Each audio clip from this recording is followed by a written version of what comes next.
This is Audible.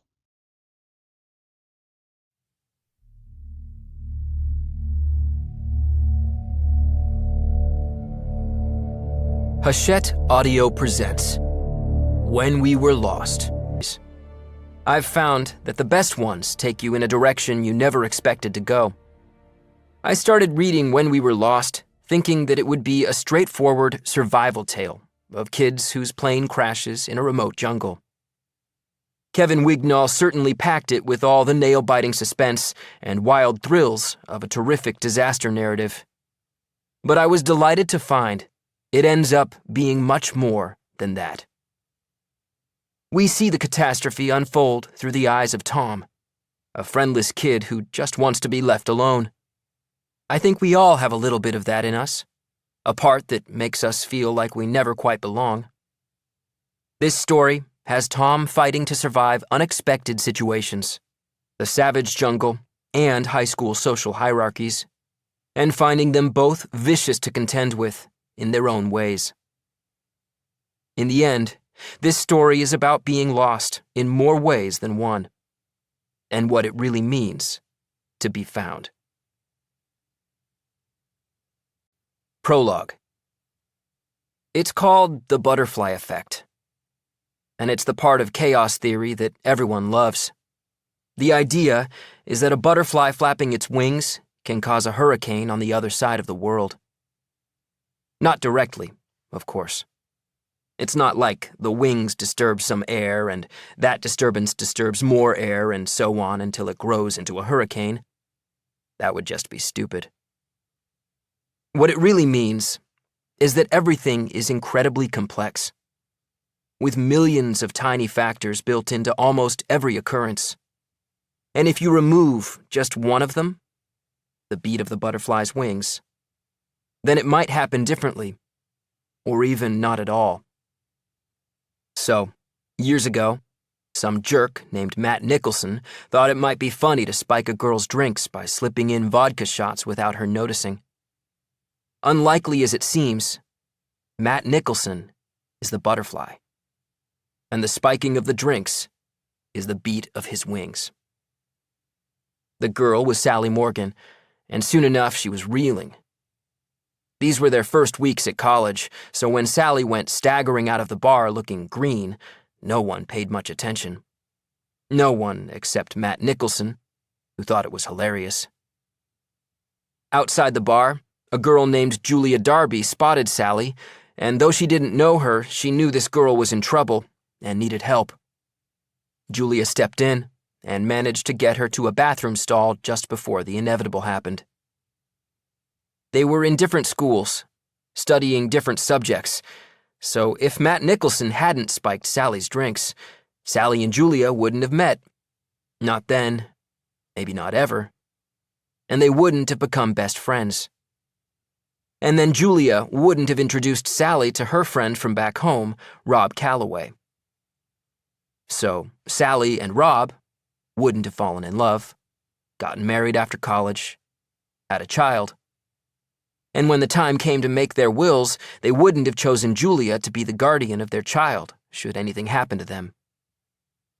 And one night, when the child was 9, if the cab they'd ordered hadn't failed to pick up Sally and Rob from the restaurant outside Hopton, Connecticut, where they'd been celebrating their 10th wedding anniversary, they wouldn't have decided to walk home along the road instead.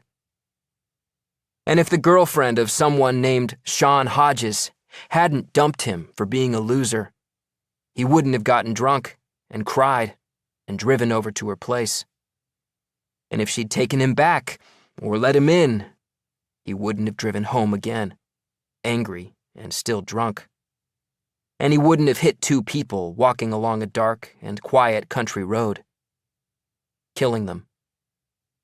So, as much as they'd never really imagined it happening, Sally and Rob's child, 9-year-old Tom Calloway, ended up in the guardianship of their oldest friend.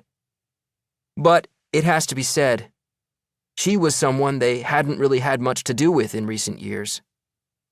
In truth, they'd tired of her woes and her flakiness. But even if it had ever crossed their minds to amend their wills, death had caught up with them first. and being landed with the responsibility of looking after a child had little impact on Julia's lifestyle.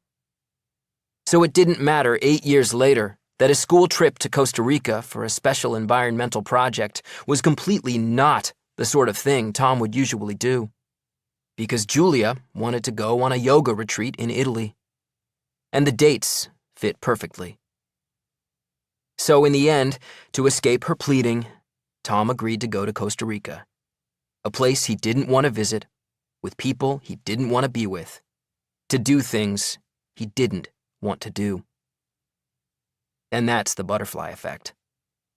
If a jerk named Matt Nicholson had not spiked the drinks of a girl named Sally Morgan, Tom Calloway, if he'd been born at all, would not have been boarding a plane more than 20 years later. A plane that, unbeknown to Tom or any of the other people in his school party, would never reach its destination. Chapter 1.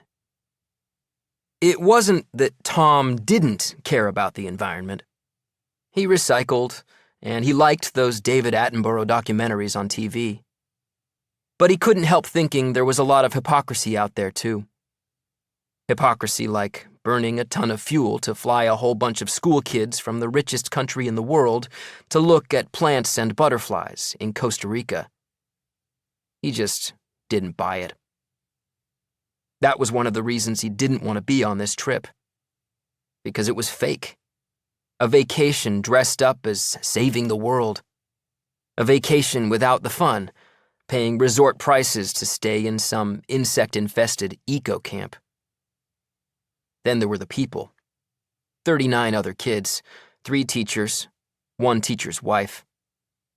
He supposed the other kids were okay, interesting in their own ways, probably friendly, certainly friendly enough that they were friends with each other. It was just that Tom wasn't really one of them. Once, when he was a little kid, he was given a jigsaw puzzle as a gift, a complex picture of a castle, and one wet weekend he'd completed it, only to find there was one piece left over. It wasn't a duplicate either, but an odd piece that had crept in from some other puzzle. Tom had kept it, and still had it at home. At the time, he hadn't been sure why he'd kept it, but in the years since, he'd come to think that he was that jigsaw piece. He was shaped right. He looked right. At first glance, most people might have imagined him a perfect fit. But he didn't fit. Whichever picture he belonged in, it wasn't this one. The one that was his life right now. And he was fine with that, because he realized that the spare piece he'd found in his jigsaw had probably been a missing piece from some other person's jigsaw. And somewhere, maybe at college, maybe later, there'd be a picture that he would fit into. It wasn't just Tom who thought this way about him either. The other kids knew that he was different, detached, playing the game by his own rules. Even the teachers saw it and unfailingly mentioned it in his school's uniquely lengthy report cards, which Julia never read. The most recent one being no exception. Tom's academic record speaks for itself, and I have to commend him on it. I only wish he would make more effort to become an active part of our homeroom group. As it is, he's aloof to the point of being unfriendly, which is a great shame because I feel he could contribute enormously to the group if he chose to do so. Mr. Glenister, homeroom. Well done, Tom, on an impressive junior year.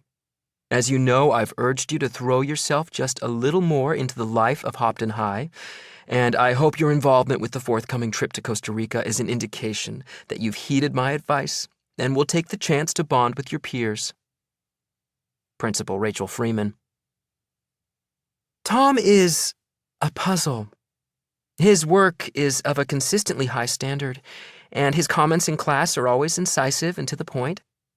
I only wish he would give a little more of himself, both to his studies and to his fellow students. Miss Graham, AP English Literature. Miss Graham was a puzzle, too.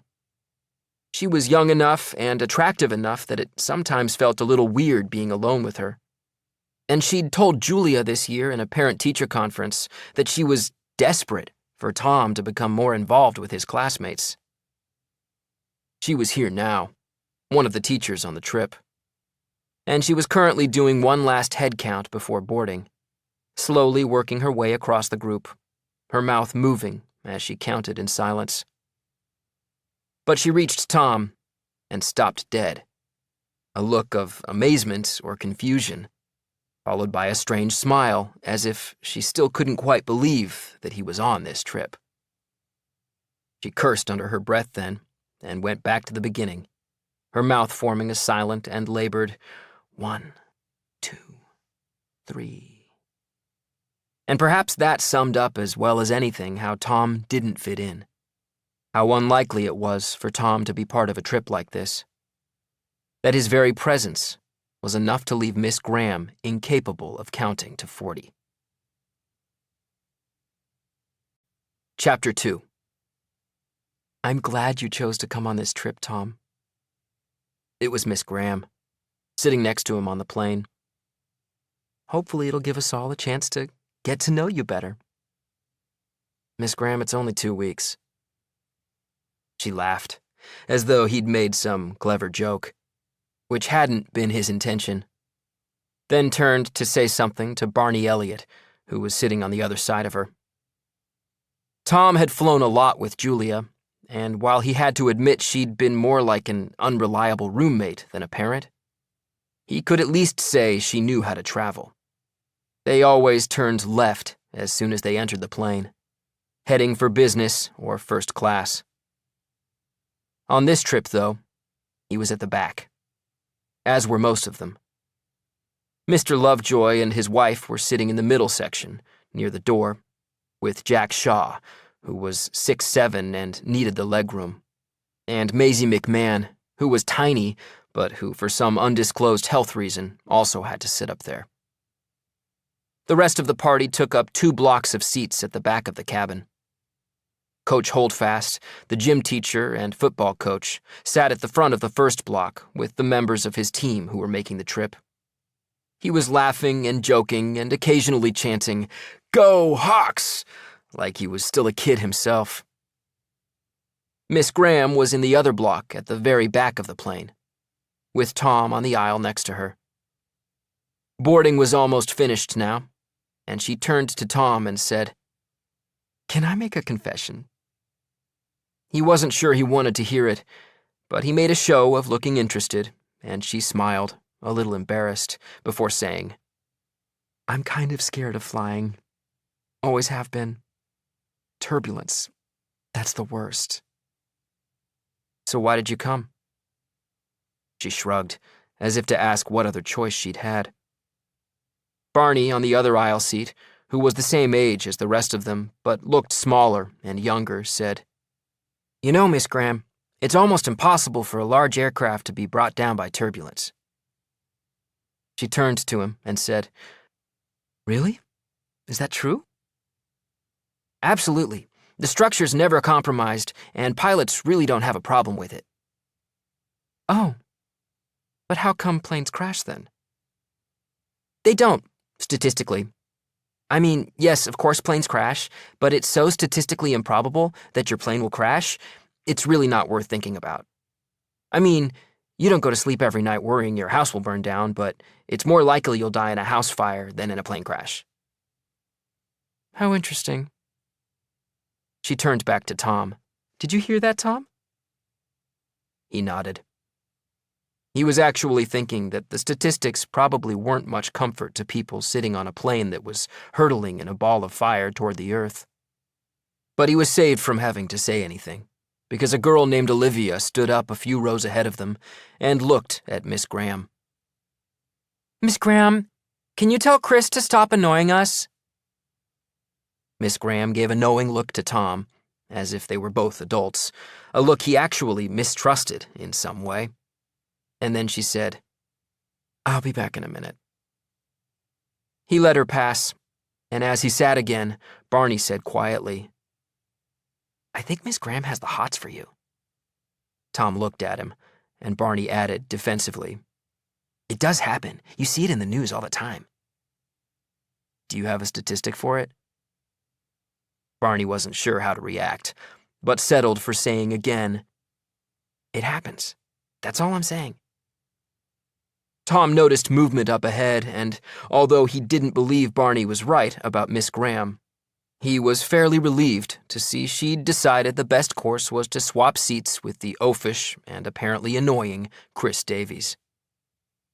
He came clumsily down the plane and said, "Graham said I have to sit here. Can I have the aisle seat?" "No." Tom got up to let him in, then sat down again.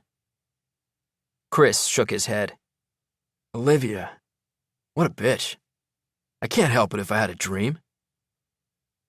Chloe, sitting in the row behind them, said, "Not the dream again. Chris, just shut up about it." He didn't turn in his seat, but raised his voice slightly for Chloe to hear, sounding too loud as he said, "You won't be saying that if I'm right and the plane crashes." Barney said, "What?" "I dreamed it, and it was exactly this plane." Joel Aspinall was sitting across the aisle from Tom, student rep on the school council, son of some local politician, and he leaned forward now and said, "Chris, bro, you need to keep it down or we'll get thrown off the plane." "Maybe we should get thrown off. Then you'd all be thanking me when it crashes." There was a murmur of voices in response, the talk clearly getting to some of them. But then, from somewhere behind, possibly the back row, a very clear voice sounded. Not raised, but deadly serious. "Christian?" It was Alice Dysart, who'd known Chris since kindergarten and whose family was close to his. They were nothing alike, but the connection, whatever sort of connection it was, obviously carried some weight, because Chris yielded instantly and slumped down into his seat. He still couldn't resist turning to Tom and whispering, "This plane will crash. We're all gonna die." He was such an attention seeker that it was hard to tell whether he'd really had a dream and was genuinely nervous, or whether it was some poor attempt at causing a stir. Either way, Tom looked at him and said, "I don't care." Chris kept eye contact for a few seconds, then seemed to give up and faced forward again. Tom did too, staring at the seat in front of him, struck by a strange realization.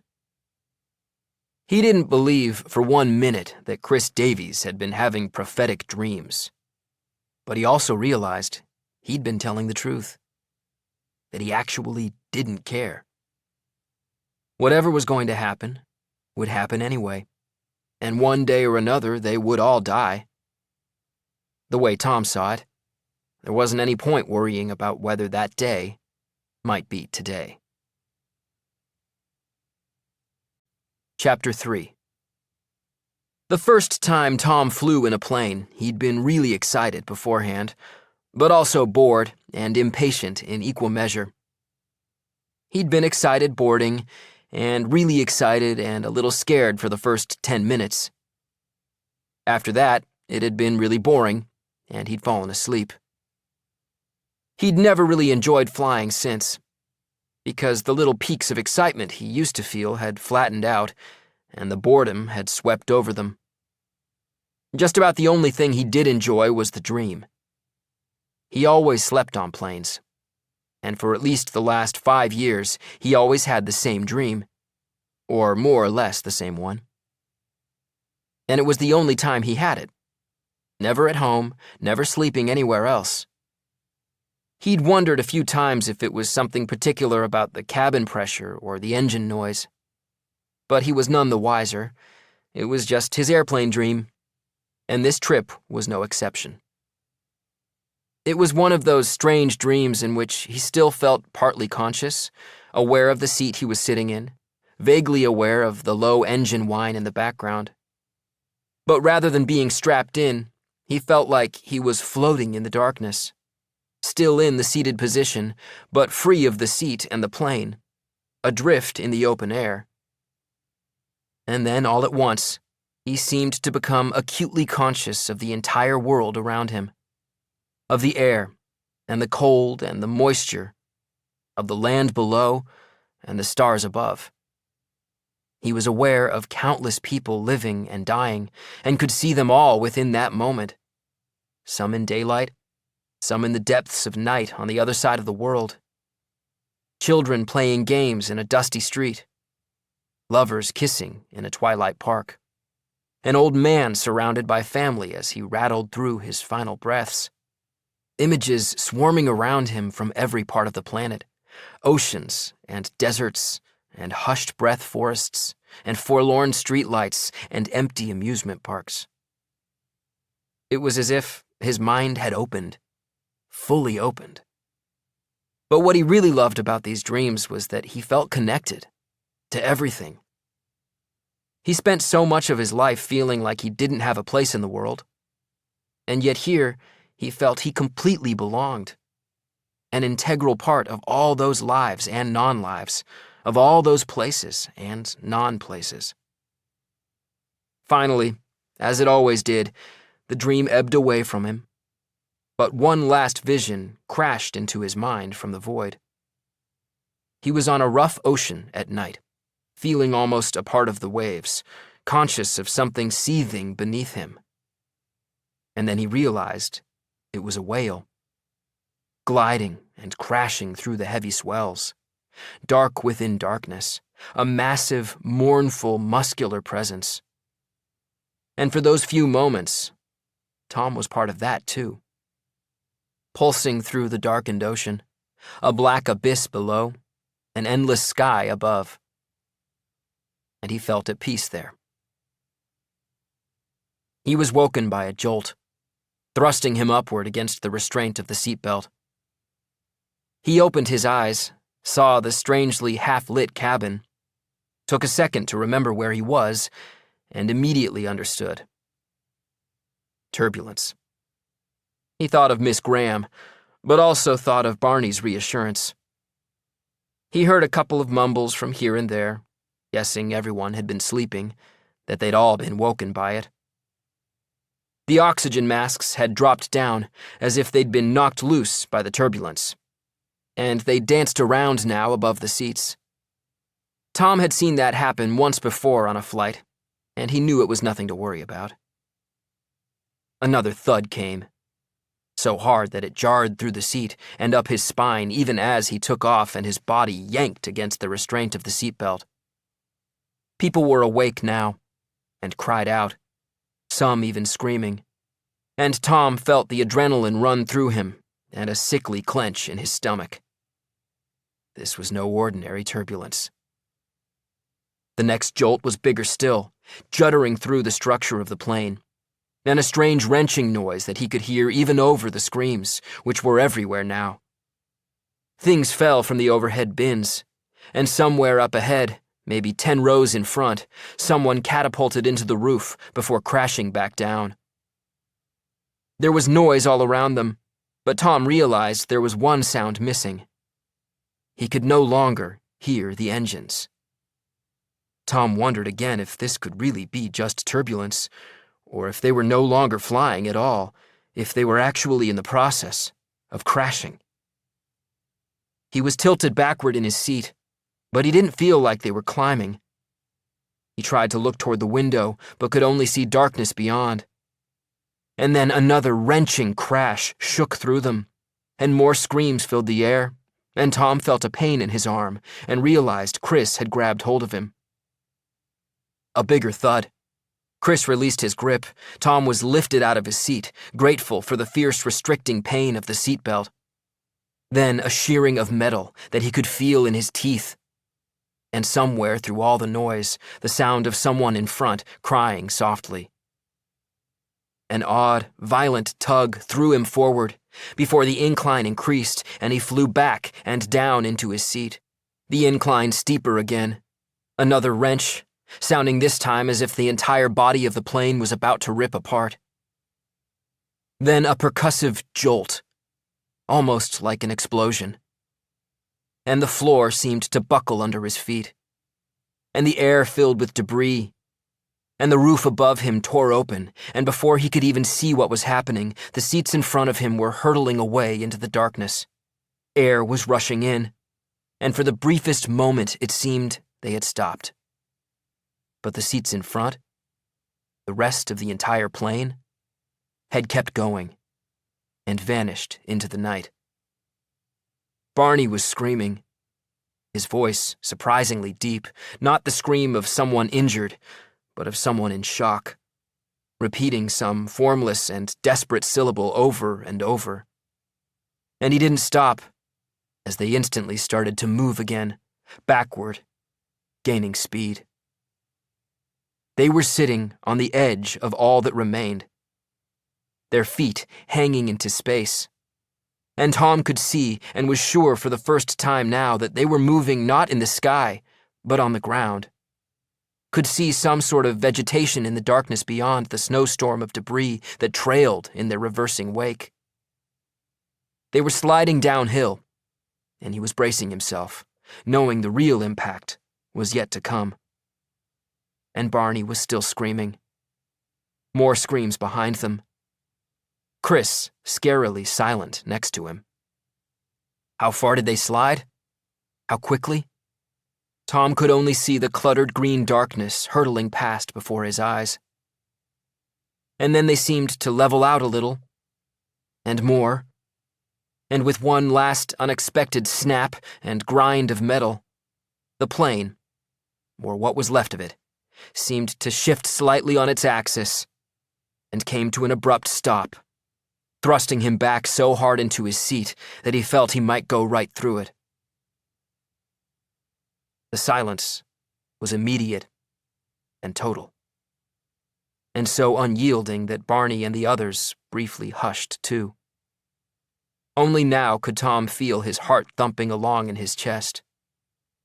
And all at once, he was aware of the night open in front of him, the blanket of warm air, the strange noises of insects and animals, like a constant background interference.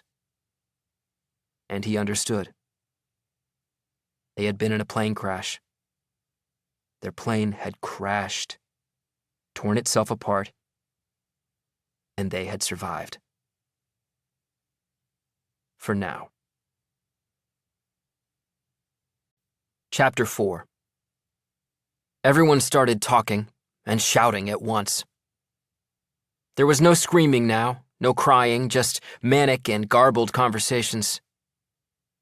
Chris said to Barney, "I told you we'd crash." "You said we'd all die, too, didn't he, Tom?" Tom turned from the compelling darkness of the night in front of him and looked at Barney. "We still might." Chris laughed nervously as he said, "Jesus, I was just joking around. I didn't dream anything." He had blood running down the side of his face from a small gash on his forehead. Tom said, "You're bleeding." He nodded, apparently pleased for the change of topic. "Something hit me." Tom glanced up, curious that he could see anything at all. Some sort of emergency lighting system had come on, filling the cabin with half-light, even though the wiring must have been torn to shreds. Barney said something else, but the noise of the other voices drowned them out. And then, above them all, Joel shouted, "Quiet!" The voices fell away, the silence almost as full of shock as the babbling had been. Tom looked across the aisle to where Joel was also half dangling over the drop, like they were on some particularly extreme roller coaster.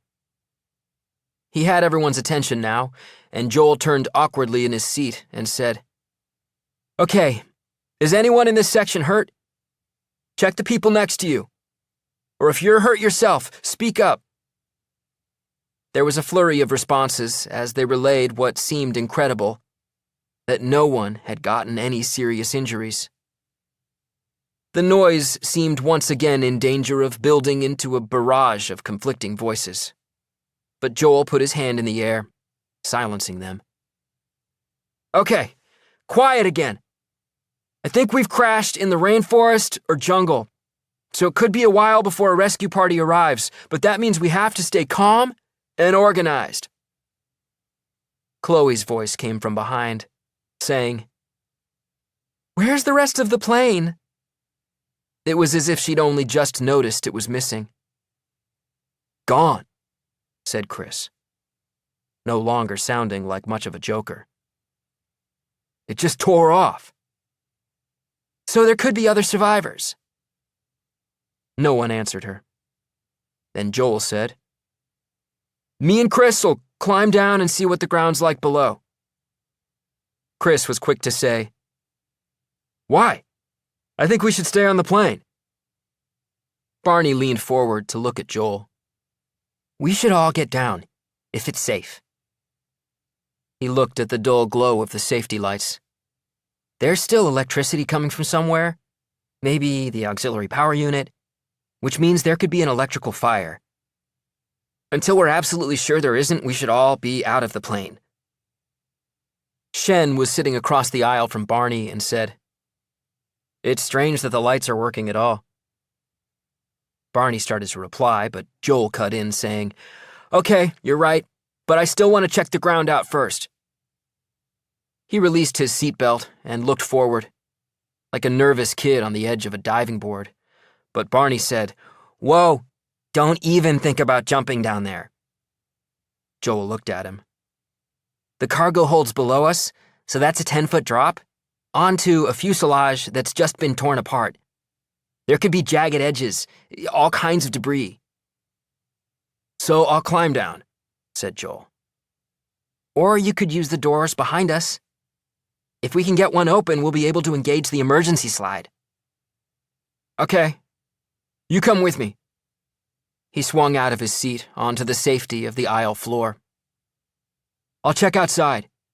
But everyone turn your phones on. You never know, one of us might just get a signal." Joel seemed to be taking on the role of leader, and they all did as they were told. Tom and Chris both switched on their phones in unison, but there was no signal on either of them, and the mumbled comments from around the cabin suggested it was the same for everyone. Chris held his phone up in the air, moving it around, trying to find a stray signal. Tom simply turned his off again, figuring it was probably best to save the battery power for some time they might need it. Here and there behind him, people were starting to mention their parents, how worried sick they'd be when they heard the news of the crash.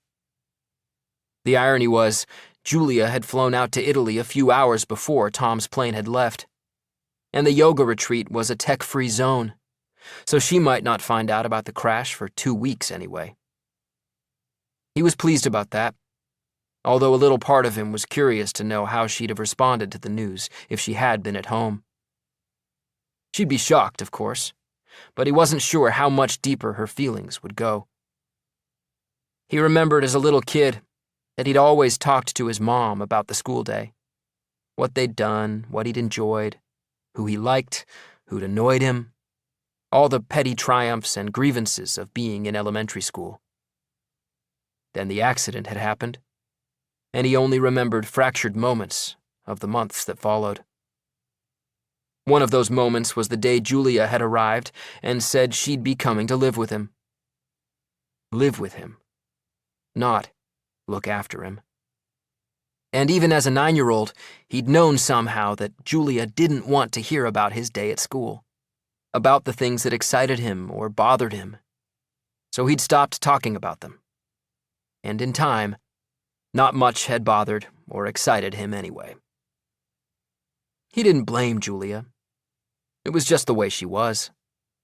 And he'd reached the point of admiring her and being grateful that she'd been willing to take on a responsibility she'd never foreseen, and for which she wasn't well suited. It was no one's fault, and no one was to blame, except maybe the guy who'd killed his mom and dad. He saw a light appear down below in the darkness and realized it was Joel, using his phone to show the way in front of him. Barney had been right about the drop, and it was a shock to see Joel so far beneath them. Joel called up now, saying, Okay, there are some branches and stuff to climb over on the side, but it's pretty clear here in front of the plane.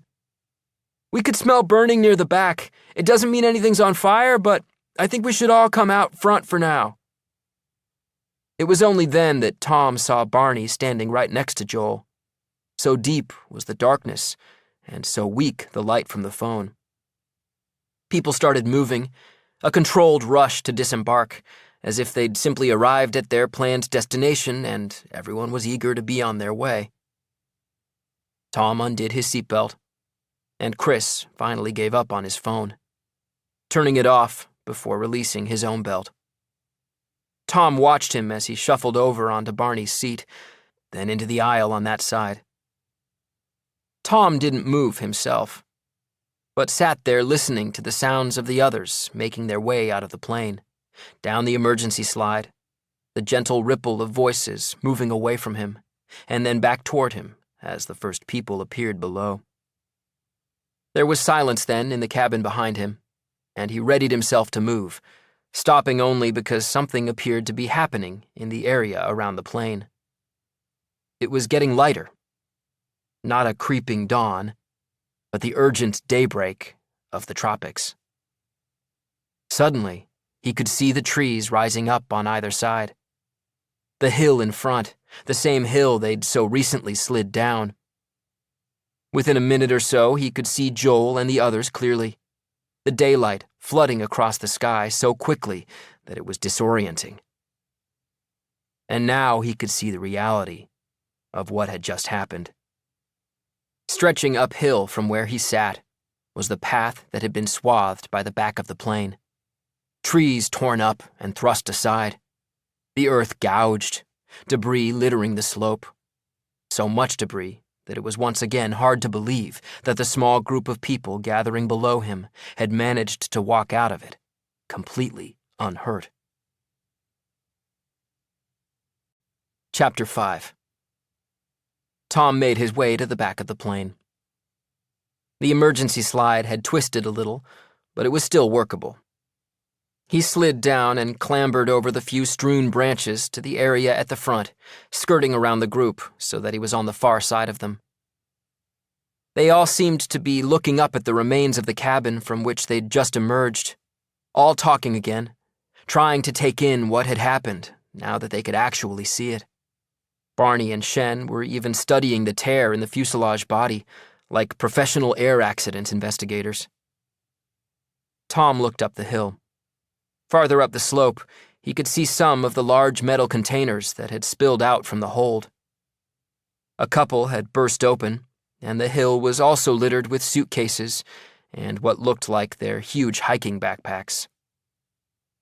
At the top, the rise seemed to end in a fairly sharp ridge, and though there were still trees on either side of it, the plane had opened up a pass where it had collided. He guessed it was the ridge that had torn the fuselage in half, the front section presumably crashing down onto the other side of it. He looked up into the sky, already a faultless blue, but he could see no signs of smoke. He looked at his watch then, still set to the time back home, and for the first time he became truly confused. He checked to make sure it was working, then set off up the slope. Joel's voice interrupted Tom's train of thought, calling out, "Hey, Tom?" He sounded uncertain with the name, and actually had never spoken directly to him before. Tom turned as everyone else fell quiet and looked on. "Where are you going?" "Up there." "Well, I think we should all stick together until the rescue party arrives."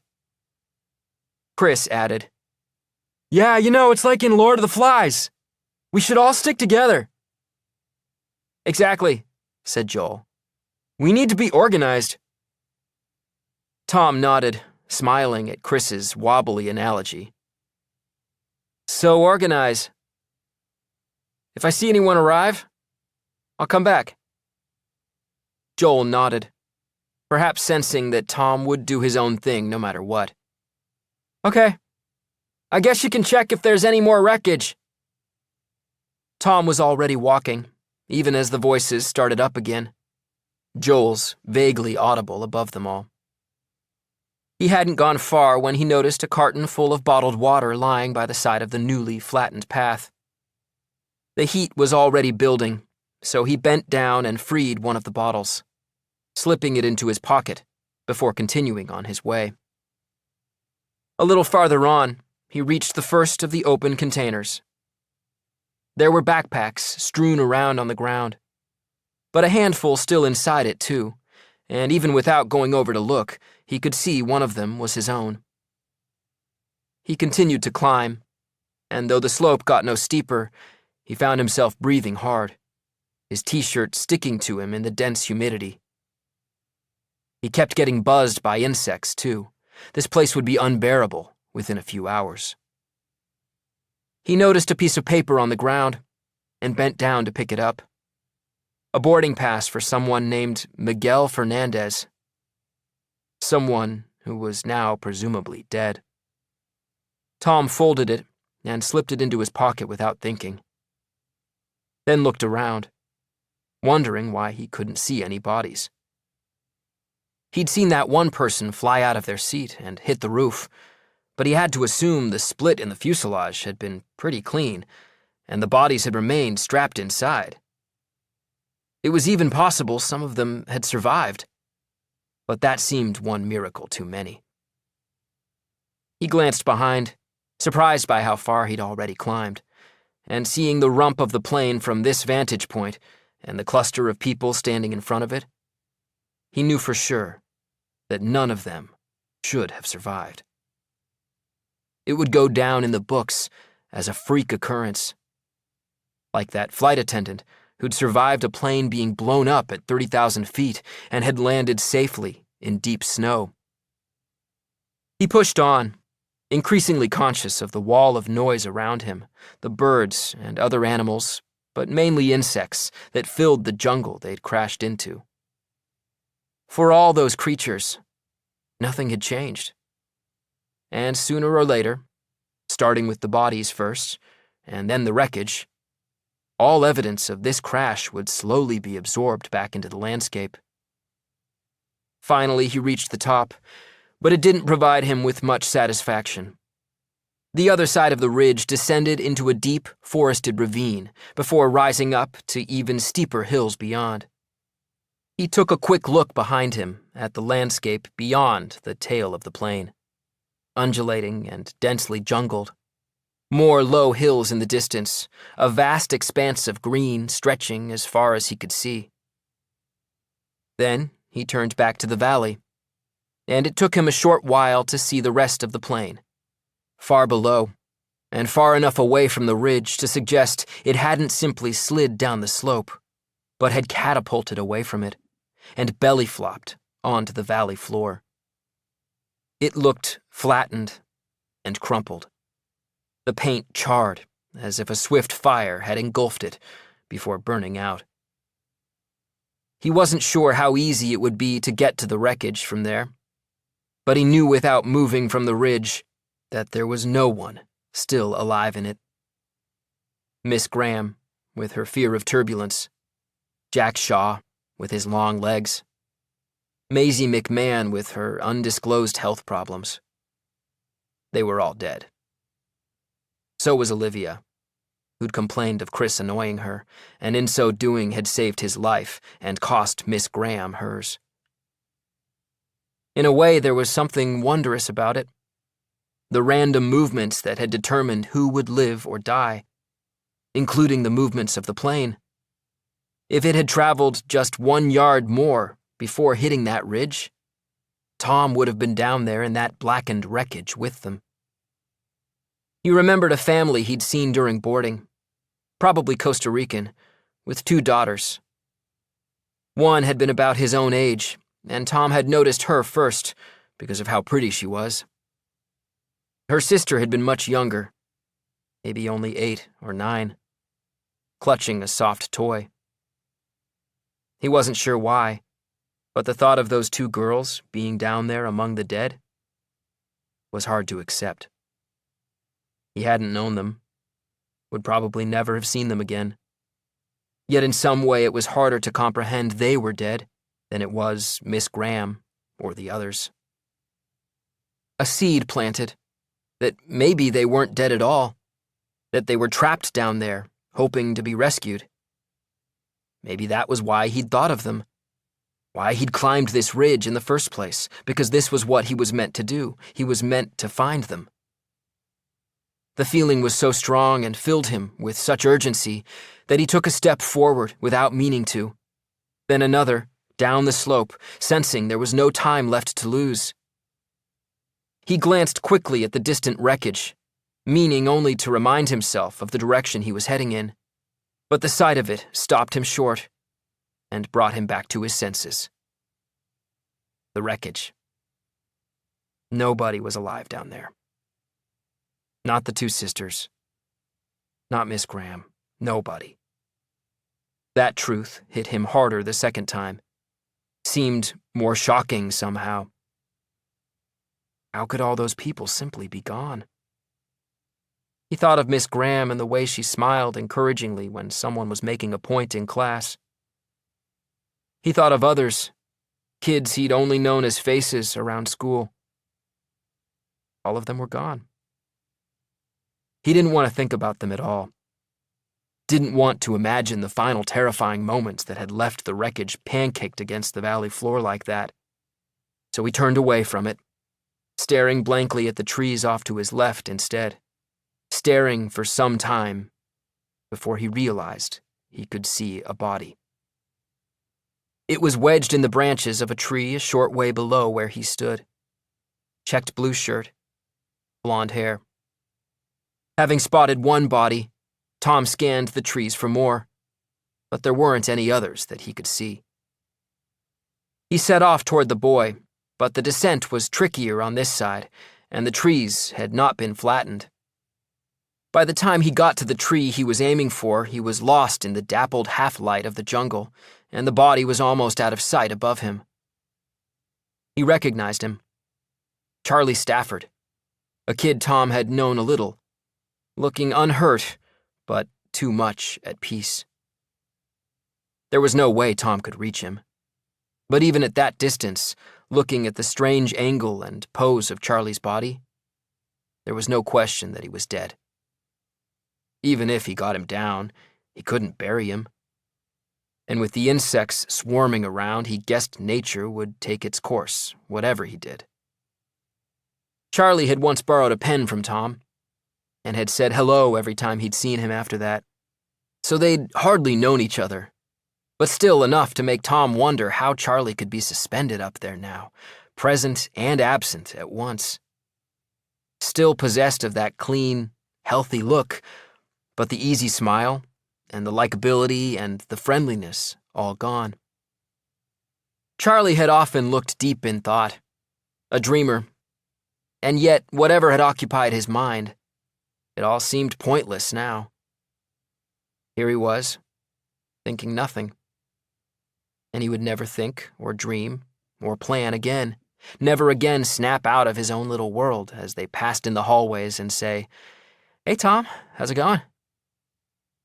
Slowly, sadly, Tom turned away and made his way back up onto the ridge. He sat there, looking down at the crash party and the wreckage, and at the scattered trail of debris and the unyielding jungle stretching out beyond. And with the thought of Charlie still lodged in his mind, he felt an odd relief that he had not gone to find those sisters. He reached into his pocket for the bottle and took a small swig. The water was already warm, and yet felt incredibly refreshing running over his tongue, down his throat. He didn't think a simple drink of water had ever felt so good. It wasn't just the water either.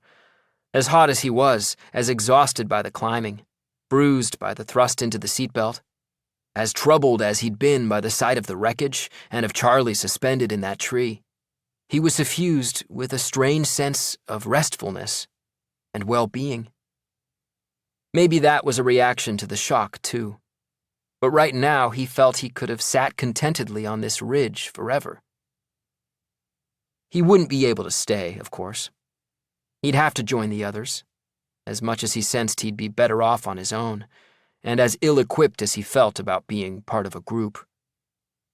With that in mind, he wondered if they had a plan of action yet, or if they'd even thought about it.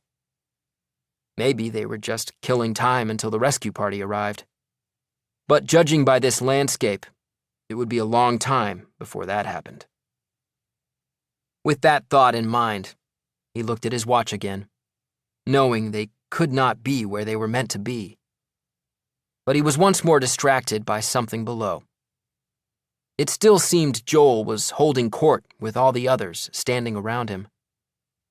Or all but one. Because someone had left the group now and was walking up the hill to where Tom was sitting. She stopped where he had, and also picked up a bottle of water, and then continued on toward him. It was Alice Dysart, who was actually in all the same classes as him, though he didn't think he'd ever spoken to her. And he wondered if she'd just broken free like he had, or whether Joel had sent her to bring Tom back, because to people who thought Lord of the Flies was a survival manual, it was probably vital that they all stick together. Chapter 6. Alice seemed to climb without much difficulty, an easy balance about her, as if she found walking up the slope no more taxing than a flat path. Yet it seemed to take her a long time. And the effort of doing anything in this humid blanket of heat was apparent in the damp patches already appearing here and there on her t-shirt. She threw glances at the debris as she walked, but didn't look up at him at all. It meant he was able to watch her progress. Until recently, she'd always worn her fair hair long, but she'd had it cut short, perhaps specifically for this trip. She was pretty, although he didn't think he had any more in common with her than with any of the others. She'd almost reached the top before she stopped and finally looked at him and smiled. "You must work out. You flew up here." "You made it look pretty easy yourself." "Didn't feel like it." She opened her bottle and drank some water. "They're already driving me crazy, and I think it'll be a while before anyone comes." She looked around at the dense growth surrounding them. Reminded again, Tom looked at his watch, checking that it was working. It had been his dad's watch, and it had never let him down in the couple of years his wrist had been big enough to wear it. But if it was right, it really didn't make any sense at all. Not unless they'd been through a wormhole. "I saw you check your watch earlier. What's wrong?" He was surprised that she'd noticed, in the same way that he was surprised when anyone really noticed him at all. But before he could answer, she said, "No, tell me in a minute. I want to see what's over that ridge first." She climbed the rest of the way to where Tom was sitting, and then he stood to join her as she scanned the canopy beyond and spotted the wreckage. "Oh," was all she said. The word little more than a sigh.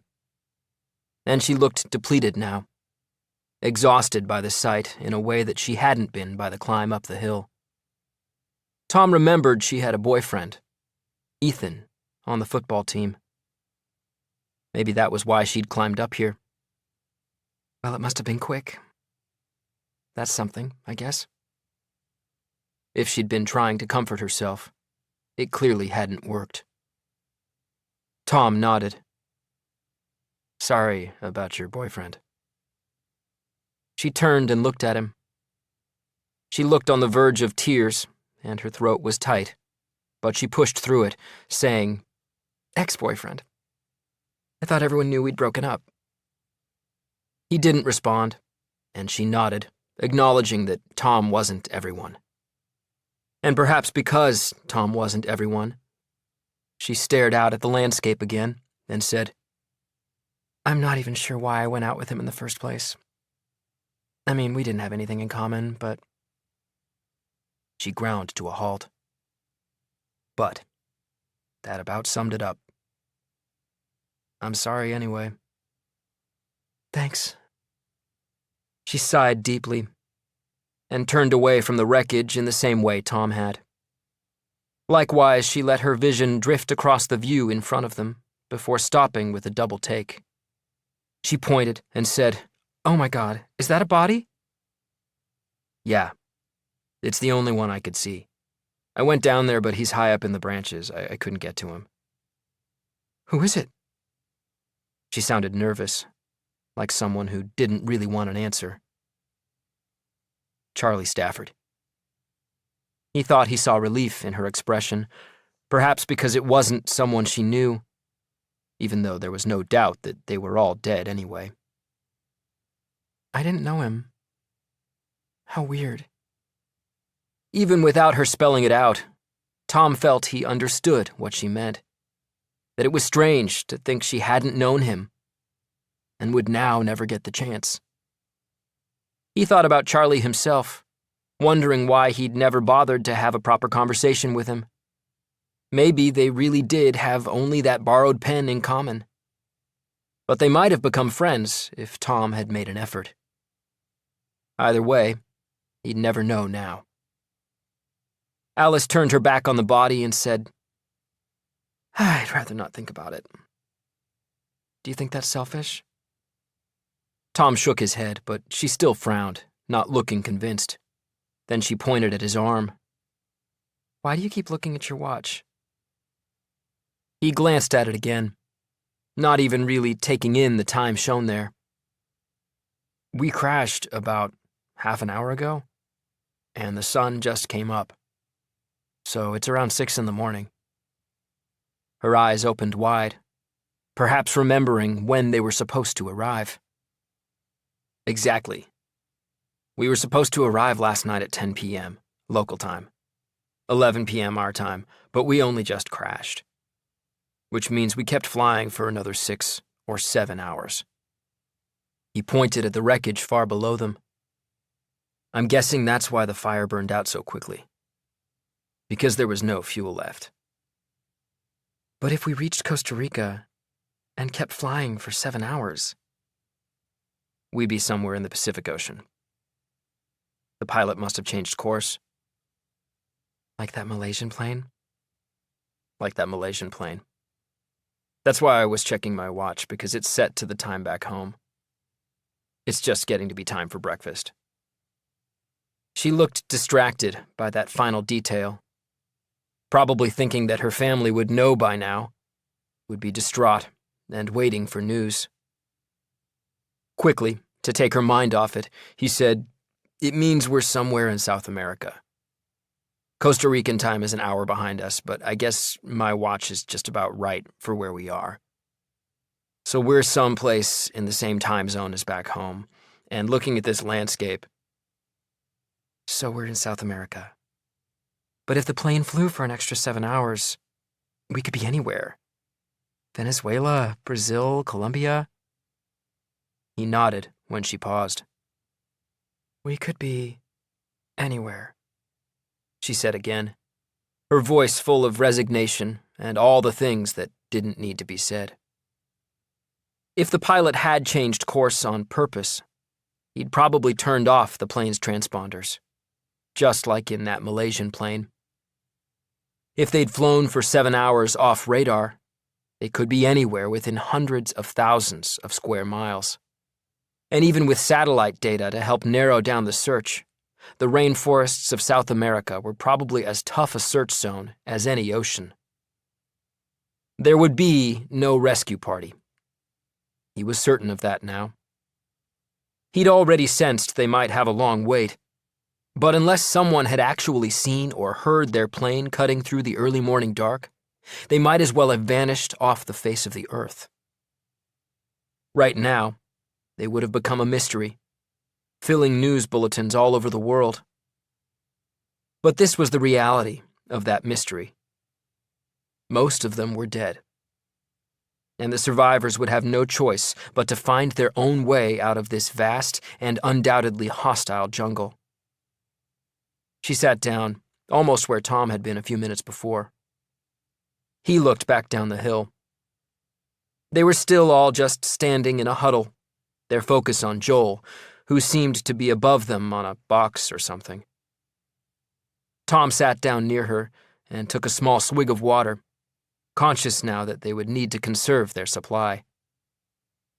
He'd always imagined Alice being talkative, perhaps only because she was normally with a group of other girls who were more than talkative. But she seemed happy to sit in silence. The two of them watched as nothing happened below, as the landscape whispered and hummed around them, as the sky remained relentlessly empty. They'd been there a few minutes before she finally said, "What do you think we should do?" It hadn't really occurred to him until now. He'd already accepted that a rescue wasn't likely, that they'd probably have to make their own way out, but he hadn't given any thought to how they might do that, or if it was even possible. Make a camp, I guess. Wait here for a day or two, maybe 3, just in case. Then make a plan for getting out. From the corner of his eye, he could see her nod. Then she said, "Think the others will see it that way?" As she asked the question, Joel's raised voice reached them, apparently bringing order after one of those brief crescendos of noise from the group. Tom shook his head. "I don't care what the rest of them do. I'll give it 3 days, tops, and I'm heading out." "If you do, I'll come with you." He turned and looked at her, surprised that she would want to go with him. She shrugged, looking embarrassed in some way, though he wasn't sure why. "It's just, we have to get out." "Okay. It's a deal. 3 days." 3 days. Chris emerged from the group down below, not drifting away as they had, but walking with purpose. After about 20 paces, he stopped and looked up before waving for them to come back. Alice waved in acknowledgement.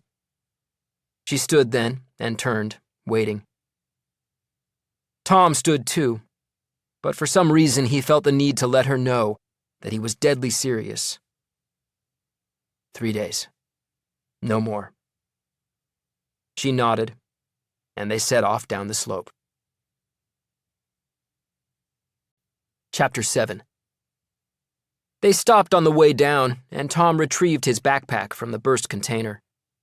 Alice's was one of those that had fallen onto the slope, and she picked it up, checking it for insects before slipping it over one shoulder. Tom stopped a second time, scooping up the carton of bottled water.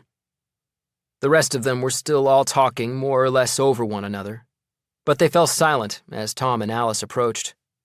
And they were still a few paces away when Chloe said, "What happened to the rest of the plane?"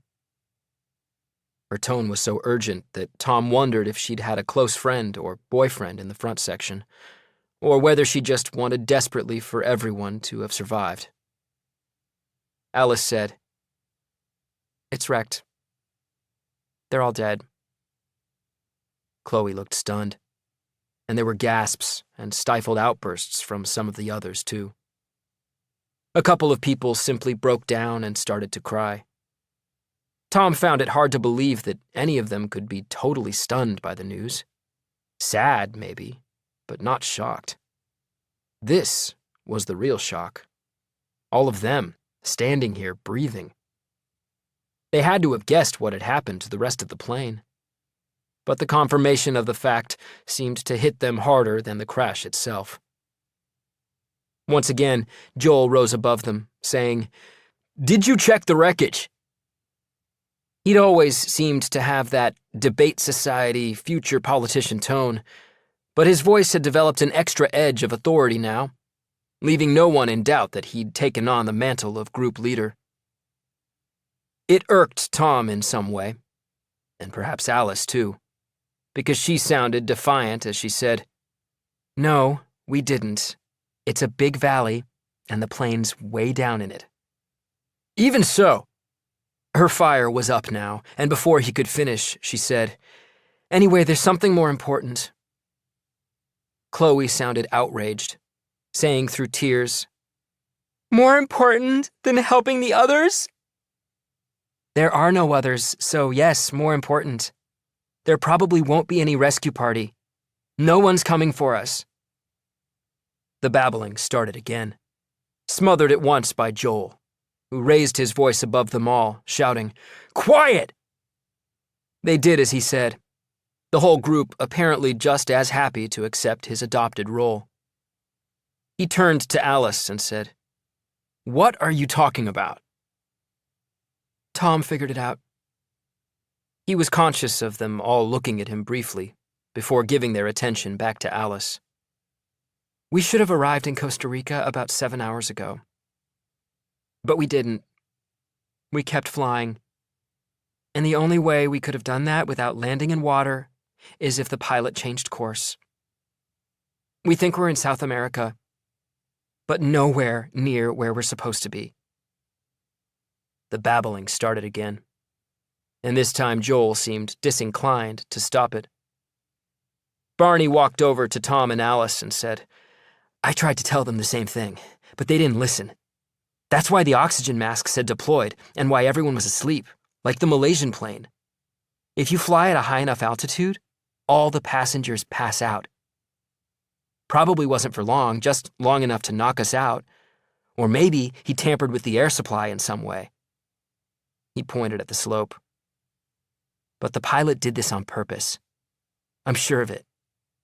Maybe he tried to glide it in. Or maybe he wanted the whole plane to crash into the valley. We shouldn't be here." Tom nodded and looked up at the seats high above them. The lights in the cabin had gone out now, and it didn't seem any sort of fire had developed. Not yet, anyway. "Okay," said Joel. The conversations stuttered to a halt. "You're right. Of course. So we need to be even more focused and coordinated. And I hear what you're saying about the wreckage. But we still have to check, just in case." Alice started to shake her head, but he ignored her. "Chris, you and Toby, go and take a look." Toby was one of Joel's friends, athletic and bland, but the kind of person who'd probably get down to the wreckage without a problem. Chris was too bulky and solid, and Tom could already envisage how much he'd struggle with the climb alone. Even so, they both stepped forward eagerly, willing lieutenants to Joel's leader. Kate, who was in Tom's English class, said, "I'll go too." Joel smiled at her. "I don't think." "You should let her go," said Emma. She was also in Tom's English class, and so inseparable from Kate, and looking so like her with the same slim build and long dark hair that it had taken Tom months to tell them apart. "It's totally her thing." Tom wasn't sure what she meant by that, and clearly Joel didn't either, because he said, "Look, everyone will have their part to play." He pointed at Barney then. "You should go with them. You'll know if there's anything we can salvage from the plane. Radio equipment, anything like that." Barney didn't seem convinced, and he especially didn't seem like the most natural candidate for a trek through the jungle. He was small and looked a good 3 years younger than the rest of them. But he shrugged his acceptance, and the three of them set off as Kate and Emma exchanged an exasperated look. The three boys had only walked a few paces when Tom shouted, "Hey!" They stopped, and he pulled 3 bottles free from the carton, throwing one to each of them.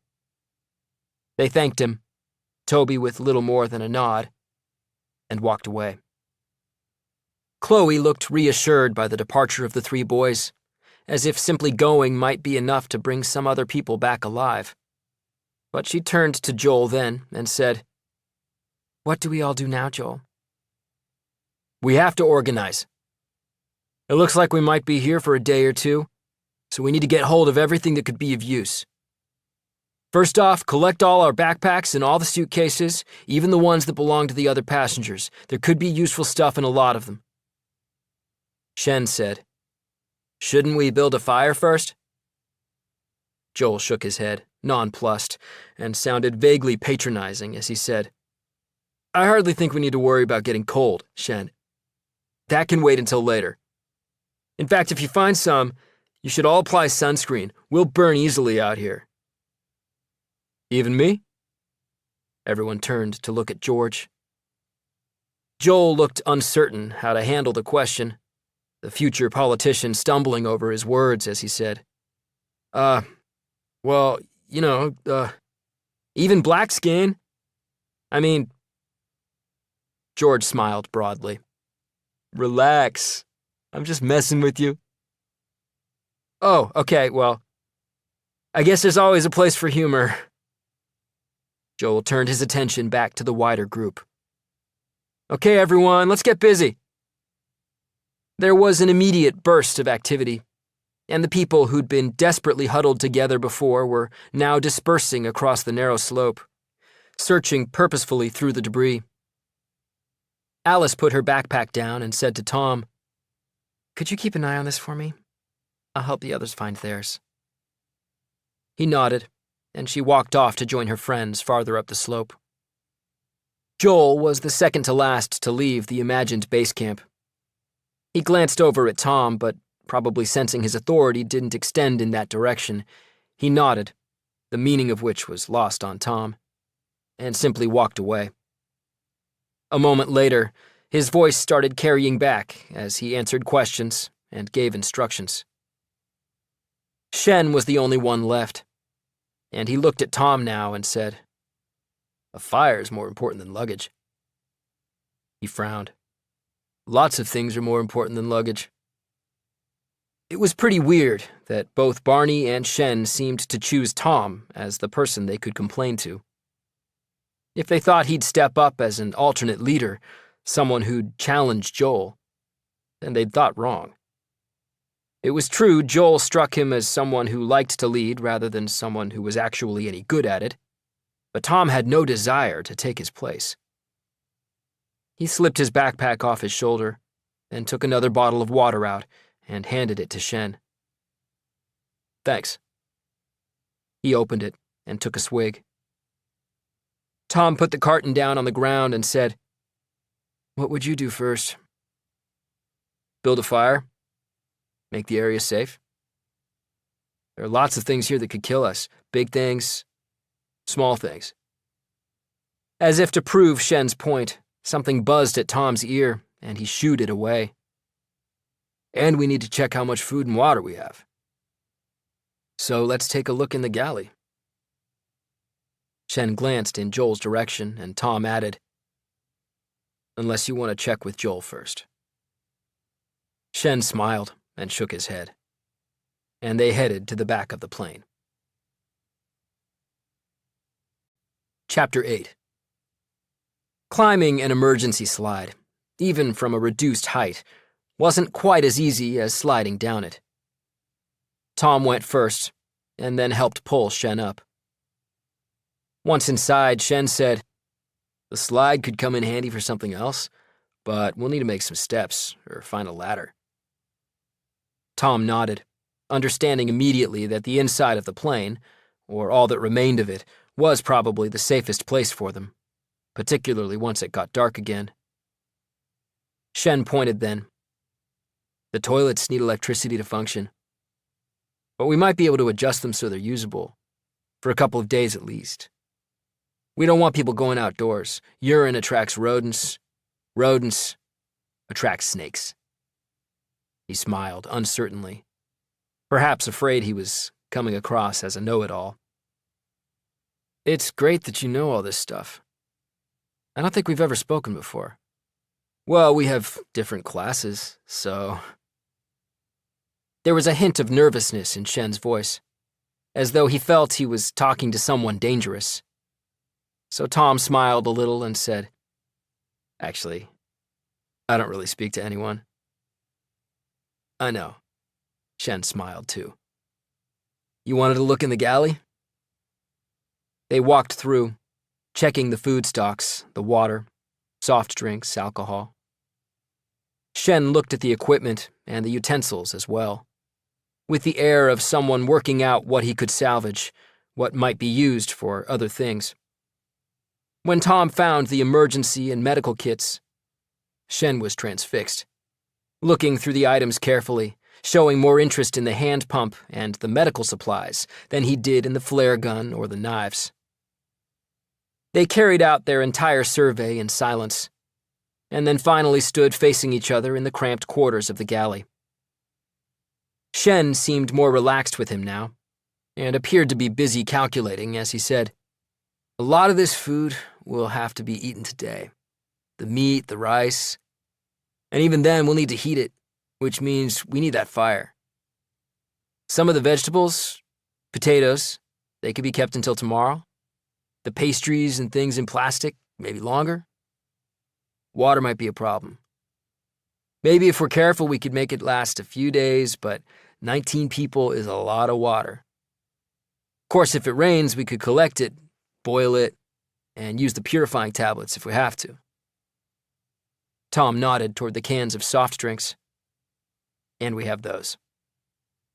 "Sure, but we should keep them in reserve, in case we decide we have to leave. They're portable. And the alcohol we might need for cleaning wounds." "You know about stuff like that?"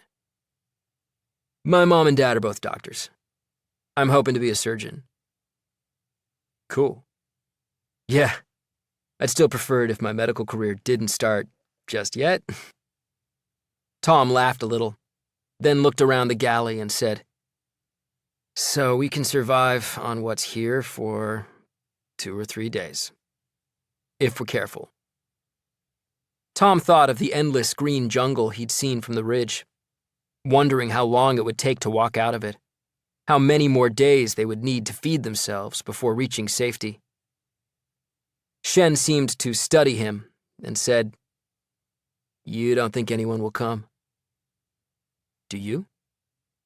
Shen shook his head, and Tom said, "I think the pilot put a lot of thought into this. I don't think he expected anyone to survive, and I don't think he wanted anyone to find the wreckage." "That's what Barney said." In response to Tom's quizzical expression, Shen added, "You think I know a lot? Trust me, Barney really knows a lot of stuff. Like I said, I'm hoping to become a surgeon, but Barney, he'll probably become some billionaire inventor." Tom thought of Barney struggling to get down into that valley to reach the wreckage. It was a pointless mission anyway, and probably dangerous. But Tom hoped nothing happened to him because he had a feeling Shen and Barney would probably play a big part in keeping them all alive. "Walk up the hill with me, Shen. Let me know what you think of the terrain." With a hint of curiosity, Shen asked, "You're already thinking of leaving?" "Thinking about it, yeah. I'll give it 2 or 3 days, but that's all. Alice wants to come too." "And the others?" "I'm not with the others." Shen grinned, but then grew serious again and said, "If you go, I'll come. So will Barney." "Sure. But keep it between us. You can tell Barney, but no one else. I just don't want it turning into some kind of debate." "Of course." "Good. Let's check out what we're up against." To his surprise, Shen reached out solemnly and shook Tom's hand, as if they'd made some sort of pact. And maybe they had. Tom knew one thing. If he was going to walk out of a jungle, he'd rather do it with a scientist than with someone who wanted to run the school council. Chapter 9. By the time they got back outside, a collection of suitcases and other luggage was building up in front of the plane, and people were still coming and going, dripping with sweat. Most of them were laughing and talking too, so maybe Joel's plan had served some purpose in keeping morale high.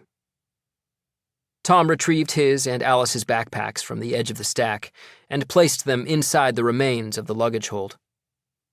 He left the carton of water where it was, though he couldn't understand why no one else had taken a bottle yet.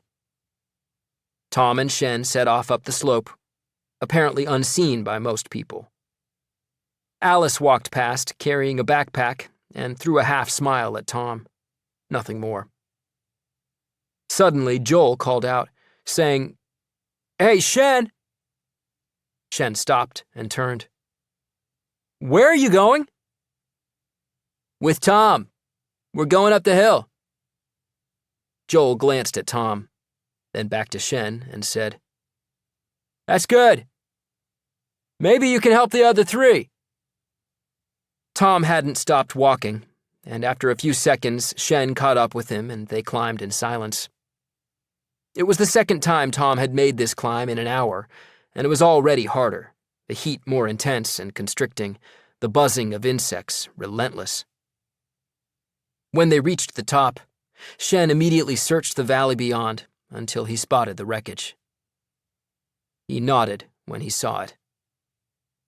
Without looking at Tom, he said, "Barney would have told them that they're wasting their time." But they had gone anyway, Chris and Toby too eager to notice what should have been obvious to anyone, that there were no more survivors. Briefly, Tom tried to listen for their voices or sounds of their progress, but there was nothing beyond the wall of noise and the stray sounds coming from behind them.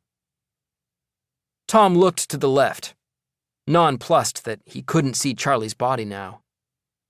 But after a few seconds, he noticed the blue of his shirt, just visible among the branches. Maybe some movement had caused the body to drop a little, and he wondered if it had been an animal, or if the others had tried to reach him. Turning to Shen, he said, "Which way would you go?" Shen glanced behind, before pointing at the hills rising up high on the other side of the wide valley where the wreckage lay. "Not that way. The hills are higher there, so it's possible we could get a better view, but it could be a day's hike just to get a better view of even higher hills." He turned slowly, getting a full panorama, then pointed off to the right. "See that line over there?" Tom stared. It took him a while to see because it was barely a line, little more than an irregularity snaking through the tree canopy. Once he'd spotted it, though, it was unmistakable. "You think it's a river?" Shen nodded. "I guess it'd be too much to hope it's a road. But if it's a river, we can see which way it's flowing and then we can follow its course. It's no guarantee, but it's our best chance of finding a way out." His eyes fixed on a slight cleft between the distant hills. "It's probably heading that way, running down from the bigger hills behind us through the gap in those hills over there. So that's our escape route. Follow the river and hope the pilot didn't drop us 1,000 miles from anywhere." "Follow the course of the river," Shen smiled. "There are lots of things in and around the water that might want to eat us. So we follow the course, but keep our distance." Tom smiled too. But before he could say anything, they heard Chris's unmistakable voice shouting, "Hey, you two!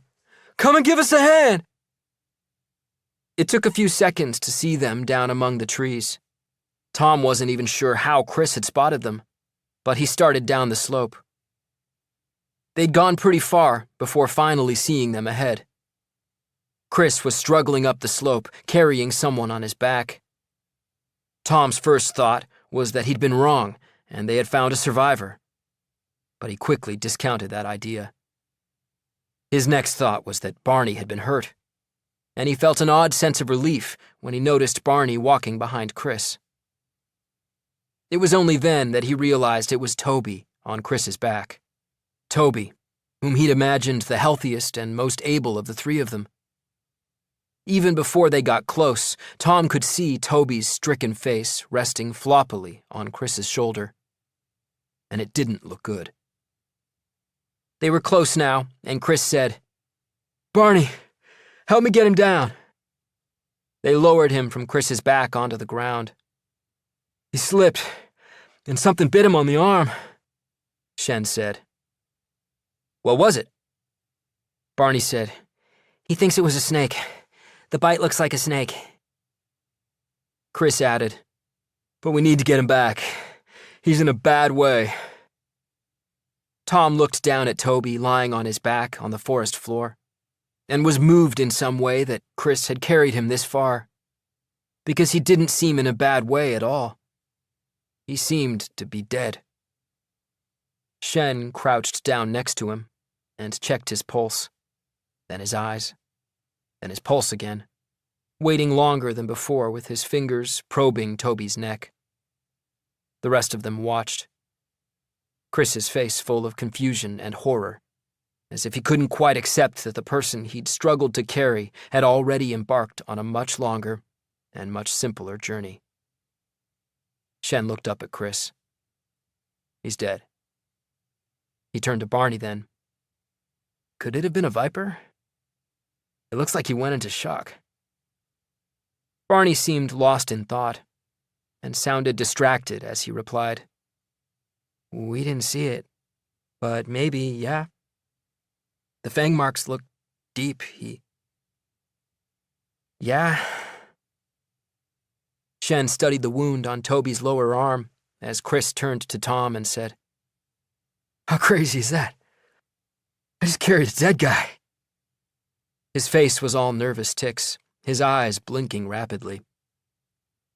Tom didn't respond, but glanced at Toby and understood that it could have been any one of them, that none of them had definitely survived yet. All it took was a stumble and fall, or to be bitten by something, or any number of other things that could kill them in this environment. As if he'd heard Tom's train of thought, Barney said, "Joel needs to understand how dangerous it is here." Chris seemed to think the comment had been addressed specifically to him and said, "Yeah, I'll talk to him." He looked at the body. "We'll have to take him back and bury him." Shen raised his eyebrows. "With what? And where? We don't have tools. And this soil..." He stamped on the ground. "We won't be able to dig deep enough." "We can't just leave him," Tom said. "You left the people on the plane." "That was different. They were all charred and..." "Not all of them," said Barney. He looked at Tom, his voice wavering as he added, "I mean, they were all dead. Absolutely. But they weren't all burned. It might have been better if they had been." Chris nodded, agreeing with him, and it was clear both of them had been left disturbed by the sight of all those broken bodies, that seeing Toby die had only magnified it. Tom said, "It doesn't matter. You left them because you had to, and we're leaving him. If we get rescued, we can tell them where to look." "You're right," said Chris, though he didn't sound sure of it. "Should we say a few words?" Tom looked down at the body, angered that this had happened. Toby had been so eager to follow Joel's orders that it had made him careless and disrespectful of the jungle, to the point of succumbing to an entirely avoidable threat. And now he was dead, for no good reason. And Tom felt a sudden, almost physical urge to be away from him. "Up to you." He didn't wait for an answer, but turned and walked back up the hill. Chapter 10. He guessed no words were said, because Chris and Shen and Barney were right behind him by the time he regained the ridge. What use were words, anyway? He remembered lots of words at his parents' funeral. People talking about what amazing friends they'd been, how they'd never be forgotten, and even at that young age he'd wondered what the point of it all was. Tom stopped on the ridge. The rest of the group was still busy, but most of the luggage had been cleared off the slope now. Chris stood next to him and said, "I think I should be the one who tells them." He seemed to think Tom might object, as if there were some glory in being the one who broke the news. But Tom said, "Fine by me."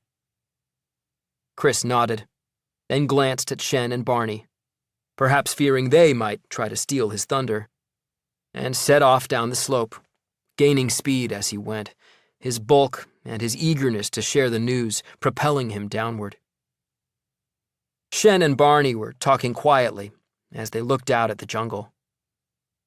It was clear Shen had mentioned the line of the river, because Barney studied it before pointing at the low hills in the distance and the cleft that suggested the river might run between them. Then Barney said to Tom, "Shen told me about your plan." "It's hardly a plan." "All the same, I want to come, if you don't mind." "I don't mind at all." Chris had almost reached the tail of the plane, and the people higher up the slope dropped what they were doing and followed after him, the crowd quickly gravitating to hear what he had to say. Distressed responses rose up to them on the heavy, still air. Apparently ignoring the commotion, Barney focused his attention on the small mountain of luggage that had built up in front of the open tail section. "What are they doing?"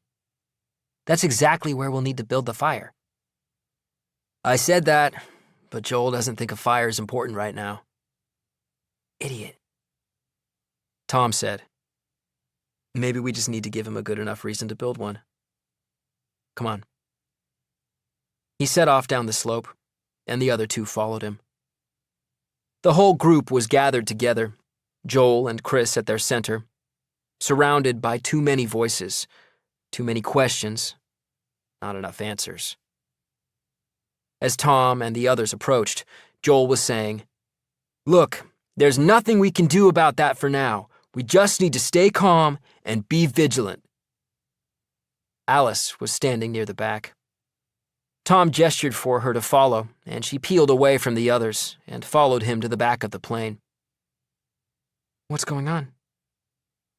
Tom said, "We need your help. Do you know Shen and Barney?" "No. Hello." She reached out and shook their hands, which seemed to amuse Barney. "I'm Alice." Barney's amusement grew all the more. "We know who you are," Tom said. "We can climb up again now, but Barney, could you get some boxes or hard suitcases to use as steps up to the door?" "Absolutely." Tom climbed up the slide, then reached down for Alice's hand, pulling her up. Then the same with Shen. As soon as they were inside, she said, "Lara wants to come too, when we go. I told her not to tell anyone else." She looked at Shen with concern, maybe wondering whether she should have said anything in front of him. Shen smiled. "I'm coming too. So is Barney." Tom pointed at the galley. "We did a check on the food. If we use it in the right order, there might be enough for a few days." "Good. I think people are beginning to get hungry." "That's even better. Shen thinks we need a fire, and I think he's right." "So do I." Alice turned to Shen. "Joel was wrong to put you down like that. A fire's obviously more important than collecting luggage." Shen smiled appreciatively. Tom said, "So tell Joel that you and Shen are taking over the galley, that you found food but you need a fire to heat it. You need to act possessive about the galley. I don't want Joel or the others coming in here." "Why?" "There's an emergency kit, other stuff we'll need, and I don't want them wasting it." She nodded, but Shen said, "There's something else. The fire should be exactly where all the luggage is right now. We'll need to stay in the plane at night, so the fire should be in front of it." "Okay, I'll see what I can do."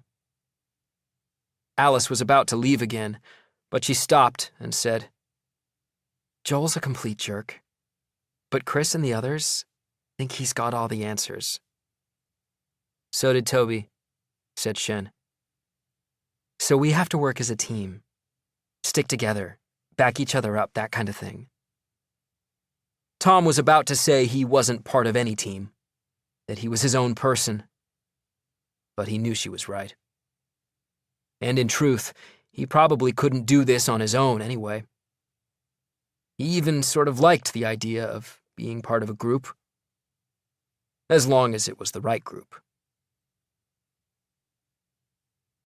Chapter 11. Shen started to sort out the food, separating the things that would need to be eaten first from those that would keep for a day. Tom stashed the emergency kit at the back of one of the bins just as Barney finished making his impromptu staircase and appeared in the doorway. "What should I do next?" Tom didn't have an answer for him, but Shen came out of the galley and said, "See if you can do something so that the toilets work without electricity." Barney immediately looked intrigued. "Of course. It's a vacuum system. Now there's a puzzle. I'll see what I can do. Unless you wanted me for anything, Tom?" "No, go ahead. Besides, I'm not in charge." Barney walked through to the bathrooms, and Shen went back into the galley. Tom drifted through into what was left of the cabin. He could already hear Barney getting to work inside one of the bathroom cubicles, presumably working out how it all fitted together. Tom was impressed that anyone could get excited about being asked to adapt a toilet. He walked the few remaining paces to the torn edge of the tail, and was even more impressed as he looked down. Because there was still a hive of activity, but it had changed, and he knew Alice was responsible for that change. Some of them were moving the stack of luggage so that it formed two semicircular walls on either side of the space where the fire would be. The others were on the slope, carefully collecting branches from the edges, their caution no doubt driven by what had happened to Toby. Joel was looking on, but when he saw Tom, he waved a little and walked over so that he was standing below him. "Tom, bro, could I have a quick word?" Tom didn't answer, but looked down at him expectantly. "Maybe if I come around to the side of the plane?" "Sure." Tom walked away and down the boxes and cases that Barney had stacked. Joel was waiting at the bottom and pointed at the steps. "That's a good idea." Tom glanced back at them briefly. "What did you want to talk about?" "Nothing, really. It's just... actually the steps. Barney said you told him to do it." He seemed to be waiting for a response, and looked uneasy when Tom remained silent. "Like I said, it's a good idea. I just think, if we're gonna get through this, we need to stay organized. Otherwise we'll end up working at cross purposes. So maybe if you have an idea, it might be better to run it past me first." Tom had never really had any direct dealings with Joel before. And now, face to face, he was struggling to comprehend what a complete fool he was. 100 different responses ran through his head. But in the end, he said only, "I don't think so." "Hey, bro, I don't mean I'm telling you what to do, it's just, we need someone to take control, and I've stepped up. Now, by all means, if anyone else wants to be leader, if you want to be leader, just throw your hat in the ring. I'm not sure what it is you think you're leading, but I don't want any part of it. Not as a leader, not as a follower." "I hear what you're saying, but I don't think you... Look, obviously, I don't want an argument, it's just... Good." The unmistakable sound of Chloe raising her voice and Chris's obstinate response reached them. "Sounds like you're needed." Joel nodded and walked away, clearly unsatisfied and confused by the way his quick word had turned out. Alice came in the other direction and thanked Joel as their paths crossed. She probably had it right, letting Joel think moving the luggage and building a fire was all his idea. Tom had just been on his own for too long to adapt this quickly to dealing with the Joels of the world. She smiled at Tom. He's scared of you. I doubt it. I'm telling you, he's scared. He can't figure you out. And that scares him. I think it scares a few people. But not you? I'm not scared of anyone. He could believe that, but then she smiled and added, Doesn't mean I can figure you out, though. She shrugged and climbed the steps up into the plane. Chapter 12. Within an hour, they'd made some progress. Barney had managed to make one of the toilets operational. They'd collected enough dry branches to get the fire going after a few false starts, using a lighter found in the luggage. And between them, Shen and Alice had managed to heat plenty of chicken and rice to feed everyone. The whole group, 18 of them remaining, sat on the suitcases, which formed almost a complete circle around the fire. And for the first time, there was more silence than conversation. With full stomachs, even Chloe and Chris had made their peace. For Tom, the only jarring note came at the end of the meal, when Joel stood and said, I think we should give Alice and Shen a round of applause. That was fantastic. Dutifully, everyone clapped, even though most of them had already thanked or complimented the two cooks. Alice looked slightly embarrassed by the attention, but Shen looked mortified. Once Joel had sat again and everyone had settled, Chloe said, Is there anything we can do? I mean, to help them find us? They have to be searching, right? Of course they're searching, said Joel. Who knows? Someone could see the smoke from our fire. Chris nodded, even though he'd seen the scale of the jungle they were lost in.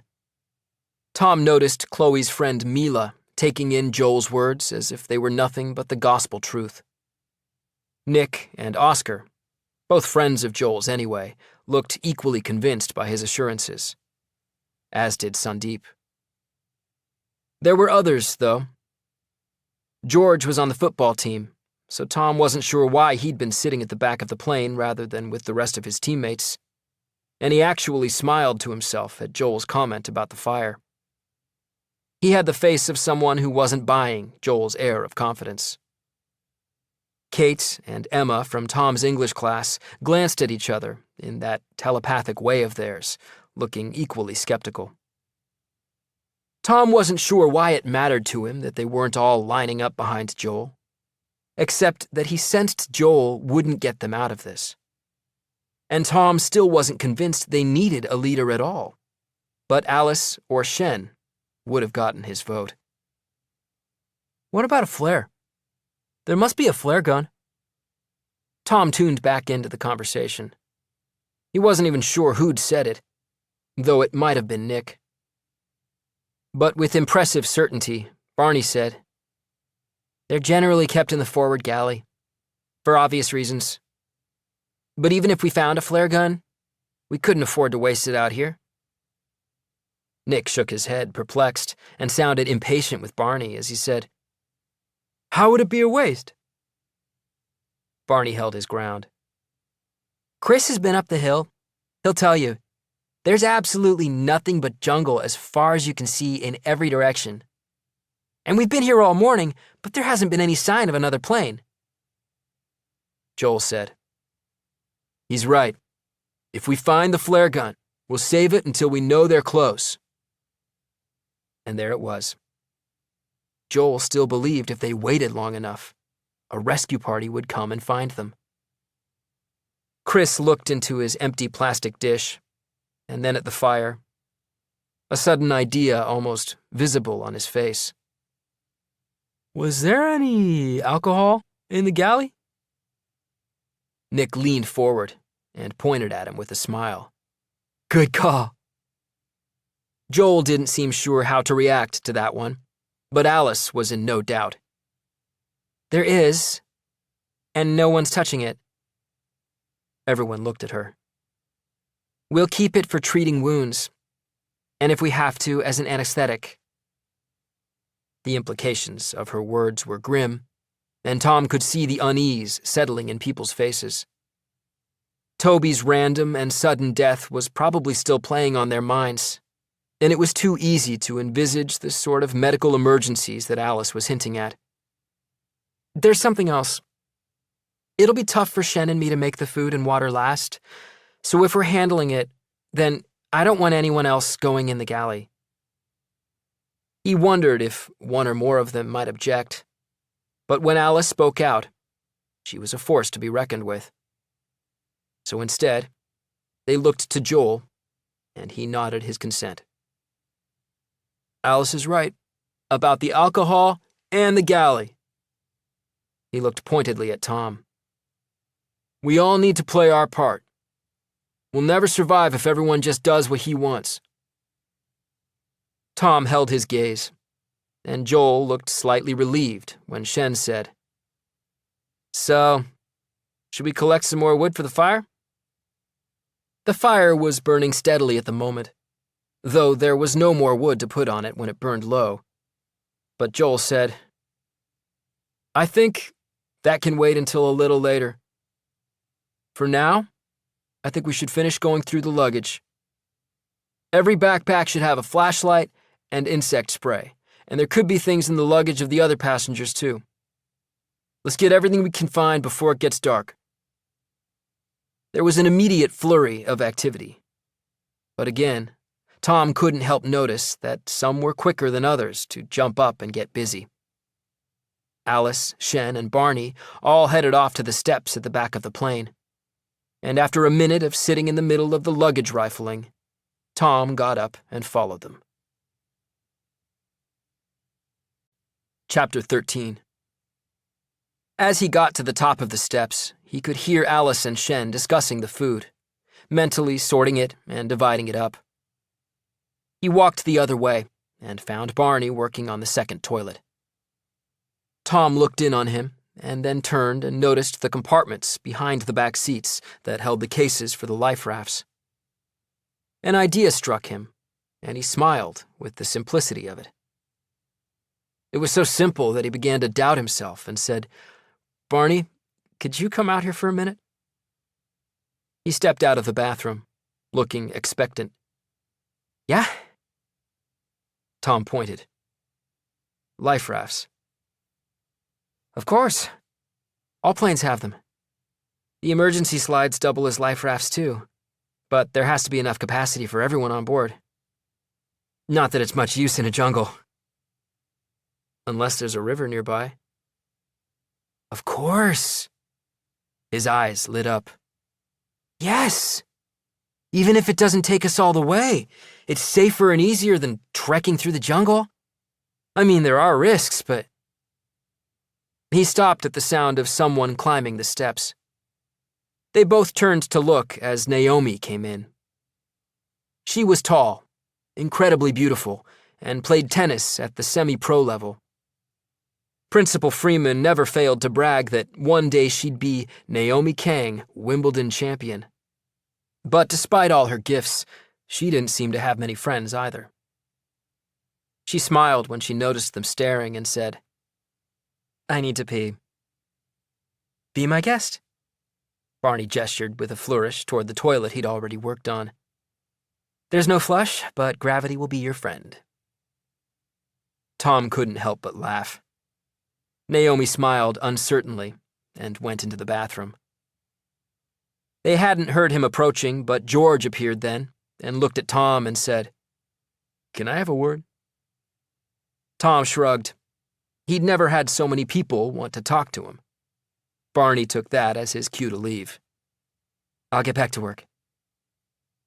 George watched Barney go, puzzled, as if he'd never noticed him before. And once they were alone, he said to Tom, I overheard Alice and Lara talking. If you're going to get out of here, I'd like to come, if you don't mind. Joel's okay, I guess, but staying here is not an option. Tom shrugged again, though he was beginning to wonder who wouldn't be coming with him. Sure, We'll be going day after tomorrow, if there's no sign of a rescue. Great. I know we've never spoken before, but I really appreciate this. Tom nodded, and George started to walk away. But before disappearing, he turned back to Tom. I quit the football team a month ago. They weren't happy about it. It's why I wasn't sitting with them. Okay. I'm not sure why you're telling me, but... Okay.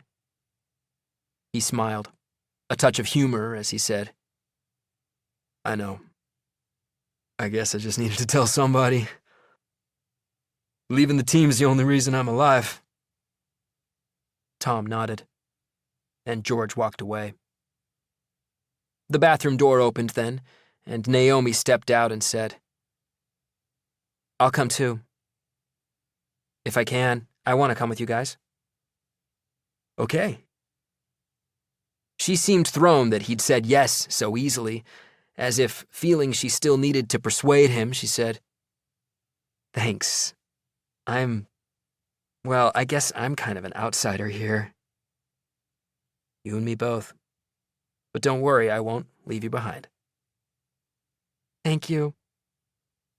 She tried a smile, but looked on the verge of tears.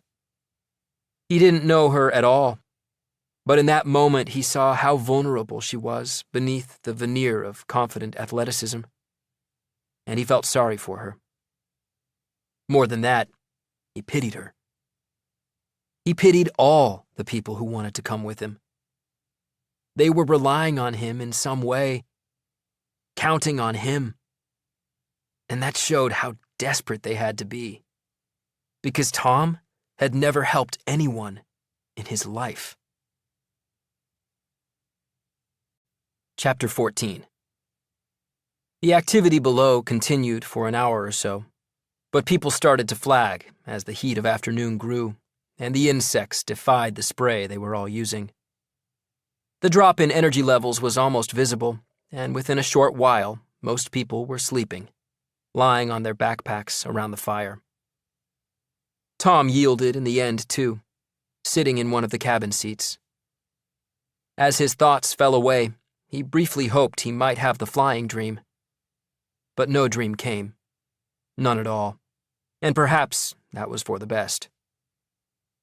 When he woke and saw the back of the seat in front of him, it took him a moment or two to remember where he was and that this plane was going nowhere. He heard Alice's voice and walked to the front of the plane and looked down. She was just adding some branches to the fire, which was dangerously low. The others were stirring too, and Joel, who'd obviously been roused by Alice, was trying to regain control. Everyone, spread out, find more wood for the fire. Old and dry is better, but anything you can find. And remember to watch out for snakes. No more accidents. Most of them were struggling to shake the heat-induced drowsiness, and he sounded more urgent, more forceful now. Come on, people! We have about an hour before it gets dark, and we need this fire! Finally, people started to move, dispersing into the surrounding trees.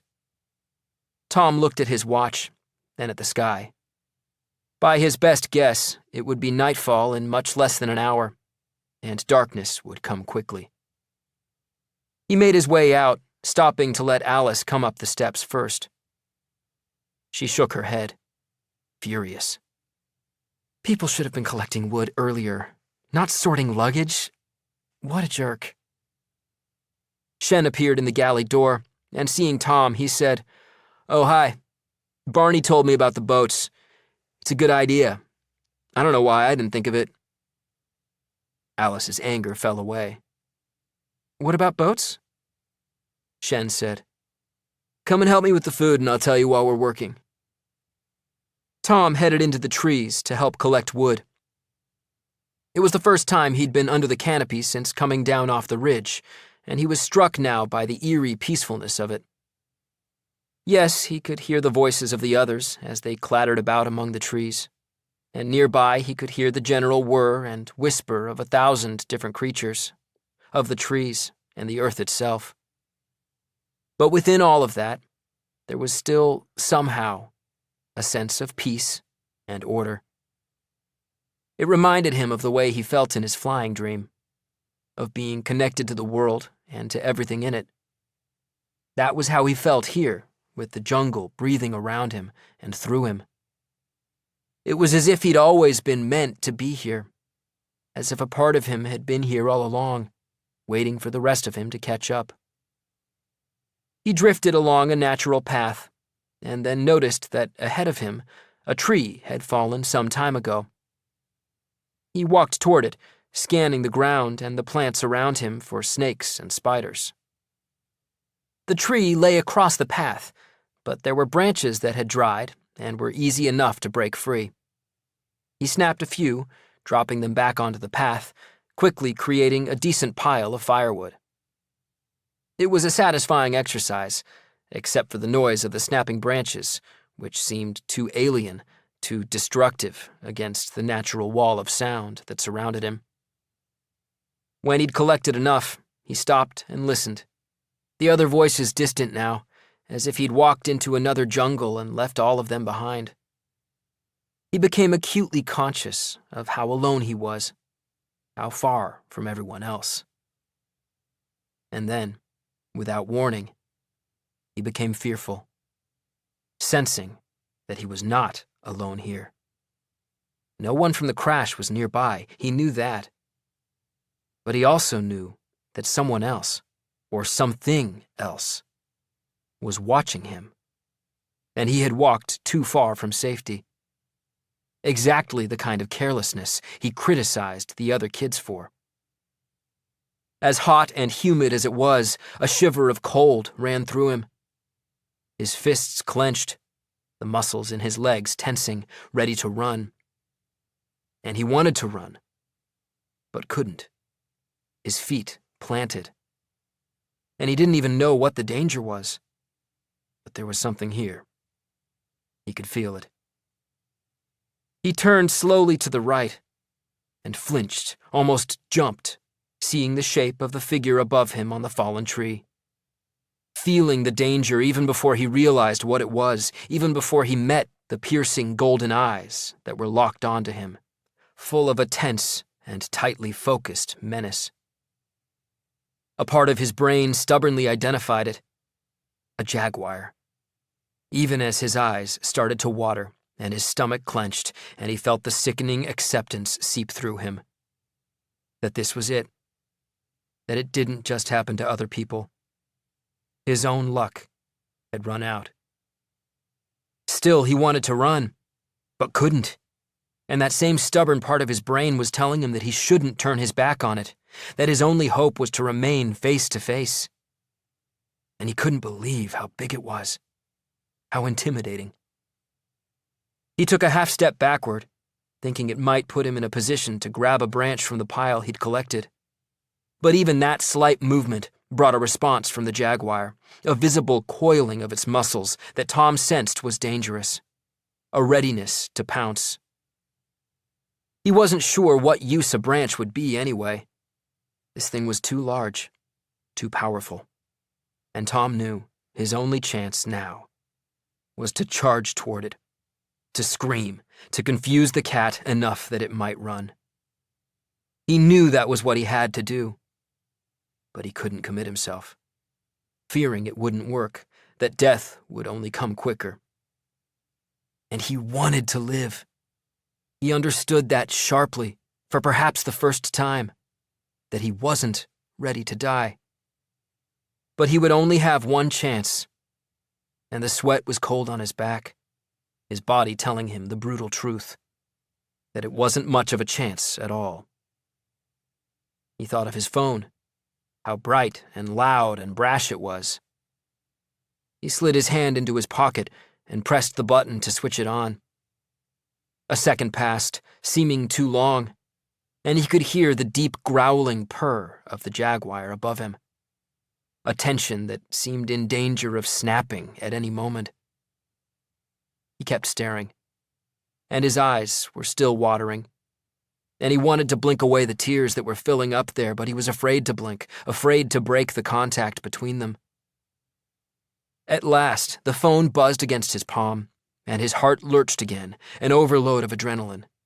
He pulled it free and held it out, afraid of dropping it, no longer fully in control of his own hand.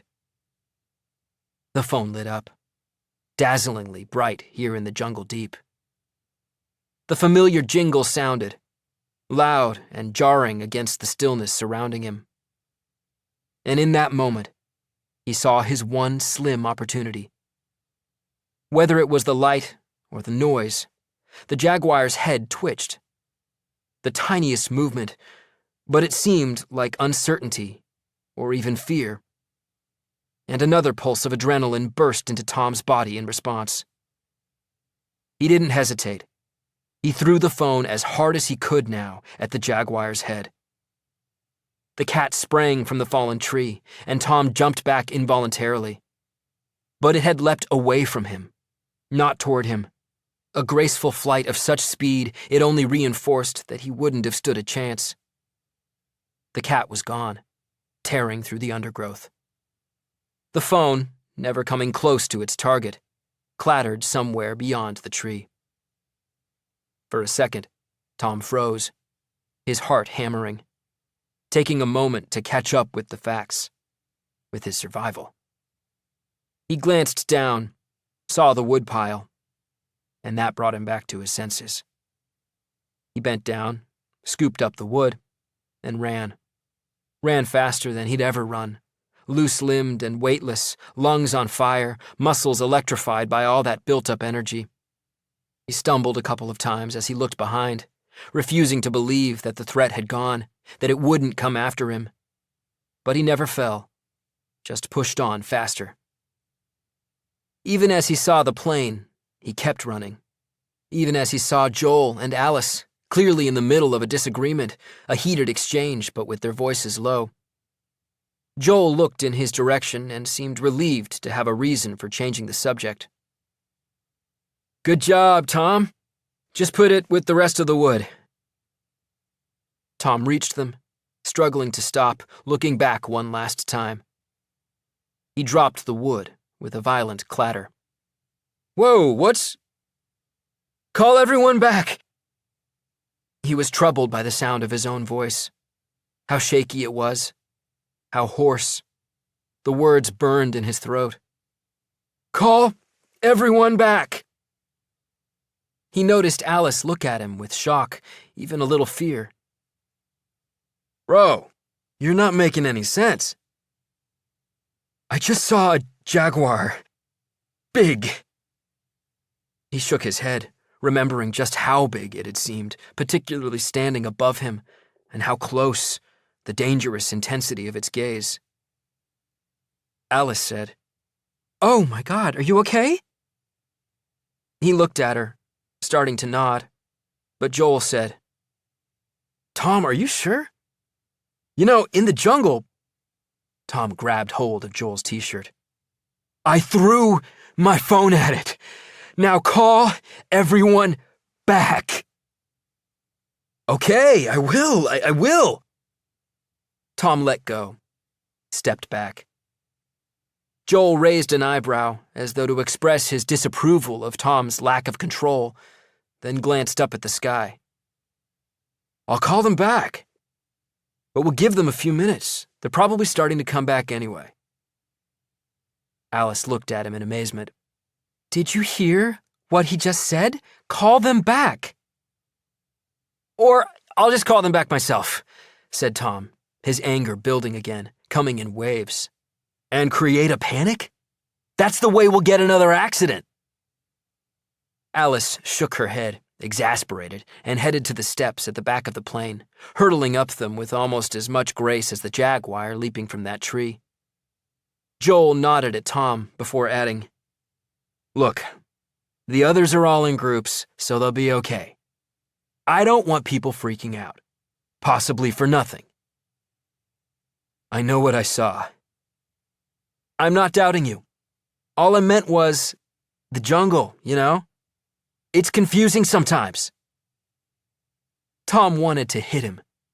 Wanted it so much, but he wouldn't sink to that, particularly after what had just happened. He bent down, picked up the wood, and walked away, leaving Joel standing there.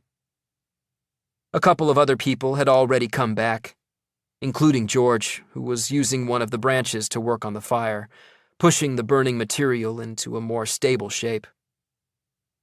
He nodded to Tom and said, "You okay?" "Yeah, it's nothing." George didn't look convinced, but he shifted his attention to the branches Tom was holding. "They look pretty dry. I could use them." "Sure," said Tom, and put the branches next to the fire instead of on the larger woodpile. He noticed his hands were still shaking. He helped George add them, calming down now, even though he kept looking toward the trees, watching for signs of the others coming back, trying to remember how many more were still out there. Then George said, "What's that kid's name? The one who fixed the toilets?" "Barney. Barney, that's it. I don't really know him, but he seems okay." Tom thought of Barney, and of Shen, and perhaps because of the scare he'd just had, he felt an odd attachment to both of them. He felt good, too, that this kid George, whom he'd never spoken to before today, was talking to him now like they were friends. For once, he liked the thought of not being alone, of not having only himself to rely on. "If I'm honest, I don't know him either, but he's a good guy." "Yeah." He smiled, the look of someone who'd come to a realization. Maybe just that there were people worth knowing beyond the narrow world of his former friends on the football team. George started to say something else, but appeared to change his mind as Joel strolled over. Joel looked ready to speak too, but a faint scream sounded from deep within the trees to their right. All three of them looked in the direction of the cry, but a few seconds later, it was followed by the sound of people laughing. Joel looked at Tom. "They're just fooling around." Tom didn't answer, but turned slowly back to the tree line. The two sounds had come from more or less the same direction, but it seemed to him that the scream had been farther away, the laughter nearer. As if to prove that point, Chloe, Mila, and Chris emerged from the shadows, laughing, carrying a few small branches between them. "I'll speak to them," said Joel, and walked over to meet them. And Tom wondered if Joel had come to the same conclusion as him about the location of the scream, because he looked rattled in some way. He spoke to Chris, who turned back to the trees and shouted for everyone to come back, his voice bellowing and briefly drowning out the jungle chorus. Chapter 15. Tom sat by the fire and watched as the others came back with the wood they'd collected. When darkness fell and the last of the stragglers emerged from the shadows, he tried to do a mental count, making sure everyone had come back.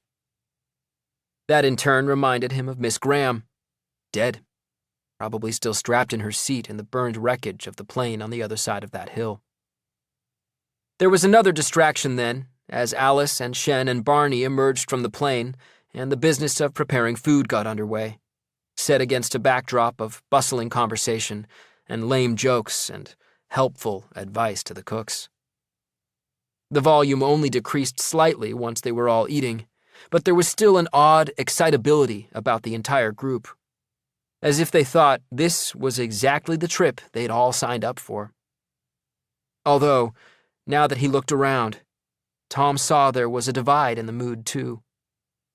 The people who wanted to leave with him were quieter, more subdued. George and Alice in particular. Lara and... His thoughts stumbled and fell away from him. He looked around the circle of people, their faces glowing and only half shown by the firelight. He shook his head, angry with himself for not noticing before, even angrier at Joel. "Where's Naomi?" Joel said, "Naomi?" He sounded confident, though it was clear he wasn't sure who Naomi was. "Has anyone seen her?" Chloe said, "We saw her, didn't we, Chris? She was in the same area as us." "Yeah, but she walked farther. Maybe she got lost." There was a sudden flurry of talking before Joel said, "Okay, we need to organize a search." "No," said Tom, and everyone stopped talking and stared at him. He stood and said, "I'll go." Joel stood too, his face half lost in shadow, the other half dancing with the firelight, and he looked queasily paternal as he said, "Tom, bro, this isn't your fault." Once again, Tom felt like hitting him. "No, it's yours, but I'm still going." Nick said, "What's he talking about?" But before Joel could respond, George stood up. "I'll come with you." Then a girl's voice came from the other side of the fire. "So will I." She stood up, and Tom saw it was Kate, stepping up again. This time she didn't give Joel the chance to overrule her. "She might want a girl in the group that finds her, and we used to play tennis together years ago." "Sure," said Tom. And the three of them got flashlights, and each selected a branch from the woodpile, with Joel all the while talking in the background, giving instructions as though they were going on his behalf. Tom wasn't listening to him, and guessed the other two weren't either. Joel only stopped when George pointed into the trees with his flashlight, saying, "That's the direction the scream came from." They set off, as one of the other girls said, "What scream? Who heard a scream?" Tom was focusing on the beam illuminating a narrow sliver of ground in front of him. But he heard Alice say, "Why don't you tell them, Joel? Tell them about the scream." Their small party moved into single file. Tom was at the front, George at the back, and as they edged carefully onto the straggling path, which seemed to have become even more hemmed in by vegetation now that night had fallen, Kate said, "What was Alice talking about as we left?" Tom kept his eyes fixed forward as he spoke. "I came face to face with a jaguar when I was collecting wood." He paused, using the branch he was carrying to dismantle a spider's web that had been thrown across the path. "I threw my phone at it and it ran off. But I told Joel to call everyone in." "And he didn't?" "Not right away. Then we heard the scream." George cursed under his breath with what sounded like a mixture of fury and frustration. "Oh my God." Kate sounded horrified, perhaps thinking of what might have happened to Naomi rather than dwelling on the reasons for it happening. And the reasons, it seemed, didn't even need spelling out. "Why is everyone listening to him?" George said, "Because he's the only one talking. Tom should be the leader." Tom couldn't help but be flattered, particularly when he'd never spoken to George until a few hours ago.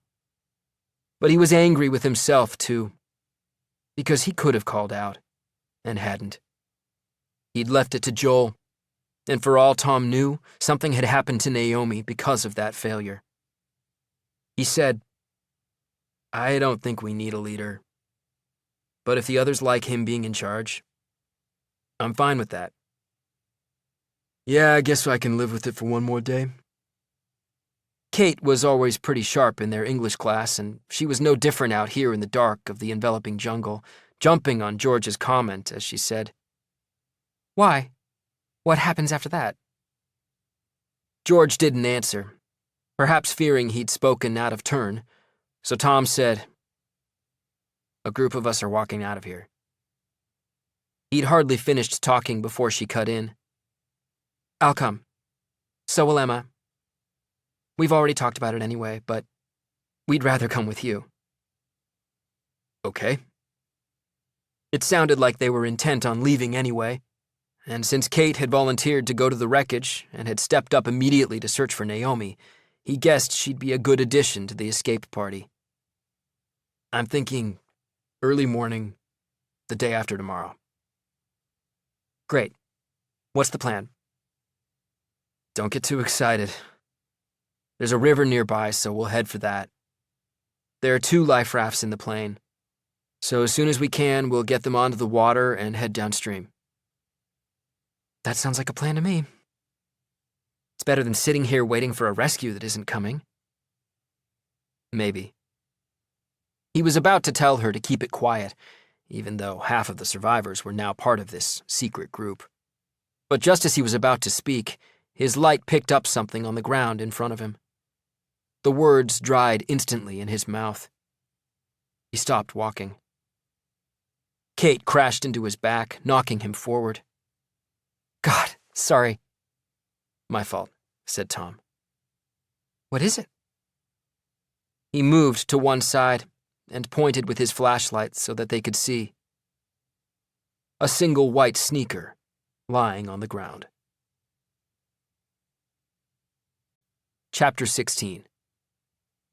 Kate rushed forward, crouching down, picking up the sneaker. She looked up at them, startled and horrified, her face caught in their flashlight beams like an animal on a nighttime road. It's hers. She didn't wait for a response, but called out, Naomi? The wall of noise around them seemed to shudder and quiver briefly, as if all those creatures were trying to take in this new sound and adjust to it. But the soundscape returned to normal, and no one called back. Tom spotted a small bunch of twigs and branches scattered on the path just beyond where Kate was still crouching, holding the shoe. So this was where the attack had happened. And he could imagine, looking at the pitiful pile of kindling, that she'd been determined to find more, heading farther into the jungle without realizing the danger. He thought back to that brief moment of acknowledging they were both outsiders in one way or another. And it was true. But it had cost Naomi her life. He remembered telling her that he wouldn't leave her behind. And he felt like a liar now for making that promise. George pointed his light off to the right, where some of the undergrowth looked as if it had been recently flattened. I guess it dragged her through there. Kate moved toward it and studied the leaves, finally raising her fingers to one broad leaf and rubbing it under the light. It's dried a bit, but it's blood. Something about the way she carried herself made Tom see that she was comfortable in this kind of environment. Emma had said as much when Kate had offered to go to the wreckage of the plane.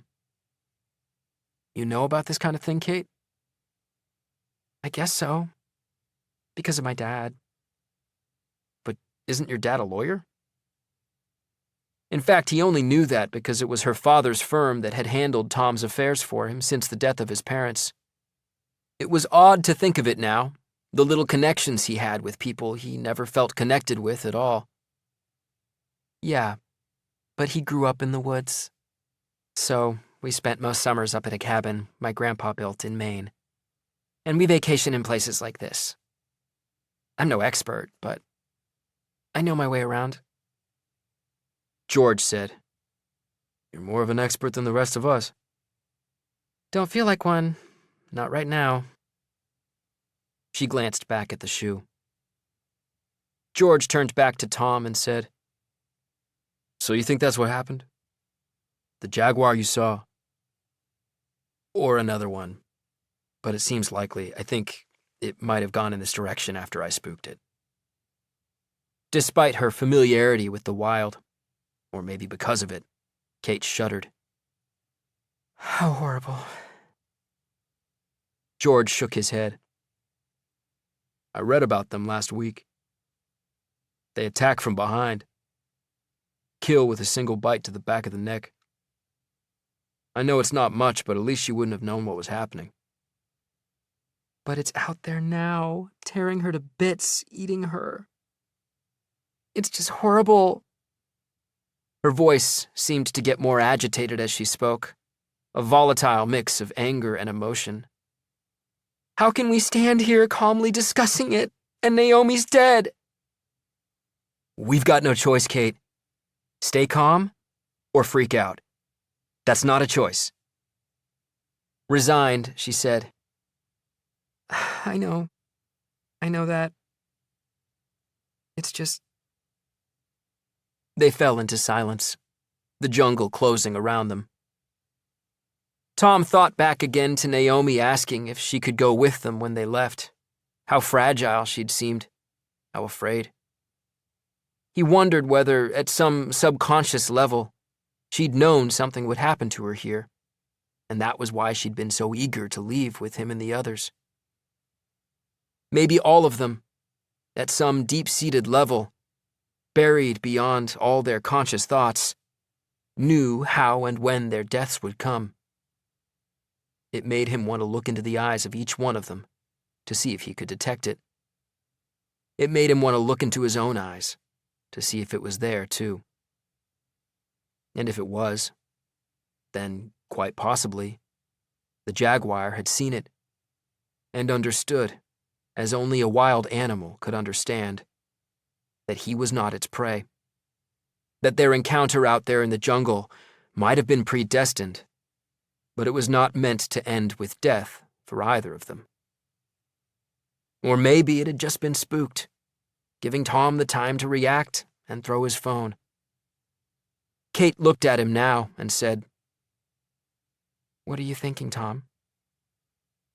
He shook it off and shrugged, though he wasn't sure if either of them saw the gesture in the dark. "I was just thinking about how it didn't attack me right away, but could have. And maybe this stuff about fate is true, you know? That it just wasn't my time." As he spoke, he realized it was the kind of philosophical discussion they had in English class. And true to form, Kate said, "No, Tom, because that means it was Naomi's time, and I know she wasn't meant to die like this." Her voice was shaky, but the anger was never far away. "She died for the same reason Toby died, because Joel's an idiot." He smiled, not so much because of what she'd said, but because the conversation was even taking place. He often wondered during English class what use conversations like that would ever have in the outside world, and yet here they were in the middle of the jungle, investigating the death of one of their classmates, and they were having precisely one of those conversations. George chimed in now. "I think Tom's right. I've been thinking a lot about that. Me quitting the football team." Kate gasped and said, "I didn't know that." "Of course! That's why you weren't sitting with them." "Exactly. Coach kept telling me it was the worst possible timing, and couldn't I just stick it out for a while longer? And I couldn't explain it to him, not in any way that made sense, but I felt so strongly that I had to quit right away. So that's it. Maybe I just wasn't meant to die in that plane." He turned to Tom. "But Kate's right, too. This was still Joel's fault. Listen, I don't like the guy, but you can't blame him. I could have called people back, but I didn't. And if he'd called people back right away, she might still have been taken. If the pilot hadn't crashed, none of us would have been here. If Naomi had any close friends, she wouldn't have been looking for wood on her own." Kate bowed her head in response to that, and he remembered her saying she'd played tennis with Naomi years ago. Perhaps they'd been friends once, but had drifted apart. "It's nobody's fault. I'm not saying I believe in fate. I don't know whether I do. But look at all these random chances. One step to the left or right decides if you live or die. George quits football. Chris annoys Olivia. Some kid survives an air crash but falls onto a snake. It's just all so random. And that's why it doesn't make any sense to blame Joel or anyone else." Kate sighed heavily, then shooed away some flying insect that Tom couldn't even see before she said, "Okay, maybe you're right. But our decisions matter. And that's why it matters who's making those decisions. It's true, Tom. It should be you. You're crazy. None of you knows me. I do, said Kate. And before he could challenge her, that a year's worth of half-baked discussions about books hardly counted as knowing him, George added, And I know enough. Suddenly, Chris's voice boomed through the night from behind them. Tom! He couldn't see Kate's face clearly, but her voice betrayed a smile as she said, See, even that moron thinks you're the leader. They can pick leaders all day long. When we leave as a group. Simple as that. Whatever you say, boss, said George with a laugh, and started back along the path. Tom laughed a little too and said, After you. And Kate followed in George's shadow. Tom brought up the rear, conscious of the deep black of the jungle on his back. One jaguar had done its hunting for the night, but there would be other creatures out there, all looking for food. This entire nocturnal landscape bristling with danger. And sensing that jungle around them, he could think of one more reason he wouldn't want to swap places with Joel. Because no matter what decisions they made, he doubted Naomi would be the last to die out here. Chapter 17. Chris shouted for them once more as they headed back, but none of them felt inclined to reply to his call. When they emerged from the trees, they found him standing in the shadows on the near side of the circle, his silhouette making him look even bigger than usual. But as George's flashlight beam, then Kate's, caught Chris's face, he seemed full of genuine concern, and he was quick to say, Didn't you find her? It was Kate who answered. We found her shoe, and we found blood. George added, And we saw where it dragged her off. Chris shook his head, upset, perhaps thinking he was responsible in some way, because he'd been the last to see her. At the same time, a clamor of voices broke out around the fire, high-pitched and angry and urgent. People who wanted to believe something could still be done, that she couldn't be lost, this girl whose absence they hadn't even noticed. Tom thought Joel might intervene in his usual fashion to restore order, but he was talking to Nick and Chloe, their voices just a part of the general hubbub. They walked back into the camp, and Kate went to sit next to Emma, the two of them immediately falling into conversation, Kate wiping away tears as she spoke, Emma putting her arm around her. Tom nodded to Alice and sat next to her, and then she said, Things were a bit tense after you left. He looked at her, and she smiled. I just wanted Joel to tell the truth.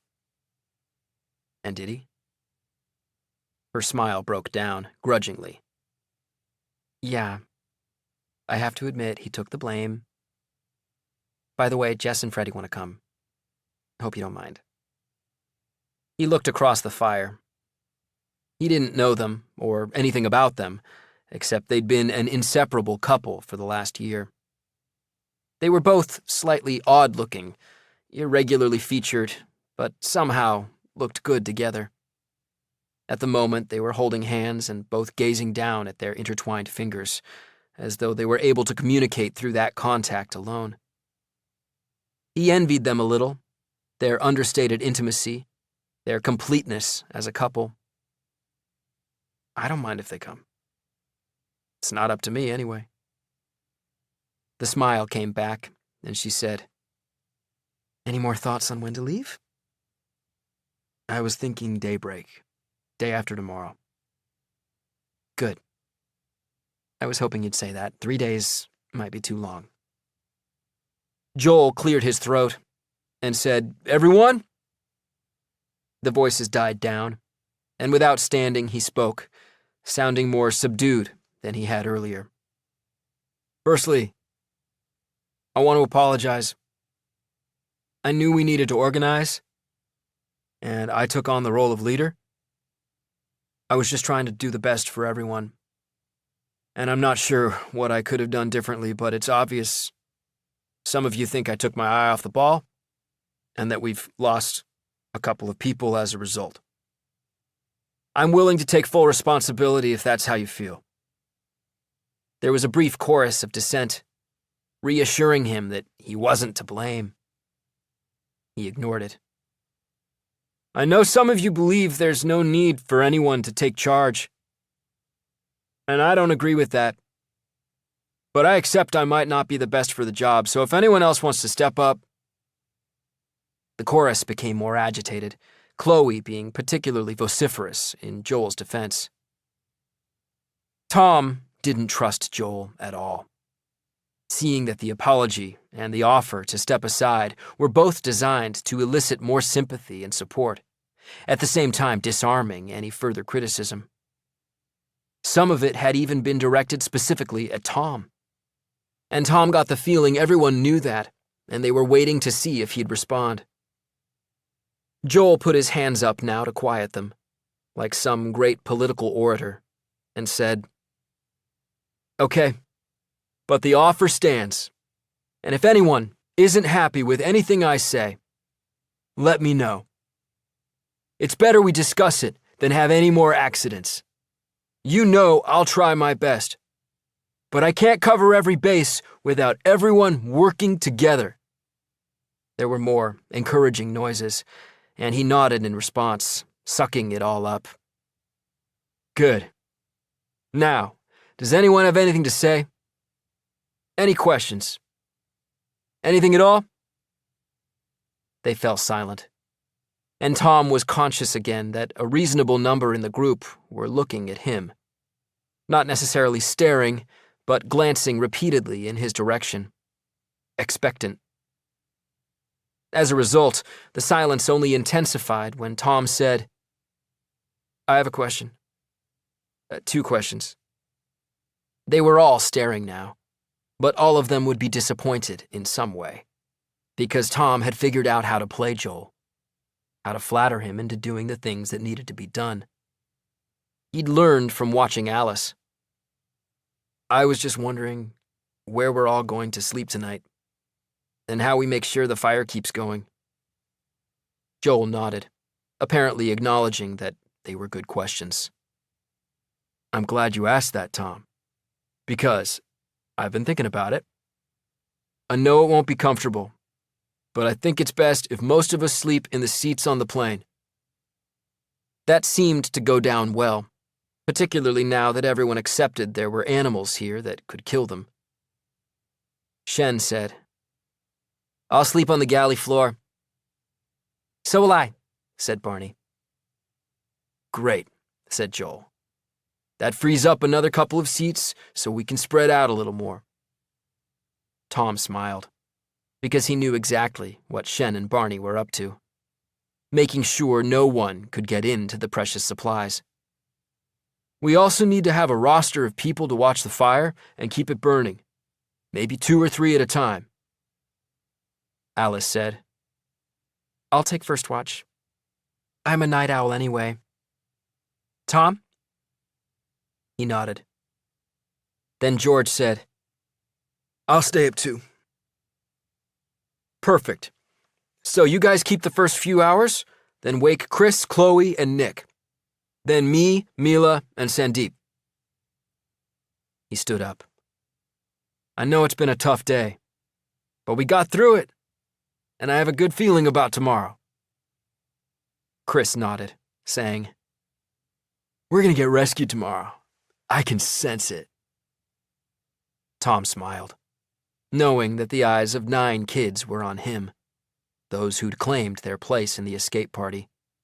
All people who were convinced that Chris's moment of predicting the future had come and gone. Chapter 18. Preparations for sleep started almost immediately, and became almost immediately chaotic. Someone said something about mosquito nets, then Oscar remembered that he'd seen some earlier in the day when they'd been sorting luggage, but hadn't thought them useful and couldn't remember where he'd seen them. So a flashlit search followed, interspersed by odd yells and screams as the searchers encountered any number of deadly creatures that turned out to be beetles or moths or, in one case, a bat. Eventually the nets were found, and a group set about trying to fix them like a veil across the torn-open fuselage. They failed each time, with laughter at first, then frustration, until finally Alice said, "Why don't you ask Shen and Barney to do it?" Nick said, "Who's Barney?" Chris said, "The little kid, the geek." He seemed to anticipate a rebuke from Alice and added quickly, "He's a good guy." Shen and Barney were called from the galley, though Tom noticed that Alice drifted back there herself at the same time, ensuring the supplies remained off-limits. And within 10 minutes, the two boys had managed to attach 3 mosquito nets stretching across the open front of the fuselage. People started to settle then, and after a short time, the only people left around the fire were the 3 on first watch, and Joel. He stood, looked up at the flashlit activity behind the gauze of the nets, then turned his attention back to Tom, Alice, and George. "Thanks for this, guys." Neither Tom nor Alice replied, but George said, "No worries." Joel nodded and said, "Sure, but you can wake me any time if there's a problem." It was Alice who spoke now. "I'm sure we'll be fine." He nodded again, and Tom almost felt sorry for him, because it was clear he didn't have the first idea how to deal with any of them. "Well, good night." He walked off to the side of the plane and the steps. A few seconds later, Shen emerged from the gloom and sat with them. "Barney's using the other 2 nets to cover the door at the back. You'll still be able to separate them and step through." Alice smiled and said, "Shen, if there's ever a zombie apocalypse, I want you and Barney on my team." Tom looked at her. "I have no idea what that means, but me too." "You know, a zombie apocalypse." "Yeah, Alice, I understand what the words mean, but..." George started laughing, either at Tom's confusion or the fact they were having this conversation in the first place. Then, from above, they heard Chloe say disapprovingly, "Well, I'm glad someone's enjoying themselves." That set them all laughing. But then Shen bid them good night, and the 3 of them sat in silence, and the cabin slowly quieted above them. And for a while there was only the crackling of the fire, and the relentless noise of the jungle, and the more distinct sounds of various creatures moving and sometimes crashing through the branches and undergrowth that surrounded them. When they spoke again, it was after a particularly loud rustling, followed by a grunting of some sort, and Alice whispered, "What was that?" George turned his flashlight on and pointed it out toward the trees, though the beam only seemed to make the wall of darkness even more opaque. "Some sort of a pig, maybe? What are they called? Peccaries?" "Yeah, I think I read something about that." Tom smiled. They'd all been encouraged to do their research before coming out here, and most of them had, even though here wasn't exactly where here was meant to be. He guessed most of the wildlife was still more or less the same, and equally dangerous. He hadn't really wanted to come, of course, so the only knowledge he'd brought was the stuff he'd already gotten from nature documentaries on TV. George and Alice talked on, their voices low, mainly discussing different people, some of whom had died at the beginning of this long day. At first, Tom was confused to hear them talking in a tone that suggested they knew each other and had met socially, when they hardly seemed similar types. But then he remembered that Alice had briefly dated Ethan from the football team and had probably met George as a result. After about 20 minutes, Alice said, "Sorry, Tom. We're talking about people you don't really know." "I don't mind." George glanced up at the cabin high above them. in darkness now. The sound of someone quietly snoring, just audible above the more general noise of the jungle. Then he said, "I thought you handled that really well earlier. He was obviously trying to push your buttons." Alice nodded in agreement, but Tom said, "It's pretty stupid, really. But at least we only have to put up with it for one more day." When will you tell them? "That we're going?" She nodded. Tomorrow afternoon, I guess, before it gets dark. We'll want everything ready so we can head out first thing the next morning. She walked over and picked up a branch, placing it on the fire, saying, I wonder how he'll take that. Tom thought about it, how more than half of the survivors were now in the escape party, how he'd accepted every addition, pretending it had nothing to do with him. He realized now that there was only one way to deal with the inevitable disagreement the following afternoon. Look, if they all want to come, there's nothing stopping them. But there's nothing stopping us from leaving either. They can argue all day, but we're going. So it's a simple choice: come with us, or stay behind and wait to be rescued. He noticed that Alice looked relieved by that, and he felt like telling her again that it wasn't up to him, that he wasn't leading the escape party.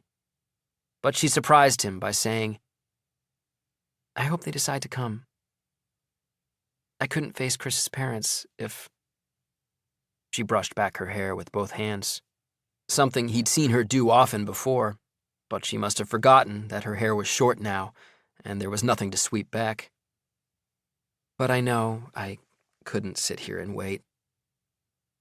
I keep thinking about my parents and my little brother, what they must be going through.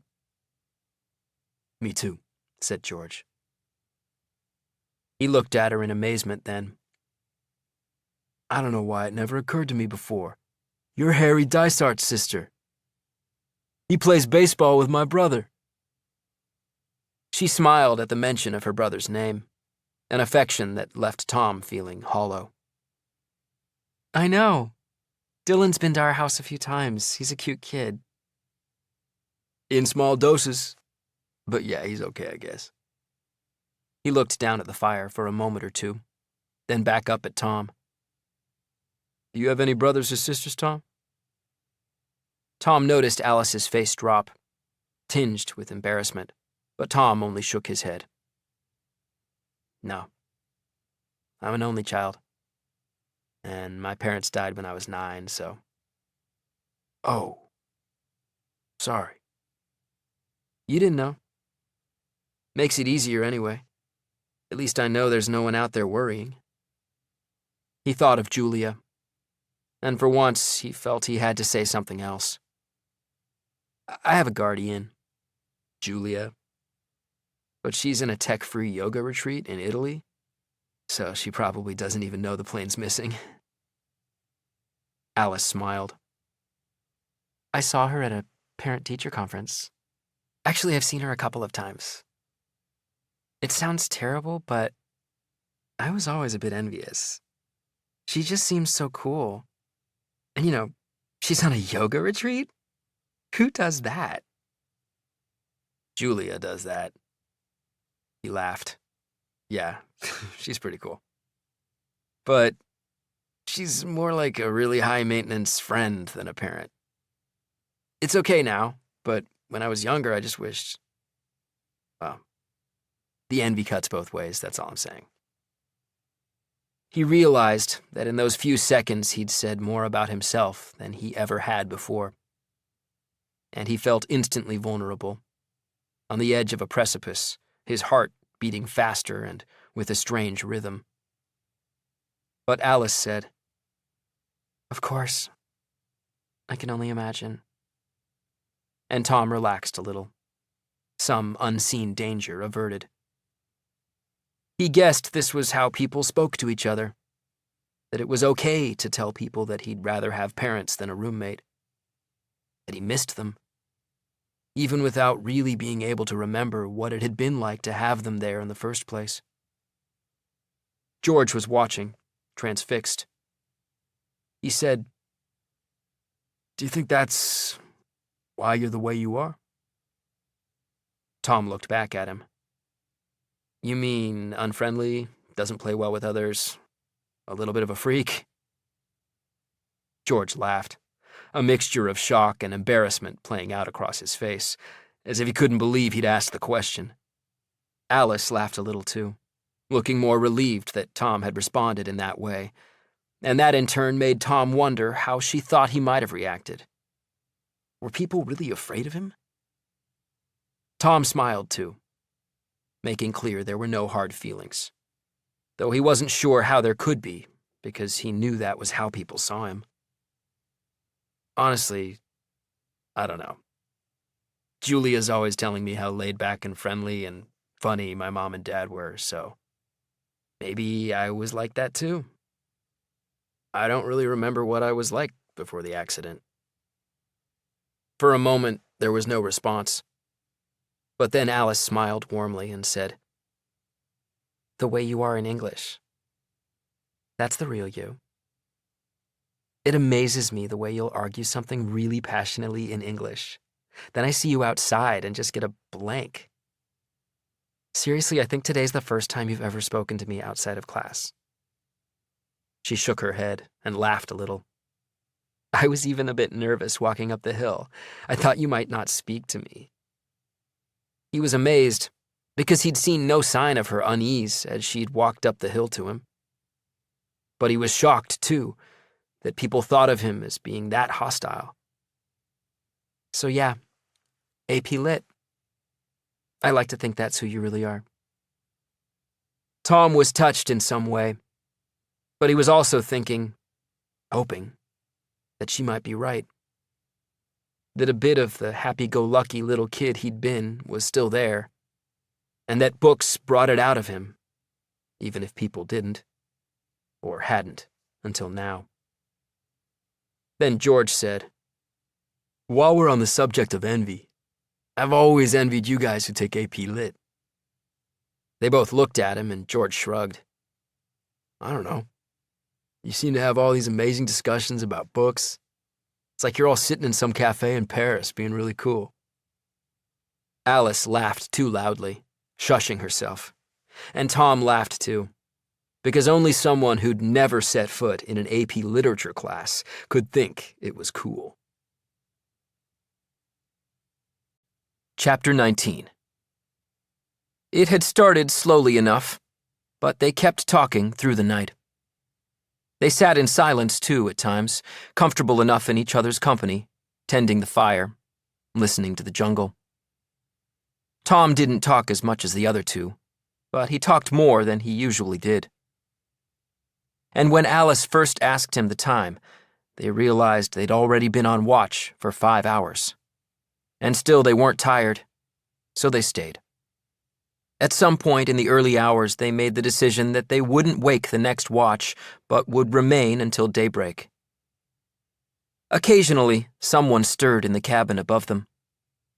Once or twice, people got up, sometimes turning on a flashlight, stumbling into one of the bathrooms. Several times during the night, there were sounds of disturbed sleep, too. Maybe even nightmares. As one person mumbled in their sleep, a distressed litany that sounded like a plea for help, Alice said, "That's Lara. She has nightmares even when she's not in plane crashes." Tom was mesmerized that she could recognize Lara from such a faint and garbled cry. And he was briefly full of wonder at this world of friendship he didn't really understand. A world of sleepovers and knowing each other's hopes and fears and eating and sleeping patterns and any number of other things. He wasn't sure he'd want that world for himself, but he was intrigued and astonished by it all the same. It was during one of their more talkative phases that they noticed the first sluggish blue tinge in the air around them. There was some movement farther up the slope, and they looked as a large peccary emerged into the gouged path of the plane. It seemed to root around amid the debris, then glanced at them, looking unfazed, before disappearing back into the undergrowth. George said, Think it tastes like bacon? Alice gave him a playful thump on the arm, but then they fell silent again as, within minutes, the sickly light transformed, taking on the hue of the day to come. 24 hours, said Alice. And George nodded. Only after a moment or two did Tom understand that they were talking about how long they'd been here, that 24 hours had elapsed since their plane had broken apart, and they'd found themselves in this jungle. Tom's confusion arose out of the fact that he was thinking of a different 24 hours, the time that would pass before he set off to find a way out.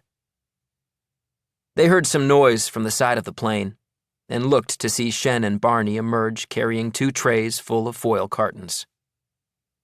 Barney said, "You stayed up all night?" Alice smiled and stretched. "Didn't mean to. We weren't tired." Shen reached the fire, saying, "Then you should eat before you go to bed. I think we'll have to front load on food today. A lot of this won't keep for another day." Tom said, "What about dry food? Or the plastic-wrapped stuff?"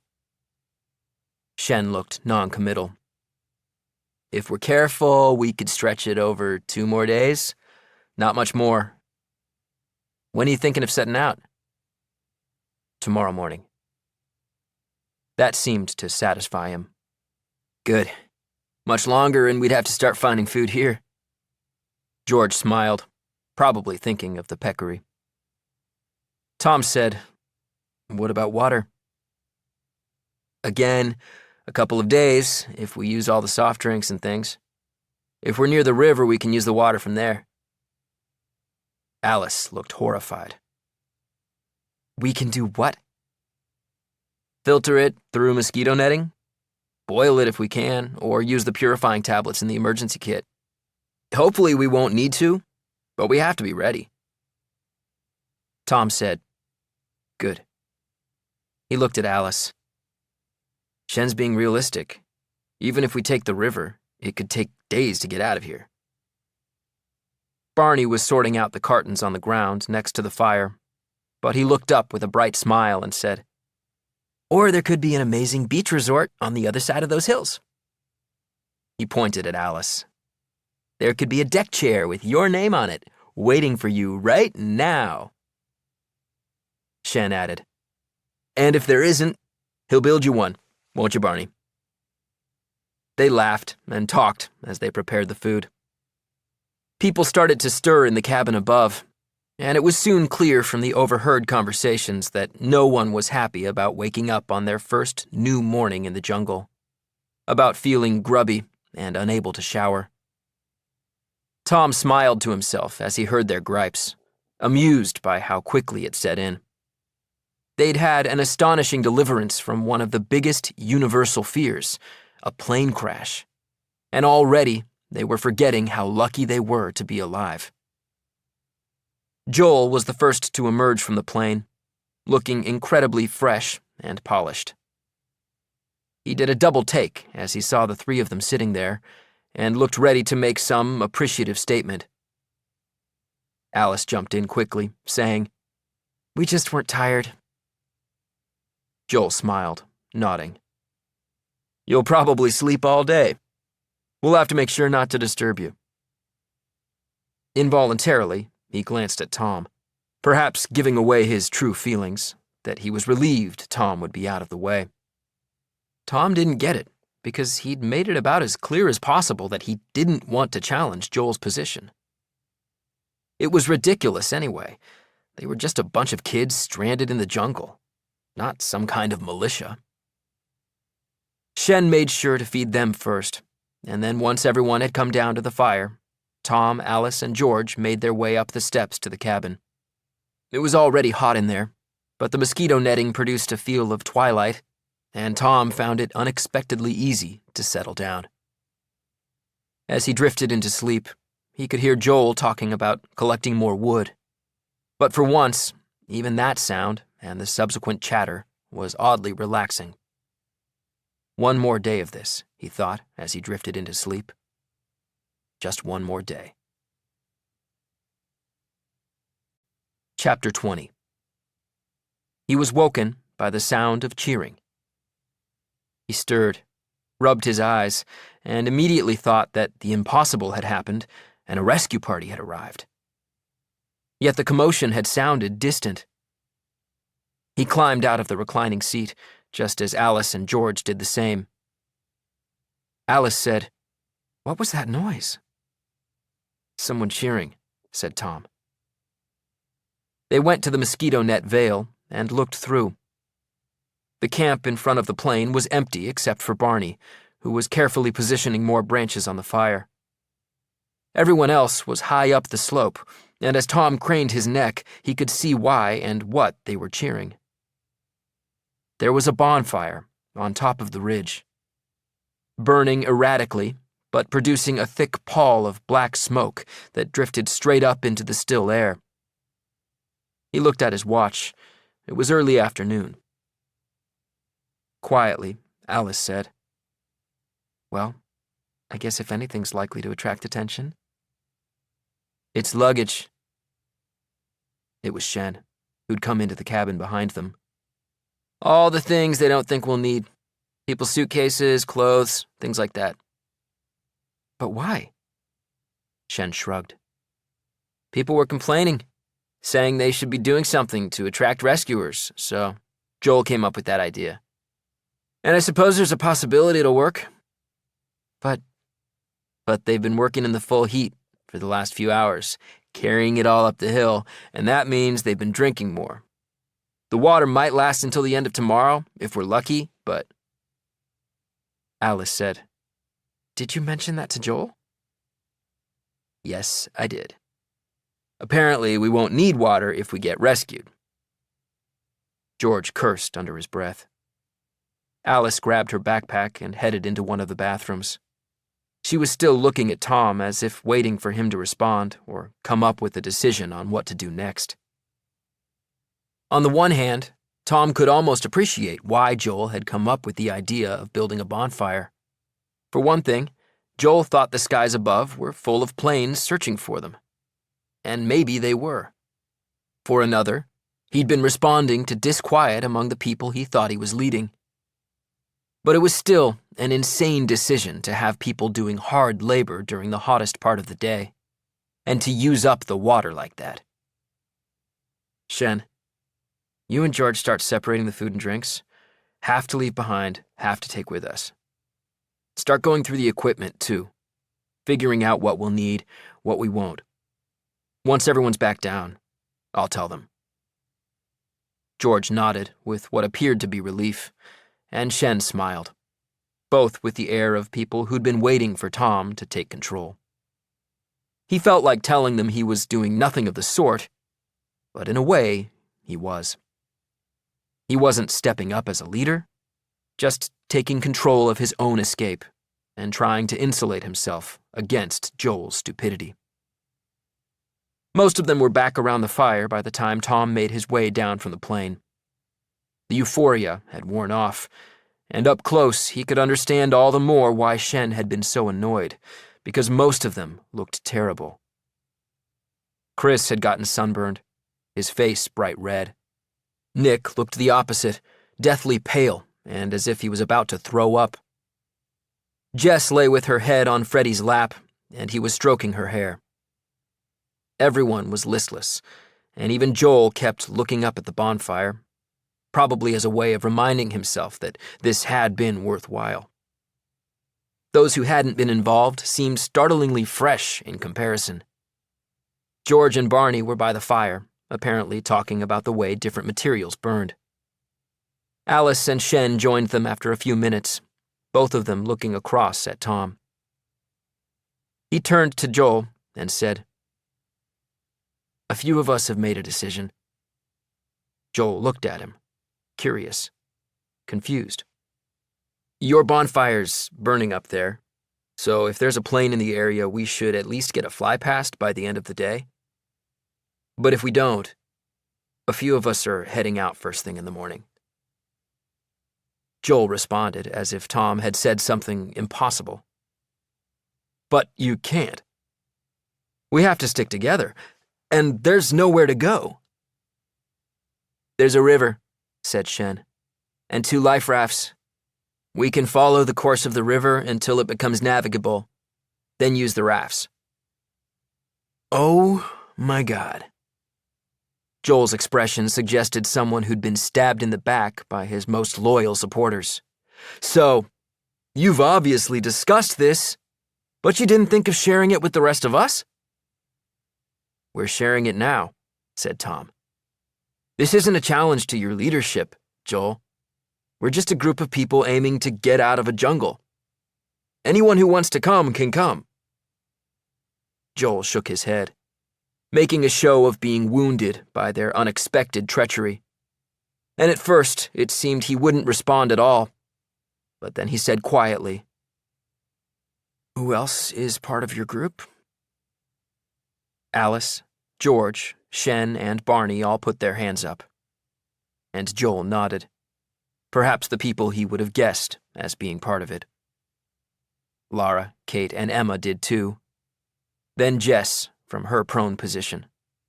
Freddie made a weak attempt to raise his own hand, but couldn't, and let it rest on Jess's hair again.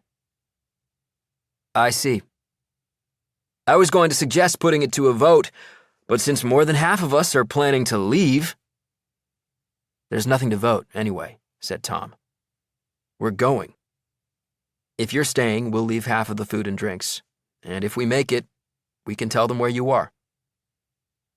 Chloe laughed, a single, unpleasant laugh. Her face was red, not with sunburn, but with the heat, and her hair was matted with sweat. "You seriously think we can walk out of this jungle with snakes and jaguars and who knows what else? And that's before you even get to the river. You'll all die." "Chloe's right," said Chris. "Maybe," said Tom. Chloe became even more outraged. "Maybe? That's all you can say to defend such a stupid plan?" "This isn't a debate. A group of us are walking out in the morning. Stay or come, your choice." "It's not a choice. It's ridiculous." Tom didn't answer this time, determined not to get into a discussion about it. Barney was willing, though, and said, "There's something else you should consider." Chloe interrupted. When we want your opinion, we'll ask for it." Barney was silenced, looking stung. But with a flash of anger, Alice stood and stared directly at Chloe as she said, "Hey, Barney's walked to the wreckage, built the stairs, got the toilets working, helped put up the mosquito netting. What have you done?" Chloe tried to answer, her mouth moving but forming no words under Alice's fierce glare. "Exactly. Now, if Barney's got anything to say, anything at all, I suggest you listen." She sat down again, her face set, the fury barely contained. Tom noticed Chris nodding a little to himself, suggesting he'd been on the receiving end of that anger a couple of times in their shared childhood. Barney was blushing, almost as red as the people who'd been working on the bonfire, and appeared disinclined to speak ever again. But Joel said, "Alice is right, of course, and if we don't listen to each other, we won't get anywhere. Barney, everyone's hot and tired, but I want to hear what you were going to say. I guess it was something about the problems of staying here?" Despite everything, Tom felt like shaking Joel's hand for that intervention, and didn't only because he didn't want to embarrass Barney even more. He looked at Alice instead and smiled when he caught her eye. She smiled back, embarrassed herself, and having just seen her in full fury, he felt like he was seeing for the first time that she wasn't just pretty, but really beautiful. Barney cleared his throat. "All I was going to say was it could be dangerous to leave. I mean, it will be. But I think our chances of surviving more than a few days here are pretty slim. This is a hostile environment.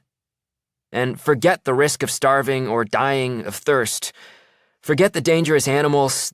There are parasites and insect-borne diseases, just too many ways of getting sick. But it'll be worse in the jungle, said Chloe, sounding afraid now, the fight gone out of her. Barney looked at her more sympathetically than she deserved and said, "This is the jungle. We're in the middle of it. And it's true we'll be exposed to all those same things after we leave, absolutely. And it's likely to be really difficult terrain, but at least we'll be heading somewhere." "That's true," said Joel. He glanced up at the bonfire, the smoke still snaking upward, but already looking less pronounced against the vast blue of the sky. "But I'm going to keep us together. So if we haven't seen a plane by the end of this afternoon, we'll all head out. Everyone should empty their backpacks of everything but the most essential things. And Barney, you and Shen should be in charge of the supplies, making sure we have everything that's useful." They both looked at Tom, but he only smiled. They got up then and headed back to the plane. But none of the others seemed in any hurry to empty their backpacks or to move at all. Chapter 21. Tom followed Shen and Barney into the plane, but noticed they fell silent as he climbed the steps. Barney said, "It's okay. It's Tom." "Good."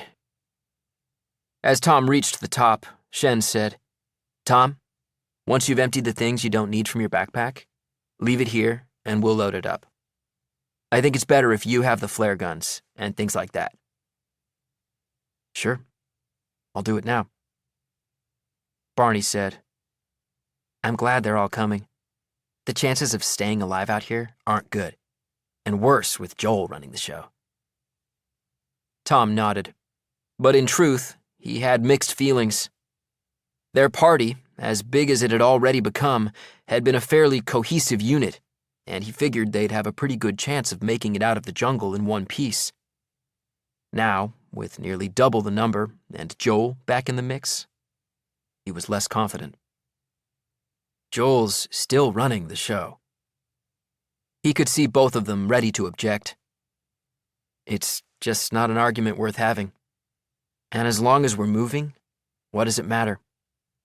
Let him be the leader, but we follow our own plan. That seemed to please them, and Tom went off to empty some of the clothes out of his backpack. Alice came in and started doing the same with hers, in silence at first. Then, without looking up at him, she said, "Do you think I went too far with Chloe?" "Not at all." She looked up now, and he added, "You were sticking up for someone." "Actually, I think some of that was guilt. I hardly noticed Barney before this. He was just some geeky little kid." "I think geeks are pretty cool nowadays." She smiled, but it waned quickly, and she said, "I think Joel still sees himself leading everyone out of here." "Let him." She looked puzzled, maybe wondering why he was so willing to defer to Joel. "It's like I just said to the boys. As long as he's taking us where we want to go anyway, let him lead." "I like that." She smiled again. "I'll go and make up with Chloe." She walked out, and Tom took his half-empty backpack to the galley, then followed Alice outside. A lot of them were still sitting, exhausted by the fire, but a few were scavenging for wood along the edges of the gouged path up the slope. Tom joined in, taking it easy in the intense heat, watching everyone else as they drifted about, packing their backpacks with essentials as they'd been told, helping to collect wood. He noticed Chloe speaking to Barney at one point, what appeared to be a friendly conversation. On the surface of it, things seemed no different from the way they'd been since they arrived, and yet there was something strange and expectant about the atmosphere. Tom couldn't pinpoint it, but it felt like something was wrong. some distortion in the air or in the background noise of the jungle, like a held breath, waiting. It was late in the afternoon when he heard a puzzled and panicked, "Freddie?" He turned and saw Freddie kneeling on the ground in the middle of the slope. Jess was standing above him, trying to pull him up by the arm. It was Jess whose voice he'd heard, and it occurred to him now that he'd never heard either of them speak. Freddie started to stand, but there was something troubling about his face, flushed red, his expression that of someone who was locked away in some other place. He got to his feet, but immediately staggered and fell forward again. Jess cried out with more anguish, "Freddie!" Tom dropped the wood he was carrying and started over to them, but stopped after just a couple of paces, grateful that other people were nearer and got there first. Very quickly there was a small group surrounding the pair, a chorus of encouraging but increasingly frantic voices, and Jess's in the middle of it, reduced to a series of anguished and garbled cries, her distress so intense that it was difficult to listen to. Tom picked up the wood again and carried it back to the fire. By the time he turned, they were carrying Freddie back. Mila rushed past, crying silently, and Tom noticed she was limping slightly, which made him think in turn about the number of minor injuries that might slow their progress the next day. She was calling Shen before she got to the plane, and he came out, followed by Barney. As soon as Shen saw the stricken Freddie, he pointed to the lower part of the fuselage, where the cargo had been, and said, "Carry him into the shade." They heaved him up again, with Jess hanging on to the edge of the group, her tears replaced now by a shock that looked etched in stone. Tom took in Freddie's oddly dumbfounded face, and noticed that he wasn't sweating, that his skin looked waxy but dry.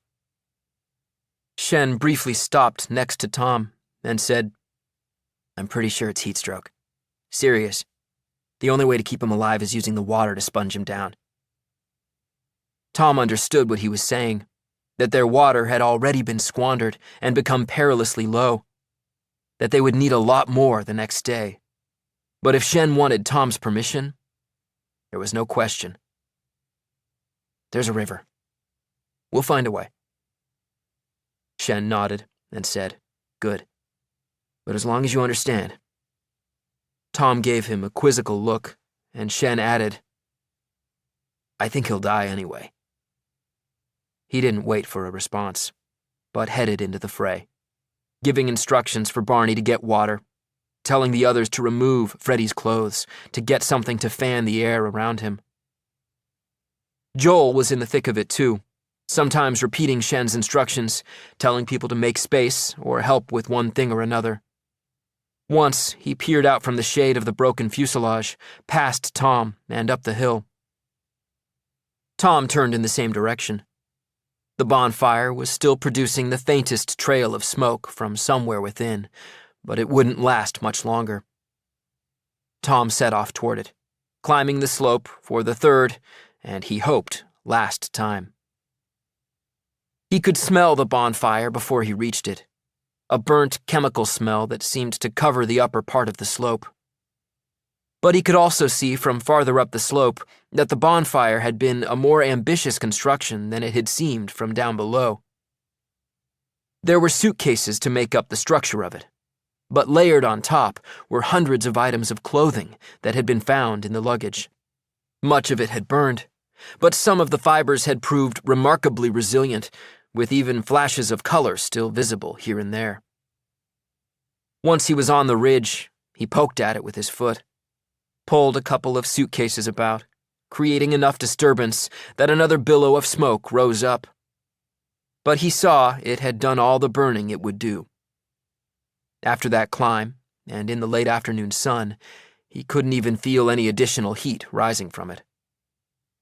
He looked at the main part of the plane, where it lay wrecked and charred. And it had to be his imagination, but it already seemed to be merging with the valley floor. He could no longer see the blue of Charlie's shirt either, no matter how much he stared. All those deaths, all those lost personalities, absorbed by this jungle and reduced to nothing. He turned and let his eyes drift across the landscape. His real reason for coming up here. Taking in the river, barely visible. The area where Naomi had been killed.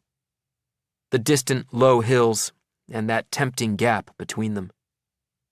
They had no idea what the landscape had in store for them, what trials lay hidden in the undulating terrain between here and the cleft. But at least there were features, a direction in which to travel. The sky was blue above, but off to his left, what he thought was the north, there were clouds piling up on the horizon, and although rain would have helped with the water problem, he could only imagine the extra strain it would put on the ramshackle camp below him. There was no question. They had to leave. And there was only one thing that he could envisage delaying that departure. But even as that thought settled, a wailing scream pierced the air, rising up from below, long and distressing to listen to. And he knew that the obstacle to leaving had removed itself, because the person screaming was Jess. Chapter 22. Tom left the smoldering remains of the bonfire and set off down the slope. If it had worked and attracted the attention of a passing plane in that vast, empty sky, then it might have all seemed different. As he reached the group, he could hear lots of them talking in low voices, but Jess's near-hysterical voice rising above them. "No! I won't let you!" A calm, low response, the words just beyond Tom's hearing. Then Jess again, her voice straining. "He's not being eaten. If you bury him, it's worse. No!" He couldn't see Jess or Freddie, but then he heard Alice say, "Jess, we'll lay him in one of the luggage containers for now. We can seal it shut so nothing can get to him. He'll be okay in there until people come back here to get him." There was silence in response, but he guessed Jess had yielded to that suggestion, because Joel said, "Then let's carry him to the slope. We'll do this right, Jess." Tom drifted past and found Shen and Barney sitting on the makeshift steps at the side of the plane. Shen's t-shirt was soaked with sweat, sticking to his lean frame, his face full of dejection. Barney saw Tom and gave him a helpless shrug. Shen looked up and said, "For a little while I thought..." He shook his head, as if thinking back over what had just happened. "But he just died. Just like that, no." "Was there anything you could have done differently?" Shen shook his head, clearly thinking through his actions and being too hard on himself. He certainly didn't realize that the rest of them, Tom included, probably wouldn't have even known what was wrong with Freddie, let alone how to attempt treating him. Barney patted him on the shoulder. "You were really awesome." He still died. Tom thought of Freddie and Jess, another couple of people who'd always been too easy to dismiss in a sort of visual shorthand. That odd-looking couple who were always joined at the hip. And it was strange to think he'd known almost nothing about them, that he'd never really heard either of them speak until Jess had called out on the slope, that he would never hear Freddie's voice now. Maybe it wasn't Joel's fault, because even without his self-declared leadership, mistakes would have been made, and lives probably lost, maybe more than had been lost already. But there was something obscene about the situation in Tom's mind. That they had been granted this amazing chance at survival, and yet within one day, 3 people had died in such preventable ways. He'd talked the night before about fate, and had genuinely believed that he'd seen it in Naomi's eyes. That it was all there, pre-written. But there had been nothing about Freddie and Jess that might have predicted this.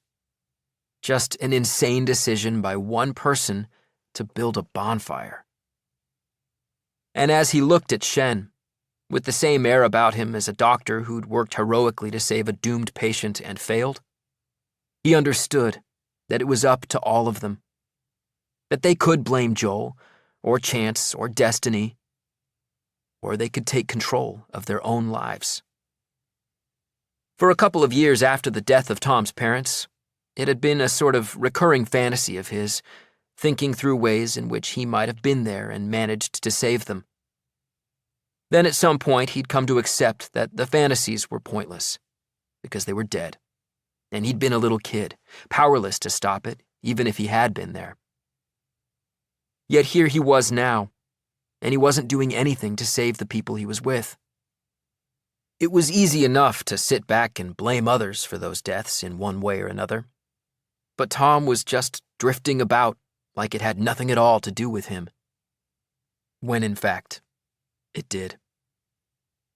True, he'd never been a part of any group, and he doubted he'd be friends with most of them afterward. But Shen and Barney probably didn't feel any more connection with the others than Tom did, and yet they were still doing everything they could to help, to make that difference. Seeing how much it meant to Shen, that he'd tried to save Freddie and lost him, made Tom feel like less of a person. Whether he'd wanted to be on this trip or not, he was here. He was the little boy he'd once imagined, being in the right place at the right time to save someone. He was here. He looked at them and said, "I'm not leaving anyone else behind. Not if I can help it. I'm sick of blaming Joel." Still looking dejected, Shen said, "It's the right thing to aim for. I just don't know if we can do it." "Tom can do it," said Barney. Shen looked at him and nodded with what looked like unconditional acceptance. And Tom immediately regretted what he'd said, because he knew that Shen had been right and Barney was wrong.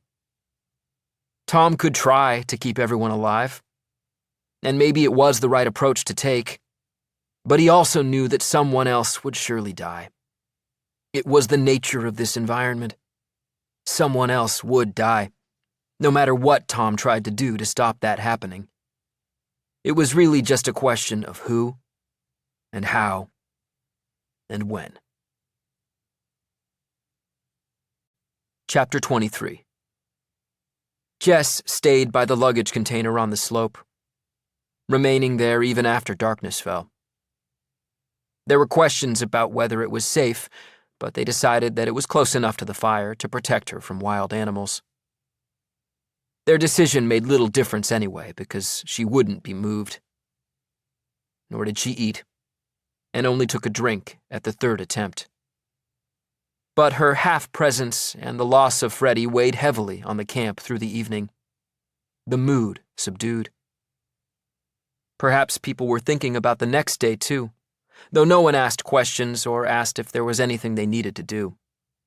The bonfire and the hope of rescue seemed long forgotten. Once again, Alice, George, and Tom took first watch by the fire, though the novelty had worn off even for them. They were conscious, too, of the day that was to follow, and they were all determined that tonight they'd stay only a few hours before waking Chris and Chloe. Jess was still sitting by the container, but about an hour into their watch, she appeared out of the dark like an apparition, moving past the fire without apparently seeing them. She almost could have been sleepwalking. Alice said, "Are you going to bed, Jess?" She nodded and drifted toward the stairs at the side of the plane. Alice looked troubled somehow, perhaps by Jess's expression or her vigil over Freddie's body, or how suddenly she abandoned it. "You think she's all right?" George took a deep breath. "I guess so. But it must be tough, losing your boyfriend like that."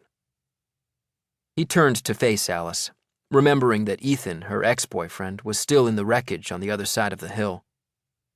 "Sorry, I didn't mean." She smiled dismissively.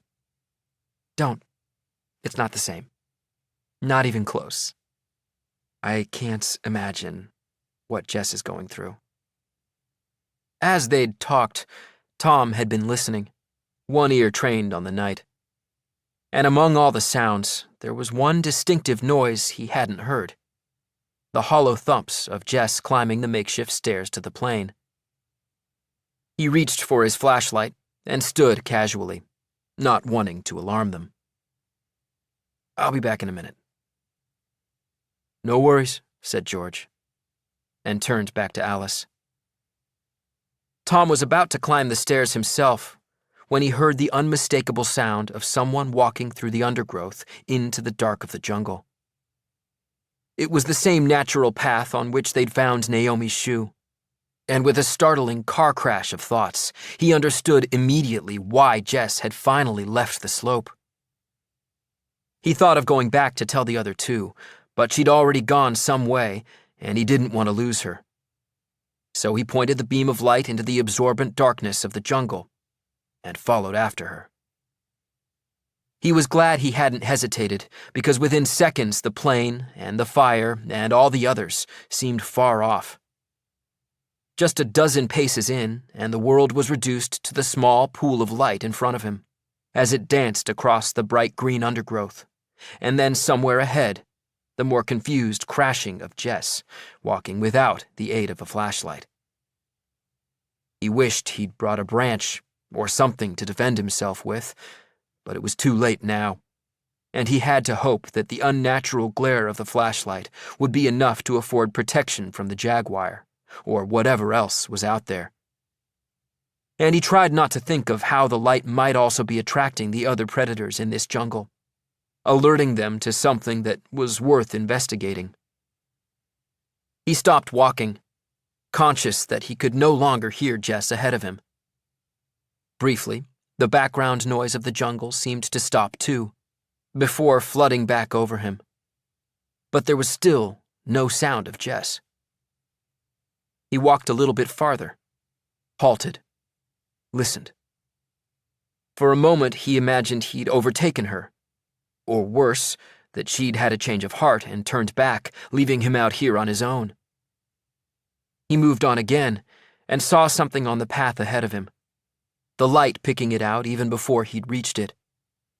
Naomi's sneaker. This was the place. Naomi had died here. A simple fact that still seemed full of mystery.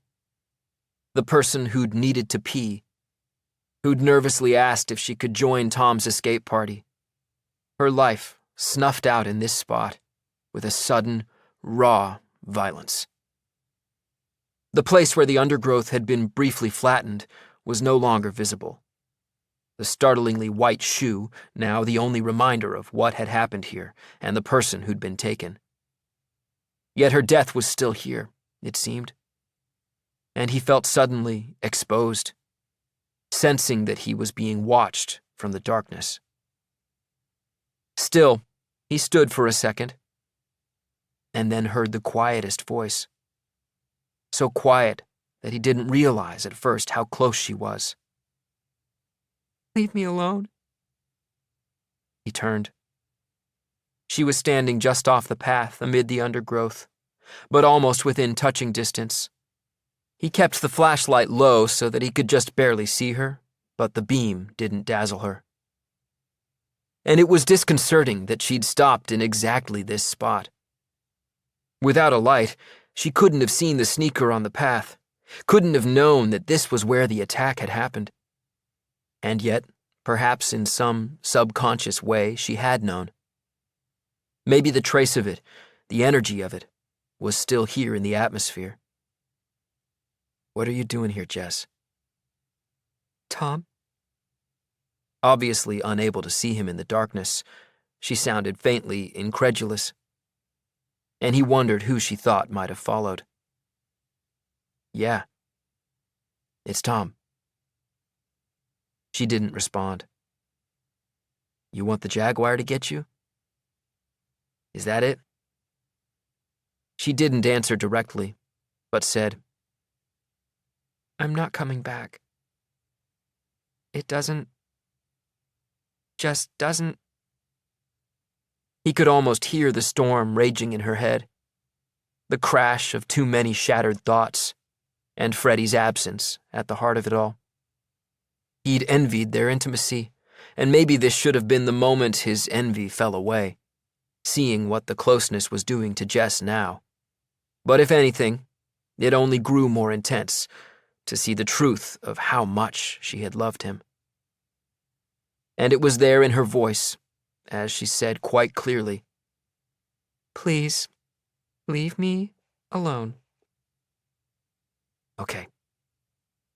He lowered the flashlight farther, but didn't move, his own thoughts racing now, trying to think of a way to persuade her, all the time thinking they could both be attacked at any moment.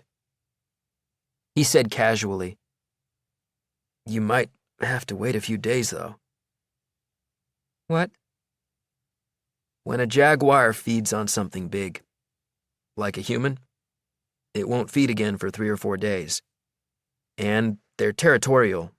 One jaguar protects its area from others, so I'm just saying you might have to wait." There was a pause before her voice came back, barely a whisper. "You're lying." "No, I'm not." But he was making it up. And in truth, he had no idea about the hunting habits of jaguars. And he could still feel the hair bristling on the back of his neck with the sense that they were both being watched, even now. "But I want you to come back with me to the fire." "No. There's..." Once again, the words dried up and fell away. And Tom knew he wasn't cut out for this, because he'd been on the receiving end of enough well-meaning chats in his own life, usually from people who had no idea. In truth, his knowledge of the uselessness of all those words of comfort was the only thing he had.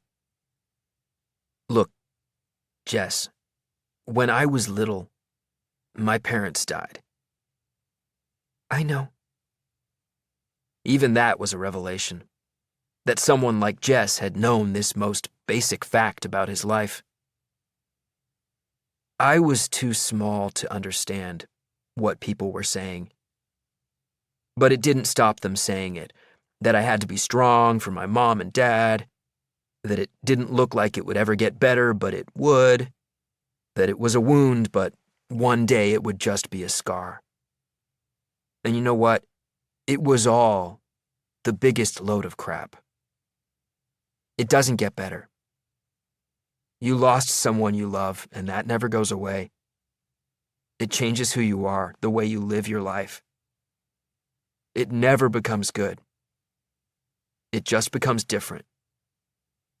Briefly, he was transported, remembering a book his mom had often read with him when he was little. A book with a rabbit on the cover, though he couldn't remember its name or even the story, in the same way that he failed to remember so many of the details from those years. And yet he'd loved that book, and cherished even the fractured memory of it now, the memory of being enveloped in warmth, and the soothing sound of his mother's voice. He could feel tears welling in his eyes, though he couldn't remember the last time he'd cried. And suddenly, standing there in the jungle, he missed both of them more than he had in years. "That's what they kept telling me today. That I had to be strong. That it was what Freddie would have wanted." What Freddie would have wanted is for both of you to walk out of here. He didn't want to die. But if he'd had to choose, I'm pretty sure he would have chosen for him to die rather than you. "I would have chosen me." I know. But that's why you have to come with me, Jess. I can't make it better. No one can. This is who you are now. And that's all I've got. No words of comfort. I just want you to come back." She was motionless, seconds creeping past. And then finally, she moved toward him. He was about to step back to let her onto the path, but she kept coming and put her arms around him, holding on to him. And it was so quiet that it took a moment for him to realize that she was crying. He should have felt better, he supposed, because he had persuaded her to live, for now, or allowed her to persuade herself. But he felt unaccountably low instead. Perhaps it was only because it had brought his own grief to the surface. And at some level, he'd never thought himself worthy of it. How could he be? And how could it be real grief when most of the time he hardly remembered them at all? Chapter 24. They walked back along the path in silence, and when they reached the plain, she followed him back to the fire. As he rounded the corner, Alice looked up. There you are. We thought you felt sick, or... She stopped as she saw Jess. Oh. Hi, Jess. Hello. Tom sat down, but Jess remained standing for a moment and said, I got lost. Tom found me. She looked down at the fire. Do you mind if I stay here for a while? I don't want to go inside. Of course not, said Alice. Jess sat across from them, on one of the piles of luggage. Tom had noticed out in the jungle how small she was, something he'd never seen before because Freddie had been exactly the same height as her. But sitting there now, she looked tiny. Would you like something to eat and drink? She shook her head. I might just lie down for a while if that's okay. She didn't wait for an answer, but curled up on the luggage. Alice and George both looked at Tom, their expressions clear, wanting the full story. He smiled in response and shrugged. And then Alice mimicked his shrug, which made him laugh. When he looked again, Jess was already asleep, no doubt dragged down into the depths by the exhaustion of the day. He turned back to the others and said quietly, She went out into the jungle. I think she had some idea the jaguar might take her. Oh, God. She looked curious. How did you know? I didn't hear her going up the steps, so I went to check on her. Then I heard her crashing through the bushes. She was making so much noise, she probably scared the jaguar off. George said, Wow. You should have come and got me. Didn't have time. I didn't want her to go too far. Anyway, it turned out okay. Alice said. And you talked her into coming back? He nodded, hoping she didn't press him for the details, knowing that he didn't want to talk about those things again. But Alice nodded too, as if she knew exactly what that conversation might have been like. I'm impressed. You should be proud. Anything could have happened to her. He smiled, and she said, I'm serious, Tom. I know. Thanks. He glanced back across at Jess, who was sleeping peacefully. Maybe it's stupid, but I just had a moment, I guess, and decided if it's in my power at all, I'm not letting anyone else die. George looked confused. You haven't let anyone die. I mean, it's all so random anyway, like me leaving the football team. Alice turned to him now and said, Why did you leave? I remember Ethan saying no one could understand it. Yeah, they all tried changing my mind. And it made them mad that I wouldn't give them a reason they could make sense of. Maybe because you were so good. I was pretty good. He laughed, not taking himself too seriously, but then grew somber. No disrespect to those guys. but I've got other dreams, you know? The athletic black kid doesn't always have to be on the football team. Alice put a comforting hand on George's shoulder, and Tom said, "Well, I'm glad you left." "Thanks, I appreciate that. But I meant what I said just now. The people who've died since the crash, they might have died anyway. But if it's anyone's fault, it's Joel's." Before Tom could reply, a low rumbling sounded across the sky, a long way off. They all stopped and looked up, because at first it could easily have been a plane. But they faced each other again as they realized it for what it was. Tom thought of the clouds he'd seen stacked up on the horizon, and wondered if it was part of the same weather system, and if it was heading their way. Finally, he said, "Maybe. But all the same, I'm not letting anyone else die. Not if I can help it." "You're right," said Alice. "It's what we should aim for, isn't it? Getting everyone out alive. Including us, obviously." She laughed at the final comment, and yet it made Tom uneasy. He'd once again slipped into thinking it was only the others who were in danger, not him, not Alice or the other people he'd grown closer to. But now that she'd inadvertently planted the thought in his mind, he imagined the possibility of something happening to her, and was surprised by how terrifying he found that prospect. Another rumble of thunder tremored across that distant sky, perhaps sounding closer, but still a long way off. And George raised his eyes to where the sky was still clear and full of stars above them, and said, "I would not want to be in this camp if it rains." Tom understood what he meant. The kids were barely holding it together after 2 days of dry weather. It would probably only take some rain or some other random setback for it to descend into complete chaos.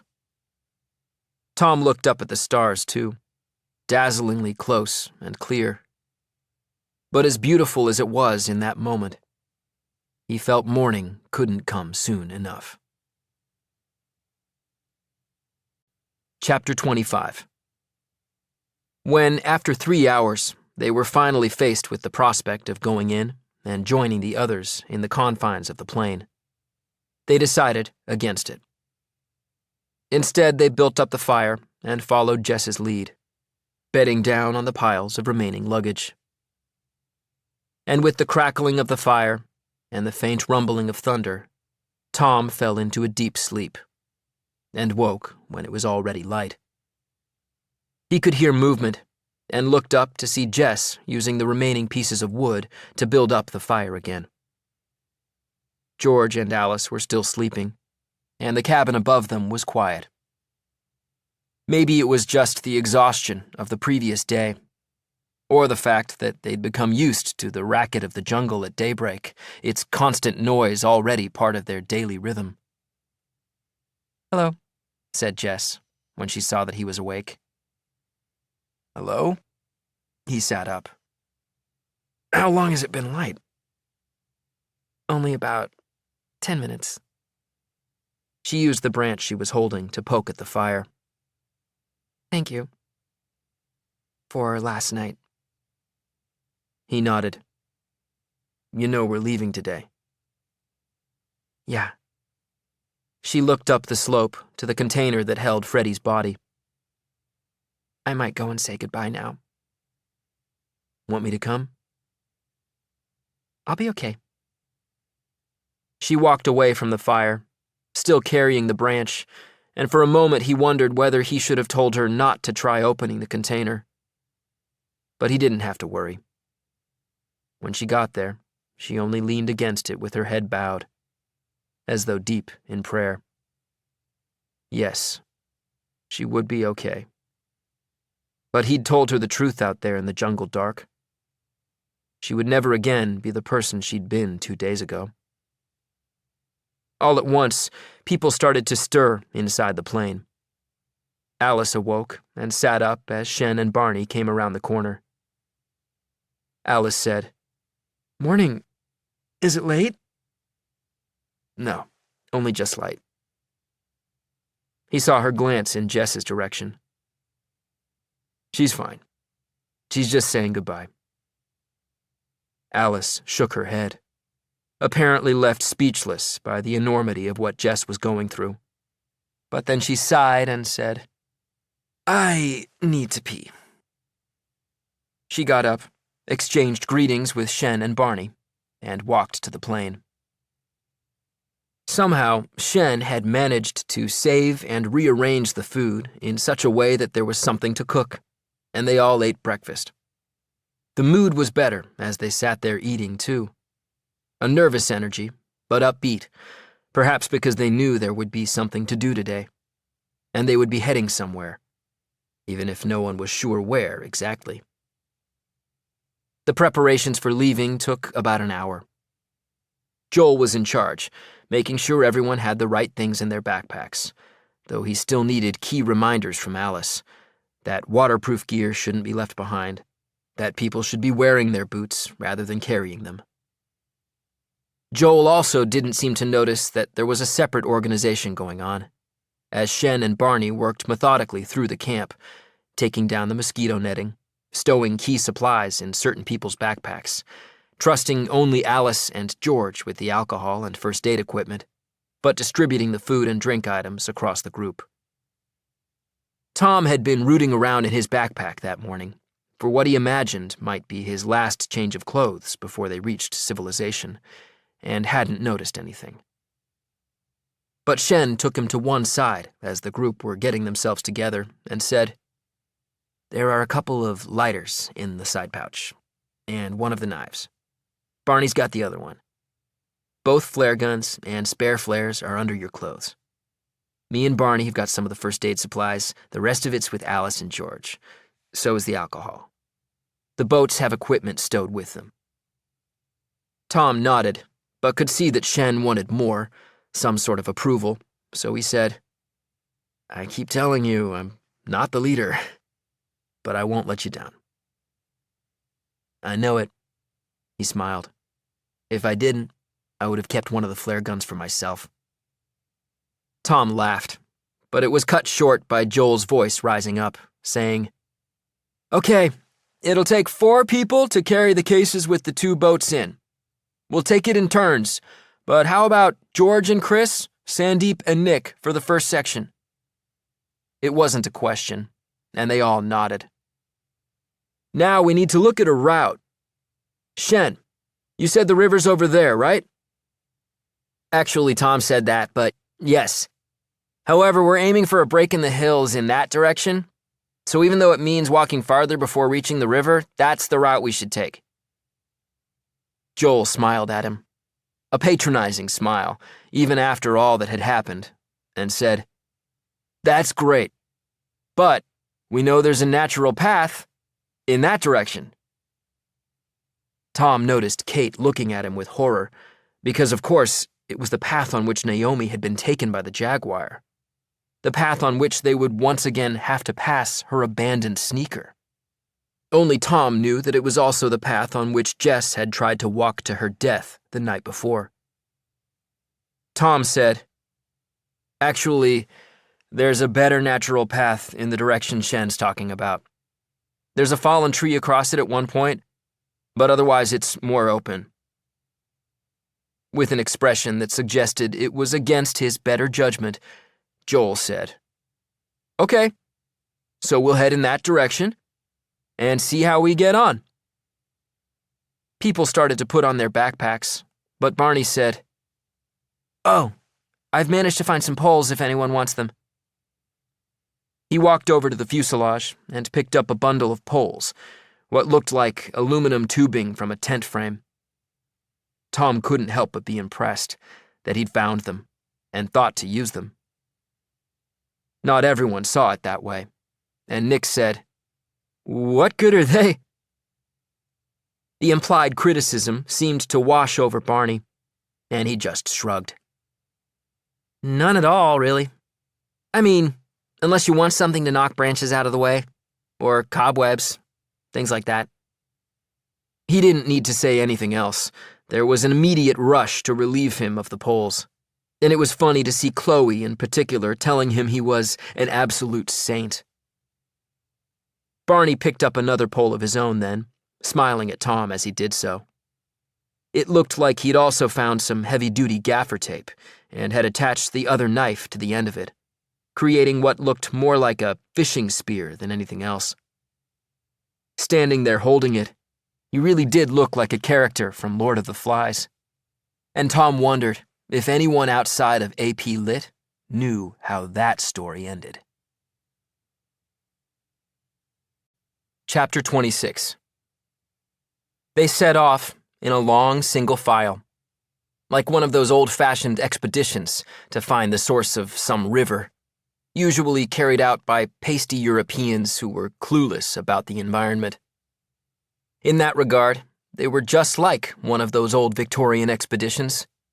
Lost, poorly equipped, with no realistic idea of how they'd survive for more than a couple of days. Joel was at the head of the column, but he'd conspired to make sure Shen was right behind him. He wasn't willing to relinquish his role as leader, but he'd finally figured out that Shen had all kinds of knowledge that might prove handy in the jungle. It was probably asking too much to expect him to see the same value in some of the others, like Kate and Barney. Tom was at the very back, with George and Chris immediately ahead of him, carrying the case with one of the boats in it. Just before entering the path, Tom looked back at the camp, at the torn tail section, the fire still burning low, even though they'd tried to put it out, at the discarded items and the luggage containers still dotted up the slope, one of them containing Freddie's body. He looked all the way up the slope then, to the forlorn remains of the previous day's bonfire, to the ridge that had first decided who died and who lived. His amazement remained undiminished. Not a single one of them should have walked off that plane. And that was all the more reason that every one of them left should make it all the way home.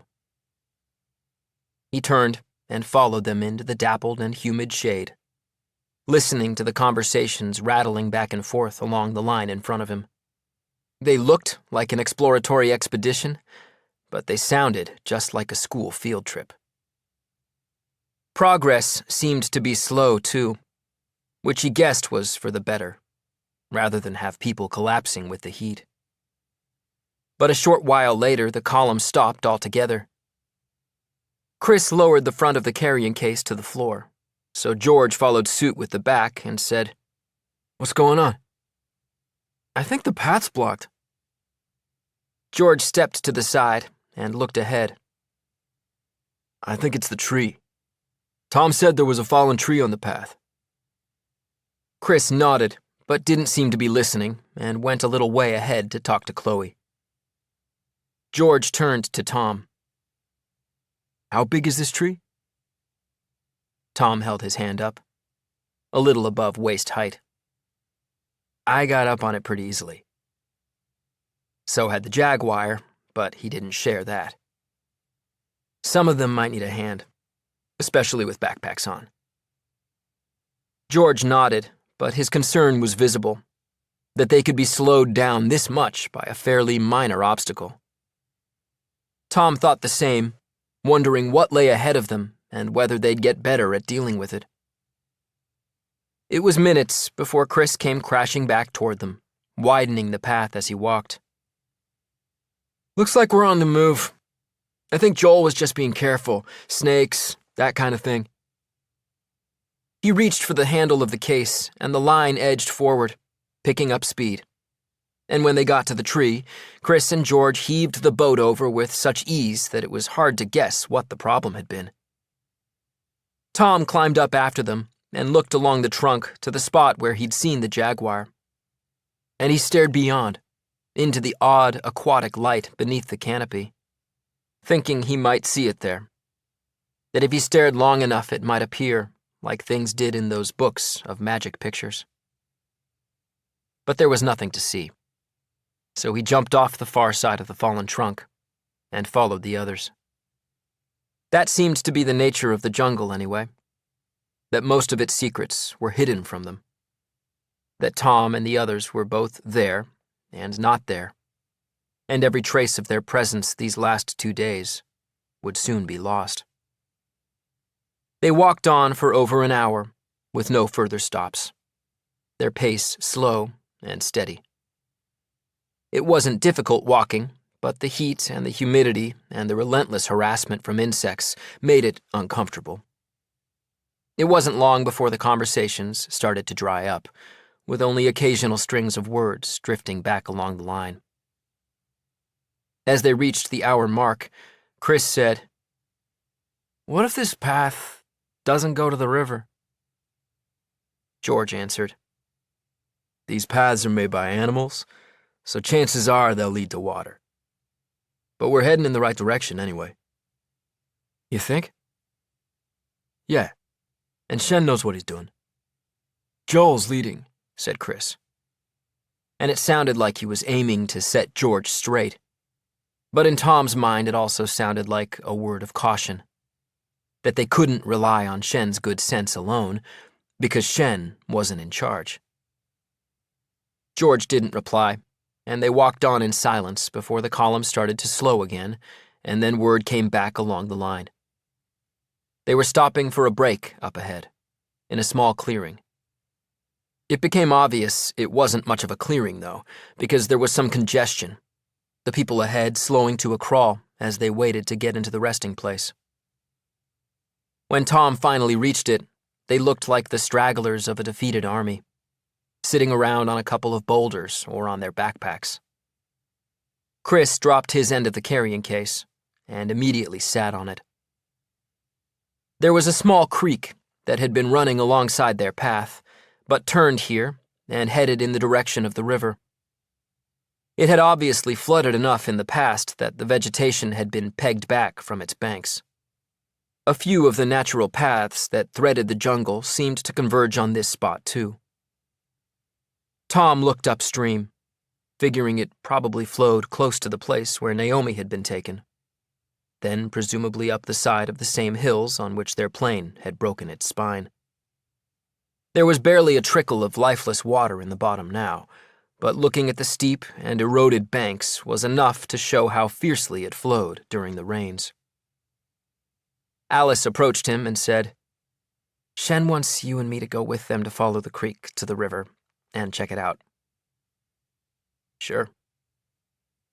They stepped through the maze of resting bodies to where Shen and Joel were standing looking over the creek, Shen explaining something, Joel displaying the superficial level of interest Tom had seen in footage of politicians being shown around factories. Shen turned as they reached them.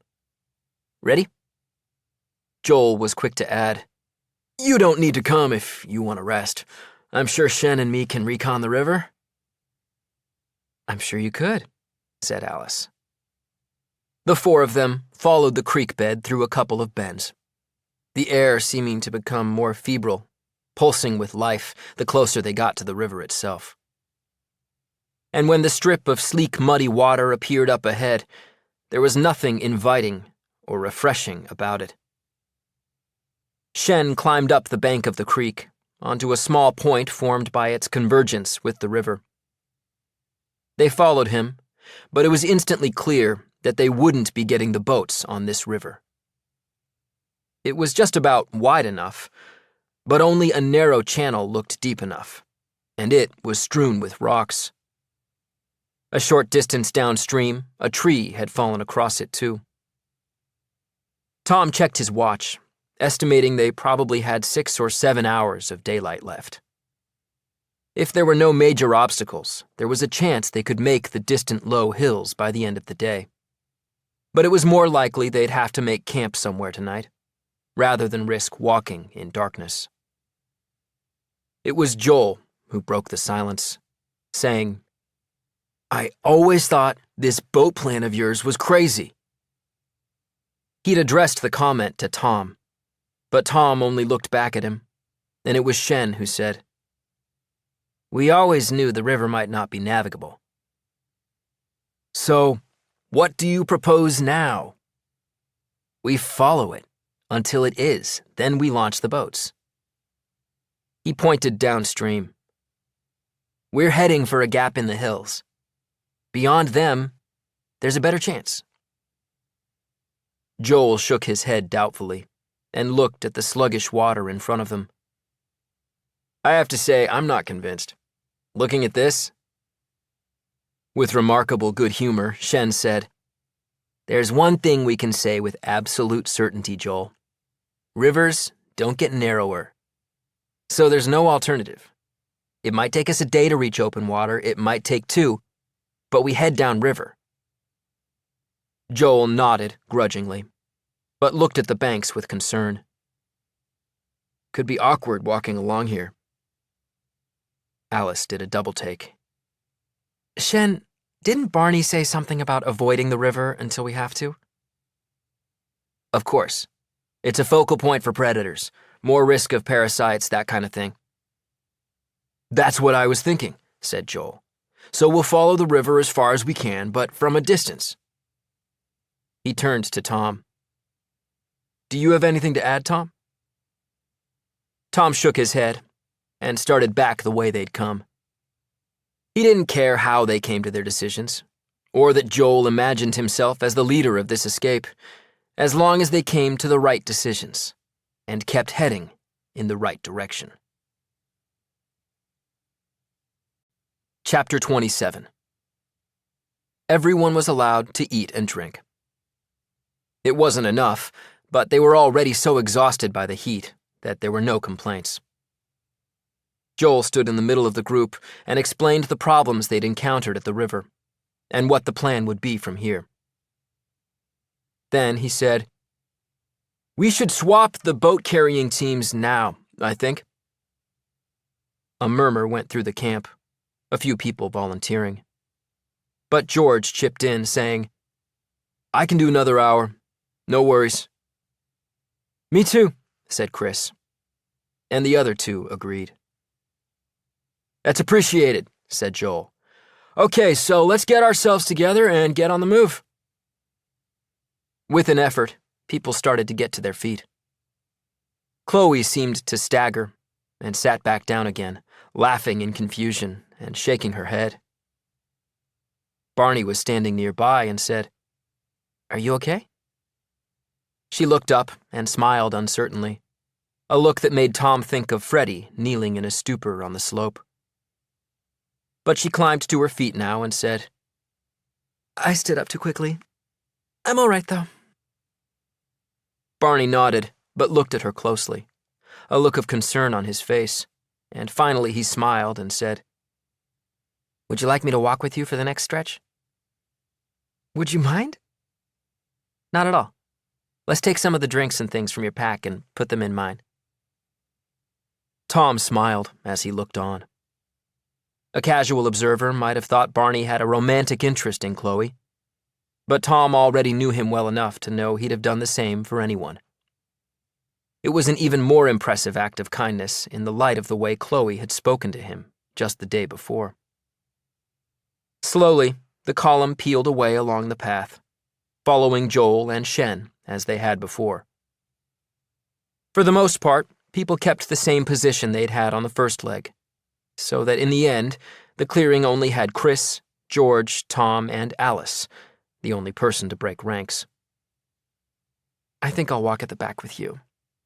Too much chatter farther up the line." Tom said, "Then you've come to the right place. We don't do chatter." She smiled, and they set off. They didn't talk much either, even when the path was open enough to walk side by side. The column also became quieter, but progress was faster than it had been before.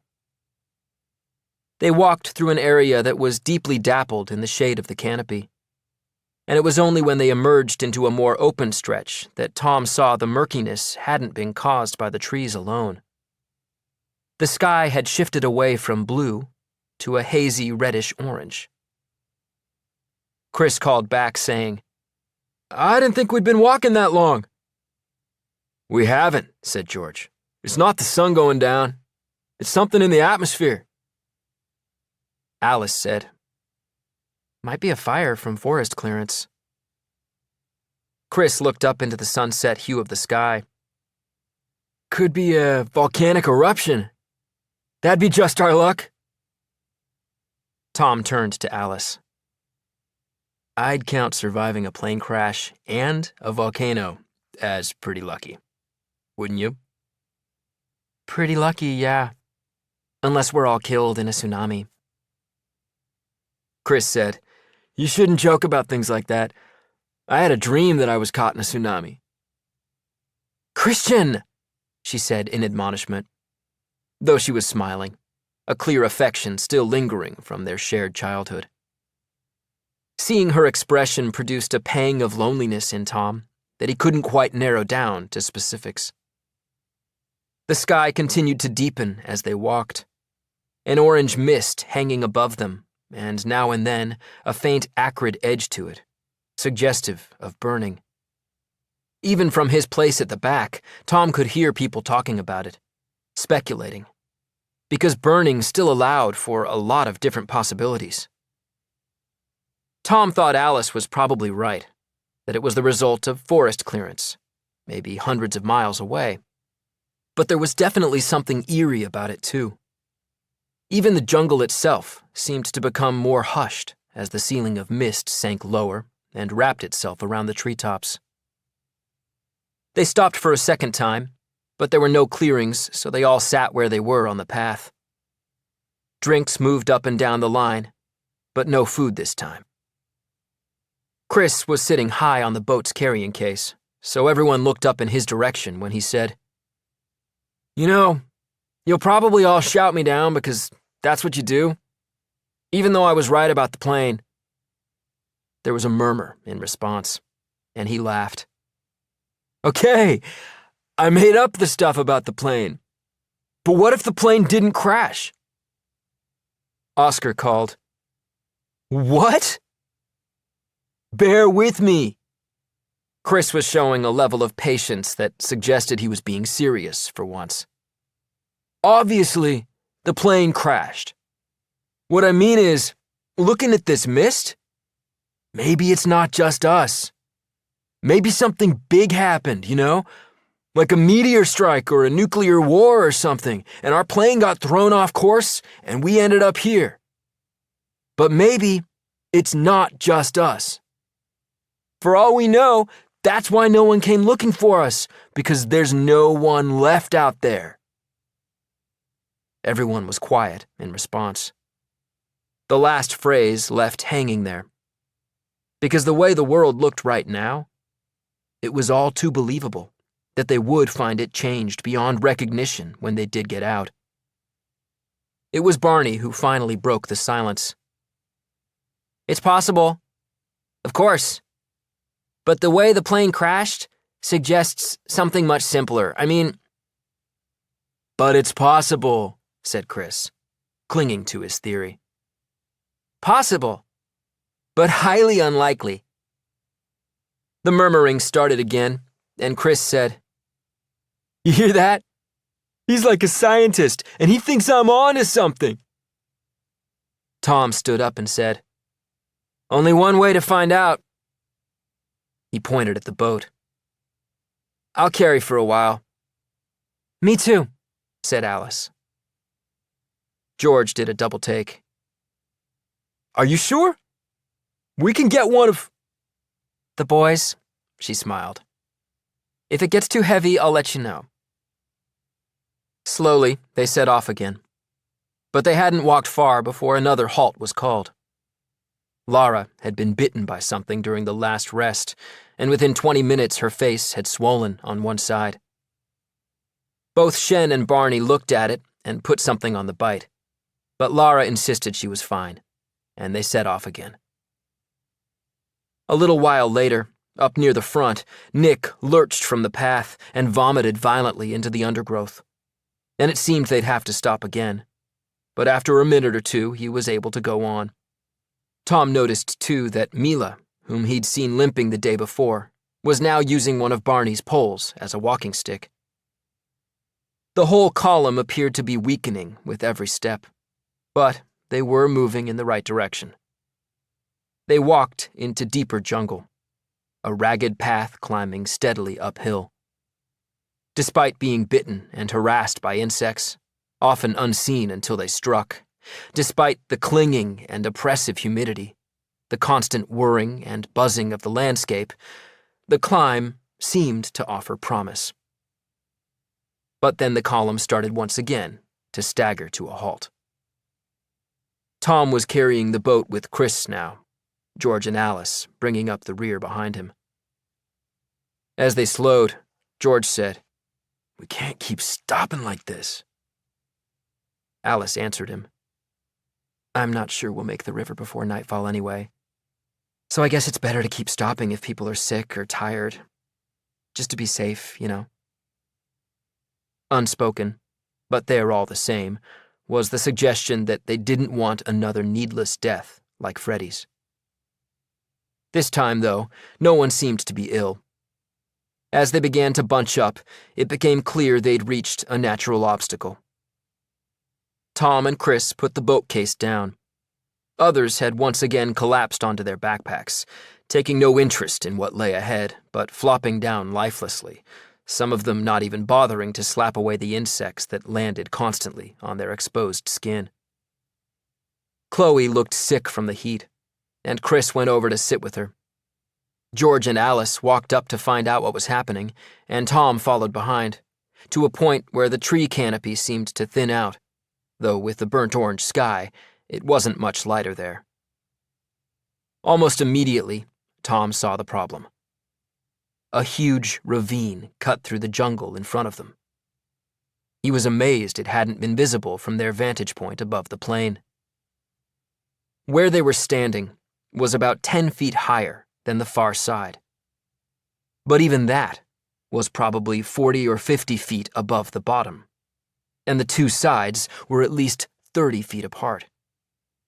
The rocky bed far below was dry, though once again the steep banks showed signs of the water that poured down here when the rains came. As it was, it looked like a fissure, as if the earth had been ripped apart. Tom saw Joel and Shen and made his way toward them. Shen said, "Tom, help me out here. I think we should scout a place where we can get down and back up the other side." The way the banks were overhanging in places, almost hollowed out, there was a good chance they'd collapse here and there, offering a way down, but finding an entry point would be another thing. "What's the alternative?" Shen pointed over his shoulder, past Joel. A tree had fallen to form a natural downward-sloping bridge to the other side. It seemed precariously balanced, but it was obviously Joel's choice. Joel ignored Tom. "Shen, bro, we're running out of time, and people are too tired to be climbing down there and back out again. We've got a rope, so we'll tie it on this side. I'll carry it across to make sure the tree's stable and tie it over there as a guide. It's the only way." Tom had to accept Joel's reasoning. They were in no shape as a group to get down into that ravine and back. And if he'd been alone, he would have crossed the fallen tree without a second thought. But he wasn't alone, and the thought of trying to get everyone across it filled him with foreboding, especially when he thought of the kids who had sprains or were sick and suffering from the heat and hunger. It was at least a 40-foot drop, and if someone fell, the best they could hope for out here was that it would be a sudden death. Chapter 28. It was another half hour before the group was assembled near the base of the tree, muscular roots twisting up into the air and out in all directions. And now that they were standing beside it, the challenge looked more intimidating. The tree sloped down to the other side of the ravine at more of an angle than they'd at first realized. And although the trunk was 4 or 5 feet across in diameter, the narrow path they'd have to take along the top of it looked hazardous. It took Joel a couple of attempts to climb up onto it, but he looked unfazed when he turned to face them and said, "See the foothold there? That's how you need to climb up. It's not hard once you know how." Tom glanced at the people standing there, not convinced some of them would find it all that easy. Chloe, in particular, looked slightly dazed, and he wondered if she'd picked up some kind of bug. Joel tied one end of the rope to a huge, gnarled root, then set off along the trunk. He seemed to mask his own trepidation pretty well, though Tom could see how fiercely Joel was gripping the rope. It was also impossible not to notice that small clods of earth fell from the far edge of the ravine as Joel got nearer, dirt and stones clattering down into the void below. Joel ran out of rope and tied it to one of the broken branches on the fallen tree itself, before hopping the final couple of steps onto the other side. He jumped down, and as he landed, he set off another small but noticeable landslide. Mila, leaning heavily on her metal pole, stared down at the drop below them and said, almost to herself, "I'm not sure I like the way the edge keeps crumbling like that." Chris started to reply, but the words never quite formed before Joel called over to them. "Okay, everyone, it's completely solid, and believe me, once you're on the tree, it's so wide you don't even notice how high up you are." There was a murmur in response, what sounded like nerves rather than skepticism. "Shen, you come across first, then Nick and Sandeep with the first boat." Any thought of how unsafe this bridge might be were cast aside amidst a flurry of organization. Shen started across immediately, and then Nick and Sandeep heaved the boat up onto the trunk and set off after him, gripping the guide rope and walking in baby steps to cope with the downward gradient and the weight of the case they carried between them. Tom ignored the babble of organization and watched the far side where the top of the tree rested, uneasy that the chunks of dirt continued to fall with every step Nick and Sandeep took. The whole side of the gorge seemed unstable. Kate and Emma crossed with ease, their steps in sync. Chloe went over next, with Chris behind her, guiding her. But when she reached the end of the rope, even with only a couple of steps left to make, she froze, and Chris didn't have enough room to get around her. Quickly, Kate climbed back up and took hold of Chloe's hands, leading her the rest of the way. Alice came over and said, "I'm taking the second boat with George, but we'll wait until the end just because of the extra weight. George doesn't like how the side's giving way over there." "Okay. I'll come over last. Once you two are clear, I'll untie the rope and bring it with me." She appeared troubled by that, and seemed to search for the right thing to say before settling on, "We have more rope. You could leave it, so you'll have something to hang on to." He smiled, touched that she was concerned, and said, "I'll be okay. It'll still be tied at the other end." She nodded, and was about to speak again when a shout came from the other side. Oscar and Lara were on the tree, and he was screaming, "Hold on!" as a chunk of the opposite lip of the ravine crashed away in a small explosion of dirt and debris, and the top of the tree pounded down into the newly formed gap. Oscar and Lara were thrown off their feet by the impact, but somehow managed to stay on the tree trunk, holding tight to the guide rope. Lara let out a small yelp of pain as she rubbed at her hip. There was a small ripple of concerned comments from the people around Tom, but then Joel's voice sounded, "Okay, you're okay. Just keep coming along the tree, we've got you." Although Tom and the others could hear him, Joel raised his voice an extra notch as he called over to them. "The rest of you, stay there for now. We'll check how stable it is." George raised his eyebrows and said, "I think we already know." They watched in silence as Oscar walked the final few steps, then Lara, limping slightly, and there were audible sighs of relief as the two of them jumped down off the tree. But there were still 5 of them on this side, Barney, Jess, George and Alice with the boat, and Tom. Joel studied the ground, talking to Shen, who shook his head and looked more than once across at Barney, as if hoping for guidance. Joel kicked at the earth on the lip of the ravine, and when more debris tumbled away, he pushed at the trunk of the tree as if trying to prove how solid it was. Tom heard Barney say, "Jess?" He turned and saw that she'd climbed up onto the tree.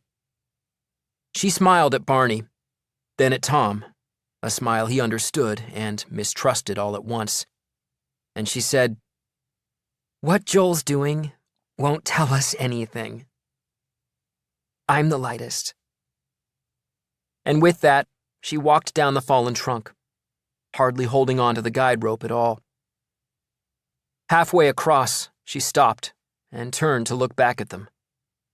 And Tom felt an instant sinking fear in his gut that she was about to throw herself into the void.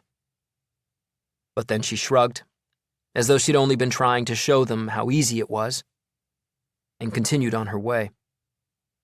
More earth fell away as she neared the end, though the tree didn't move.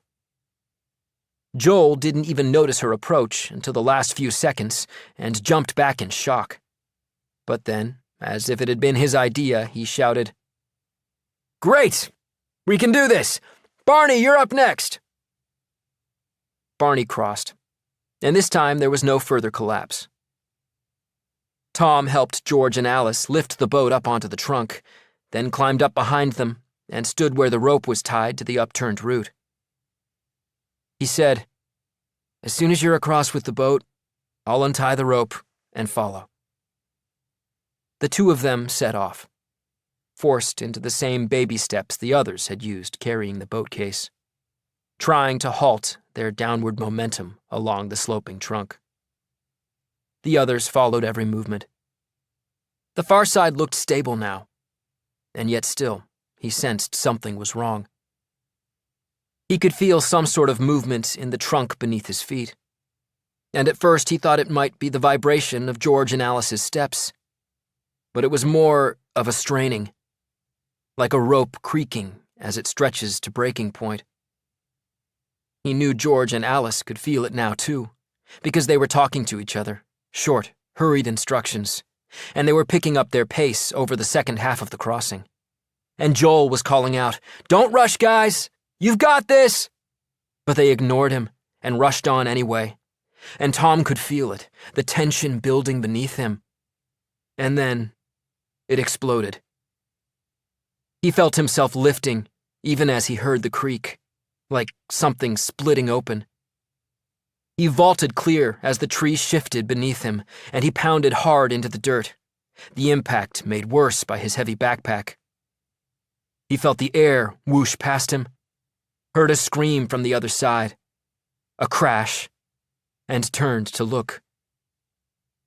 A whole chunk of the ravine's edge had just broken free, and the tree tumbled into the chasm, the upturned roots appearing to launch skyward before crashing away, dust and debris filling the air. George and Alice were in the air too, and for a second Tom couldn't tell if they'd jumped or had been thrown, if they'd reach the other side or fall into the void. Then they landed, just past the edge, still holding the boat case between them, and he knew they'd jumped. But the relief was short-lived. George was behind, and as his feet hit the ground, it crumbled beneath him, and he tumbled backward, taking the boat case with him. Alice screamed as she got pulled off her feet, but she was still holding the other strap, even though the combined weight of George and the case looked in danger of pulling her over the edge too. George was flailing below, colliding with the side of the ravine, holding on to the strap with one hand and struggling to steady himself enough to reach up with the other. There was another jolt, and George dropped another foot, and Alice got dragged right to the edge, but still, she gripped the strap, refusing to let go. It was incredible that Alice was holding on at all, but then she screamed, "Somebody help me!" A couple of people recovered from their shock and ran over, Chris responding quickest, grabbing hold of the handle with her and starting to haul it up. George's body crashed against the side again, setting off more small landslides. But he held on, and as soon as he was close to the top, Oscar leaned over and took hold of his arm, and they heaved both George and the boat case over the edge and scrambled away from any further possible collapse. There were shouts of triumph now, and Tom found himself joining in, laughing with relief, because George had come so close to being killed. But he was okay. Tom glanced down at the tree, now lying wedged far below. But as he raised his eyes again, the jubilation on the far side fell away into silence, and the others stared back at him. And Tom was glad he couldn't see all their expressions clearly from here. Alice had been hugging George, but almost in response to the silence, she turned, saw Tom, and stepped forward, perilously close to the edge. "We'll wait here!" It wasn't a suggestion, more as if she were stating an obvious truth.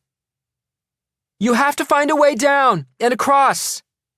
If you can get down, we'll throw a rope down to you." He looked down at the tree again, trying to see the rope they'd already lost, then back at the bedraggled group. Joel had been right.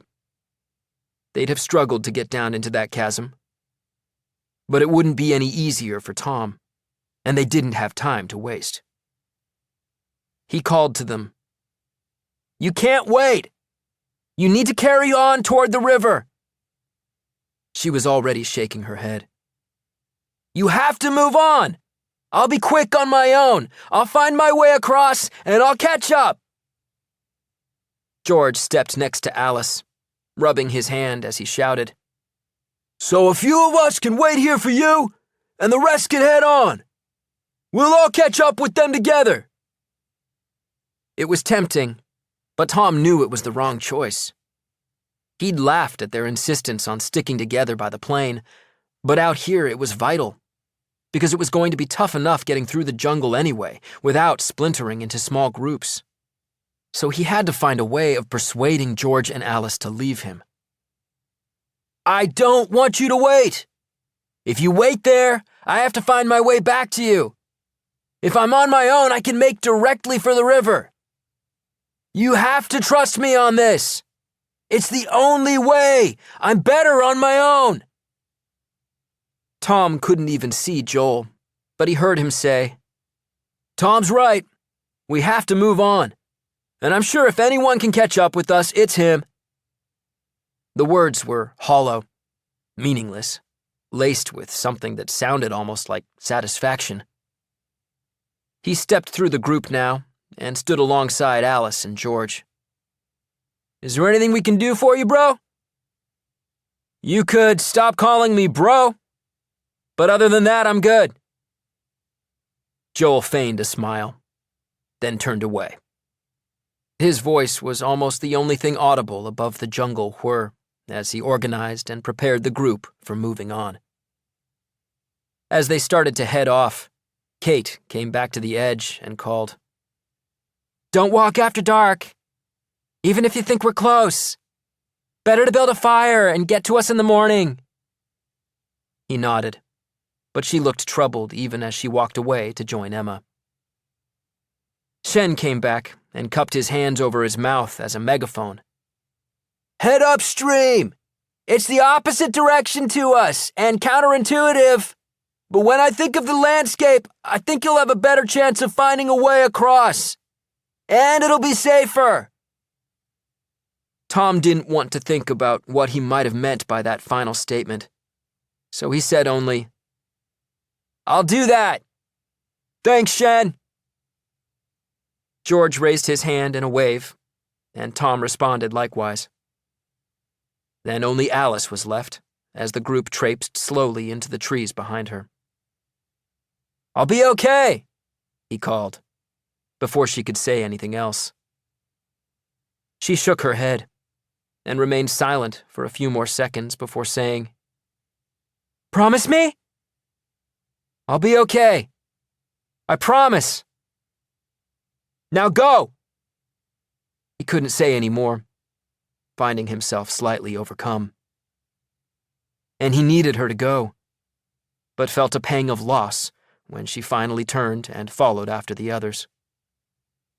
Within seconds, they'd disappeared into the depths of green. Still, Tom stood for another few minutes as their voices came back to him in ripples. And then there was silence, but for the jungle. And he was alone. It was more than that. He'd spent half of his life alone, had shunned the company of his classmates. But this was different. It wasn't that he was alone, but that for the first time in his life, instantly, he felt lonely. It was ironic that a handful of those kids thought they needed him to make decisions, to challenge Joel, to be a leader. But right now it felt like he needed them more. He wanted to be able to work on a plan with Shen or Barney, to have George and Alice to talk to, Jess to look out for. He looked up at the thick orange sky clinging to the treetops, at the drop below him, at the jungle behind. For a moment, he felt overwhelmed, fearful without being sure what it was he feared, apart from that very same isolation he'd always reveled in. But it lasted only a moment, because he had no room for self-pity. He had made a promise, and he intended to keep it. Chapter 29. Walking along the edge of the ravine was an impossibility. In places, the vegetation grew right up to the lip, and there was no way of knowing how stable the ground would be beneath it. So Tom had no choice but to turn back along the path they'd walked to get there. He kept searching for paths heading off to the right, but the jungle seemed to be conspiring to send him back the way he'd come. They'd walked for many hours from the crash site, but Tom started to have an irrational fear that he'd end up back there, in the empty camp, with only Freddie's body in a luggage container and the other dead beyond the ridge for company. The sky seemed to be getting darker, but he checked his watch and he figured he still had 2 or 3 hours of daylight left. Those hours weren't much use, though, if he kept moving in the wrong direction and away from the others. Briefly, his thoughts skipped to the rest of them, to Kate and Shen offering advice, George and Alice reluctantly leaving him behind. But he didn't want to think of them, because it only reminded him how alone he was out here now. He probably wasn't in much more danger than he had been as part of the group, and yet it felt more dangerous. He saw something that looked like a trail, or almost a trail, that would take him in the right direction. The vegetation had grown over the path, so it was harder to see what was underfoot, but he set off along it, making as much noise as he could with his steps, hoping to warn off anything that might bite him if disturbed or stepped on. 20 minutes later, the path seemed to end in a dense thicket of a lush and knotted plant that he knew instinctively to avoid. He stopped, sipped at his water, swiped at an insect that landed on his neck, looked around, and finally edged around the plants before finding an even less promising trail. He thought he was heading the right way, but he seemed to be walking paths that even the large jungle animals avoided. It became unnerving how much noise he was making crashing through the undergrowth. It might be warning off snakes, but it was also making him deaf to the wider jungle beyond with all its other potential threats. Every few minutes he stopped and listened, letting the landscape's constant seething murmur wash back over him. On one of those stops, he heard a scream somewhere off to his left and froze, feeling the chill even beyond the damp warmth of the t-shirt clinging to his skin. It had been a scream, but not human. And as his heartbeat settled back to its normal speed, he tried not to think about what it might have been, or how close it was. He pushed on, and briefly, when he saw a change in the light up ahead, he hoped he might be approaching more open ground, maybe even coming back to the edge of the ravine. Then, his hopes faded as he saw it wasn't a change in the light, but some sort of mist. A few steps later, any remaining hope turned to dread when he realized that the mist was actually formed by dense clouds of cobwebs draped between the trees, blocking the way forward.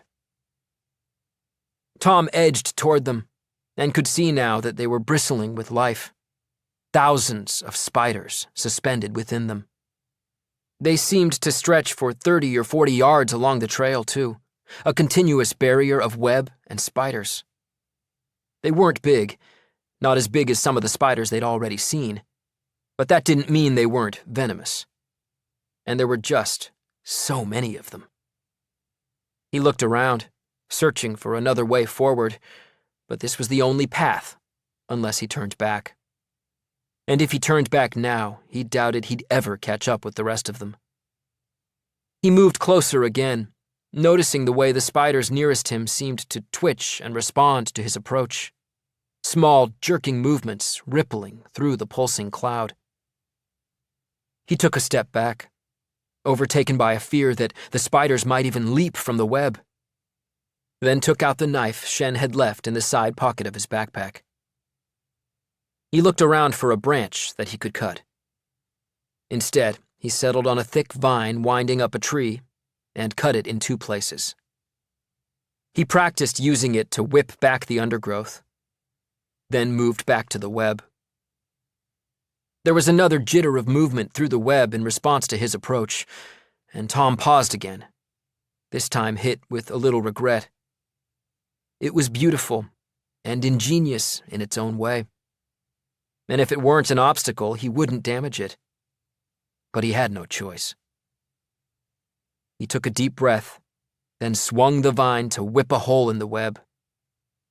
It split down the middle, opening up a tunnel. Small, bristling bodies seemed to scuttle in all directions. But it wasn't enough. All he'd done was penetrate a little way. The web ahead of him apparently no less dense and full of spiders that were visibly more agitated now in the face of his violence. He couldn't stop, he knew that, and couldn't think too much about what he was doing. So he started forward, flailing the makeshift whip in front of him, the silk sticking to it, spiders flying through the air, maybe landing on him. He walked faster, too fast at one point, into a veil of web that stuck to his face and his hair, and he felt something crawl rapidly across his forehead, over his ear, down his neck. But Tom was too fired up, too adrenaline-fueled to do anything but push on through the endless webs, swinging the cut creeper in front of him. He was aware of so much agitated movement around him, of the web coating his skin and clothes, sticking so much that it felt like he was being trapped, slowly consumed.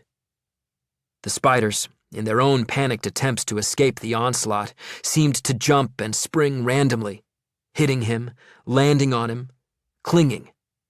But still he pushed on, slashing a path with the cut creeper.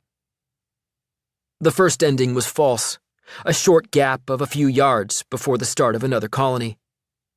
His heart was racing so hard now he wouldn't have been able to stop if he'd wanted to. He whipped an opening into the second colony and pressed right on into it, walking faster, whipping faster, completely covered now by the sticky spider silk and by the spiders themselves, scuttling across his arms, his face, his hair. And then he crashed through the far side and ran another couple of steps and tossed the creeper aside and pulled his backpack free, dropping it to the floor. He didn't look down, but slapped blindly across his arms and legs, his face and hair, and kept doing it like he was performing some crazy trance-like dance. Finally, he looked down, searching for any remaining spiders. He thought he felt something on his back and yanked his t-shirt off and shook it and whipped himself with it just to be sure. And only when he was convinced he'd gotten them all did he turn to his backpack and brush away the few spiders that still clung to it. Tom stood then, catching his breath, looking back at the destruction he'd brought about. Despite the swath he'd cut through the colonies, the mist of web still hung draped between the trees, and even overhead. So he was sure it wouldn't be long before the webs were rebuilt, and there'd be no sign of him ever having been there. He felt something move in his hair, and quickly raised his hand, making contact, the spider falling onto his bare shoulder and then to the ground. And he jumped unnecessarily and brushed frantically at his hair again. And it was only then that he thought to check his hands and arms, making sure he hadn't been bitten, though there were no signs to suggest he had. He nodded, making a physical effort to calm down again, acknowledging that he'd gotten through it. He'd faced it, and he'd gotten through it. He pulled his t-shirt back on and looked ahead, where the trail looked a little more open. He could do this. He'd come through the worst, so he just had to keep going. He picked up his backpack, took another sip of water, then searched the pack one more time before putting it back on. He set off immediately, but he was still skittish, still slapping at every small itch, reacting to every insect that landed on his skin, as if he weren't fully convinced he'd managed to shake off all those spiders. The trails became slightly more passable, and more numerous, and a couple of times he was able to veer back to the right, the direction he wanted to go. Then, half an hour after leaving the spider colonies behind, he found a small, sloping clearing within the trees. Not big, but perhaps big enough to set up camp. He checked the time, thinking back to what Kate had said about building a fire, making sure not to walk after dark. He figured night would come with its usual speed in the next half hour or so. It was already more than 2 hours since he'd been separated from the rest of the group, and he wondered where they were now, how far away, how close to the gap in the hills and the promise of the river. It was a strange sensation to Tom, because he'd never cared much for any of them before coming here, and still didn't care for some of them now. But he hoped they made it, no matter what happened to him. He looked around the clearing. He'd need to find some dry wood to burn, but this small area looked particularly lush and green.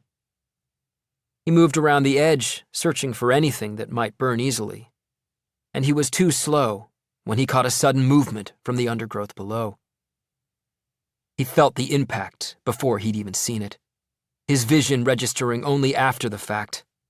A snake, darting out of the green, striking his leg just below the knee with a disturbing force, its head thumping against his calf.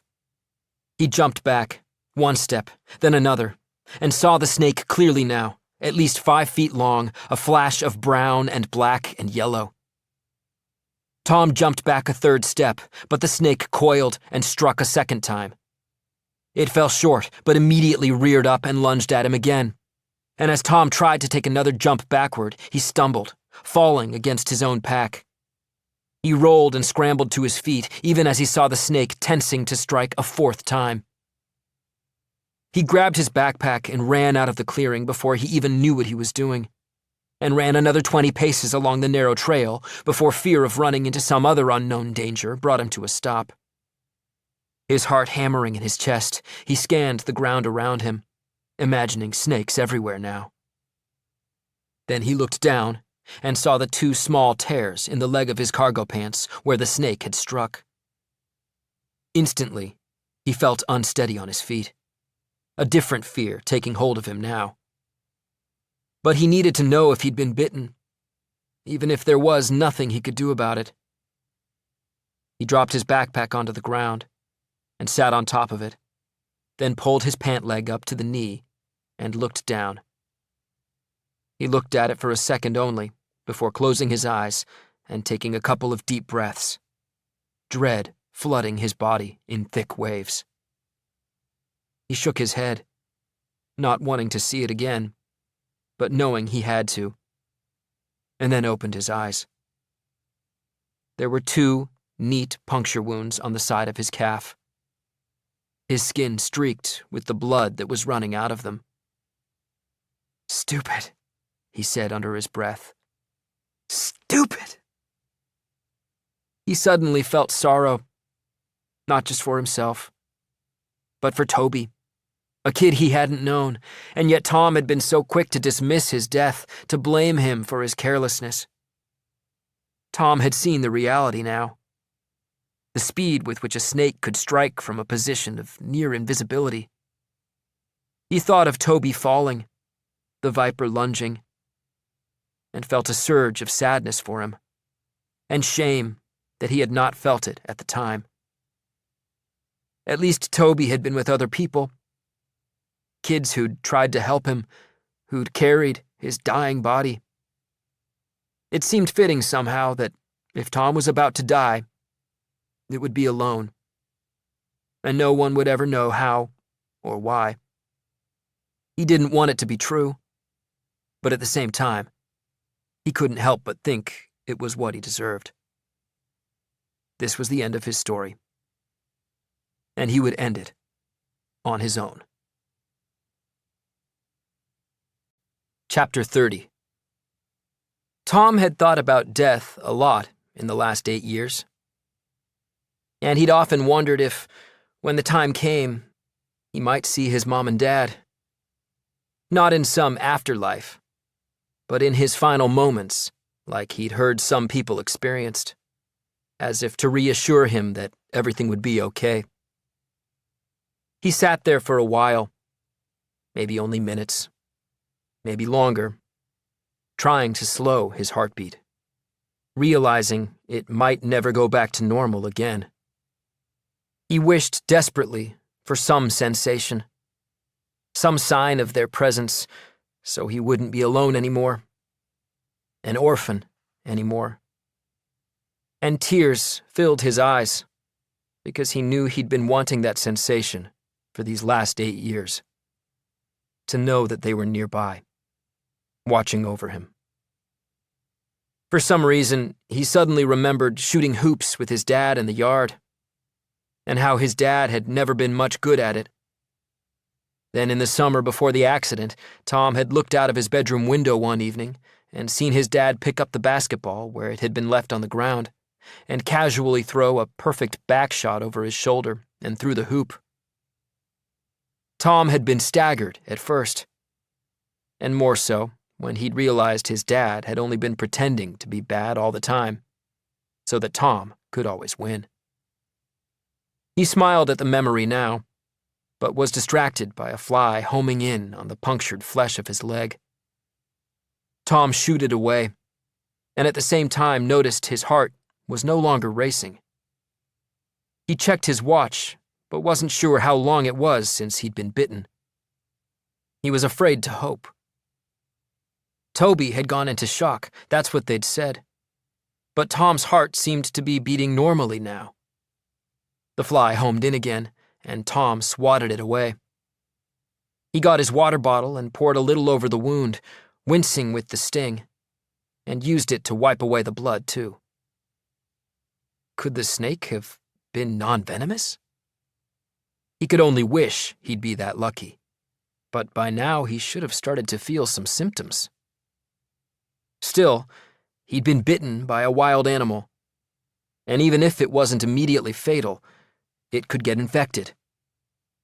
He didn't have the first aid kit, but he had his own antiseptic cream for blisters and minor wounds. He stood awkwardly, treating the injured leg as if it was broken rather than bitten, afraid of moving it. And once he'd found the cream, he lowered himself back down and rubbed it gingerly over the wound, cringing as his finger pushed through the congealing blood into one of the holes. Once he was done, he checked his watch again, knowing he had to move, that the daylight wouldn't last much longer. If the snake bite didn't kill him, being out here alone at night without a fire absolutely would.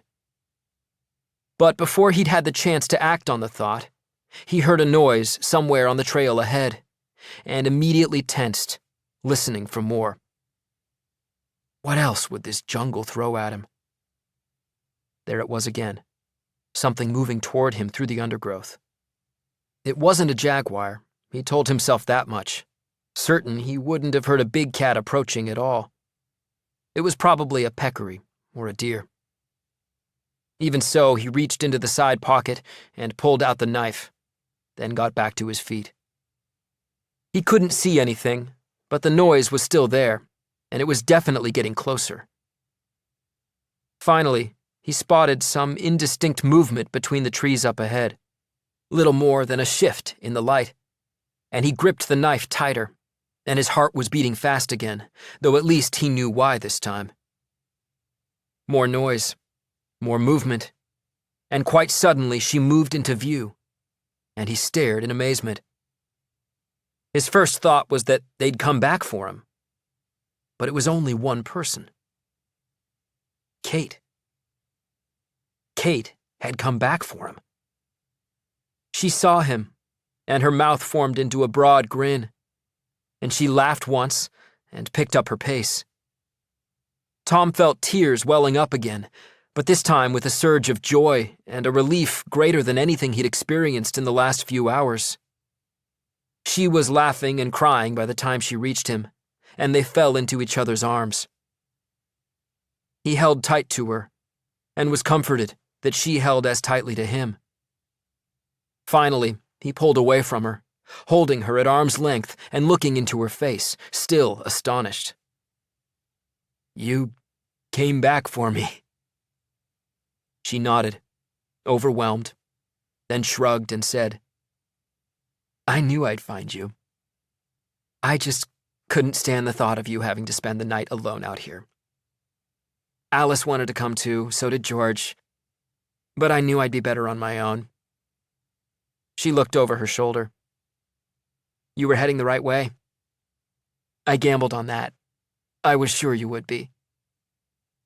"That makes one of us. I wasn't convinced, and He shook his head. "We need to find somewhere to camp." She nodded. "The edge of the ravine's only a few minutes back that way.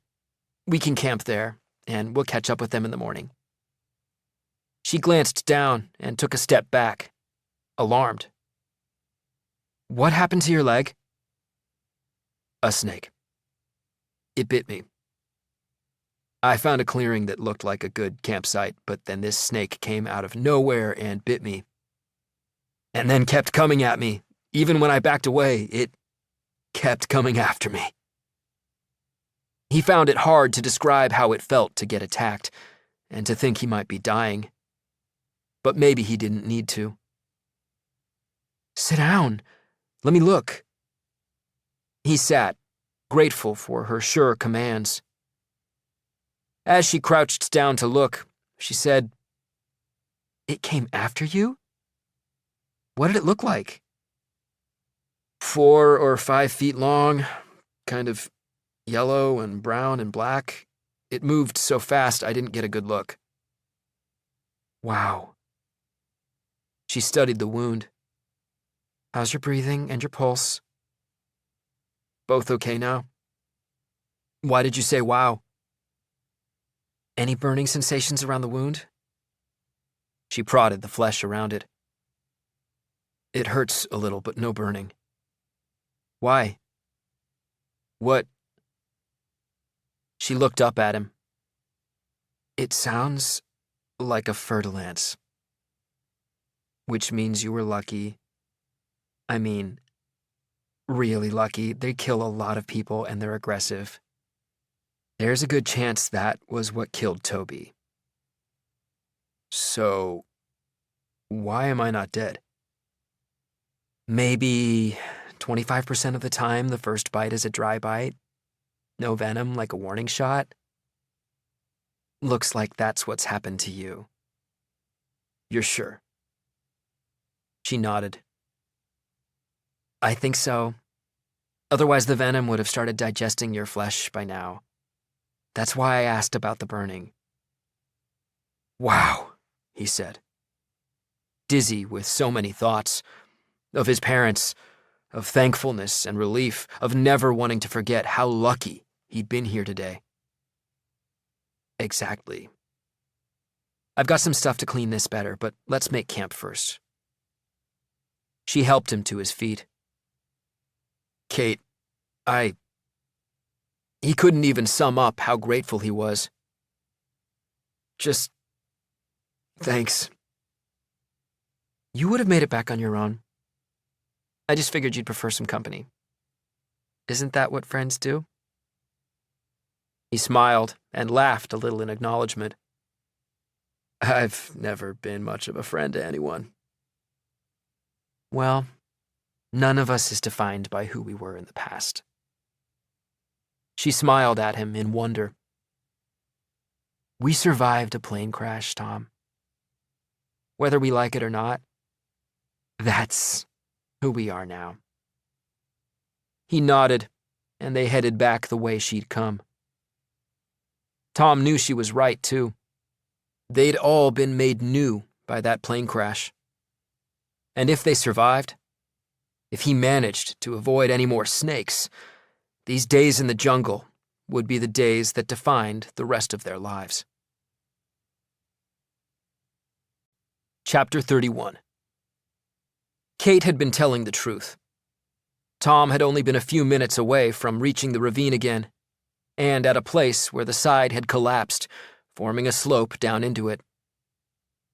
It was tempting to camp for the night in the ravine itself, but it was obvious that the water, when it flowed through here, was sudden and violent. So they stayed near the lip, and managed to find enough wood to build a decent fire. As they took some of the remaining snacks from their packs, Kate said, I noticed nuts and fruit on my way here. I didn't have time to collect any, but we should get some on the way back. We're running out of food. He nodded. How are the others? I was only with them for about a half hour after we left you. She laughed to herself. Joel, naturally, was against anyone else getting separated, but I didn't give him a choice this time. She looked at Tom now. What was it like, being left on your own over here? You mean besides being bitten by a venomous snake? She laughed, and he said, Scary. Even before that. The trails were all going in the wrong direction, so to get back this way I had to go into. He shook his head. I had to break through these colonies of spiders, like a curtain of web that was maybe 20 or 30 yards. Thousands of spiders. I've seen them. We saw them on vacation once, like clouds of cotton candy. Yeah, so that was pretty wild. And just wondering whether I'd get back to you guys. And then there was the snake. What did you call it? A fertilance. It's a kind of pit viper. They kill so many people. And you think that could be what killed Toby? Kate nodded, and Tom thought of him, of his stricken face as Chris had carried him up the hill. I didn't know him. He was a jerk. She shrugged. I know you shouldn't speak bad of the dead, and I'm sorry that happened to him, really, I am, but he was still a jerk. He used to make smart-ass comments about me and Emma all the time. Oh. Yeah, classic homophobic stuff. He was a little backward like that. Tom glanced up at the orange sky hanging low overhead, and could tell it would get dark in the coming minutes, and was intrigued briefly that he'd already learned to detect that subtle shift. But there was something more pressing in his thoughts. But you two aren't together, are you? She gave him a crooked smile, an indication she'd slightly underestimated Tom, and said, I guess I should have known that you'd spot that, for all your indifference. There was a teasing note in her voice, but she grew serious again. Emma's gay. I'm not. We've been best friends for so long, and I think it makes it easier for her that a lot of people think we're together. You wouldn't believe how many kids out there act like Toby. People who haven't woken up to the 21st century yet. He nodded, impressed that friends would look out for each other like that.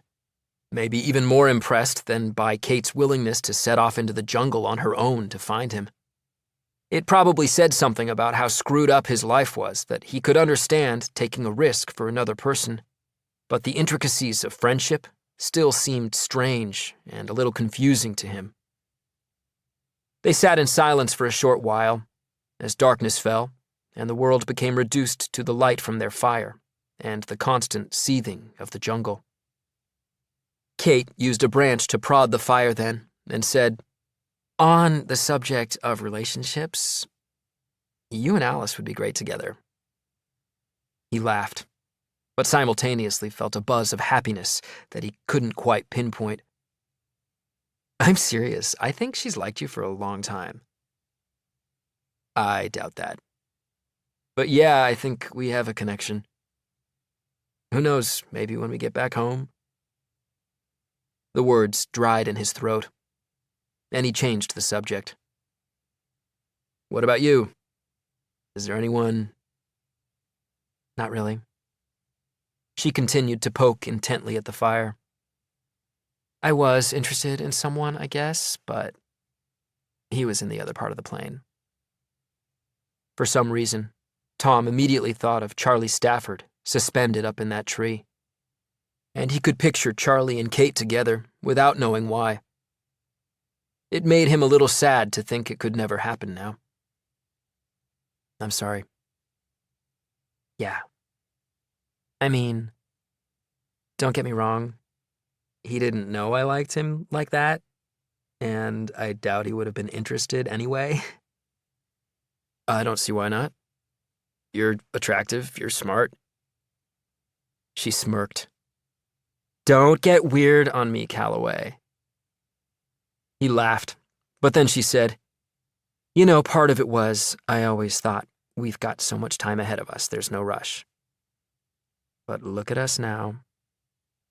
He nodded, thinking about what she'd said, and she added quickly, "Sorry, like I need to tell you about these kinds of things." It took him a second to understand what she was apologizing for, and when he got it, he smiled to show there was no need and said, "Actually, I wasn't thinking about my parents. I was thinking how you can't blame yourself for procrastinating. It's what we do. It's what separates us from every animal in this jungle, that we have a concept of the future, we plan, we dream. You know all these stupid memes about living every day like it's your last? Well, we don't have to. That's one of the luxuries of being human." "You're right." She waited a beat. "Although, in our present situation, I think our grip on that particular luxury might be a little bit shaky." They both laughed, and then couldn't stop laughing, swept up by the relief and the happiness of being by this fire, in this most unlikely of places. Sure, the next day could be their last, just like this one might have been, but they were still here, for now, alive. Chapter 32. They took turns sleeping for a few hours, and as soon as it was light, they put out the fire before descending the collapsed side into the ravine. The sky was still a dense orange above them, and occasionally, as they walked along the bottom, they could get the telltale acrid smell that hinted at the origins of the pollution. After a few hundred yards, they found a way out on the other side, and Kate led the way along the trail at the top, as familiar with it as if she'd walked it a dozen times. They stopped to collect some fruit from a tree, papaya, or some variant of it. Tom noticed another fruit-laden tree nearby and pointed it out, but Kate seemed unsure. "I don't know what it is." She looked at the fruit in her hands. "I remember a guide giving us these when we were in Colombia." "We might be in Colombia now." She laughed. "Okay, when we were in Colombia on vacation." They walked on, but after a few minutes, Kate pointed to something littering the ground around a tree and said, "These are even better." She picked one up and handed it to him. It looked and felt like a coconut, only heavier. We'll crack them open when we reach the others. Brazil nuts." He smiled and said, "And you said I should be the leader?" "It's not my thing." "It's not mine either." "Yes, it is, Tom. You just don't know it. Come on, let's put these in our packs and move on." "Yes, boss." They walked on in near silence, though occasionally Kate would point out some animal or plant or tree and make a comment about it. And he could hardly blame Joel for not seeing the knowledge Kate had, because Tom hadn't been aware of it himself. Not even the brief preview in the jungle, when they'd found Naomi's sneaker, had prepared him for how adept she was in this environment.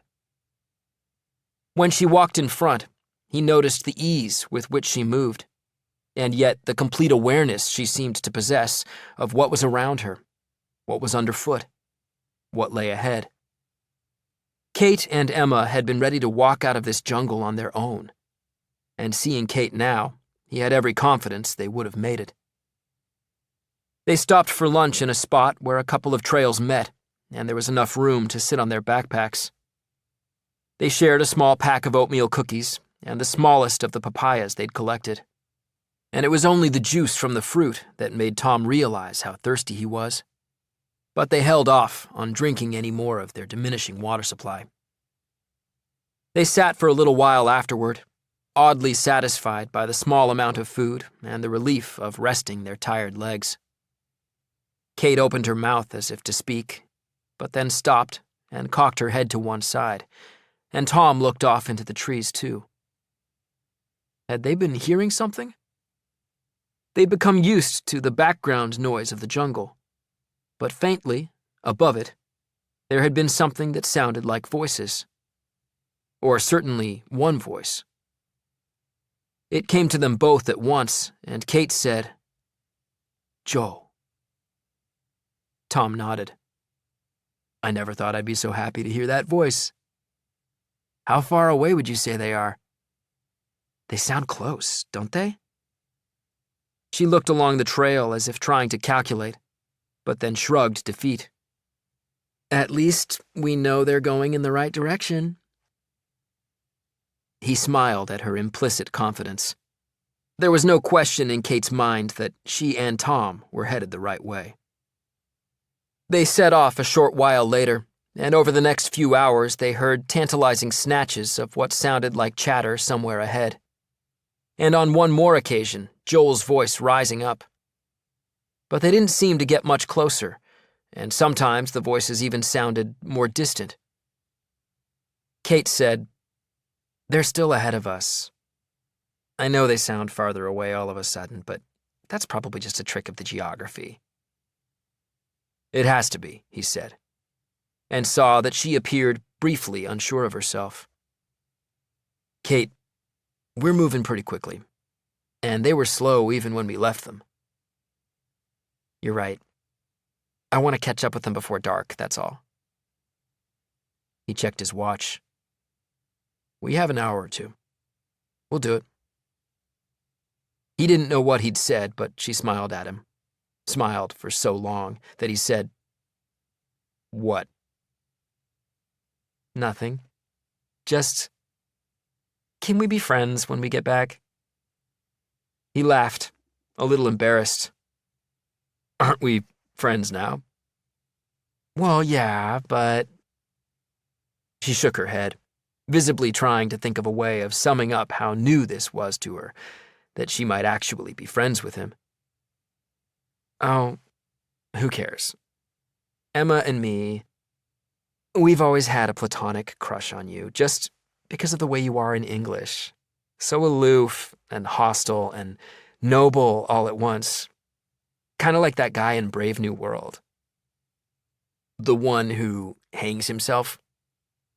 She grinned and nodded, but then he said, "I never meant to be hostile." "I know that. I know." She smiled again, a little sadly, and they walked on. 10 minutes later, the trail skirted around a small rise, and they got a glimpse of the hills ahead of them and what looked like the cleft that they were aiming for. It encouraged them, even though for the next half hour they heard nothing from the group they were pursuing. But then they heard Joel again, and soon after, a few laughs and shouts. There was water flowing somewhere behind to the right, too. The sound of rapids, but they focused instead on the noise ahead, because this time it did not fade back into the hum and whir of the jungle. They saw the other survivors, before the group saw them. Kate and Tom crested a small rise and stopped, looking at the sight below. It was the point just before the river entered the gorge that split the range of hills, and the others were spread out across a rocky horseshoe beach that looked like it had been scooped out by the torrents coming down river and hitting the narrow waters that entered the gorge. Even from their vantage point, Tom could see that the river was running much faster here than they'd seen the previous day.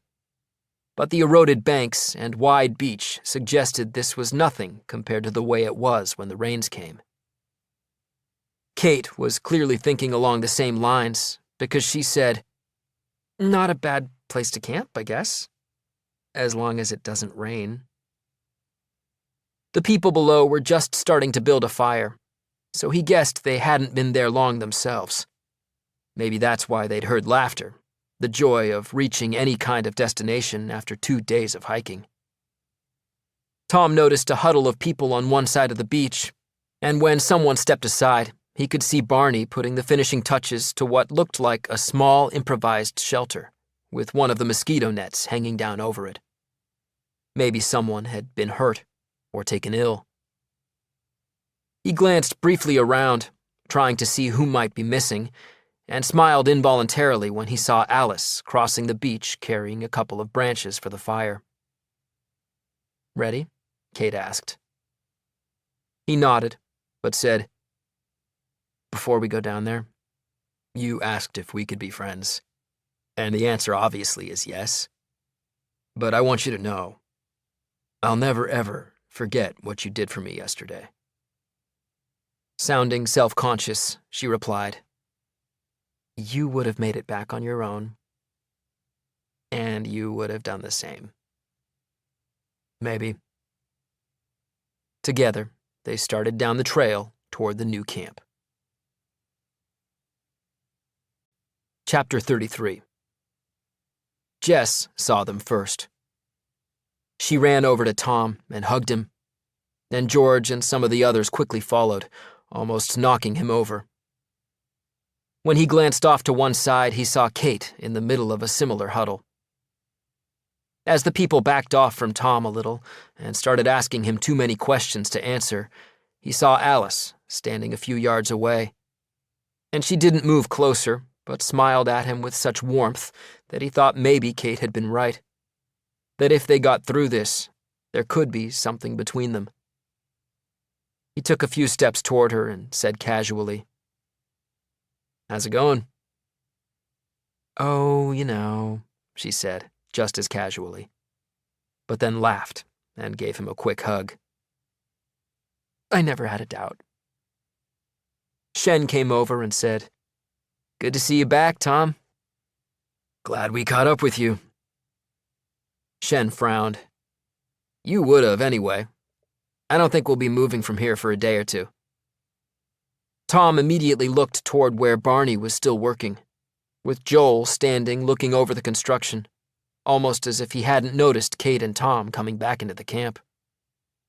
Tom could also see someone lying down under the mosquito net. Alice said, "It's Chloe. She started to get sick yesterday. Barney made a sort of stretcher for her, but Shen doesn't think she's well enough to move for a while." Shen said, "Yeah, it's some sort of fever, but I'm hopeful." He shrugged, belying how paper-thin that hope was. "We've been vaccinated against the worst diseases, but she needs rest badly. Everyone does. There are a couple of sprains here and there, a few people getting weak." "What about our water supply?" Shen's expression told Tom it wasn't great. But then he said, "I had concerns when Joel said we'd camp here, but there aren't any predators that we could see, and the water's flowing quite fast, so I think we'll use the purifying tablets. Boil it for good measure." Tom looked at the river. The rapids they'd heard on their approach seemed to be upstream of them now, though there were also large boulders just visible in the water downstream, too, just before it curved out of sight around the edge of the hill. It was clear they'd have to get to the other side of that hill before launching the boats. "What about food?" Shen said. "You can go a long time without food." Kate walked over and said, "We might be able to help with that, won't we, Tom?" He'd forgotten about the fruit and nuts in his pack, but before he could respond, Alice hugged Kate, and he heard her whisper something. Kate smiled and said, "He would have made it back anyway. I think he'd already come through the worst before I found him. Even managed to get bitten by a snake." Alice looked at him with alarm, but he shook his head. "I'm fine. I'll let Shen take a look at it later, but I'm fine. Let's stick with the subject of food."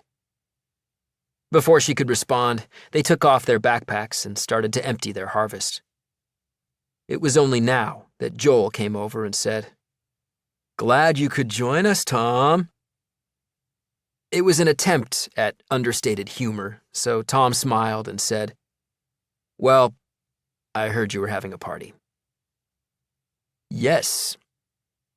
He smiled too, awkwardly, then looked down at the cache of food they'd harvested. "What's all this?" Kate said, "That's papaya, and the things that look like coconuts are actually full of Brazil nuts."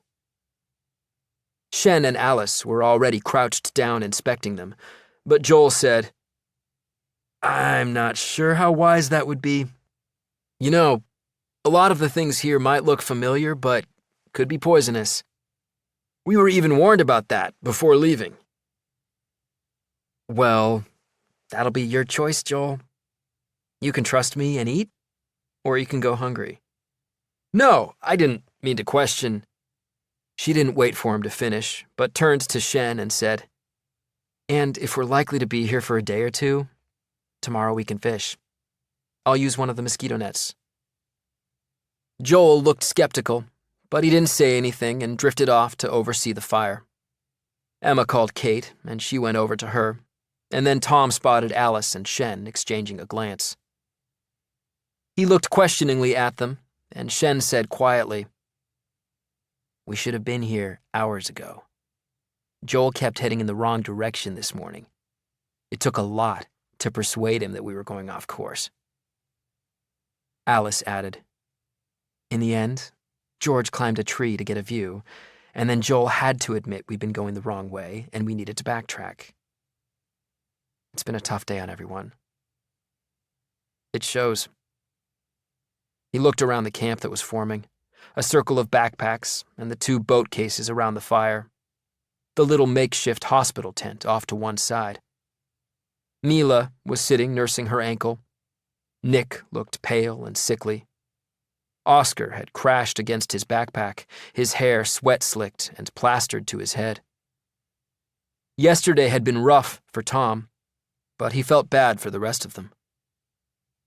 As long as we can eat and drink, a day recovering here might be a good thing.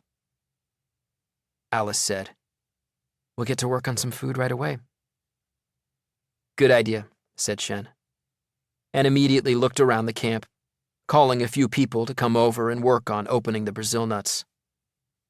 He collected some packaged pastries from different backpacks and toasted them over the fire, a simple move that earned him effusive compliments. And with some food in their stomachs and a little rest, the mood became noticeably more upbeat than it had been just a short while ago.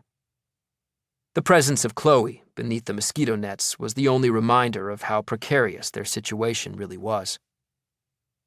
They were still sitting in satisfied silence around the fire when the sunset came somewhere beyond that orange mist, and total darkness descended. Mila looked at Joel now and said, "So, is this where we'll launch the boats?" "We'll decide tomorrow," he said. "It's a good spot, and the river's wide enough, but we'll have to see what's downstream.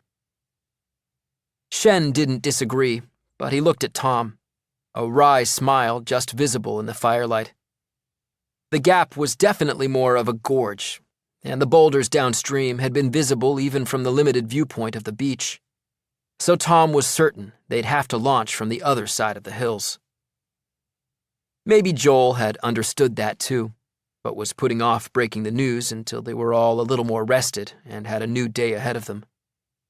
Tom had to admire him at some level, because he had to be as tired as everyone else here, and yet he was maintaining a veneer of calm composure, as if he were mentally carrying the whole group. One by one, they settled for the night. No roster was agreed to stay awake, but soon there were only 5 who weren't sleeping. Barney was keeping a vigil by Chloe, a little way distant from the fire, using a damp cloth to mop her brow. Tom and Alice and George were still awake, and so was Shen. They sat in silence for a while, but then Shen turned to Tom and said, "You think Kate will be able to catch fish?" He masked it well, but the concern was clear in his voice. Tom knew Shen was worried they'd starve or die of thirst before reaching the outside world, that they were moving too slowly. At least, that was one thing on which Tom could reassure him. If anyone can catch fish, it's Kate. She just understands nature. All of this. She's better than any of us out here. I only really saw that today. Alice said, "It was amazing what she did yesterday. I wanted to go with her, so did George, but she was adamant she'd be better on her own. In the end, it was Emma who told us to let her go, that she knew what she was doing, and I guess she was right. We probably would have just held her up, wouldn't we, George?" "What? Sorry, I was thinking about fish." They laughed, but then Shen said, "If we can catch fish, we'll be okay. But I'll feel better when we get onto the river." He shrugged. "I think I'll get some sleep now." He lay back against his pack, and they went back to watching the fire in silence. But Tom was acutely aware of the others sleeping around them, the sound sleep of exhaustion. Their situation felt fragile, as if at any moment something could snap and they'd all be cast into the void. But that fragility had been in the camp by the plane, too. They just hadn't been able to see it as clearly. Perhaps Tom only saw it now because he'd been bitten by that snake, and he'd been away from them for a day. He was seeing them with fresh eyes, and knew it was right that they wouldn't have survived if they'd stayed back at the crash site, but also that they wouldn't survive through many more days of living like this. Chapter 34. The next morning didn't bring much to be optimistic about. The day broke with the same sickly orange pallor, and as a group, they weren't faring well. Oscar was sick in some unknown way. Lara was still limping from her fall on the tree. Mila was still using one of the poles as a walking stick. It created the impression of a camp under siege. Joel broke the news early that they couldn't launch here, so they would stay another day to recover before trekking over the hills. Rather than being disappointed, most of the group seemed relieved that they wouldn't have to climb over a hill in search of a better stretch of river. There was even an uplift in spirits as Joel organized people into collecting more wood and helping Shen with the water supply. Tom said to Alice, "How are you this morning?" She nodded and said, "You?" "Okay. I think I'll climb the hill, see what the other side looks like." She nodded again. "I'll come with you." He was glad she wanted to come, a feeling that was still new enough to take him by surprise. Just a few days ago, he'd felt he had nothing in common with any of them, and couldn't have imagined himself bonding over 2 weeks in Costa Rica. Yet now, there were maybe half a dozen people he had bonded with, and actually become friends with. We should tell Joel. She looked at him, one eyebrow raised, probably assuming he was joking. Just to keep things cool, he explained. Reluctantly, she said, "Okay, I'll tell him." As she walked away, Barney came over, carrying the spear he'd made out of the metal pole and the knife. "Hi, Tom. I didn't get much chance to talk to you yesterday." Tom looked across to the makeshift shelter where Barney had been tending to Chloe. Chris was there with her now. "How is she?" "I think she'll be okay, but..." Tom nodded and said, "I'm going to scout over the hill, see what's ahead." "Then you should take this." He handed him the spear. "Honestly, I really made it for you anyway." "Thanks, Barney." "My pleasure." He smiled and added, "Anyway, things to do." Barney walked away and joined Kate and George, who were standing near the river. Tom watched as George held up a mosquito net and listened to Kate explain how they were going to use it. Just then, Alice came back. "Joel wants us to wait a minute. He's coming with us." "Let him," said Tom, and smiled. The three of them set off, finding a way up off the beach and up the hill. The undergrowth was thicker, offering up no real paths, so Tom used the sharp knife edge of the spear to clear the way in front as far as possible. Trampling, too, conscious that they would all have to walk this same route at some point. He wanted a vantage point, but wherever he had the chance to take a lower route around the side of the hill, he opted for that, once again thinking of the whole group making the same trek. And in the end, that took them to a kind of vantage point anyway. A small bluff on the other side that provided a view out over the tops of the trees that filled the slopes below it. At first, the view wasn't promising. The land seemed to level out on the other side. Nothing more than undulations and huge, flat expanses. All of it green. An unending tropical wilderness stretching to the horizon under the sinking orange sky. But Tom pointed to the river, wide enough below the gorge that from up here they could even see glimpses of flat open surface as it gently snaked away into the landscape. Alice looked in the same direction for a little while before finally saying, "It looks like we're a long way from anywhere, though. But if there are settlements, they'll be on the river. It all looks the same from here, but..." She looked at him, and he laughed. "Honestly, I have no idea, but it's the way out." Alice laughed too. But then Joel said, "Maybe not. Look over there." He pointed away from the river, to the left, where a narrow trail of smoke was rising up out of the blanket of trees. For a moment, and only a moment, Tom felt his heartbeat kick up a notch, thinking maybe it was a village. Then the doubts started to creep in. He searched the landscape around the fire for the telltale line that suggested another river, but there was none. It definitely looked like a managed fire, not some accidental bushfire or natural phenomenon. But he was full of misgivings about who might be responsible for a fire in a location like that. It would probably take a good couple of hours to walk there, too, in the wrong direction. Alice was apparently thinking along the same lines, because she sounded less than enthusiastic as she said, "It looks remote. You know, it could be some tribe that's never had contact with the outside world before." Joel looked dismissive. "This isn't one of your novels, Alice. It's the 21st century. You should try reading a bit more yourself. You wouldn't be such a jerk." He tried to laugh in mock outrage, but her ire was up. Take a look at this jungle. Where do you think we are? Well, I'm guessing the Amazon? Exactly. The Amazon, where there are still tribes that live in isolation who probably don't like people crashing into their territory. It could be worse, said Tom. We could at least try to persuade a tribe that we mean no harm. They could be rebels, drug gangs, who knows? And I couldn't see that ending well.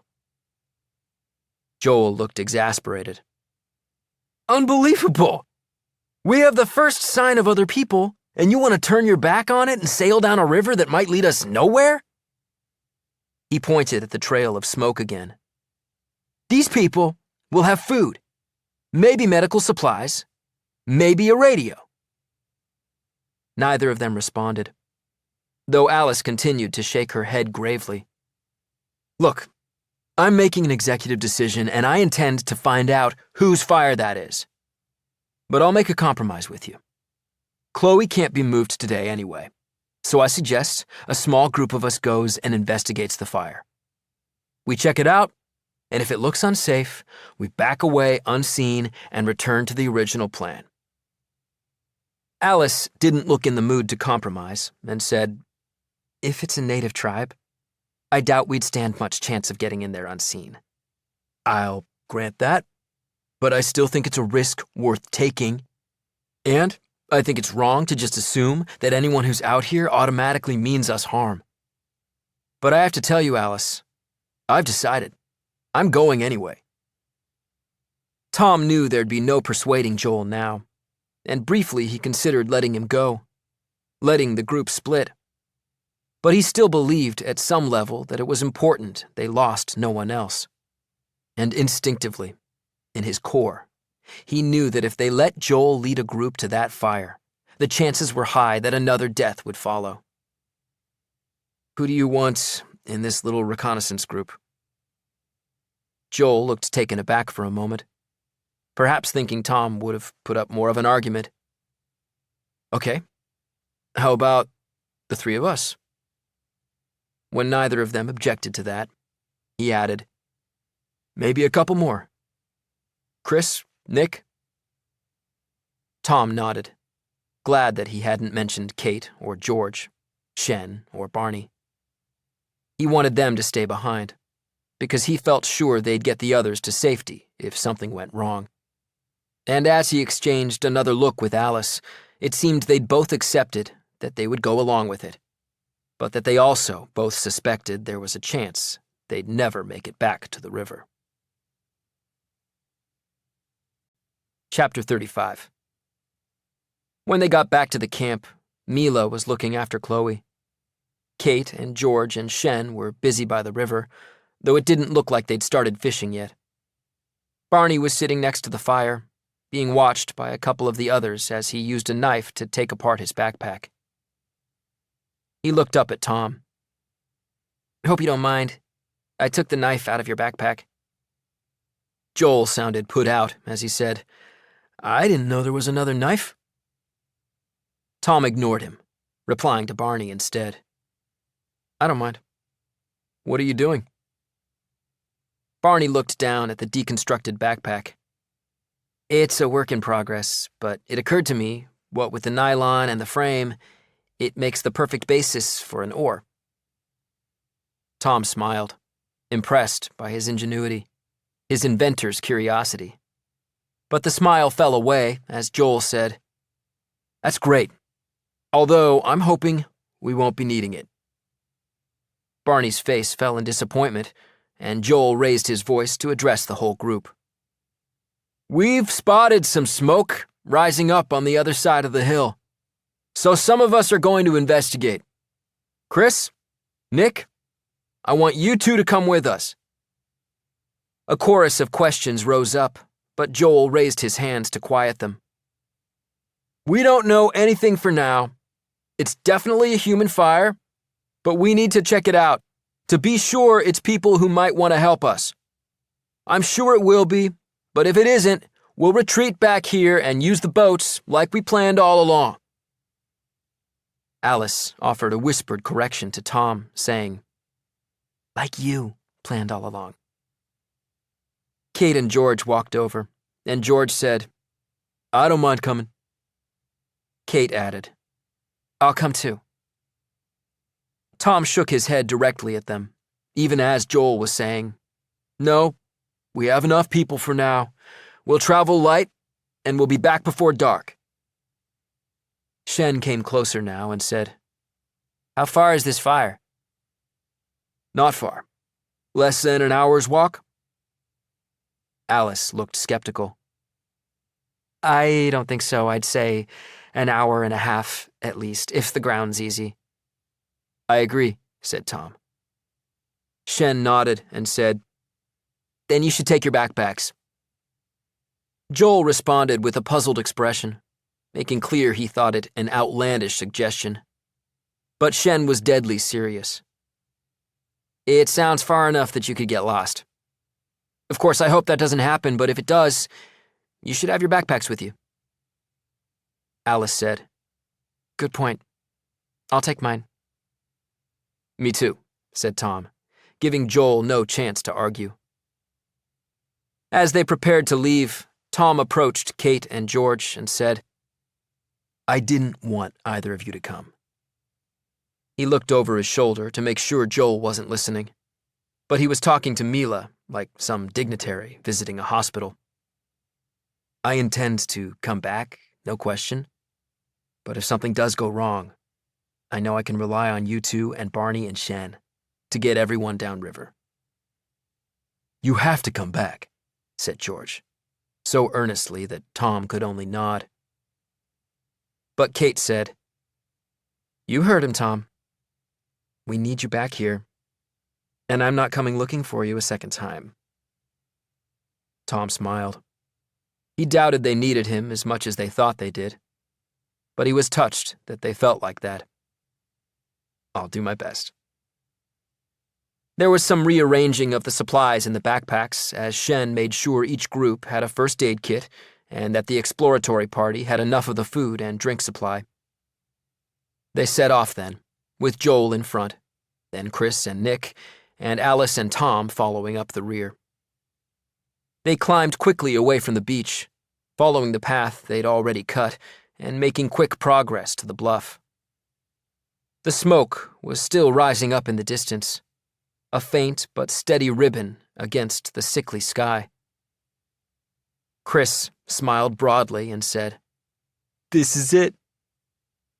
Tom wasn't sure what he meant, but Joel nodded in agreement and pointed to the left-hand side of the bluff. "It looks like we'll be able to walk down that way. Then we need to head diagonally." Alice interrupted him, saying, "What are you talking about?" He turned and looked at her. "Joel, once we're down there, we'll have no idea where this fire is. We need to walk along the top of this line of hills so we can see it. Then, when it's more or less directly in front of us, we can head straight down the hill." To Tom's surprise, Nick said, "She's right." Chris said, "To be fair, she usually is." "Okay," said Joel, sounding as if it really wasn't okay at all.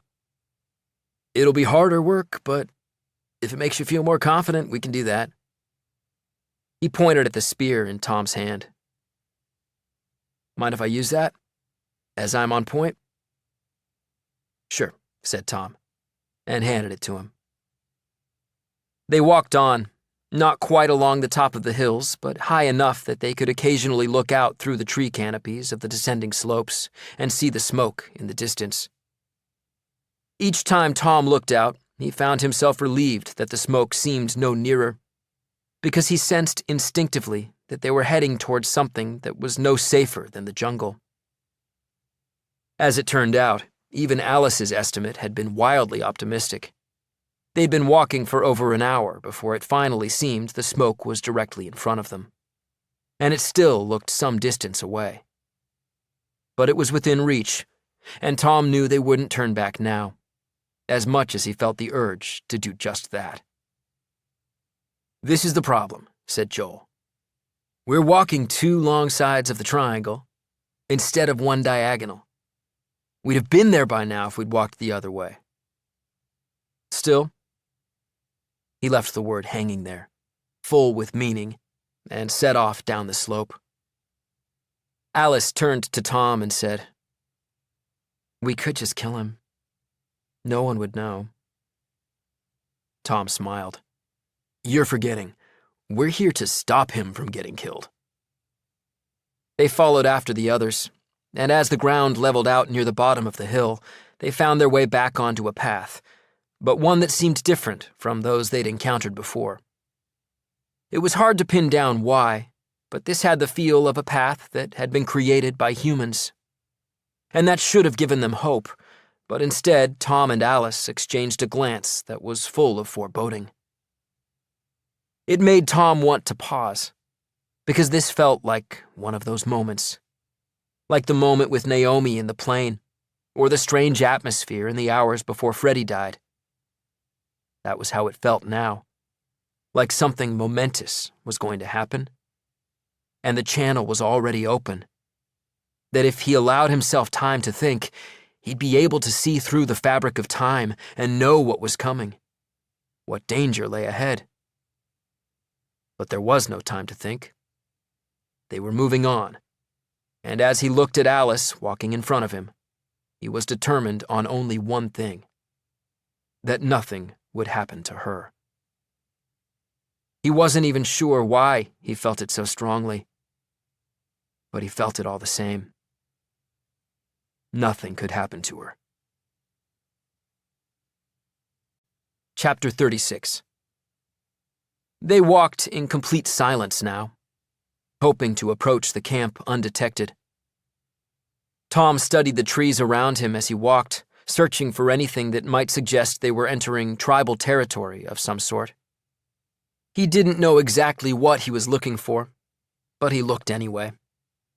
Perhaps he was hoping for some reassurance, but there was none to be found, and it seemed even the jungle was ill at ease, a bristling beyond the eerie stillness. Every once in a while, Joel would stop and listen, but it was after almost another hour that they stopped for a drink, and Alice said, "I can hear a car or something." "Unlikely," said Chris, but Joel hushed him, and they all stood alert. Tom could hear it now. "Could be a generator." Joel smiled, saying, "Told you." Tom merely stared back at him, giving him nothing, and it was Alice who said, "You didn't tell us anything.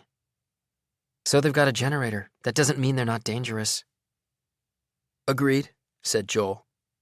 "But it also doesn't mean they are dangerous." They moved on, and as they got closer, they could hear the voices of several men, sounding like they were busy with some task. The group stopped again when they first spotted movement and the outlines of buildings ahead. They moved forward a little farther, a position that offered a view, but also enough cover that they were unlikely to be seen. There were 3 buildings, one like a large cabin or bunkhouse, another more like a small barn, and one that was partly open at the sides. There were at least a couple dozen men in the clearing between the buildings, some of them heavily armed. Large sacks were being brought from the barn and passed on to the waiting men, the whole process being carried out with some urgency. Tom and the others dropped back again and crouched down. Joel said, "Okay, I think we need to be careful about how we go in. We don't want to do anything to spook them, and—" Alice smiled, in astonishment rather than humor. "You've got to be kidding." He looked at her, making a show of being confused by her interruption. "Joel, it's a cocaine factory." "That's kind of a leap, Alice." "No, it isn't. I've seen it on TV. The cocaine's grown and harvested in the jungle. Then they fly it out from illegal airstrips. That open-sided building is where they process it. And that's probably a shipment going out." He stared at her, as if trying but failing to find an argument, and finally said, "Okay, maybe you're right, but that doesn't mean they won't help us." Her mouth dropped open in disbelief. "Look, we'll let them finish what they're doing, let things calm down. Once the shipment's gone, if it really is a shipment, then we'll see how it looks." Both Chris and Nick nodded in agreement. Alice looked at Tom. He checked his watch and said, "We're already cutting it close if we still want to get back to the camp in daylight. But we can wait half an hour. See what happens." Joel looked pleased and said, "So you agree it's worth a shot?" "No, I think you're insane. So why are you willing to wait?" Tom shrugged. "In the unlikely event they all clear out and leave a radio or something behind. Unlikely, but worth another half hour." "You're both wrong. But we'll retreat a little way for half an hour, then see how the ground lies." Alice didn't respond, but also didn't wait, heading back into deeper cover away from the camp. They all followed, but even where they settled, they could still hear the noise of the generator and the shouts and talk and very occasional laughter in the camp. The half hour was almost up when quite abruptly the camp seemed to fall silent. Even the generator shut off. But the talking stopped so suddenly that Tom became nervous, fearing they'd been spotted and were about to be ambushed. Joel apparently didn't share his worries because he said, "Come on, Chris. We'll go and check out what's going on." Chris nodded and looked at Tom as he said, "We're gonna get out of here. Fortune favors the brave." They set off, and once the three of them were left, Nick shook his head and said to Tom, "You think you have all the answers, don't you? You think you're so cool." Tom didn't like his tone, nor the suggestion that maybe Tom had been the topic of conversation among Joel and his cronies, and his voice had a challenge in it as he said, "Do we know each other?" Nick, who seemed combative most of the time, looked unsure how to deal with Tom's hostility, and in the end he only said, "He'll prove you wrong." Alice said, "Don't you mean me?" Nick looked confused. "You mean he'll prove me wrong? It was me who objected. But what, you think because I'm a girl, my point of view doesn't matter? It has to be about who's the most important boy in the group. Is that what you're saying?" "No, That's not what I meant. Good. Because I don't know Tom that well, but I know he couldn't care less about any of that. All he's doing is trying to get us all out of here alive." "So is Joel." "Well, he's not doing a very good job, is he?" Nick looked ready to respond, but Tom heard movement and said, "They're coming back." Chris almost fell at their feet in his eagerness to get back and report what they'd seen. But once there, he seemed uncertain what to say, or maybe he felt it was Joel's privilege to do the talking. Joel crouched down again and said, "It's a go." Tom grimaced at the way Joel was talking, like he was part of some elite military unit. "There are only 6 or 7 guys left, just the guys who look after it probably, like the farmers. So me and Chris, we'll put our backpacks on, walk into the camp from the other side, like we've come from the river." Chris added, "We're going to tell them our boat was damaged. If they seem helpful, we'll tell them that there are more of us." Alice said, "And if they don't?" "We'll make a run for it. Head for the river." Joel delivered the words with the relaxed air of someone who didn't believe for 1 second that this might go wrong.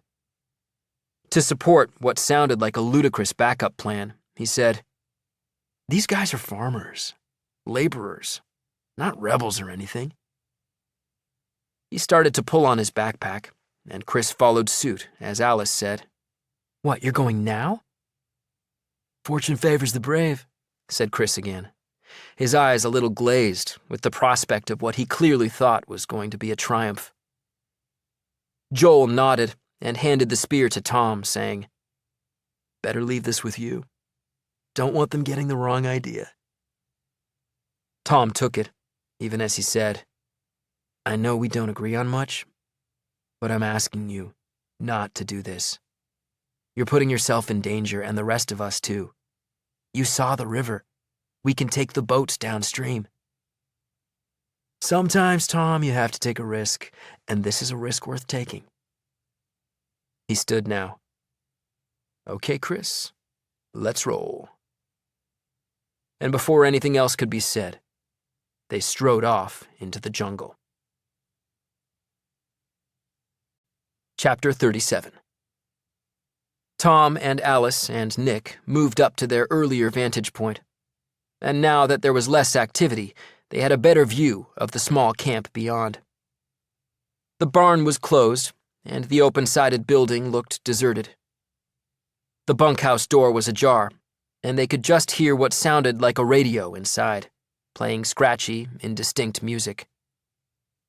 The smoke they'd seen was rising up from a narrow metal chimney on the roof of the bunkhouse. For the first time, Tom also noticed that there was a dog chained up at the side of the main building. Behind it was a low addition to the bunkhouse, perhaps housing a generator, and large jerry cans of what he guessed was gasoline stacked beyond it. The dog was lying with its face flat on the ground, but it sprang to its feet now and peered into the trees. It growled and let out an uncertain bark. Then it barked again. A man appeared in the open door of the bunkhouse and stepped onto the small deck that ran along the front of it. He said something in Spanish to the dog, which wagged its tail in response and barked again, staring at the trees. The man turned to stare too. He was heavy-set, with thinning hair and a mustache, wearing a grubby tank undershirt and what looked like green soccer shorts. Tom could buy Joel's assertion that he might be a farmer, but he also didn't look like the kind of person Tom would want to tangle with. There was a meanness about him, a dangerous edge to the way he held himself. Alert, but completely without fear. The man saw or heard something now, and called a few inaudible words to the dark of the open door. A moment later, a couple more men came out. One younger, the other old, with a thick mop of white hair. Both had guns, and the younger one handed a revolver to the first man. Alice mumbled something under her breath in response to the sight of the guns and the looks of fierce uncertainty on the faces of the men. But there was no time to say anything else, because Joel and Chris came crashing out of the undergrowth on the far side of the camp and into the clearing. The dog barked again, but the first man shouted, and it cowered away to the side of the building. Joel raised his hand in a wave and called out cheerily, "Hola! Buenos dias! Can you help us?" "Hello," called Chris, also with a wave. The younger guy laughed in apparent disbelief. The older man turned and walked back into the bunkhouse. The first man, the one with the mustache, continued to stare, his expression unflinching. Before Joel and Chris had reached them, 3 more men had emerged from the door, none of them armed, which at least suggested they didn't see the newcomers as a threat. Joel started to talk again as he reached the men, though Tom couldn't hear his words, just the distinctive, slightly domineering tone of his voice. Chris was adding comments, pointing off into the trees as he did so, overplaying his part. And it was already obvious that they were wasting their time. The man with the mustache was stone-faced, then amused. He said something over his shoulder, and the other men laughed. Joel laughed too, apparently unable to see that the men were mocking him, and that there was menace in their mockery. The man pointed questioningly to the backpacks, and Joel's voice once again hummed across the distance as he took off his backpack and handed it over. Chris did the same, and two of the other men started to look inside them. Joel reached out, pointing to his own backpack in an attempt to explain something. But whether he moved too quickly or the mustache guy was just tiring of him, it was immediately obvious he'd made a mistake. The man struck out with sickening speed, a blow with the back of his hand that knocked Joel's face sideways. Alice cursed again, and Nick said, "No, no, no," as if by repeating it, he could make things go into reverse. Chris stepped back in shock, but that just brought a more urgent response. The first man, the leader without a doubt, barked out a brief command.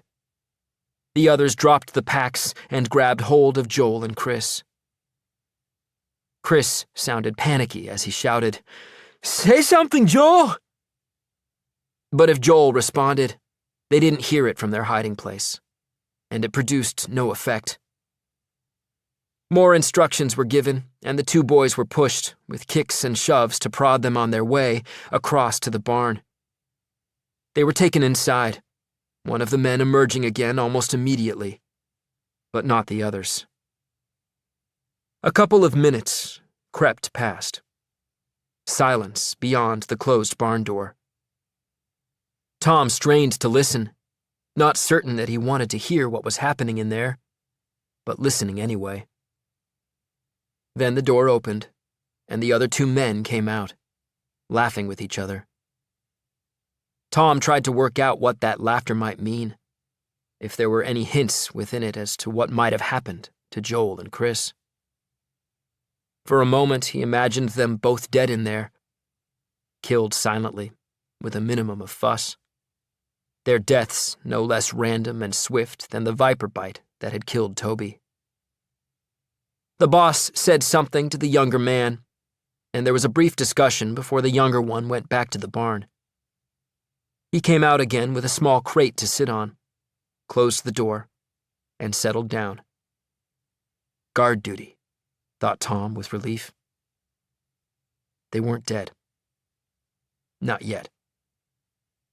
The other men carried the backpacks into the bunkhouse, and the camp once again fell into stillness and silence. They weren't dead. It was something to hold on to. But they were locked up, and that made the decision about what to do next even harder. Tom checked his watch, then gestured to Alice that they should move back to a safer distance. He didn't bother to tell Nick, figuring that he'd be smart enough to follow. And once they were away from the camp, Alice said, "I knew it. What do we do now?" Tom shook his head. Because although he'd been equally sure of this ending badly, he hadn't given any thought to what they'd do when it did. It wasn't as if they could rescue them, but they couldn't just leave them either. Alice said, "They won't escape." Her anger flared up, and she looked furious with Joel and Chris, and even herself. This was so stupid. What a stupid thing to do. Joel said they weren't heavily armed, but they looked it to me. It was Nick, and they both turned to him now. His lip was trembling slightly. "We have to leave." He caught their expressions and added defensively, "You said yourself. It'll be dark soon. We have to think of the others. If we get out of here, we can get help. But it's not like we can do anything ourselves." Tom said, "You think we should leave?" Nick nodded, his face full of nerves and fear. "These are your friends." "That's not fair. It's not about that." Alice said, "I'm not leaving, Chris. I just can't." Tom looked at her, understanding her entirely, seeing the way she was resisting her own helplessness, determined to find a way, determined not to have to face his family and explain why she'd had to leave him behind. He'd thought earlier about not wanting anything to happen to Alice, but he realized now that this was happening to her too. That losing Chris would be traumatic for her, no less than being seriously wounded herself. It only doubled Tom's resolve. He looked at his watch, then said, "It'll be dark in less than an hour, so we can't walk back in the light anyway. We'll move back to our vantage point and just see what happens. See if they're left unguarded at all." Nick's lip was trembling violently now, and he was shaking his head. So Tom added, "We don't do anything to endanger the three of us, that's without question. I'm just saying we wait and see." Agreed? After what felt like a long time, Nick nodded. Tom turned to Alice, and she agreed too, gratefully, because she hadn't yet been forced to accept something she could never accept. "Good," said Tom, though he knew that his air of certainty and control was a complete sham, because deep down, he understood that there were only a limited number of outcomes here, and he didn't like any of them. Chapter 38. Nothing much seemed to happen for quite a while. The tinny music continued from the bunkhouse, together with laughter and occasionally raised voices. There was the smell of cooking, too, of meat, the aroma gnawing away at their own hunger. But the air of normality only created a more heightened sense of unease. The atmosphere seemed volatile, and the mood of the men sounded more and more unstable, as if at any moment they might explode into violence. One of the men came out with a plate and a bottle of beer, giving it to the young guy on guard duty before heading back inside. They watched the young guy eat, and so did the dog.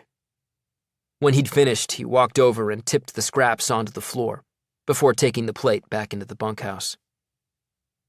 There was shouting, and the young guy came back out, calling back an angry response, but looking chastened. The mood in the bunkhouse sounded ugly now. The guard sat back on his crate, looking miserable. Now that Tom looked at him, he guessed the guard wasn't much older than them, but his olive complexion and sleek dark hair was matched with a soldier's solid physique. Then there was the gun that he handled, in the relaxed and confident style of someone who'd learned how to use it a long time ago. So even if the others drank themselves into a stupor, Tom didn't like their chances of overpowering the guard. And given the way they'd shouted at him, presumably for leaving his post, it looked more and more likely that no opportunity would arise, and that sooner or later they'd have to accept they had no choice but to leave them behind. And hope. More time elapsed, and once again, with nothing really happening, Nick became more agitated. He whispered, "This is pointless." They looked at him. "They're probably already dead." Tom had been increasingly sensing the pointlessness of it himself, but if anything, Nick's doubting only strengthened Tom's determination to find a way, and he said firmly, "You don't guard dead people." "Anyway, we're staying," said Alice. "But feel free to walk back on your own, anytime you like." "I'm not saying that, but we can't just sit here forever." That was a truth Tom couldn't deny. But he said, "They think Chris and Joel are on their own, so they're not expecting anyone else, and they'll have to sleep sometime." The three of them fell back into silence, and they stayed like that until darkness fell. As ever, nightfall brought a subtle shift in the seething soundscape of the jungle, and an immediate increase in the number of mosquitoes harassing them. A light came on in the bunkhouse, and then the door was closed, but in the darkness, the sounds from within, raucous and drunken, still came clearly across the jungle to them, The guard went into the barn and came back out almost immediately, carrying a lantern that he lit and placed on the ground next to him. Within seconds, moths spun out of the dark and crashed frantically into it. The noise within the bunkhouse rose in peaks, falling away again, and then the door opened and 2 men stepped out. Even in silhouette, Tom could see that one was the man in charge. He wasn't sure if he recognized the other, but he didn't like the slightly drunken swagger of either of them. The boss was eating a huge piece of meat, what looked like half a chicken. But he saw the dog now and teased it, holding the meat just beyond the reach of its chain. He dropped it on the ground then and laughed as the dog struggled in vain to reach it. The 2 men headed across to the barn, talking to the young guard, and Tom felt his stomach tightening into a ball of vicious energy, because he didn't like how this was looking at all. Whatever they had in mind, they looked fired up with alcohol and cruelty. The guard stood in response to them, and the boss laughed and patted him on the cheek. The guard knocked his hand away half-heartedly and walked back to the bunkhouse, closing the door behind him, briefly dulling the chorus from within before it started up again. The other man picked up the lantern, and both of them walked into the barn and closed the door. Tom wasn't sure if he could hear them laughing about something, or if that was just the sound carrying from the bunkhouse. Then he heard Alice, almost mumbling to herself before the words formed together, and she said, "I don't like this, Tom. I don't like it at all." Tom hardly heard her. He was staring at the sliver of light around the doors to the bunkhouse and the barn, at the dog trying to get to the food that was in the dirt beyond its reach. And he could hear the noise coming from the camp, and the dog straining at its chain, and indistinct words from both Nick and Alice, and the constant chatter of the jungle, and the troubling silence of the barn. Something bad was happening, right now, in that barn, at the hands of those men. And there was no time left to wait. He had said more than once that he wouldn't let anyone else die. And it was easy and immature to say, but the time had come to put those words into action. He was here, and the time was now. Chapter 39. He pulled his backpack toward him in the dark, adrenaline flooding his bloodstream so instantaneously that he had to hold on to something to stop his hands shaking. He found the flare guns, loaded them, even with his fingers fumbling, slipped them into his belt, and grabbed hold of the spear. If something happens, get back to the camp, get the boats to the river, and go. He stood. "No, wait." It was Alice, but there was no time. "You heard me. If you have to, you go." And he set off through the undergrowth, breaking into a run even as the thoughts and ideas assembled. The possibilities, the things he could and would have to do. As he reached the clearing, his thoughts suddenly crystallized, and the nerves fell away, and he felt an odd sense of peace deep within himself. The dog saw him first, backing away from the meat, growling, uncertain. It let out an exploratory bark, but the noise from elsewhere was loud enough that no one would hear. He had to save the dog. He knew that. Even in the middle of all the things he had to do, the dog had done no harm to anyone. He moved silently toward it, picked up the meat, and held it out. The dog hesitated, still growling, but edged forward and snatched the meat from his hand. With its mouth full, he moved in, scratching the top of its head, even as it growled possessively at him. He reached over then and released its chain, and the dog jumped away from him and carried its prize off into the shadows. Tom moved on to the jerry cans. He put his spear down and then opened the first can and poured the fuel in a line along the side of the bunkhouse and onto the decking. He ran back, got another, and opened it, leaving it on its side near the bunkhouse door, the gasoline glugging out across the timbers. He got his spear, retreating then beyond the far corner of the barn. He could hear the voices of the two men inside, playful and malicious, and he thought he heard Joel once, weakly, a plea of some sort. But he didn't want to listen. He hoped he wasn't too late, but he didn't want to listen.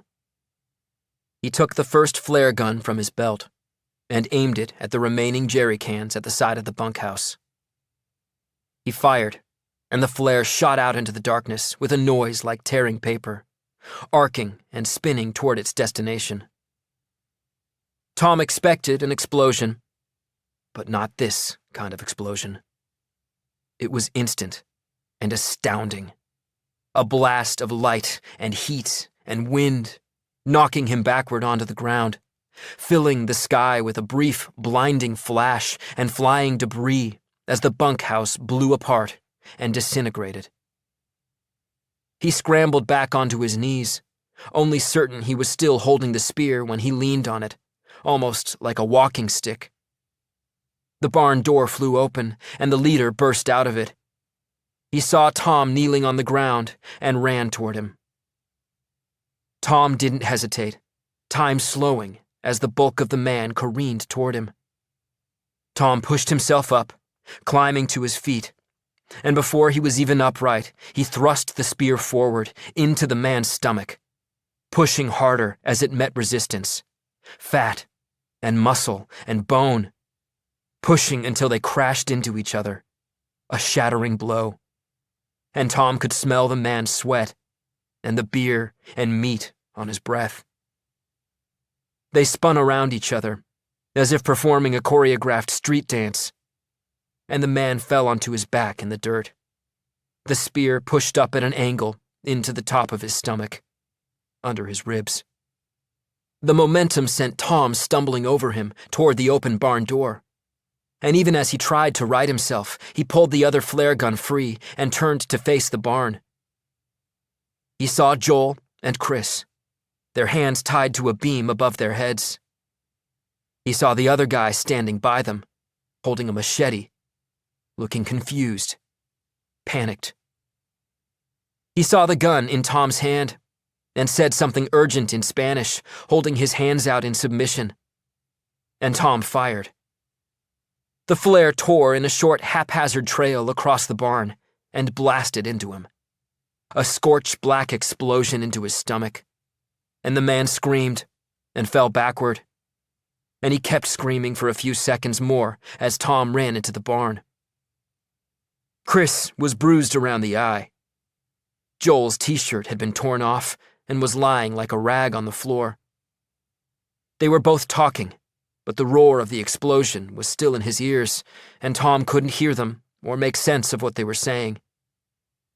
He ran over to the man on the floor, dead now, his flesh still burning and sulfurous, and pulled the machete from his hand.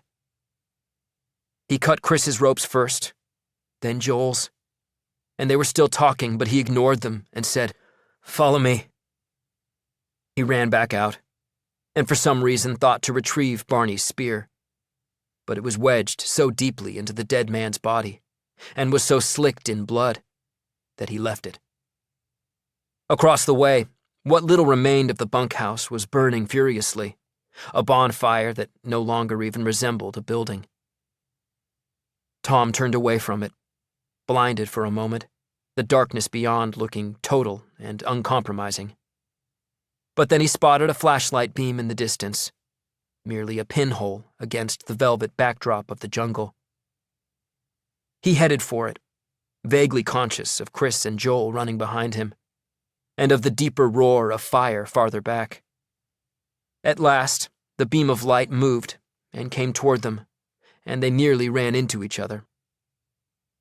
Chris was still pulling the remains of the rope from his wrists, babbling and distraught, saying, No way, that was...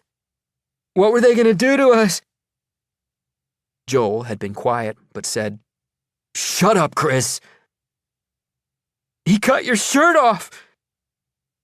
He turns to Nick, who looked as shell-shocked as if he'd been in the barn himself. That wasn't good. If Tom hadn't come. Man, thank you so much. Always. They were acting so weird. More urgently, Joel said, "Chris, just shut up." "It's true, you know it is." "Christian," said Alice, using his full name, but reassuring this time. And he turned to her, and she put her arms around him, calming him instantly. Nick looked at Tom and said, "I'm sorry. The things I said earlier." Tom shook his head. "It doesn't matter." Joel said, "Thank you. What you just did was heroic." Tom nodded, accepting the thanks, but hardly feeling like a hero. He turned back to face the burning camp, trying to take on board that he had just killed at least half a dozen people. The two he'd killed directly hardly seemed real. But he kept thinking of the guard, who'd been nearly their own age. And he'd had no choice. He was sure of that. But he still couldn't fully comprehend that he'd ended that kid's life. He caught movement in the shadows between the camp and where they were standing, and he tensed, his hand tightening around the handle of the machete. But he relaxed again as he saw the dog come trotting with a light step toward him. Its tail was wagging, and as it reached him, it nuzzled his leg, and he scratched the top of its head. At least he'd saved the dog. He wasn't sure why, but that really mattered to him right now. Chapter 40. They found their way back to the remaining backpacks, and Nick gave Joel a t-shirt. Joel thanked him, subdued, diminished in some way by what he'd just experienced. Tom's t-shirt was wet with blood, and he pulled it off and threw it away before getting a fresh one from his pack. Alice kept glancing at Chris, wanting to be sure he was okay. But she had a solid determination about her now, and she said, "We should use one flashlight at a time, in case the batteries run out. The river's that way, and the hills are there. So if we head roughly in that direction, the third side of the triangle Joel was talking about, we can't get lost without coming to the river first. Agreed?" "Agreed," said Nick. She nodded and said, "I'll carry the flashlight. Tom, you've got the machete, so we'll take the lead." Chris said, "I'll take your backpack, Alice." She looked ready to object, but saw something in his eyes and nodded.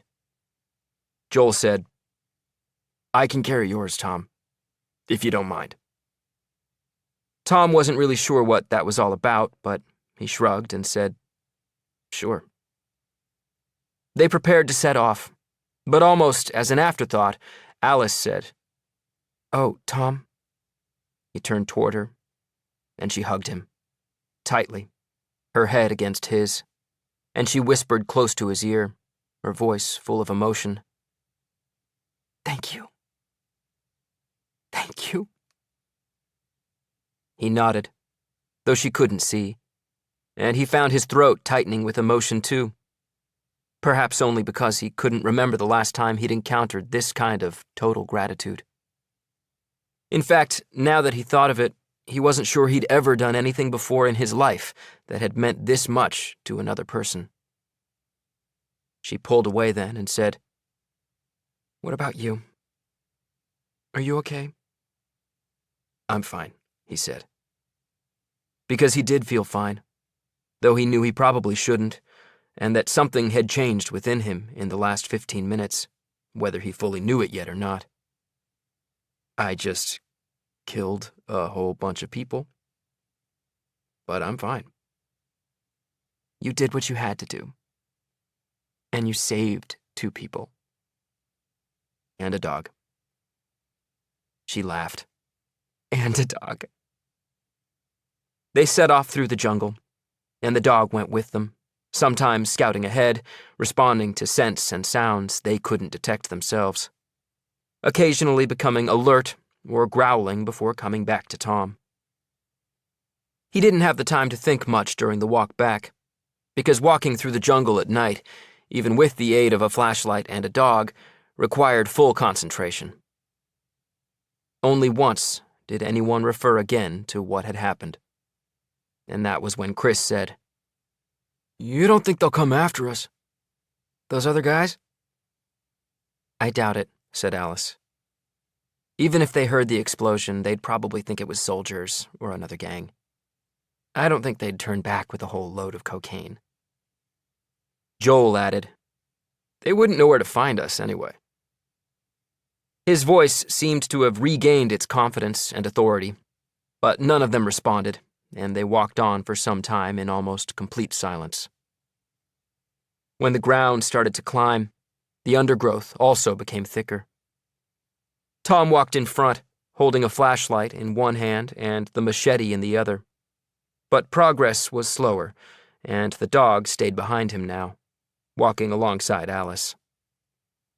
Tom was just reaching the point of suggesting they might need to backtrack and try a different route when Alice pointed and said, "Wait, shine the light up there, to the right." He aimed the beam in that direction. "Is that the bluff we stood on today?" It might be. And the more he looked, the more sure he was that they were standing below it. He pushed on, the dog barking once, in exuberance, it seemed, perhaps picking up on his change of mood. He was more certain when they finally got onto the bluff itself, even seeing it in the unfamiliar dark, and then they found the beginning of the path they'd trampled and hacked to get there. Now that they knew where they were, they stopped for 10 minutes and had something to drink. The dog explored the area around the bluff. No one spoke at first, and Tom felt a sense of peace falling over him, realizing only now that he hadn't quite relaxed since leaving the cocaine factory. But they were within reach of getting back to the others now, and Joel's voice floated out of the dark, saying, "We probably shouldn't tell the others too much about what happened this evening. It might upset some of them." His thinking was fairly transparent, and Tom could detect some humor in Alice's voice as she said, "You mean we don't need to tell them you messed up?"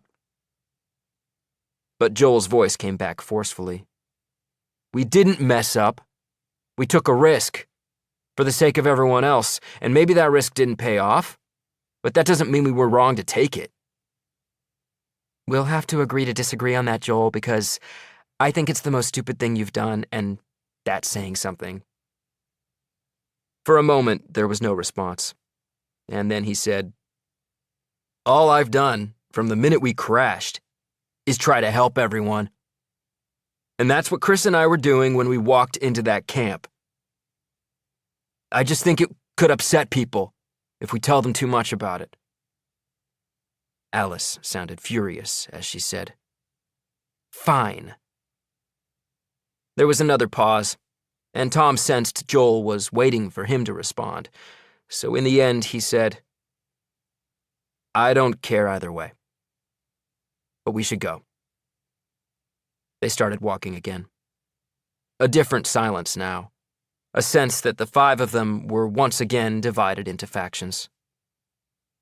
Given what had happened, or what Tom thought had happened back there in the camp, he was puzzled that it hadn't dented Joel's apparent air of control, or his desire to be seen as the person making all the key decisions. It didn't matter, though. None of that mattered. Not in the grand scheme of things. And if the events of this evening hadn't revealed that particular truth to Joel, then nothing would. Chapter 41. The dog reached the camp before them, rushing ahead, producing a brief scream from one of the girls, then excitement from all of them. Mila said, "It's Joel and the others!" That produced more excitement, and by the time they descended back down the slope onto the beach, they were all standing, the fire behind them. The reunion was chaotic and loud. Lara grabbed hold of Alice. A couple more crowded around Joel and Nick and Chris. Kate came up and hugged Tom before stepping back and laughing a little to herself. As she went back to the fire, Shen and Barney and George came over to him, and George said, "I knew you'd come back." Tom nodded, but looked at Barney and said, "I lost your spear, but gained a machete and a dog." "Yeah," said Tom, laughing. The dog was looping maniacally around their camp as if following a trail. It reached Chloe's neck-covered bed, and Tom said, "How's Chloe?" "Better," said Shen. "She won't be ready to move tomorrow, but she's a lot better. Definitely over the worst." "Good." Then he smiled as Joel's earlier suggestion to keep quiet got cast aside. Chris saying to Oscar and Sandeep, "Just insane. Seriously, me and Joel got tied up. I mean, I don't even want to know what they were going to do to us. But then Tom came in like Vin Diesel and killed them all. Seriously, just blew this guy away with a flare gun right in front of us. It was..." The other voices fell away until everyone was listening to Chris, and then he realized and stopped. He looked at Joel and said, "Sorry." Joel shook his head, as if to say it didn't matter. But everyone else was looking at Tom now. Oscar said, "You killed people?" He sounded intrigued, even awestruck, and the faces of the others seemed split between horror and fascination. Tom didn't think any of those responses were appropriate, but nor was he sure what the correct response should have been. The one thing he knew for sure was that he didn't like those stares. He'd just started to feel like he belonged, with some of them at least, and now he felt like an outsider all over again. But it was Alice who answered anyway, saying, "It wasn't like that. Chris is exaggerating again." To his credit, Chris shrugged and said, "Okay, maybe a little.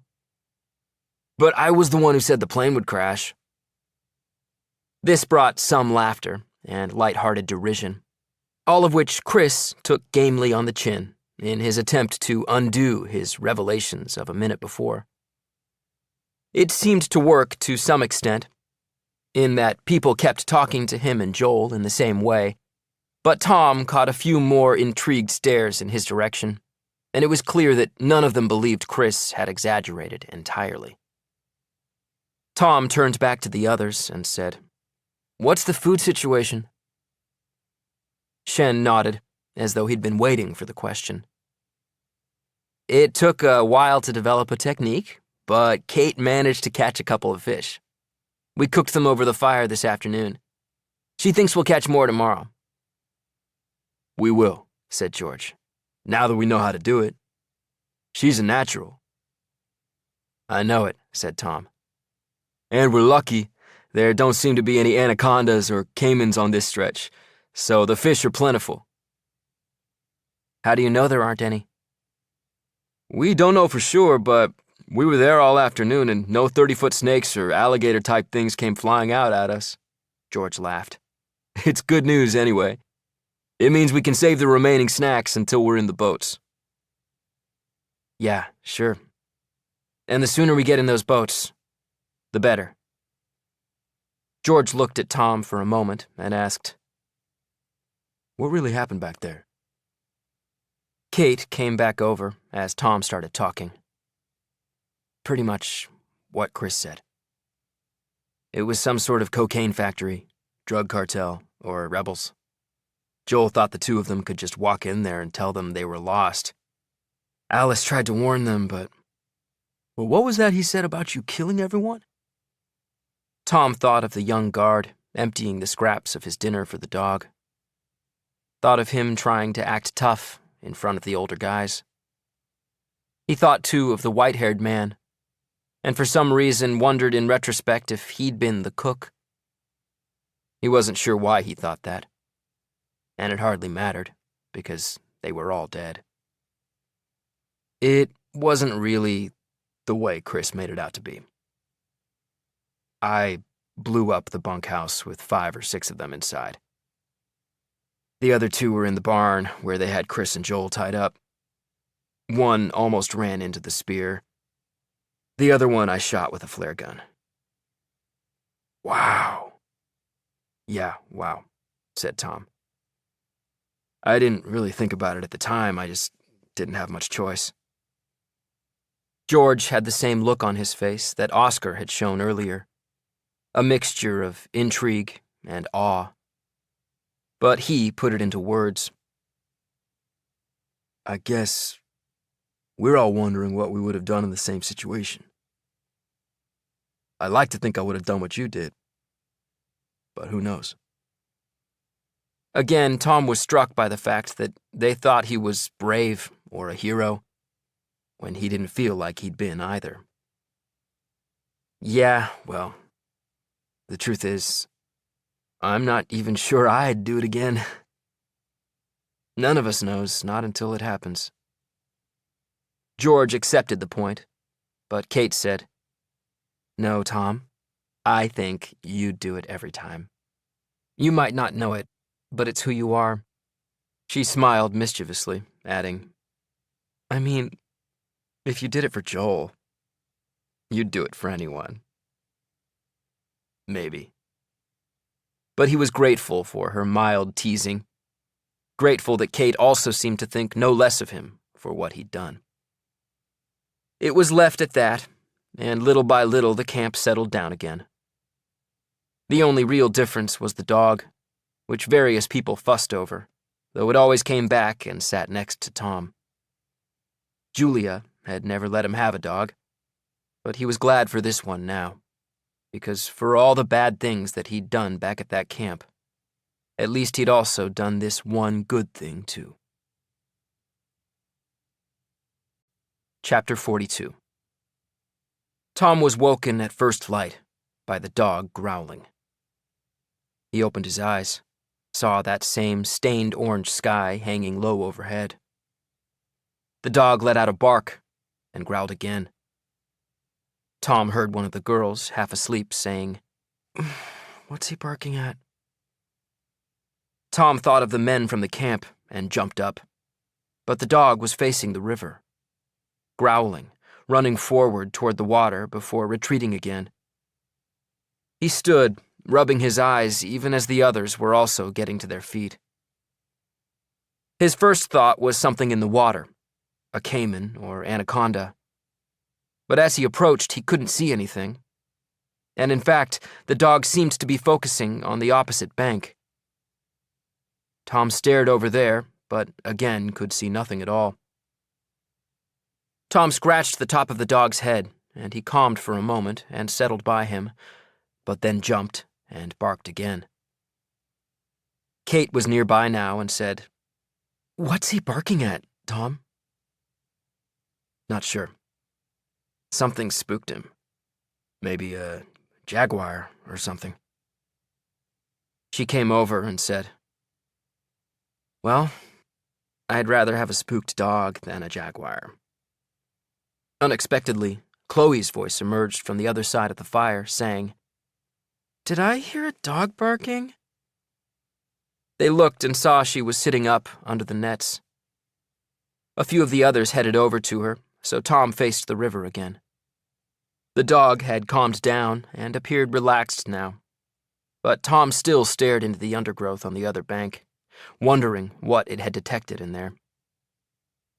He only gave up looking when he heard Joel in pep talk mode, saying, Okay, everyone, let's have a good day today, a chance to recover, and then tomorrow we'll head over the hill and launch the boats. Tom smiled, amused by Joel's need to take ownership of their deliverance. He also sounded as though the events of yesterday had already been forgotten, and maybe he had already managed to put them out of his mind. Tom envied him for that, Joel had acted stupidly, and something terrible had nearly happened to him and Chris as a result. But in the end, they hadn't suffered any serious harm, and the trauma of being a captive would diminish in time and become a boastful story about a lucky escape in the jungle. The real price of Joel's stupidity had, as always, been paid by others.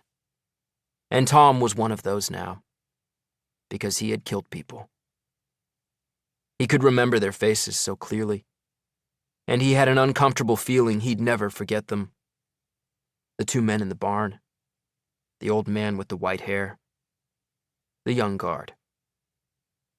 He turned back and faced the camp, the group coalescing around the fire now.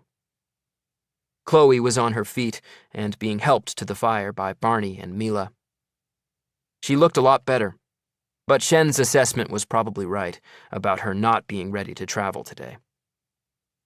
They were all talking again, too, animated, as cohesive a group as they'd been immediately after the crash. And standing there near the water, with the dog lying nearby, Tom briefly felt about as far removed from them as he ever had.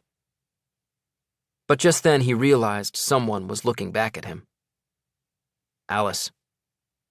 And when he made eye contact, she smiled, even laughed a little, finding some amusement in the sight of him standing at a distance again. And Tom smiled too, thinking maybe his days of being an outsider were over. That he'd made connections now, perhaps even become part of a jigsaw puzzle of sorts.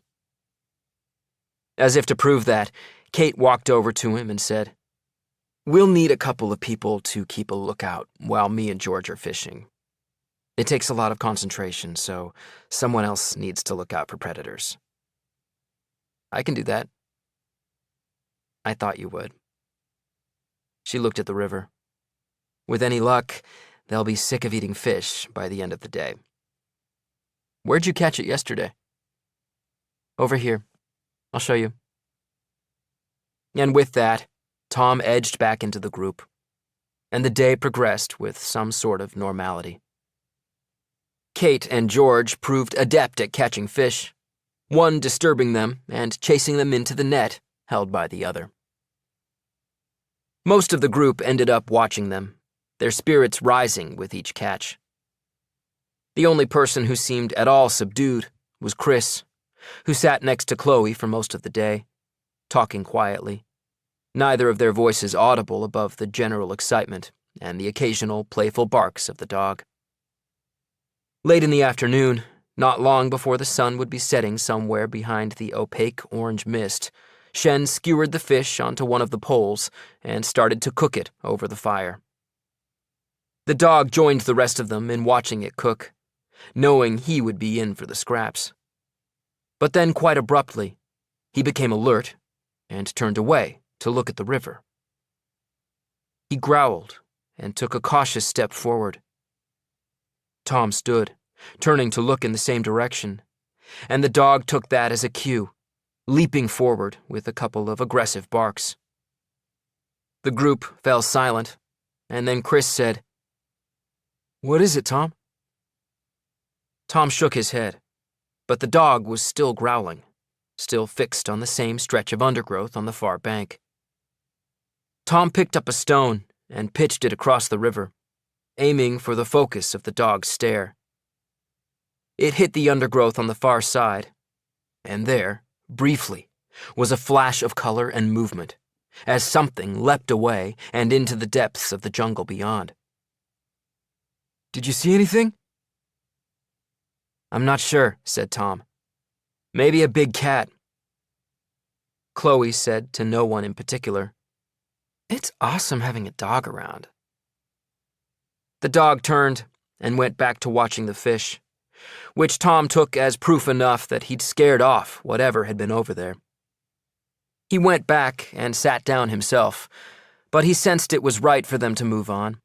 The mysterious watcher on the other bank just one more indication that this was not their environment, that they weren't meant to be here. Darkness fell as they were eating, almost unnoticed because of the dim twilight they'd become used to and the distraction of the food and the fire. But a short while later, Mila said. I'm glad it's dark. That orange sky freaks me out. I know what you mean, said Emma. Then to the group she said, Do you think something major might have happened? I mean, the people you saw in that camp, were they acting normally? Alice said, I think so. I haven't spent that much time around cocaine producers. A few of them laughed, but Emma said, It just all seems a little weird. No one laughed at that, and a short while later, thunder rumbled in the distance, and the mood became more somber still. Those things, the strangely lit sky, the threat of distant storms, seemed to sum up that they were still traveling through an unknown, with no idea how far they were from safety, or even if it was out there at all. Within an hour, they started to settle and sleep where they could. Joel made a point of saying he'd keep first watch, so Tom slept too, the exertions of the previous day and night still catching up with him. The thunder continued to rumble in the distance as he fell away, never coming much closer, like the sound of a distant battle. Chapter 43. Tom woke and immediately held his watch to face the fire. It was just after 4 a.m, another couple of hours from daylight. At first he thought no one else was awake, but then he noticed Shen nearby, sitting on his backpack, staring quizzically at the sky. He understood why, when the night suddenly lit up, bringing the surrounding jungle close before sending it rushing back into the dark. Tom waited for the thunder, but it didn't come. He sat up and looked at Shen, who smiled and said, It's been like that for an hour. I can't hear any thunder at all, but the sky looks stormy, and the river's louder. Now that he'd said it, Tom also noticed that the river seemed to be running faster behind them. Just louder? Or higher, too? I hadn't thought of that. He reached for his flashlight and got up, walking to the water's edge. Tom followed him, looking down at the light where it fell on the swiftly rippling surface. Shen seemed troubled. There must be a lot of rain falling high in the hills. He walked along the bank to the end of the little beach closest to the gorge entrance, keeping the light on the water. And again Tom went with him. The water was already lapping up over the far edge in little waves. Tom thought of the way the beach had been carved out, the ravine they'd crossed, the forces with which they'd been shaped. Almost to himself, Shen said, I knew this was a mistake. He was talking about the decision to camp here. Although if they'd left that day, it wouldn't have seemed like a mistake at all, and they'd have remembered it only as a great place to recover and catch fish. Tom said, We have to get off this beach. Start waking them. Tom stayed where he was, listening to the river, as Shen walked over to the fire and said, Everyone, we need to move off the beach. It was met with grumbles and moans, but also with a few people moving and asking what was going on. It's not raining here, but it's raining in the hills, and unless I'm mistaken, this beach is about to flood. That got everyone's attention, and a dozen flashlight beams started crisscrossing and dancing around the camp, people moving, the dog looping happily around them. The dog quickly found his way to Tom, and he scratched the top of his head, but he still listened intently, unable to shake his uneasiness. He heard Joel saying, Shen, bro, are you sure about this? The night lit up, illuminating the beach, and revealed several tiny streams of water working their way from the edge. Tom looked across at the camp, caught like a tableau in that moment of light, a confusion of bodies and backpacks and clumsy movements. And then, beyond their chatter, beyond the rippling water beside him, beyond the jungle itself, he heard a noise, almost like a distant plane. And he wondered for a fraction of a second if their stricken plane had sounded like this as it made its final descent into the jungle.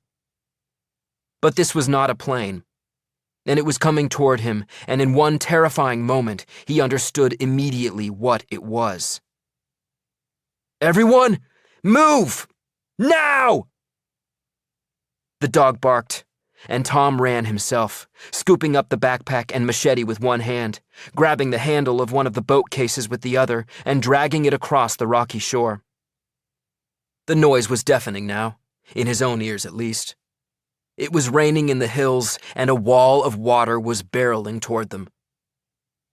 His urgency spread like a contagion, and there was a lot more concentrated activity going on around him, the flashlights all pointing in the same direction as they climbed up onto the higher ground above the beach. Tom heard the fire hiss as he climbed the bank. He turned to see the flames being extinguished as the first water lapped over the fire in the darkness. Then he heard one of the girls shout, "Barney! No!" Barney called back from somewhere below, "I'm okay." The night lit up again, and Tom saw Barney on the beach, dashing away from them, the water already halfway to his knees. But in that splintered second of light, Tom saw what Barney was heading for, the other boat case. And he knew he was right. They needed both boats. Tom threw his backpack and machete down and jumped into the shallow water. The lights were trained on the beach now, and Tom could see that George had also gone back, and all three boys reached the boat case at once and started to haul it toward the higher ground. Another surge of water came, the level suddenly reaching Tom's knees, pulling hard at his legs. He saw Barney stumble, but before Tom could even react, George reached out and took hold of Barney's arm, righting him. They were pushing hard, but the current was against them, and the roaring upstream suggested they weren't in the worst of it yet. He heard shouts from the bank, sounding muffled and distant, even though they were only a few yards away. Another swell of water came, pulsing and pulling so powerfully that for a moment Tom could only plant his feet and hope to hold firm. As soon as it eased, they pushed on again, and this time they reached the bank. And the lights danced again as hands reached down to pull the three of them and the boat onto higher ground. They were still catching their breath when the roar intensified, and the flashlights focused back on the flood, as something like an ocean wave surged and crashed through the horseshoe of the beach. Water sprayed up as it broke against the bank, making everyone take another involuntary backward step. More lightning flashed, and now they could see how the water had completely engulfed what had been their camp until a few minutes ago. Joel said, "Barney, that was a crazy thing to do. Brave, I'll give you that, but we could have lost you." Barney said, "We need that boat." "Of course we do," said George. "Quick thinking, Barney. We would have been in trouble without it." "Thanks." "Point taken," said Joel, in an oddly petulant tone. "Now, is everyone okay?" He got a slightly dejected chorus of positive responses, then said, "Anyone got any idea of the time?" "Just after 4, said Tom. "Okay, well, it's a good hour or so over the hill to the other part of the river. Why don't we get ourselves organized, then walk up to that bluff we stood on?" Chloe or Mila, Tom wasn't sure which, said, "What? In the dark?" "It shouldn't be a problem as far as the bluff," said Joel. "We cut the path back as we walked, so it's pretty open, and we have our flashlights. We can rest there until it gets light, and that way we won't have so far to walk to the river." There was no real response after that, because the plan seemed set in stone. For once, Tom even agreed with him, because it was an easy path, one they'd already descended in darkness, and it was better to be moving rather than standing here waiting for the sun to come up. It was only when they got themselves organized that Alice said, "What will this do to the river on the other side?" Shen answered, "I think this section floods here because the gorge is pretty narrow, so with a more open flow on the other side, I doubt it would break its banks so easily. If anything, a faster current might help us." Joel added, "We'll have to give it a try anyway. The river's our only realistic option for getting out of here. We've known that all along." Tom smiled. He would have liked to see Alice and Shen's expressions.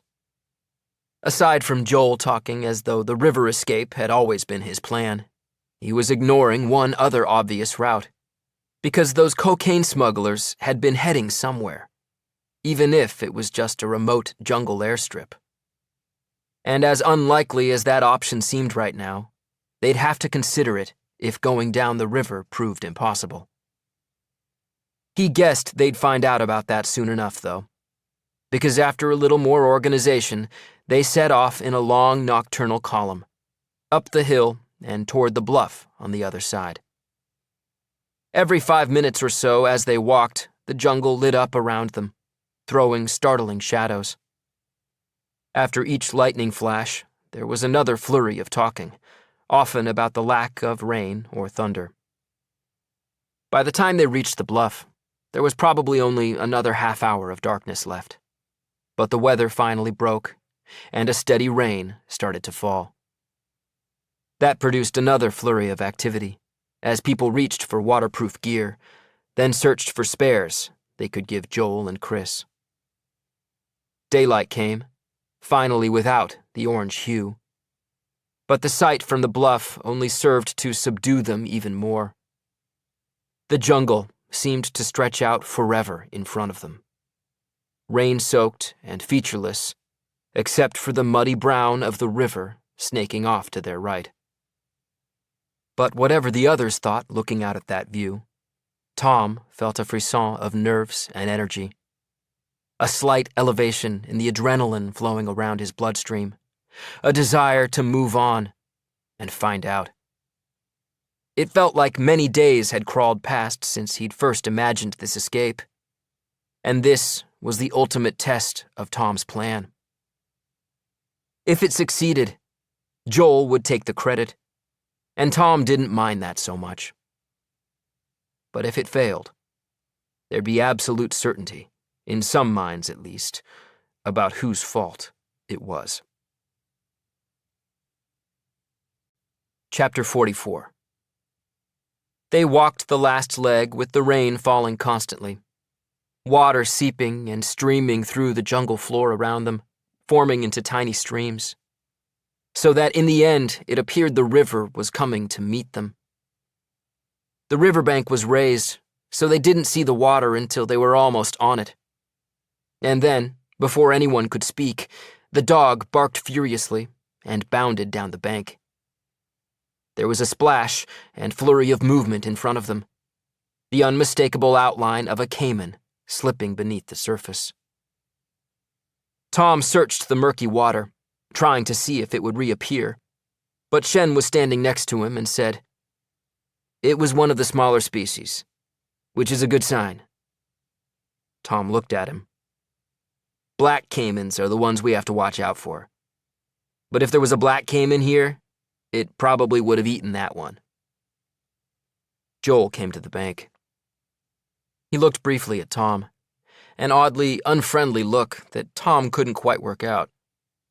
Far from acting friendlier toward Tom since the cocaine factory rescue, Joel seemed to be becoming steadily more resentful. To Shen, he said, "So it's safe? To launch the boats?"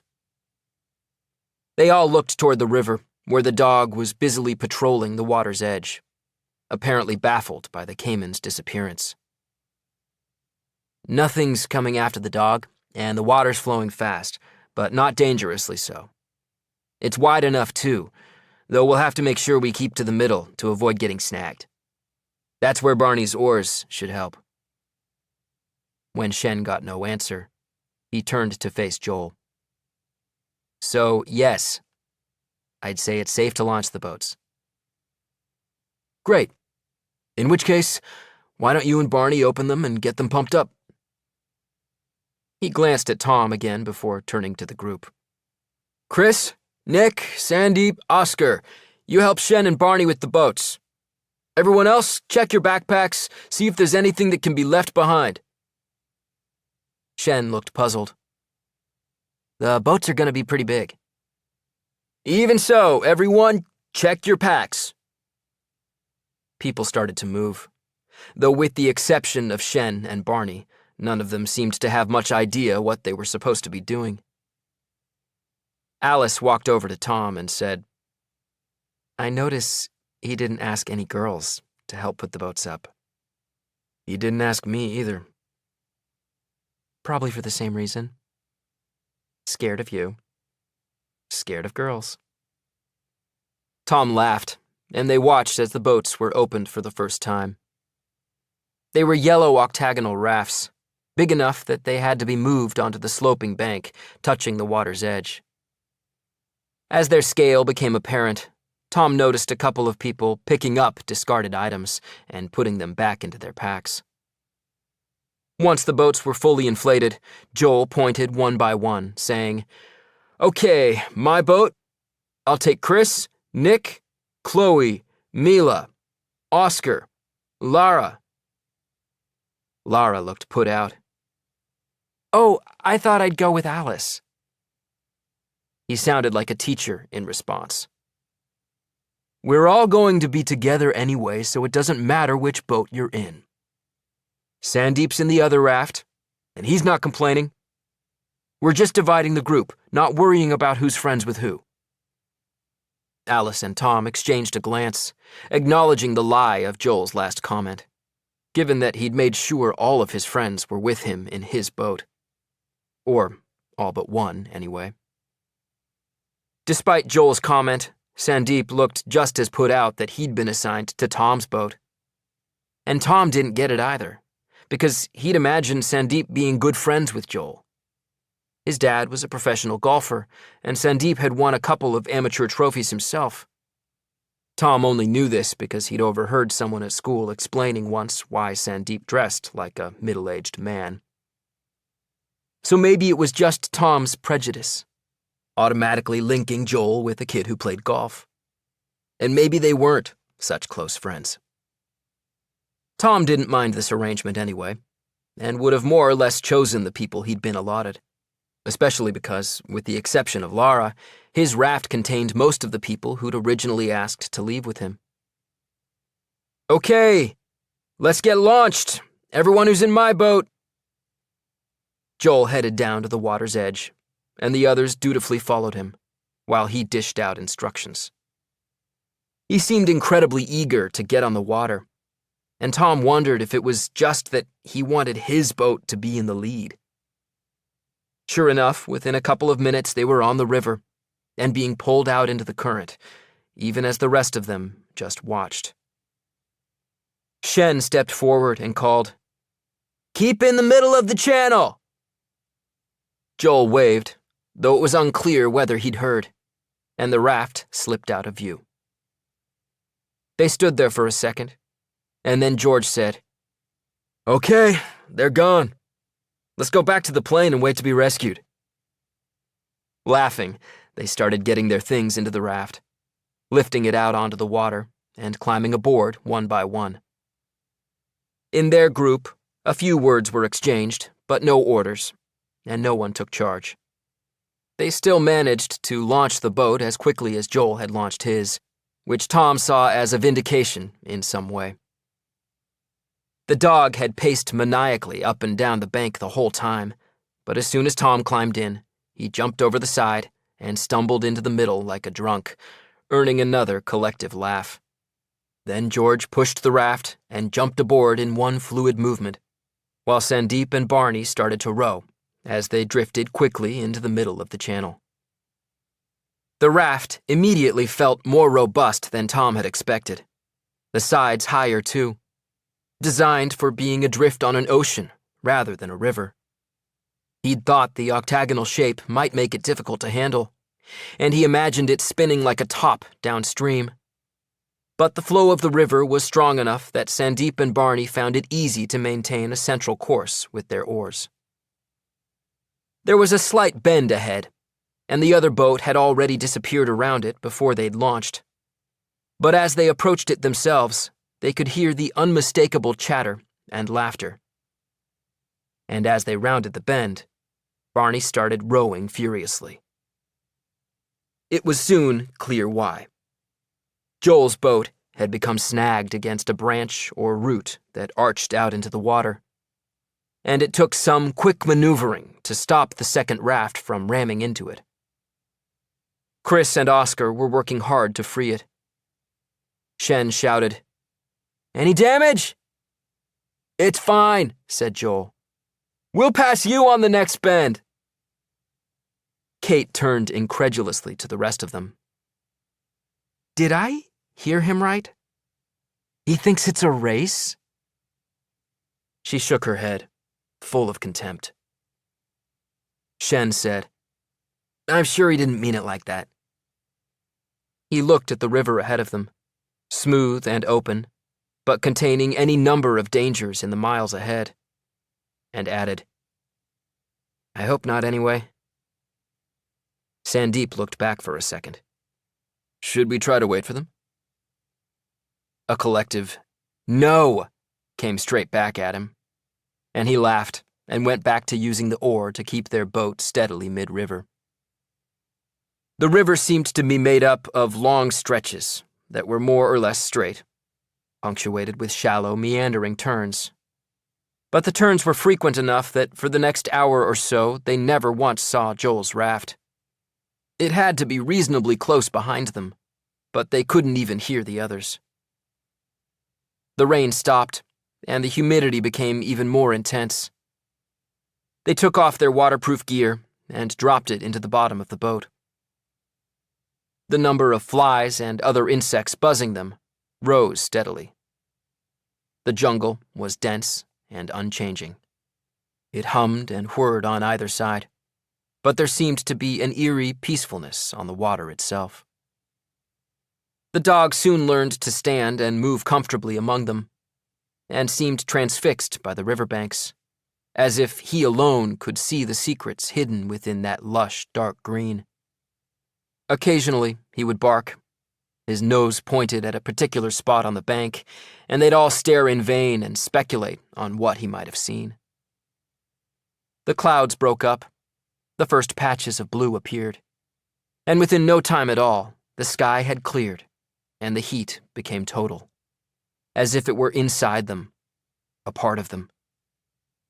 They became deaf to the sounds of the jungle now, and floated on in a muted silence. And whenever someone spoke, a couple of the others would jump in shock at the sudden noise. A couple of hours in, Shen shared some of the few remaining drinks and food. They were down to snacks now, nuts and cookies, but they savored them like a feast. Tom opened his pack of cookies, took one for himself, and gave the other to the dog. Alice gave the dog something, then a few more people. The dog went from person to person with ludicrously grateful eyes, and Tom laughed and said, "Well, at least the dog won't starve." There was more laughter, not from their boat, but from upriver. It was the first time they'd had any indication the other boat was still behind them, a joyful laughter that Tom could easily imagine being a response to a joke from Chris. Alice said, "That's a relief." Jess nodded in agreement. I was getting a little worried about them. Sandeep turned briefly to look at them all. "Joel's not stupid. I know he can be a bit of an ass, but he's not bad when you get to know him better. His dad gives him a really hard time, like nothing he does is ever good enough. That's why he's always pushing himself." It immediately made sense to Tom. and he felt a small wave of sympathy for Joel. But Kate was apparently unconvinced and said, I heard that too. And any other time, I'd feel for him. But out here, it's our lives on the line. Sandeep said. And he knows that. He's trying to look after everyone. Kate laughed bitterly and said, like he looked after Naomi and Freddie. Her face immediately filled with horror, and she turned to Jess and said, Jess, I'm so sorry. I didn't mean... It's okay, said Jess. A calmness about her that Tom thought deceptive. A calmness that hinted how far she still had to go. But then she took him and everyone else by surprise. Freddie could have stopped when he was feeling sick. Joel kept telling us what to do, but none of us had to listen to him. We should have all been more like Tom. To his shame, others nodded in agreement. But he knew it was untrue. Maybe some of them should have been more like him. But the one person who shouldn't have was Tom himself. He shook his head and said, No. Maybe some of us should have been more like Joel. He was so desperate to be leader. We all let him do it. But I could have stepped up and didn't. Alice could have. Shen. Or George. All of us together. The reason he made so many mistakes was that none of us wanted to take responsibility. Barney turned and said, The only thing necessary for the triumph of stupidity is that smart people say nothing. Kate did a double take. That's amazing. Who said that? I did, said Barney. Actually, I'm paraphrasing Edmund Burke, but you know. Kate stared at him for a second or two, transfixed, yet one more person who seemed to have seen Barney with fresh eyes, then said, Would you like me to take over with the oar for a bit? You've been at it a long time. Willingly. I will too, said Emma, and moved to take the oar from Sandeep. For the next half hour or so, the two girls handled the oars with the dog standing between them, facing ahead. Once again, there was only silence behind them. And even on the straighter stretches of river, Tom could see nothing of the other raft when he looked back. They entered a stretch with a different kind of silence. Something so unsettling that they all looked around, spooked, as if expecting to see something or someone staring back at them from the dark within the overgrown riverbanks. And then the dog started to growl. Chapter 45. The dog faced forward, head lowered, tail down, producing a constant low growl that sounded almost like an outboard motor. They looked at each other in confusion, because there was no threat visible, but they were all too unsettled to make a joke about it. And then the boat exploded.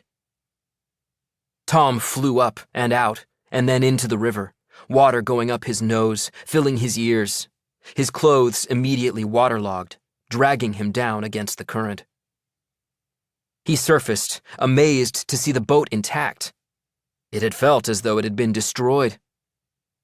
Everyone on board was shouting, and he glanced about quickly and saw two other heads in the water, Emma and Sandeep, then the dog, and a backpack floating on the surface.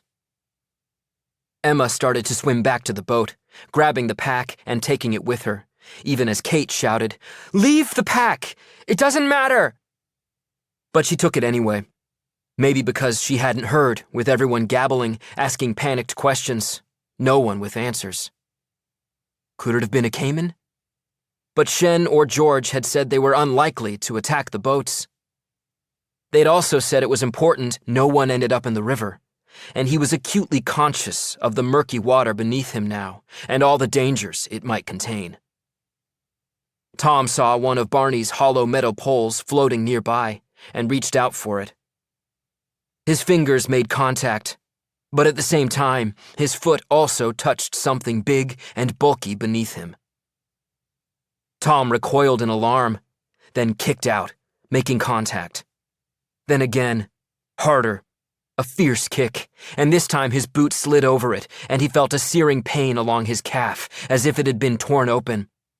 But he kicked again and again until his foot kicked against clear water. Then he heard George shout, "Guys!" He turned and saw him standing in the boat, looking down into the water. "Black Cayman! Big! Get back in the boat!" Tom started to swim, still clutching the pole, and as he looked ahead, he could see them dragging Emma over the side and back in, then the backpack she'd managed to save. He couldn't see the dog and felt a moment of panic, but it had somehow managed to swim to the far side of the boat, and Barney and Alice pulled it aboard now. Tom heard something like a whimper behind him and spun around in the water to see Sandeep frozen, treading water but unable to act. He'd read once that the people most likely to die in an accident or a terrorist attack were those who froze, and now he could see why. "Sandeep, swim!" Sandeep looked at him, nodded, but did nothing, and said helplessly, "Don't leave me. Swim to me! Do it now!" Behind him, George shouted, "You have to swim too, Tom! I can't see where it went!" A couple more shouted Tom's name, but he only looked at Sandeep and shouted again, "Swim to me!" Sandeep nodded, but this time started a nervous crawl, his eyes darting about everywhere. He'd almost reached Tom when he glanced to his left and let out a cry of fear, and Tom looked too and saw the dark shadow in the water, moving fast toward them. He kicked out again and simultaneously heaved Sandeep by the shoulder, pushing him in the direction of the boat and screaming at him, "Swim!" Sandeep finally swam away, splashing wildly, the others shouting encouragement. And Tom kicked once more at the shadow below, but his foot met no contact, and he saw the Cayman rising up toward him. He stabbed down toward it with the metal pole, once, then twice, hitting something, then a third time. The pole jammed into something, not fleshy, but locking firmly into place, and he was propelled through the water toward the boat for a few yards. From so powerful a force, it felt like it might lift him right out of the water as long as he held on to that pole, or as if the pole itself might snap. As soon as the momentum slowed, he pulled his arm back and stabbed urgently again with the pole, 4 or 5 times in quick succession. The final thrust met no resistance, but even as he drew back to jab again into the depths, he felt something latch fiercely onto his arm. He tried to turn and strike back, but he was against the side of the boat, and it was a hand on his arm, the others heaving him out of the water. Only now that he could feel his own waterlogged heaviness being hauled free of the river did the panic of what he'd just done set in. And he kicked out again, as if imagining the Cayman might try one more time for him. George said, "We've got you. You're clear." And it calmed him immediately. He fell into the boat and took a moment or two to see that they were all there, and that Jess and Barney had already started rowing fast. George shook his head and said, "Man, you're just the gift that keeps giving." He whooped, and the dog barked in response, and everyone laughed with relief. It was only then that he noticed Alice staring down with horror at his leg. He looked down himself, saw the leg of his cargo pants torn and bloody, the exposed skin beneath slicked with blood. He looked up and met her eyes, saying, "It's okay. I've got another pair in my backpack." She laughed a little, but it was weak laughter, and the smile fell away as Shen said, "I need to dress that, and I need to do it fast." Tom nodded, and Shen unlaced Tom's boots and pulled them off. Tom undid the cargo pants and lifted himself up to push them down, but immediately grimaced as the wet material started to move over the damaged skin, snagging at it. Shen said, "Stop. I'll use scissors to cut them free." He reached into his backpack for the first aid kit, opened it, but kept looking between the contents and Tom's leg. He cut the material then and peeled it away from the wound, sending another stinging pain through him. Everyone else watched, although he noticed a couple of them avert their eyes when his lower leg was revealed. Shen, on the other hand, sighed with what looked like relief and nodded to himself before turning back to Tom. "I still need to clean it and dress it, but it appears to be an abrasion rather than a bite or claw wound. And it probably helps that it's not the same leg as the snake bite." He reached back into the kit as he said, "This is going to sting. A lot." And he wasn't kidding. It felt like a fire tearing through his leg, such a white heat that it was as if he could feel it actively burning the germs away. He clenched his teeth, his eyes watering, and when it subsided slightly, he laughed at the shock of how much it stung. He looked back at Alice, who was smiling now, nodding, relieved. Then he looked at Kate, who was helping Emma find dry clothes, though Tom could feel his t-shirt drying in the sun even as he sat there. And then he saw Sandeep, where he was still slumped against the side of the boat, staring back at him. As soon as they made eye contact, Sandeep said, "Sorry." "Don't be. You didn't do anything wrong. You okay?" He nodded, looking overwhelmed, and Alice turned to him and said, "Which is your backpack, Sandeep? You should change out of some of those clothes." They all went silent for a while, with Shen dressing Tom's leg, and Barney and Jess rowing. It wasn't until 10 minutes later, when they were sure the danger was behind them, that Emma said, "I just hope the others are okay."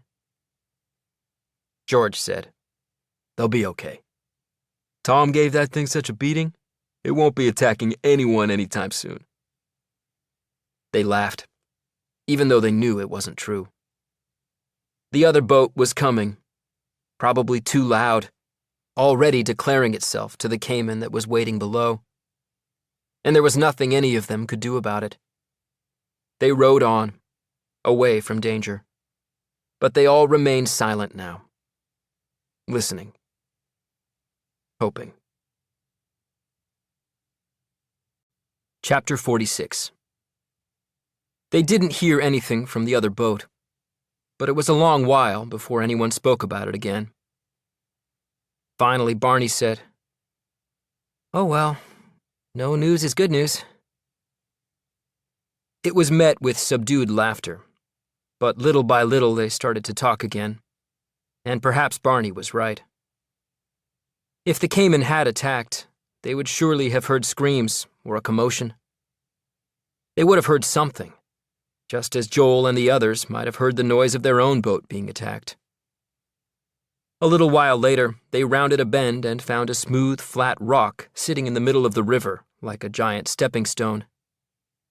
It was easy enough for them to push into the channel to one side of it, but they passed more in the next 20 minutes, as if they'd entered into some new geological area.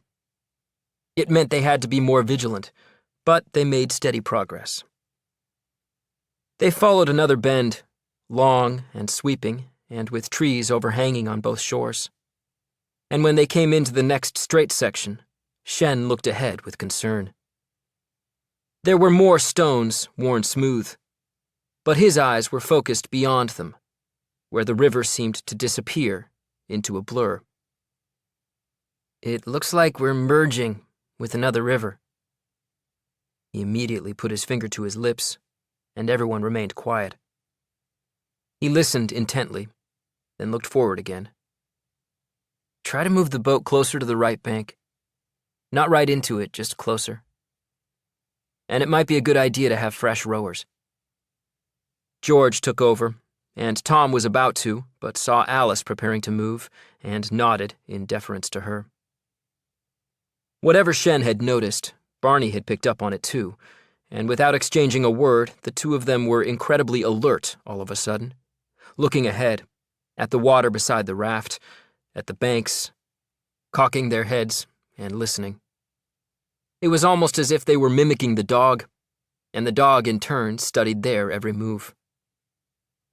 Tom could see there were more rocks in the river up ahead, and although he was sure a channel would open between them, from here they appeared to form a wall. But there was something more disturbing in the slightly hazy quality of the air just beyond those rocks. He could just see a strip of the river they were about to join, the vegetation on its far shore. But it was as though he was looking at them through a veil. Then Alice pointed and said, "It looks like rapids up ahead." Shen nodded. "Keep bearing right." He put a hand on Barney's shoulder and stood, struggling to keep his balance as he looked ahead. "I don't think it's much of a drop at all, but it's still too much of a risk. I think there's a little bit of a point where the rivers meet, enough for us to beach." He lowered himself back into a kneeling position as Emma said, "But didn't you say we had to avoid the river's edge?" There it was, barely beneath the surface. The unease they'd all had since the Cayman attack. The full awareness of how dangerous the river could be. Yes, I did." Tom smiled at her.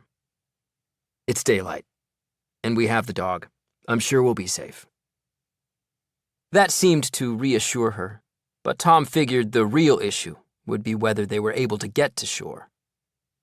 There were no decent landing spots here, and they didn't want to go ashore too soon anyway, but if they left it too late, they might have no option but to tackle the rapids. He looked over the side of the boat where the current was visibly faster. He'd already put on his other pants, but seeing the change in the river, he automatically reached for his boots and put them back on too. "Keep bearing right if you can," said Shen. "Trying," said George, without looking back. He was on the left-hand side, rowing hard. The river's surface looked flat and sleek, but it was clear the currents were strengthening, and George was struggling to take the boat where he wanted it to go. Within minutes, the river changed. The water started to foam and bubble around the rocks and boulders. The surface rippled and folded in on itself as the constant downward flow pulsed toward the barrier of the rapids. Despite that, Shen risked standing again, once more using Barney as a support, looking ahead to the shore. He pointed, almost falling over in the process, and said, "Just before the rapids, there's an open section, almost like a little beach." Alice called back, "You'll have to direct us." "You need to move left ahead." There was a boulder, bigger than the others, sticking up high out of the water. "But from there we can push for the right bank." He lowered himself down again, and George and Alice took the raft around the boulder, but immediately struggled to control it as the current seemed to fling them downstream, gaining speed. And then there were more rocks ahead, and the hiss and crash of the rapids themselves began to fill the air.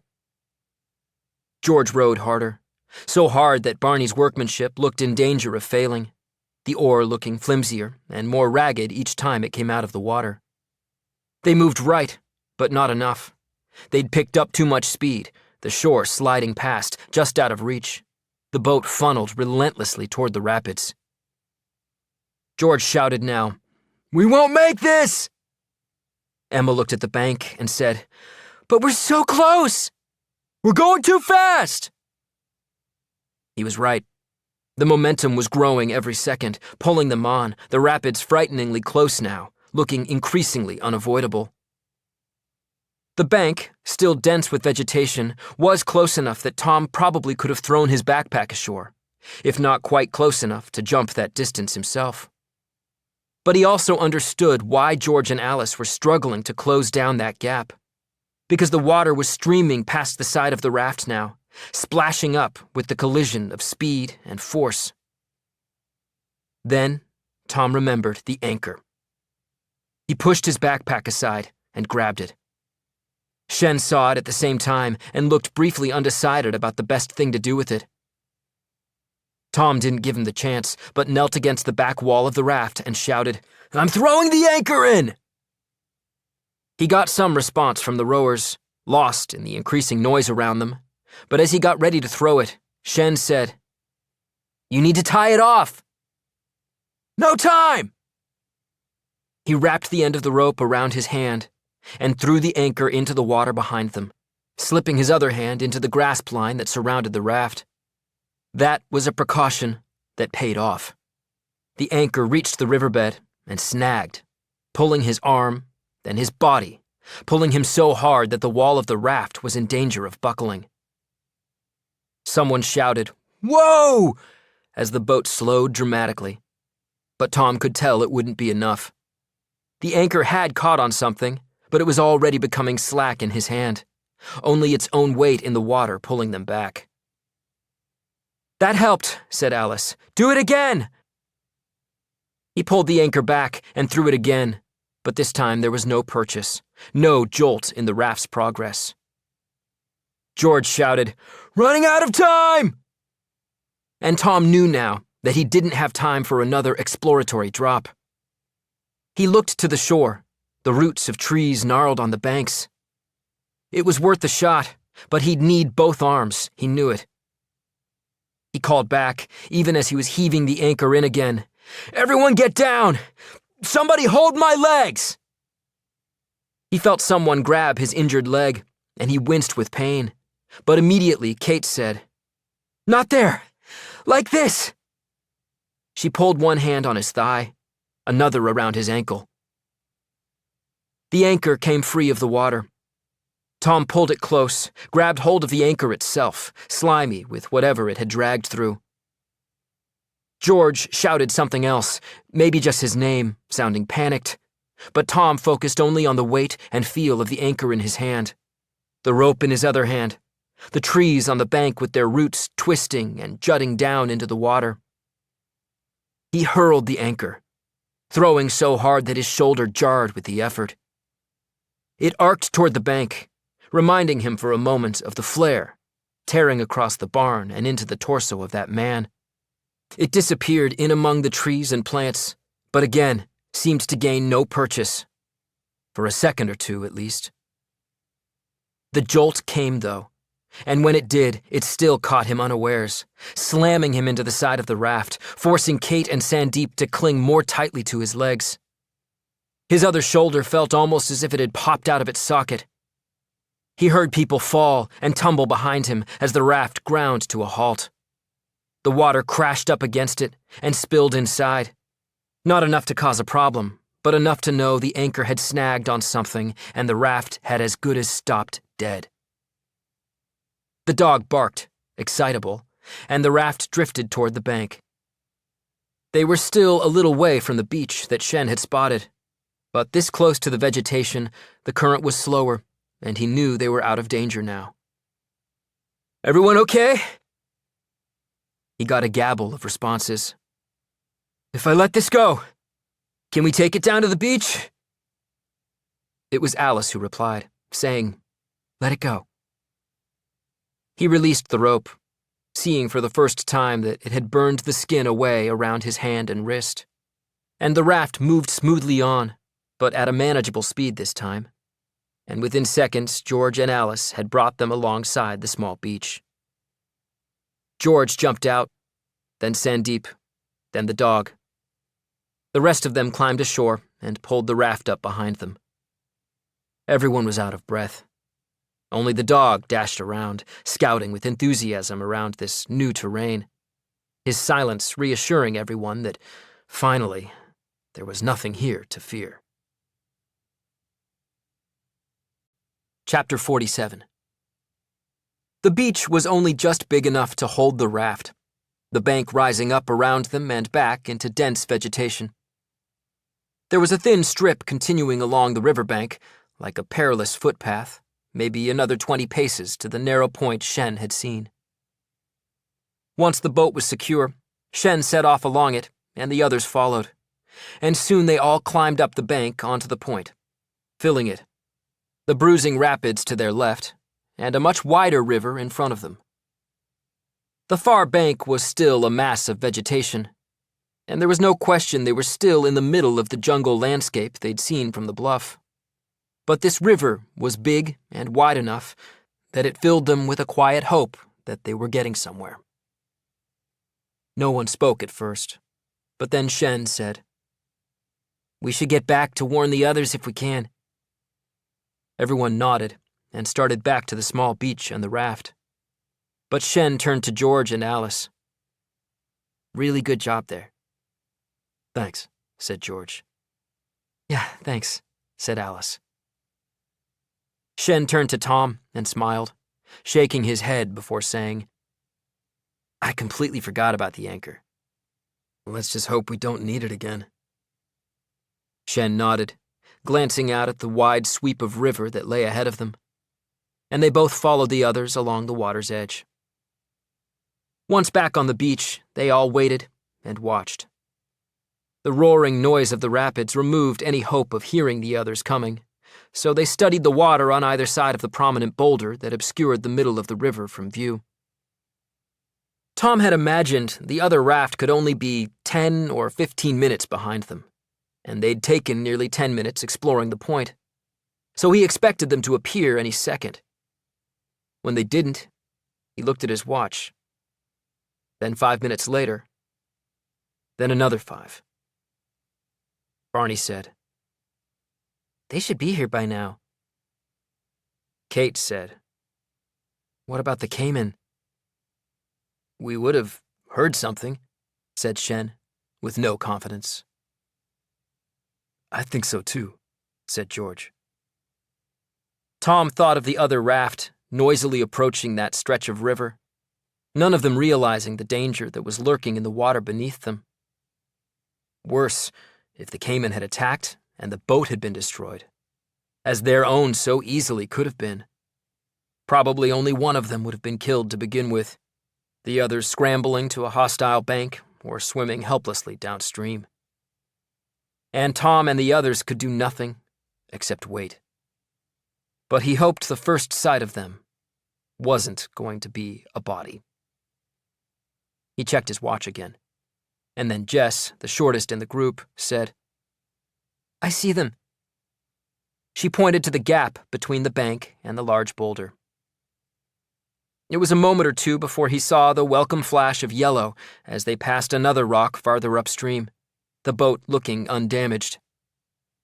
The others spotted them at the same time, and there was a chorus of agreement as relief spilled out of them. Tom guessed they'd probably rowed past the Cayman without even knowing it. But then Alice said, "I just hope they see us in time."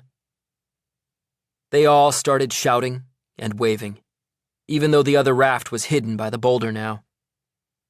The dog barked too, the whole group producing enough noise that the others would probably have heard it, even over the hiss and moan of the rapids. The raft appeared. Joel and Nick were at the front, both rowing furiously, not in an attempt to change course or slow down, but toward the rapids, apparently intent on running them. The others were all out of sight, low down inside the raft. Both Joel and Nick saw them on the riverbank, the yellow of their own raft no doubt like a beacon, but Joel only laughed, probably thinking they'd run aground by accident, and this was a chance for his boat to take the lead again. Nick looked a lot less happy and was shouting something, his words lost to those on the shore. Getting no response, he pulled at Joel's arm now, knocking him off balance, so he fell backward into the raft. And Nick started rowing even harder, the suggestion that he'd understood even if Joel hadn't. He was on the left-hand side of the boat, and with only him rowing, the boat edged toward the beach. But it was obvious it would never make it in time. Nick screamed something, his voice audible above the rapids, even if they couldn't make out the words. It had some effect, because Joel scrambled back up, but seemed unsure what to do. In the end, he got behind Nick and started rowing on the same side. But the raft was out of control now, already passing the beach, gaining speed. It spun on, heading for a rock almost in the middle of the river. Nick saw the rock approaching fast and shouted again, then turned, his eyes locking on Tom and the others as they stood there watching. He shouted something, but no words reached the shore. The raft slammed into the boulder, coming to a stop with a violent shudder. The back lifted out of the water and for a moment looked as if it would tip over. All the people on board screamed, the noise strangely reminiscent of theme parks. Backpacks catapulted into the air, and so did Nick. He flew upward in an incredibly graceful arc, like someone bouncing off a trampoline onto a lawn. Tom followed his flight, his progress seeming to be in slow motion, but there was nothing slow or graceful about his landing. He accelerated downward, smashing onto another boulder. A brutal, buckling impact, his legs snapping sideways before he ricocheted off and disappeared into the water. Seconds passed in stunned silence. Seconds in which Tom kept seeing that moment of impact, the way Nick's body had flailed like a puppet, the snapping of his leg. And now, he was gone. He'd been so afraid in the jungle when Chris and Joel had been taken captive. Yet it had ended for him here. Stupidly. He was gone. But they kept their eyes on the water. And there was a collective gasp when his head bobbed back to the surface, already far downstream, his lifeless body being pulled out into the current of the wider river. The shock in the group was palpable, but no one spoke.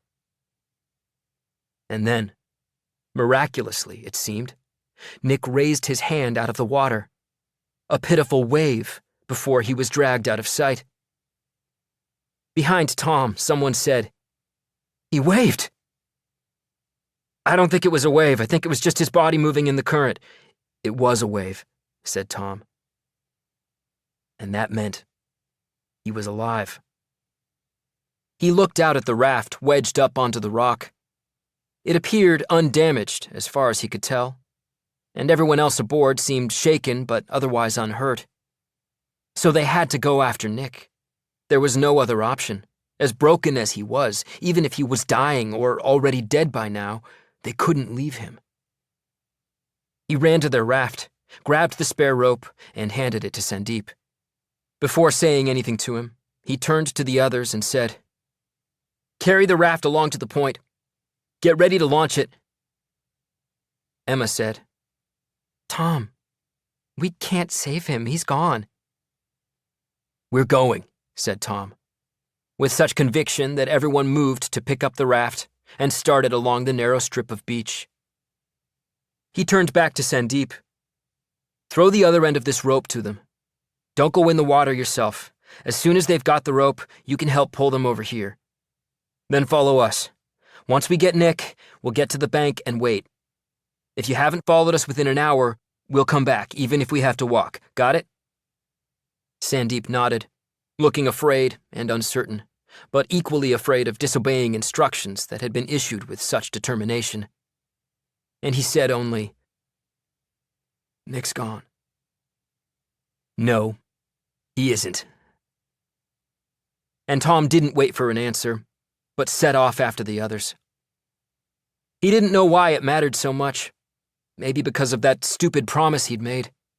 Or maybe only because Nick had doubted him. But he wouldn't accept that they'd lost him. Not while there was any hope left at all. Chapter 48. The others had already reached the small point by the time Tom caught up with them, and were carrying the raft over to the bank of the larger river. Nobody spoke. Not now. And in silence they got the raft into the water and climbed aboard. Once again, George was the last on, pushing the raft from the shallows and jumping in at the same time. The current immediately pulled them out into the river, but Alice and Kate started rowing, like competitors in a race for which there was no apparent finish line. The others scanned the expanse of water ahead of them, even though Tom knew most of them probably thought there was no chance of finding Nick now. Maybe they were right, but Nick had still been conscious on the other side of the rapids. He'd waved, and if there was any chance of reaching him, they had to at least try. It didn't matter who it was. He was hurt and alone, and he needed their help. After a minute or two, Barney pointed ahead, and there was a moment of hope before they realized it wasn't Nick. There was another moment then, of fear that it might be another caiman, before they got close enough to see it was part of a tree that had fallen and been swept downriver. They rowed on. Kate began to tire, and George took over, renewing his partnership with Alice, and between them they seemed to increase the raft's speed. Tom would have offered to take Alice's place, but she seemed in no danger of tiring, a determination that was visible from behind in the movement of her back, her shoulders, the way her arms dug the oar into the water. Still, there was nothing. Tom could see in the faces of those who weren't rowing, even in Shen's face, an increasing sense of hopelessness. And looking at the size of the river, thinking back, seeing Nick's legs snap under his body, even Tom began to doubt. But Nick had waved. He'd been alive. And they had to focus on that. As long as he was afloat, there was still time. Kate seemed to pick up on Tom's thoughts, because she said now, "Is Nick a good swimmer?" No one answered, presumably because no one knew, and because they'd all seen what had happened to his body on those boulders. And then the dog barked, and they all rose to attention and stared forward. It was Jess again who pointed. "Yes, it's him! It's him!" She was right, but without pausing, George said, "He's not waving." Only Nick's head was visible above the slick surface of the water, and he was facing them, but he didn't wave. Alice and George managed to find even more speed from somewhere, angling the raft at the same time, so their position in the river shifted, moving them onto a collision course for Nick. When they were only a short distance away, they stopped rowing, then put the oars back in to slow themselves down. And still, Nick appeared unresponsive. "Maybe he's just exhausted," said Emma. George shouted, "Okay! Get ready, we're on him!" George dropped his oar back in the raft and leaned over so violently it looked like he was trying to dive into the river himself. He grunted and strained with the effort then, the side of the raft crumpling under his body weight. Tom jumped up next to him, grabbing hold of the first thing that came to him. As it cleared the water, he saw it was Nick's leg, and he almost dropped it in response before realizing this was the good leg. Between them, they heaved him over the side, and now that he was out of the water, he screamed. The other leg hung down at the knee, sickeningly limp, as if it had been snapped clean in two and might simply fall out of his pant leg into the river. As they lay him down on the floor of the raft, he screamed even louder, a sound so disturbing that everyone but Shen recoiled slightly.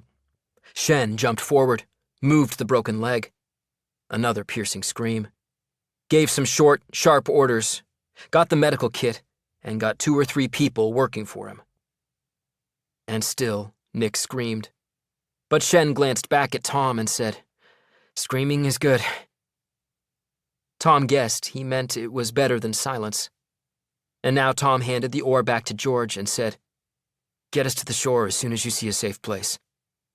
I said we'd wait for the others." "Cool," said George, and started to row.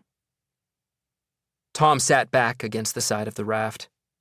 The dog immediately stepped over legs and slumped down next to him, putting his head on Tom's lap, perhaps seeing Tom as a safe haven in the midst of all that distress.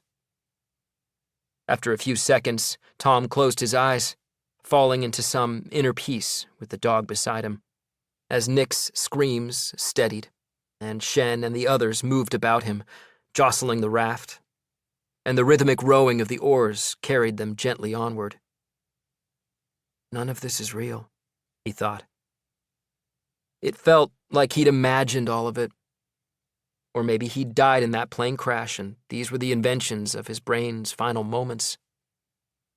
He had not been face to face with a jaguar deep in the Amazon jungle, or with snakes and caimans and spiders. He had not saved people, killed people. He was not sitting here with this dog, resting his head on his lap. And yet he knew all those things had really happened. And in the light of that knowledge, it seemed like it was the real world that was a dream, and that his life before coming here had been his mind's creation. It was the same for all of them. And whatever happened, what Kate had said to him would be true. That the tragedies and triumphs of these last few days would be the foundation of their lives from now on. The things that had happened beforehand, reduced to insignificance. He heard Alice say, "What about over there?" "Looks good," said George, their voices bringing Tom back to the present. He looked ahead and saw the stretch of rocky shore where the jungle was raised up and back on a steep earthen bank. A few minutes later, they were at the river's shallow edge, and George jumped out again. They climbed ashore, secured the boat, and were mindful of the dog, watching him for signs that there might be something to worry about. The dog, for his part, found lots of interesting stuff to sniff, but nothing to growl or bark at. Shen stayed behind, still working on Nick in the boat. And Nick himself was quieter now, moaning but not screaming. The others stood in a huddle nearby, some watching Shen, some talking, comforting each other, still in shock. Tom stood some way distant, looking out at the river, at the width of it, wondering how long it might be until it yielded a settlement of some kind, knowing they needed it now more than ever. After a short while, Barney walked over to where Tom was standing. He crouched down and petted the dog, then looked up at Tom. "I think he'll be okay. I mean, we'll need to get somewhere soon, but it's better than it might have been." He stood again. "You saved him, Tom. I know we all helped, but it was you." Tom said with a laugh, "He doesn't even like me, but I couldn't leave him." "I know. Like you couldn't leave Sandeep, or Joel and Chris. It's who you are. I mean, I know I'm probably not cool enough to be your friend, but I think you're the best kind of friend there is, the kind who steps up when it really matters." Tom looked at him. "Barney, you're more than cool enough to be my friend, and I couldn't think of anyone I'd rather be in a plane crash with." "Except Alice?" He had a sly smile, similar to the one he'd had a million years ago when he'd talked about Miss Graham having the hots for Tom. "Yeah, maybe. And Kate, of course, and Shen, George, the dog." Barney laughed, but was distracted, pointing as he said, "That was quick." It was the other raft, mid-river, still some distance away, but close enough to suggest they'd moved quickly. Chris was at the front with the one remaining oar, working from side to side.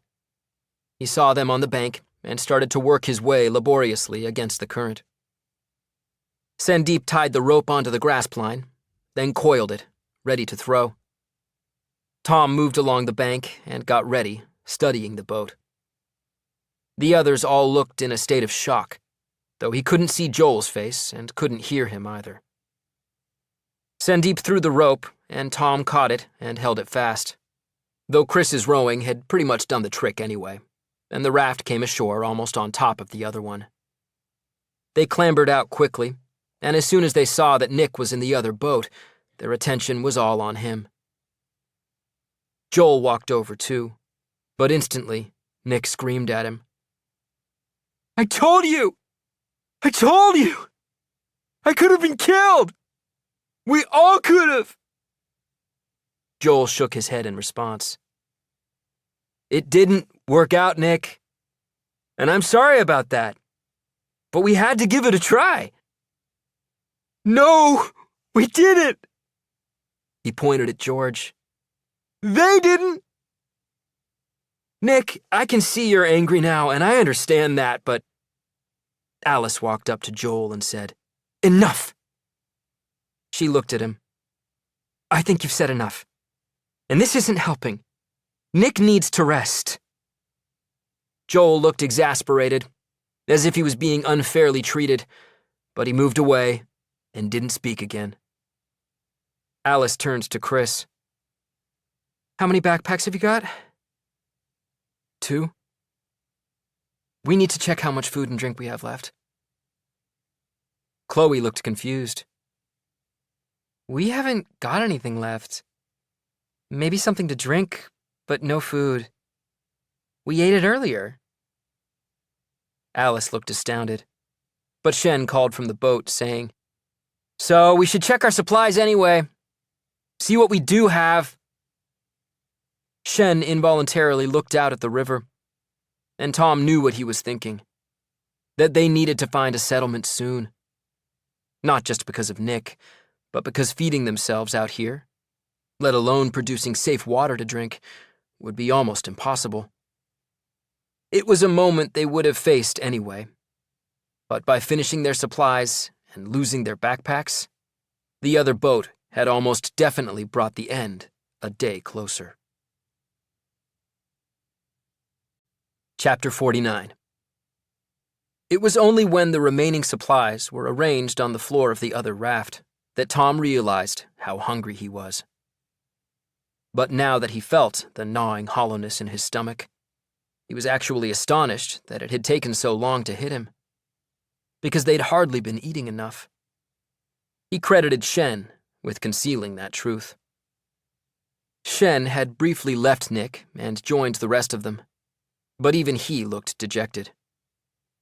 "We should stow it all away again. Divide it out later," Kate said. "I can't fish here without a rod. I guess I could scout for food, but that won't help with water, and it'll take time too." Oscar looked confused and said, "I thought we were camping here. Shouldn't we build a fire?" Shen shook his head. "No, I think it's best to move on while we can." Joel had been quiet since the argument with Nick, but he glanced up at the sky and said, "I understand what you're saying, Shen, but Oscar's got a point.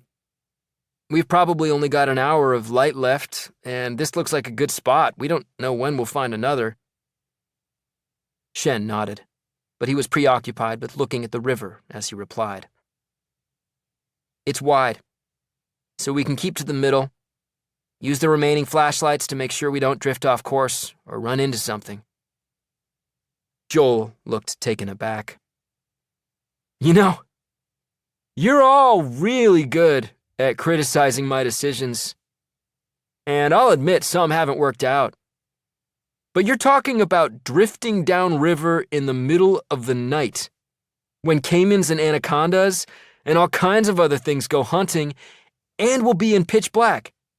Sandeep told me what happened to your boat even in daylight, so you have to know it's ridiculous. No. I appreciate your efforts, Shen, I really do. But I won't let you do this." Shen's voice remained measured. "I'm talking about getting Nick to a hospital. I'm talking about finding a village before we start to starve, before we're forced to drink unclean water. before people start dying. I want those things too. And one more night won't hurt. But a night on the river might. I see where you're coming from, Shen, but I've made my decision. Shen simply stared back at him, apparently unable even to formulate a response. Tom looked on, astonished, because he knew Shen wouldn't have suggested traveling through the night if he didn't think it was a matter of survival. And not just for Nick.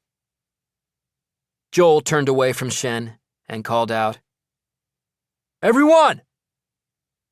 A few people had drifted here and there on the narrow beach, but they all turned to face him now. Without much conviction, Shen tried to intervene again. "Joel." Joel ignored him, his voice taking on the familiar tone as he said, "I've given it some thought, but I don't think it's safe to stay on the river after dark, so we'll camp here tonight and move on at first light. Start looking for firewood, but be careful." A good number of them started scouring the driftwood on the bank right away. Shen shook his head, and both Alice and George looked at him with concern, then at Tom. But then Joel looked at Tom as well, and smiled. A smile that seemed oddly victorious. Tom wasn't sure what victory he thought he'd won, except that people were still willing to follow his orders, even with Nick lying broken in the bottom of the raft. Tom noticed Barney was looking at him too, a searching, expectant gaze, almost as if he was reminding Tom of what he'd said about the kind of friend he was, the kind who stepped up. And Barney was right to look at him like that. In the beginning, he could have played the outsider card. But not now. These people were his friends, and they wanted him to do what he should have done all along. Sandeep, holding a few pieces of driftwood, called, "Where are we building the fire, Joel?" Before Joel could answer, Tom said, "Nowhere. We're not staying." Joel turned to him, still with that smile. "It's already been decided, Tom." "Yeah, it has. We're moving on. For all the reasons Shen talked about." "Really?" "Yes, really." "Well, I have no intention of arguing with you, but let's see what the others think, shall we?" He raised his voice again. "Everyone, listen! Tom wants to be in charge all of a sudden. So you all have a decision. You can sail downriver in the pitch black, unable to see obstructions, or if you're about to be attacked by a caiman again, no idea where you're going. Or you can camp by the fire on this bank and head out at first light. It's your choice. Are you in Tom's boat? Or are you in mine?" For a moment that seemed to stretch and distort, no one said anything. And Tom wondered if he'd misread those expressions or the general mood of the group. But then Barney put his hand up and smiled, as though it should have been taken for granted. "I'm with Tom and Shen, naturally." "Me too," said Alice. "And us," said Kate, speaking for her and Emma. Jess put her hand up, and George smiled at her and said, "I think the people from our boat plan to stick together." Joel shook his head, a look of derision on his face. "So predictable." "Okay, it's decided. This is where we separate." "Hold on!" It was Chris. For the first time, Joel's confidence looked shaken. "I don't think we should split up. I don't. And the thing is..." Chloe said. "Chris?" "Sorry, Chloe." He pointed at Tom. "But this guy saved my life. He saved yours too, Joel." "You don't know that. You don't know what would have happened if..." "Yes, Joel, I do." and that's enough for me. Where Tom goes, I go." Joel turned to Tom with a look of venom as he said, "Is this what you want? Now that all the hard choices have been made, you want to be leader?" Tom shook his head. "You just don't get it, do you, Joel? We didn't need a leader. We're just a bunch of kids lost in the jungle. All we needed was to listen to each other. If we'd done that, 3 people might be alive now who aren't." "You can't blame me for those people dying!" He stepped forward aggressively. "I didn't kill anyone!"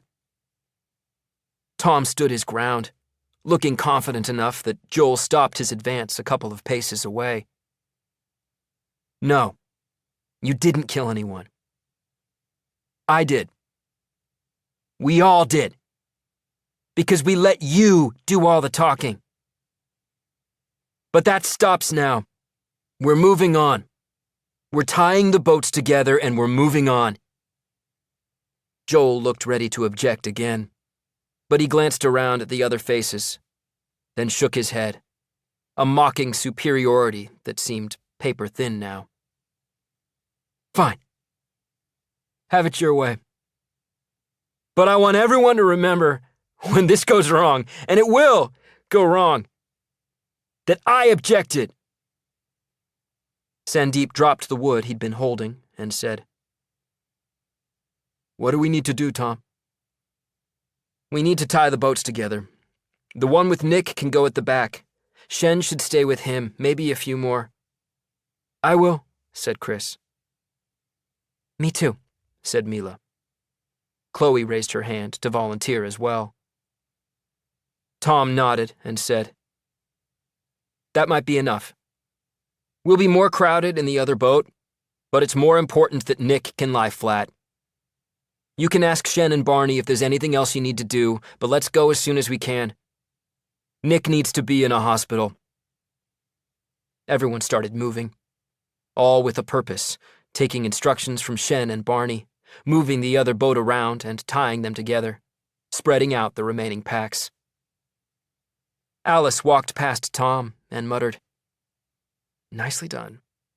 He laughed a little, and more as George gave him a friendly shoulder shove and said, "About time." Then the dog barked, and Tom turned to see that Joel was walking along the narrow beach toward the trees. Kate followed his gaze and said, "I came after you, Tom, but I'm not going after him." Tom smiled at her, but shook his head, baffled, wondering whether Joel wanted to be left behind or whether he planned to go missing long enough to stop them from leaving before dark. Whatever the case, it made Tom angry. He walked along the beach quickly, the dog keeping pace with him, reaching Joel at the top of the bank as he headed into the dappled dark of the trees. "Hey!" Joel stopped, but took his time turning, and said, "I need to pee. Or do I need your permission for that?" "If that's all you need, then go ahead, I'll wait." Joel looked askance. "You're coming with us, Joel. Even if I have to tie you to the boat." "You think you're such a big hero, don't you?" Tom wasn't in the mood to navigate Joel's damaged ego. "Just water the flowers and let's get out of here." "I can wait," said Joel, and jumped back down the bank and walked toward the boats. Tom reached down and scratched the top of the dog's head, then followed. Chapter 50. Within 15 minutes, they'd set off again. At first, the atmosphere was awkward and tense, people talking as if there hadn't been an argument, that Joel wasn't sitting silent and stony-faced against the wall of the lead boat. But then they seemed to genuinely forget that he was there, and the conversations flowed more naturally. The river remained wide and flat, the banks lush and overhanging the water. with dark depths that looked as impenetrable as ever. Maybe because they were a reasonable distance from either bank, the dog seemed more relaxed and only barked or growled a few times. Barney worked on building a stretcher for Nick, using the frames of backpacks, and despite the limited space, the others were keen to help. Even when there was nothing they could do, they watched him working, fascinated by his progress. An hour in, and sensing that darkness would fall soon, Alice divided up the remaining snacks, and they ate. Tom shared his with the dog again, and so did the others in his boat. For the first time since leaving the riverbank, Joel spoke. "Our last food, and you're giving it to the dog." No one responded, except by making a more visible fuss over the dog. Alice smiled at him and said, "We haven't even given you a name, have we? What can we call him? Tom, what do you think?" "Something Spanish, I guess." Emma said, "What's Spanish for dog?"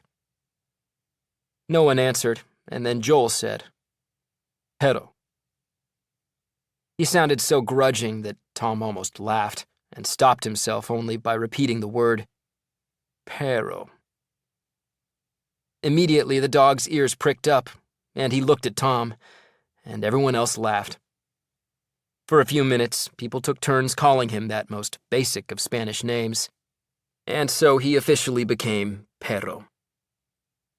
They rode on, and after another half hour, the jungle seemed to become heightened in some way, as if in anticipation, and then darkness fell with its usual speed, enveloping them and reducing the world to nothing but the rafts they were sitting in.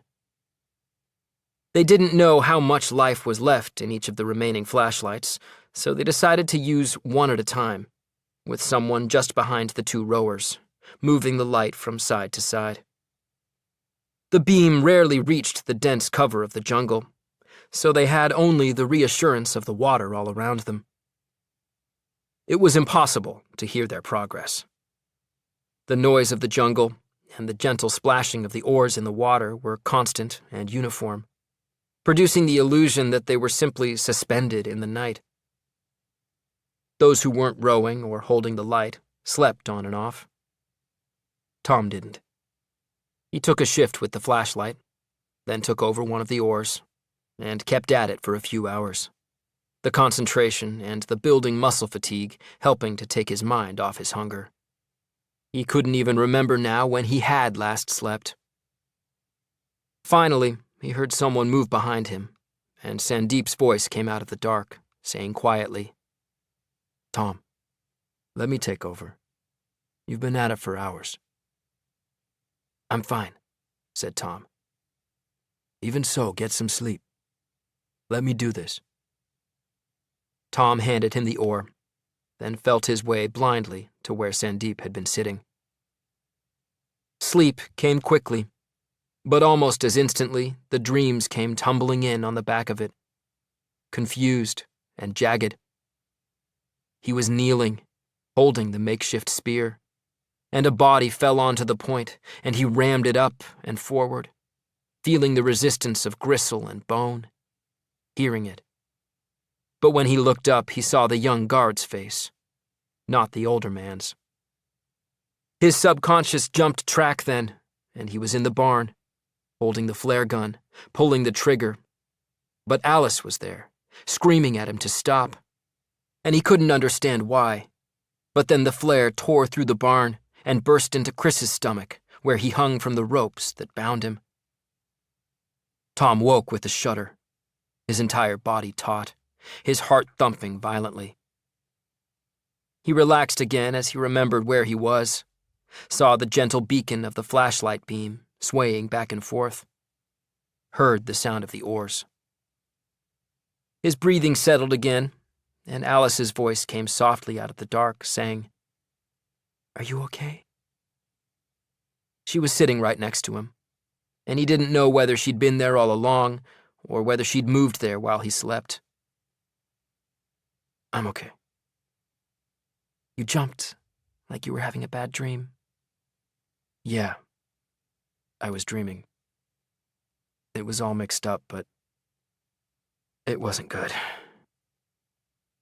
About what happened in the cocaine factory? Yeah. She didn't answer, but then he felt her take hold of his hand and squeeze it. And that was answer enough. He was absurdly grateful for that human contact. She didn't let go, and after a while she said, I'm always here if you want to talk about it. But if you don't, that's okay too. There's not much to talk about.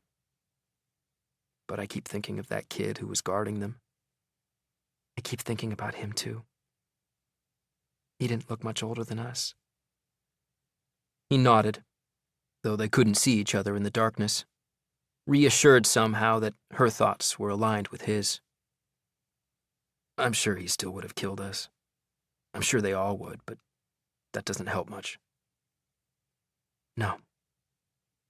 There was another pause, like a held breath, and then she said, I just hate to think what might have happened if you hadn't gone in there when you did. He thought of Chris and Joel tied to that beam, the bruise around Chris's eye, Joel's bare torso and torn t-shirt. Thought of the look in the eyes of the men he'd killed. Yeah, was all he said. And neither of them spoke for a while. Finally, Alice said, You should try to sleep again. I'm here. He knew what she meant, that she was holding his hand, as if offering a way back from the dreams that might come. Thanks, he said, and closed his eyes and allowed sleep to come back in on waves. And this time the dreams did not follow, and he slept soundly. Chapter 51. He woke, or half-woke, to the sound of Chris in the other raft, saying, So weird. I always need to pee first thing. But this morning, not a bit. Even still lost on the edges of sleep, Tom smiled, and more as Chloe said, Oh, that's a relief for all of us. Closer, Barney said, It's because we're all dehydrated. Tom became conscious of Alice's hand still in his. He opened his eyes and looked around. It was daylight, but he was already becoming familiar enough with the subtle tonal shifts that he could tell it hadn't been light for long. Alice was sleeping next to him, and most of the others were still asleep, but they all started to stir now at the sound of voices. Alice woke and released his hand and stretched. Morning, said Tom. Good morning, she said, smiling before a little frown crossed her face. I feel like something died in my mouth. With a comical flourish, Barney handed her a tube of toothpaste. Multi-purpose. It'll also ward off the hunger. She took it, smiling. You're a genius, Barney.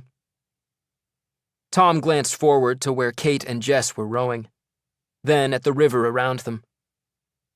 It looked no different, as though they'd traveled no distance at all since darkness had fallen. They seemed to be at the start of a long, shallow bend to the right, but even that was a repeat of the section they'd been on when the sun had set.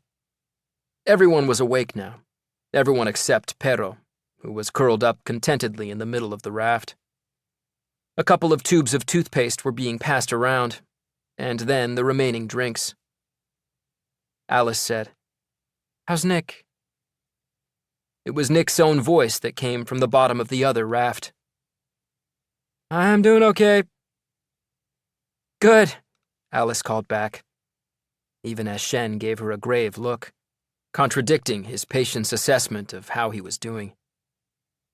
Ironically, though, despite their situation being marginally worse, the whole group seemed in better spirits this morning, most of them chatting amiably, Chris and Chloe even bickering in a good-humored way. Only Joel seemed oddly quiet, a satisfied expression on his face that was hard to fathom. Tom took some of the toothpaste Alice offered him, happy that it had freshened his mouth, but pretty certain it had only made his hunger worse. He looked forward again, where the shallow bend was revealing one slight change. The river seemed to be opening even wider as they rounded it. He said, "Would either of you like a break from rowing?" Jess turned with a smile. We haven't been doing it long. We took over from Sandeep and Barney. He nodded, but then Kate, who was on the left, cried out. "Oh my God!" She started rowing harder, half a dozen quick strokes before stopping, craning her neck. "Oh my God! A town! There's a town!"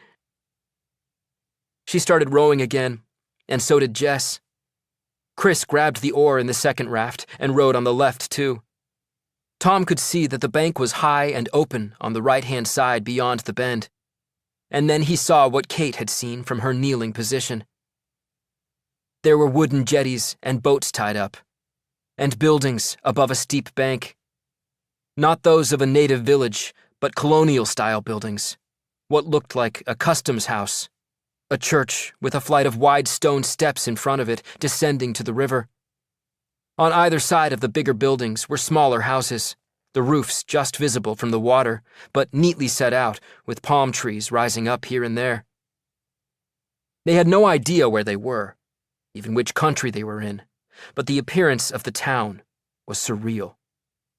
A few days before, Barney had joked about a beach resort being beyond the low hills, and the sight of this white church tower seemed no less extraordinary.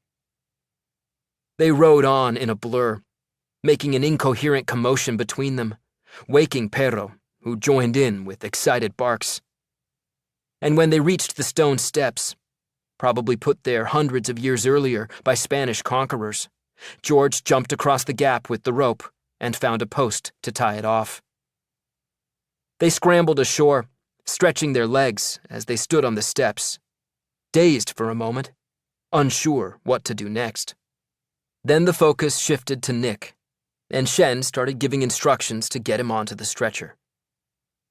Nick cried out as he was lifted from the bottom of the raft, then shouted painfully, "No! No! Leave me here!" But Shen ignored him, and a few seconds later said, "All done. You're okay. We're taking you ashore." He gestured for Chris and George to pick up the makeshift stretcher, and the whole party followed them up the steps. It was only when they reached the top and stood before the church and the small settlement that stretched back from the river that Tom realized Joel wasn't with them. Before he could say anything, Shen walked over to him and said, "Good job. You said you wouldn't let anyone else die. And you didn't. Thanks. Although I'm not sure I can really take the credit. Luck played a part. And so did everyone else. You make your own luck. It's been proven, scientifically, and you made it for us." He smiled and held out his hand. "Either way, it's been an honor." "Likewise," said Tom, and shook his hand. Barney came over, and they shook hands too. Tom thought it was funny how Shen and Barney simultaneously seemed younger than everyone else, but also much older and wiser. But he valued both of them for it, and was pretty sure they'd played a much bigger part in getting everyone to safety than he had. The church door opened, and Tom turned, feeling a sudden wave of nervous anticipation.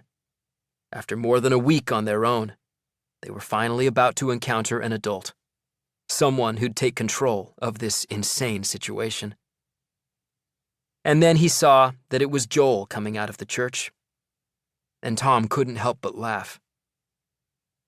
Joel shook his head, acting as if the last 24 hours hadn't happened. "It's still early. Maybe we should just walk along this street here, see if we can find anyone in the houses."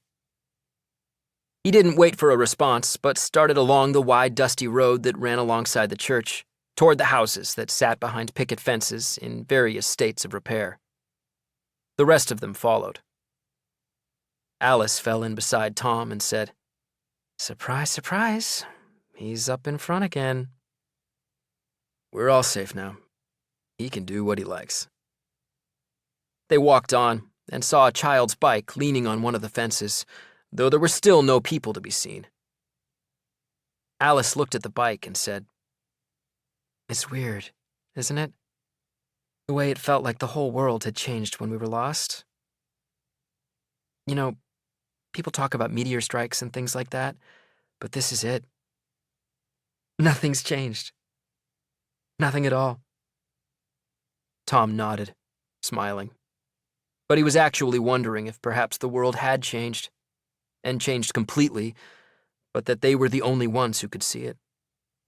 And if each of them inhabited a world of their own creation, perhaps that was the truth.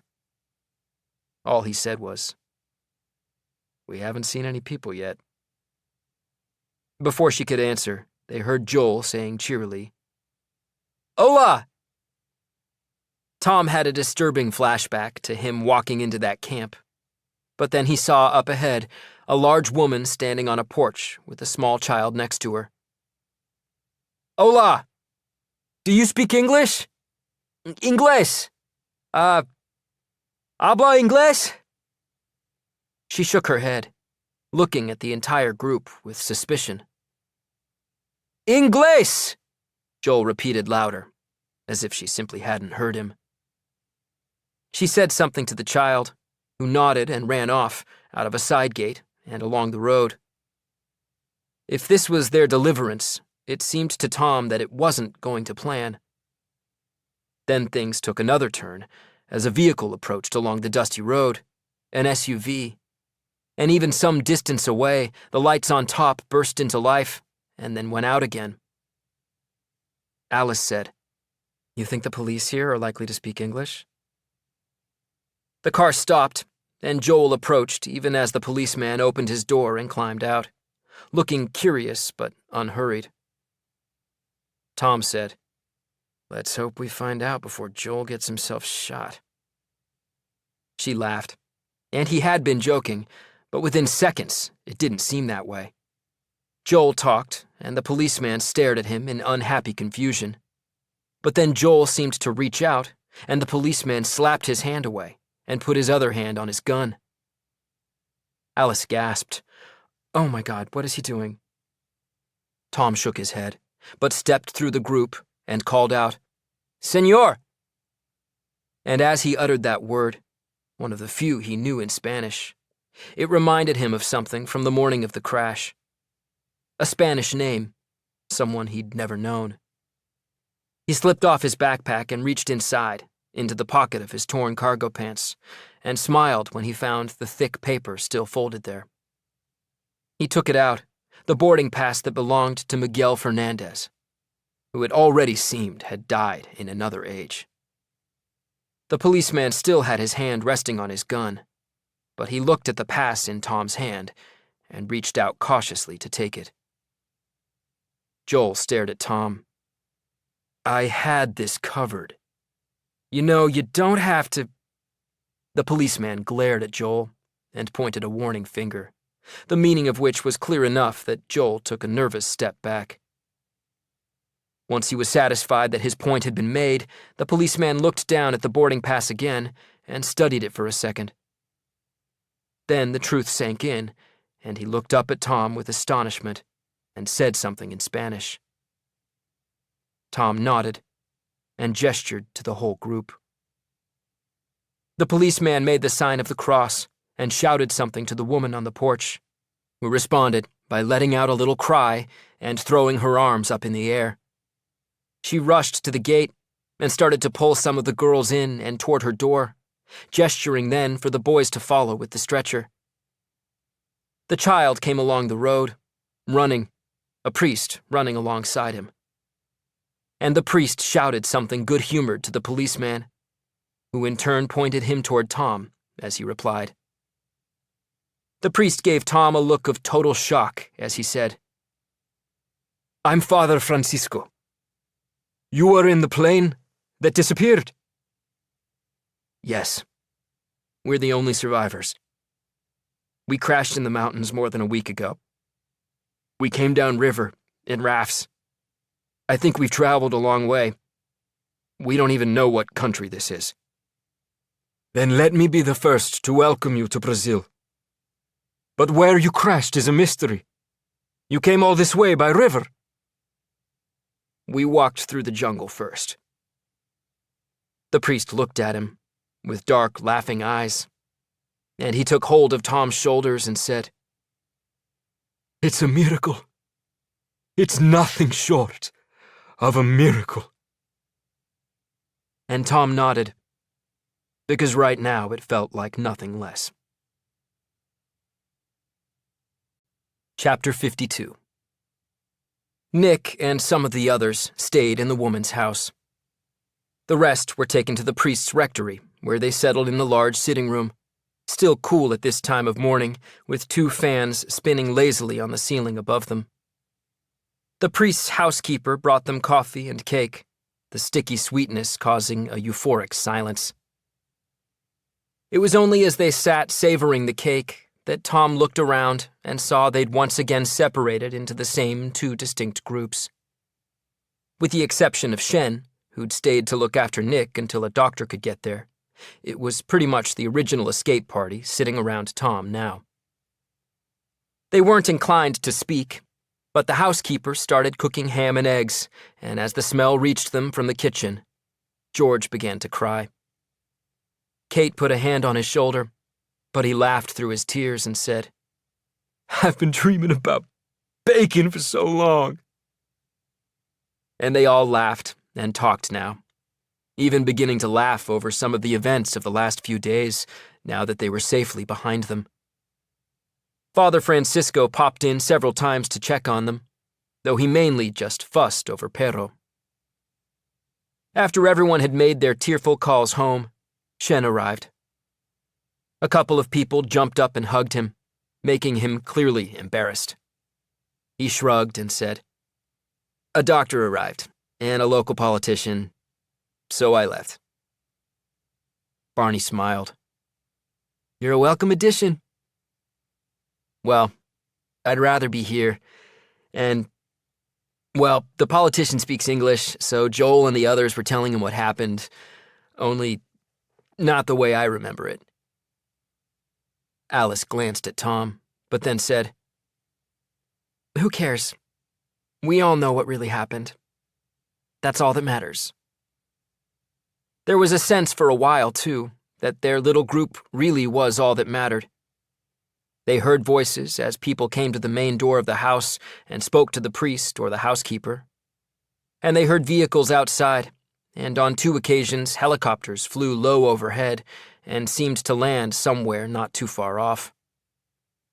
But the friends were left alone, talking and laughing, sometimes lulled into silence.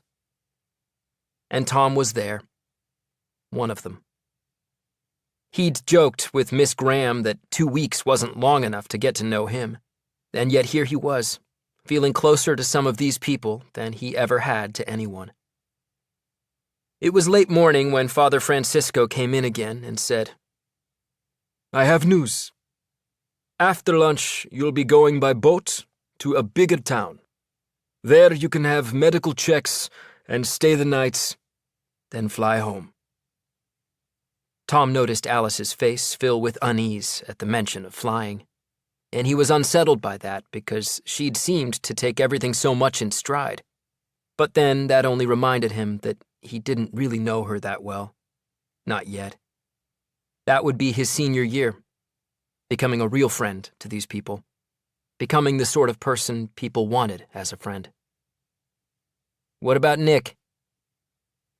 It was Shen who'd asked, and Father Francisco smiled uncertainly before saying, "Oh, you mean the injured boy? Yes, he's fine. He'll leave after you, but arrive before. He'll be going in the helicopter." He looked down now at Pero, who was sitting next to him, leaning on his leg. "Does your dog have a name?" "Pero," said Tom. "Ah, Spanish. In Portuguese, we'd say cow, or cachorro. But Pero is a nice name. He frowned regretfully. You know, it's going to be very difficult to take him with you. He's been our mascot, said Kate. Tom saved him. A dog is a good friend to have in the wilderness. My own dog died a month ago. He was 13, so quite old, and I thought maybe I wouldn't have another, but... Tom smiled, looking at the way Pero's head rested against the priest's leg, as if they'd always been together. In a selfish way, he wanted to face the difficulties and take him home. But he knew somehow that this was why he'd saved him, so that he could find a home like this, where he'd be loved. I can't give him away, Father. He's not mine to give. But would you be willing to look after him for me? Nothing would make me happier. You know. He stopped as a knock sounded on the door. He listened for a moment, and then the housekeeper called to him. Excuse me for a moment. After he'd gone, George looked at him with mock outrage.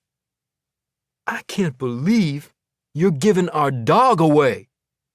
Who made you leader? Tom deadpanned. You know, bro, I made an executive decision. Alice shook her head. You should have checked with Joel first. You know, he's only like this because he wants to help us. Just then, Father Francisco appeared in the doorway and said, Tom, could I have a word? Of course. In private. Sure. He got up and followed the priest out, and Tom was aware of the room falling into concerned silence behind him, until Alice called Pero back. They went into the priest's messy study, but without sitting down, Father Francisco turned with a troubled expression. It seems one of the helicopters we've heard flying over is a local TV crew. The reporter and the cameraman just came here. That's why I was called to the door. Tom nodded, not sure why it was a problem or what it had to do with him. Even with the little distance that already existed between the present and their ordeal, he could see that there'd be massive media interest in this story, that they'd all be famous for a while once they got back home. The priest could see his confusion and shook his head regretfully. They asked for you, specifically. They wanted to talk to you about the cocaine factory. I see. He saw that Joel and the others had already talked to the reporter, or to the politician. The important part was that they'd talked, and would continue to talk, because that was what they did. And because of that, Tom also saw so much more. The way in which this journey home would never quite come to an end. There would be official interviews, and press interest, and endless speculation. They would never quite make it back to the real world, because this would be their new reality, and part of that would be the cocaine factory, and what he'd done there. So, it's true. What they were asking about. Tom nodded. 2 of the boys in the other house. They were caught, and... There's no way of making this sound good, so I'll just say it. I killed them all. I don't know, maybe half a dozen men. I killed them all. It was the only way I could see to save Joel and Chris. But how? You're just a boy yourself. I blew up the bunkhouse. The 2 who were with Joel and Chris, one of them basically ran onto the spear I had. The other I shot with a flare gun. Father Francisco stared at him, barely able to conceal his astonishment. And how do you feel about that? Tom thought of the young guard, the final evening of his life spent sitting on watch, miserable, probably imagining a better future for himself. I don't know what else I could have done. A pause. Then he remembered the one good thing to come out of that situation. It's where Pero came from. The priest put his hand on Tom's shoulder and said, It's a shame you'll be leaving soon. But when you get home, it's important you have the chance to talk about this. I don't mean to the media. I mean to a counselor or a doctor. Even a priest. I will. Thanks. And you need to prepare yourself for the press to lie and exaggerate. Even just now, one of the reporters said he'd heard you were completely out of control and dangerous. Maybe I was, said Tom, though he could easily guess that it hadn't been the reporter exaggerating about him. I had to save them. That was all. It sounds to me that you were very brave. But you'll need a different kind of bravery now. I understand. Thank you. He left the study, feeling dejected, seeing now how easily his actions would be misinterpreted by the outside world. No doubt with the help of Joel and some of the others.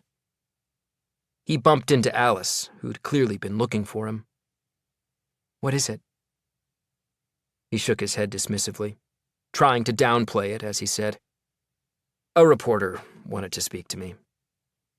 About killing all those people at the cocaine factory.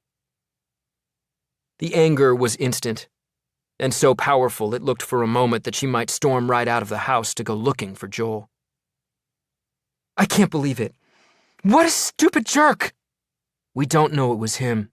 If it was Chris, I'll be even more furious. She fixed her eyes on him. What you did in that cocaine factory was the most heroic thing I've ever seen in my life. Don't you forget that. They don't get ownership of this. Tom nodded and said, Come on. I don't want it to ruin the mood. We're here. We made it. Okay. But she hesitated. Then she hugged him and kissed him on the cheek. Then held his face in her hands and kissed him for real, before stepping back shyly. What was that for? Just because. Her forehead furrowed. Why? Don't you? Oh, yeah. He kissed her back, and then they laughed as Pero barked from the neighboring room. They went back in to join the others and told them that the reporter had wanted to speak to Tom. And even as he was still buzzing with the thought of that kiss, there was a nagging doubt in his mind, a fear that this might actually mark the beginning of the end of the friendships he'd made in the jungle. He was sure they all saw it differently, but in Tom's mind, this first hint of intrusion from the press told him everything he needed to know about the weeks and months to come. In the face of that barrage, it was hard to believe these bonds could ever survive the return to their normal lives. He didn't want it that way, of course, but he could so easily believe that he'd be no more a part of their lives in the coming year than he had in the previous one. It didn't matter what Alice said. Tom would always be that person. Not the one who'd saved, but the one who'd killed, who'd been out of control, the one people whispered about, pointed at, the one who caused rooms to fall into silence. He was almost surrendering himself to that fate when George stood up and said, I need to say something. They all stopped to listen. You know, most of the people I counted as my best friends until a month or so back, they died in that crash. And they were good people. But this last week, you guys have shown me what real friendship is. And that's you more than anyone, Tom. I don't care what stories get out. I'll tell the truth to anyone who will listen. I'm proud to count you as my friend. Me too, said Kate immediately, and a chorus of voices joined in. Tom smiled and nodded. It's called the butterfly effect, and it's the part of chaos theory that everyone loves. The idea is that a butterfly flapping its wings can cause a hurricane on the other side of the world. Not directly, of course. It's not like the wings disturb some air and that disturbance disturbs more air and so on until it grows into a hurricane. That would just be stupid. What it really means is that everything is incredibly complex, with millions of tiny factors built into almost every occurrence. And if you remove just one of them, the beat of the butterfly's wings, then it might happen differently, or even not at all. So, a few years back, some jerk named Pedro Herrera started dating the daughter of his boss at the law firm where he worked. When the relationship turned sour because Pedro was being a jerk, things started going wrong for him, and he got fired soon after. At first, he accepted grudgingly that it had been his own mistakes that had done him in. But as time went on and his life spiraled downward, he convinced himself that his ex-girlfriend had persuaded her father to fire him for no reason. He became obsessed with revenge. Not against her father, because he was a powerful man, but against his ex. He wouldn't do anything major. He wasn't a psycho or anything, but he'd make her suffer for the wrong she'd done him. Pedro was the butterfly, and his bizarre decision to seek revenge was the beat of his wings. His ex-girlfriend was Gloria Olivares. She'd moved and changed her number, but he found her new address, learned her new number, and started a subtle but determined campaign of harassment, phoning in the middle of the night and saying nothing when she answered, letting the phone ring until her voicemail message sounded but leaving no messages, sending mail-order deliveries, often including cryptic notes that might or might not refer to private details of their relationship. Except Pedro, being a jerk, had tracked down the wrong Gloria Olivares. This Gloria was a laboratory technician who was mystified by the cryptic notes and increasingly terrified by the campaign of harassment. She started to suffer horrendous migraines brought on by the stress, and after taking too many days off work, she began to fear she might lose her job. So, she started going to work even with the migraines, and after one particularly stressful night, she accidentally mixed up two lab results, a cancer-free biopsy and a malignant growth. So if it hadn't been for Pedro and his twisted but mistaken campaign, Gloria wouldn't have messed up at work, and a pilot named Javier Quevedo, who'd lost both parents to cancer, and whose wife had been killed the year before in a street robbery, wouldn't have received test results telling him the terrible news that he had terminal cancer. Even then, if Javier had insisted on a second opinion, he would have found out it was a mistake, and he wouldn't have sunk into a dangerous depression of his own. And from the bottom of that depression, his mind would not have found its way to the catastrophic decision that he would make his plane disappear in the Amazon jungle and never be found. Life had treated him with nothing but cruelty, so he would play a cruel joke on life in turn. And that would be his legacy. The pilot of that Malaysian plane had done it, and so would he. That was Javier's plan, anyway, and he researched it thoroughly. Of course, if he'd researched a little more, particularly about the unique thermals in the valley system where he'd chosen to crash, he would have succeeded in taking the plane down whole. The mystery would have been complete, and 19 people would not have survived. And if 19 people had not survived the crash, 2 of them, Alice Dysart and Tom Calloway, would never have spoken outside of their English class, would never have come to know each other as anything more than someone to debate with over Shakespeare. They would probably never have seen each other again after high school, and they definitely wouldn't have remained part of a close-knit group of friends who'd traveled those jungle paths together. And that's the butterfly effect. If some jerk called Pedro Herrera, hadn't set out on a misguided attempt to take revenge on his ex-girlfriend, 212 people would not have died. And Alice and Tom would never have ended up together or gone on to live the lives they lived after the crash.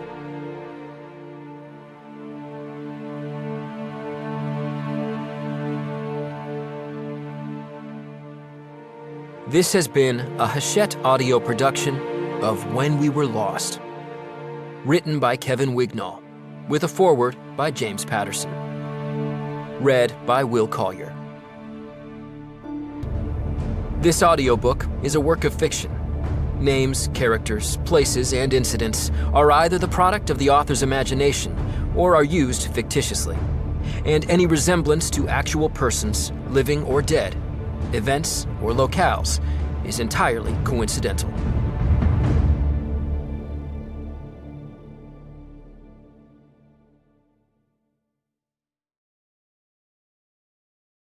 Audible hopes you have enjoyed this program.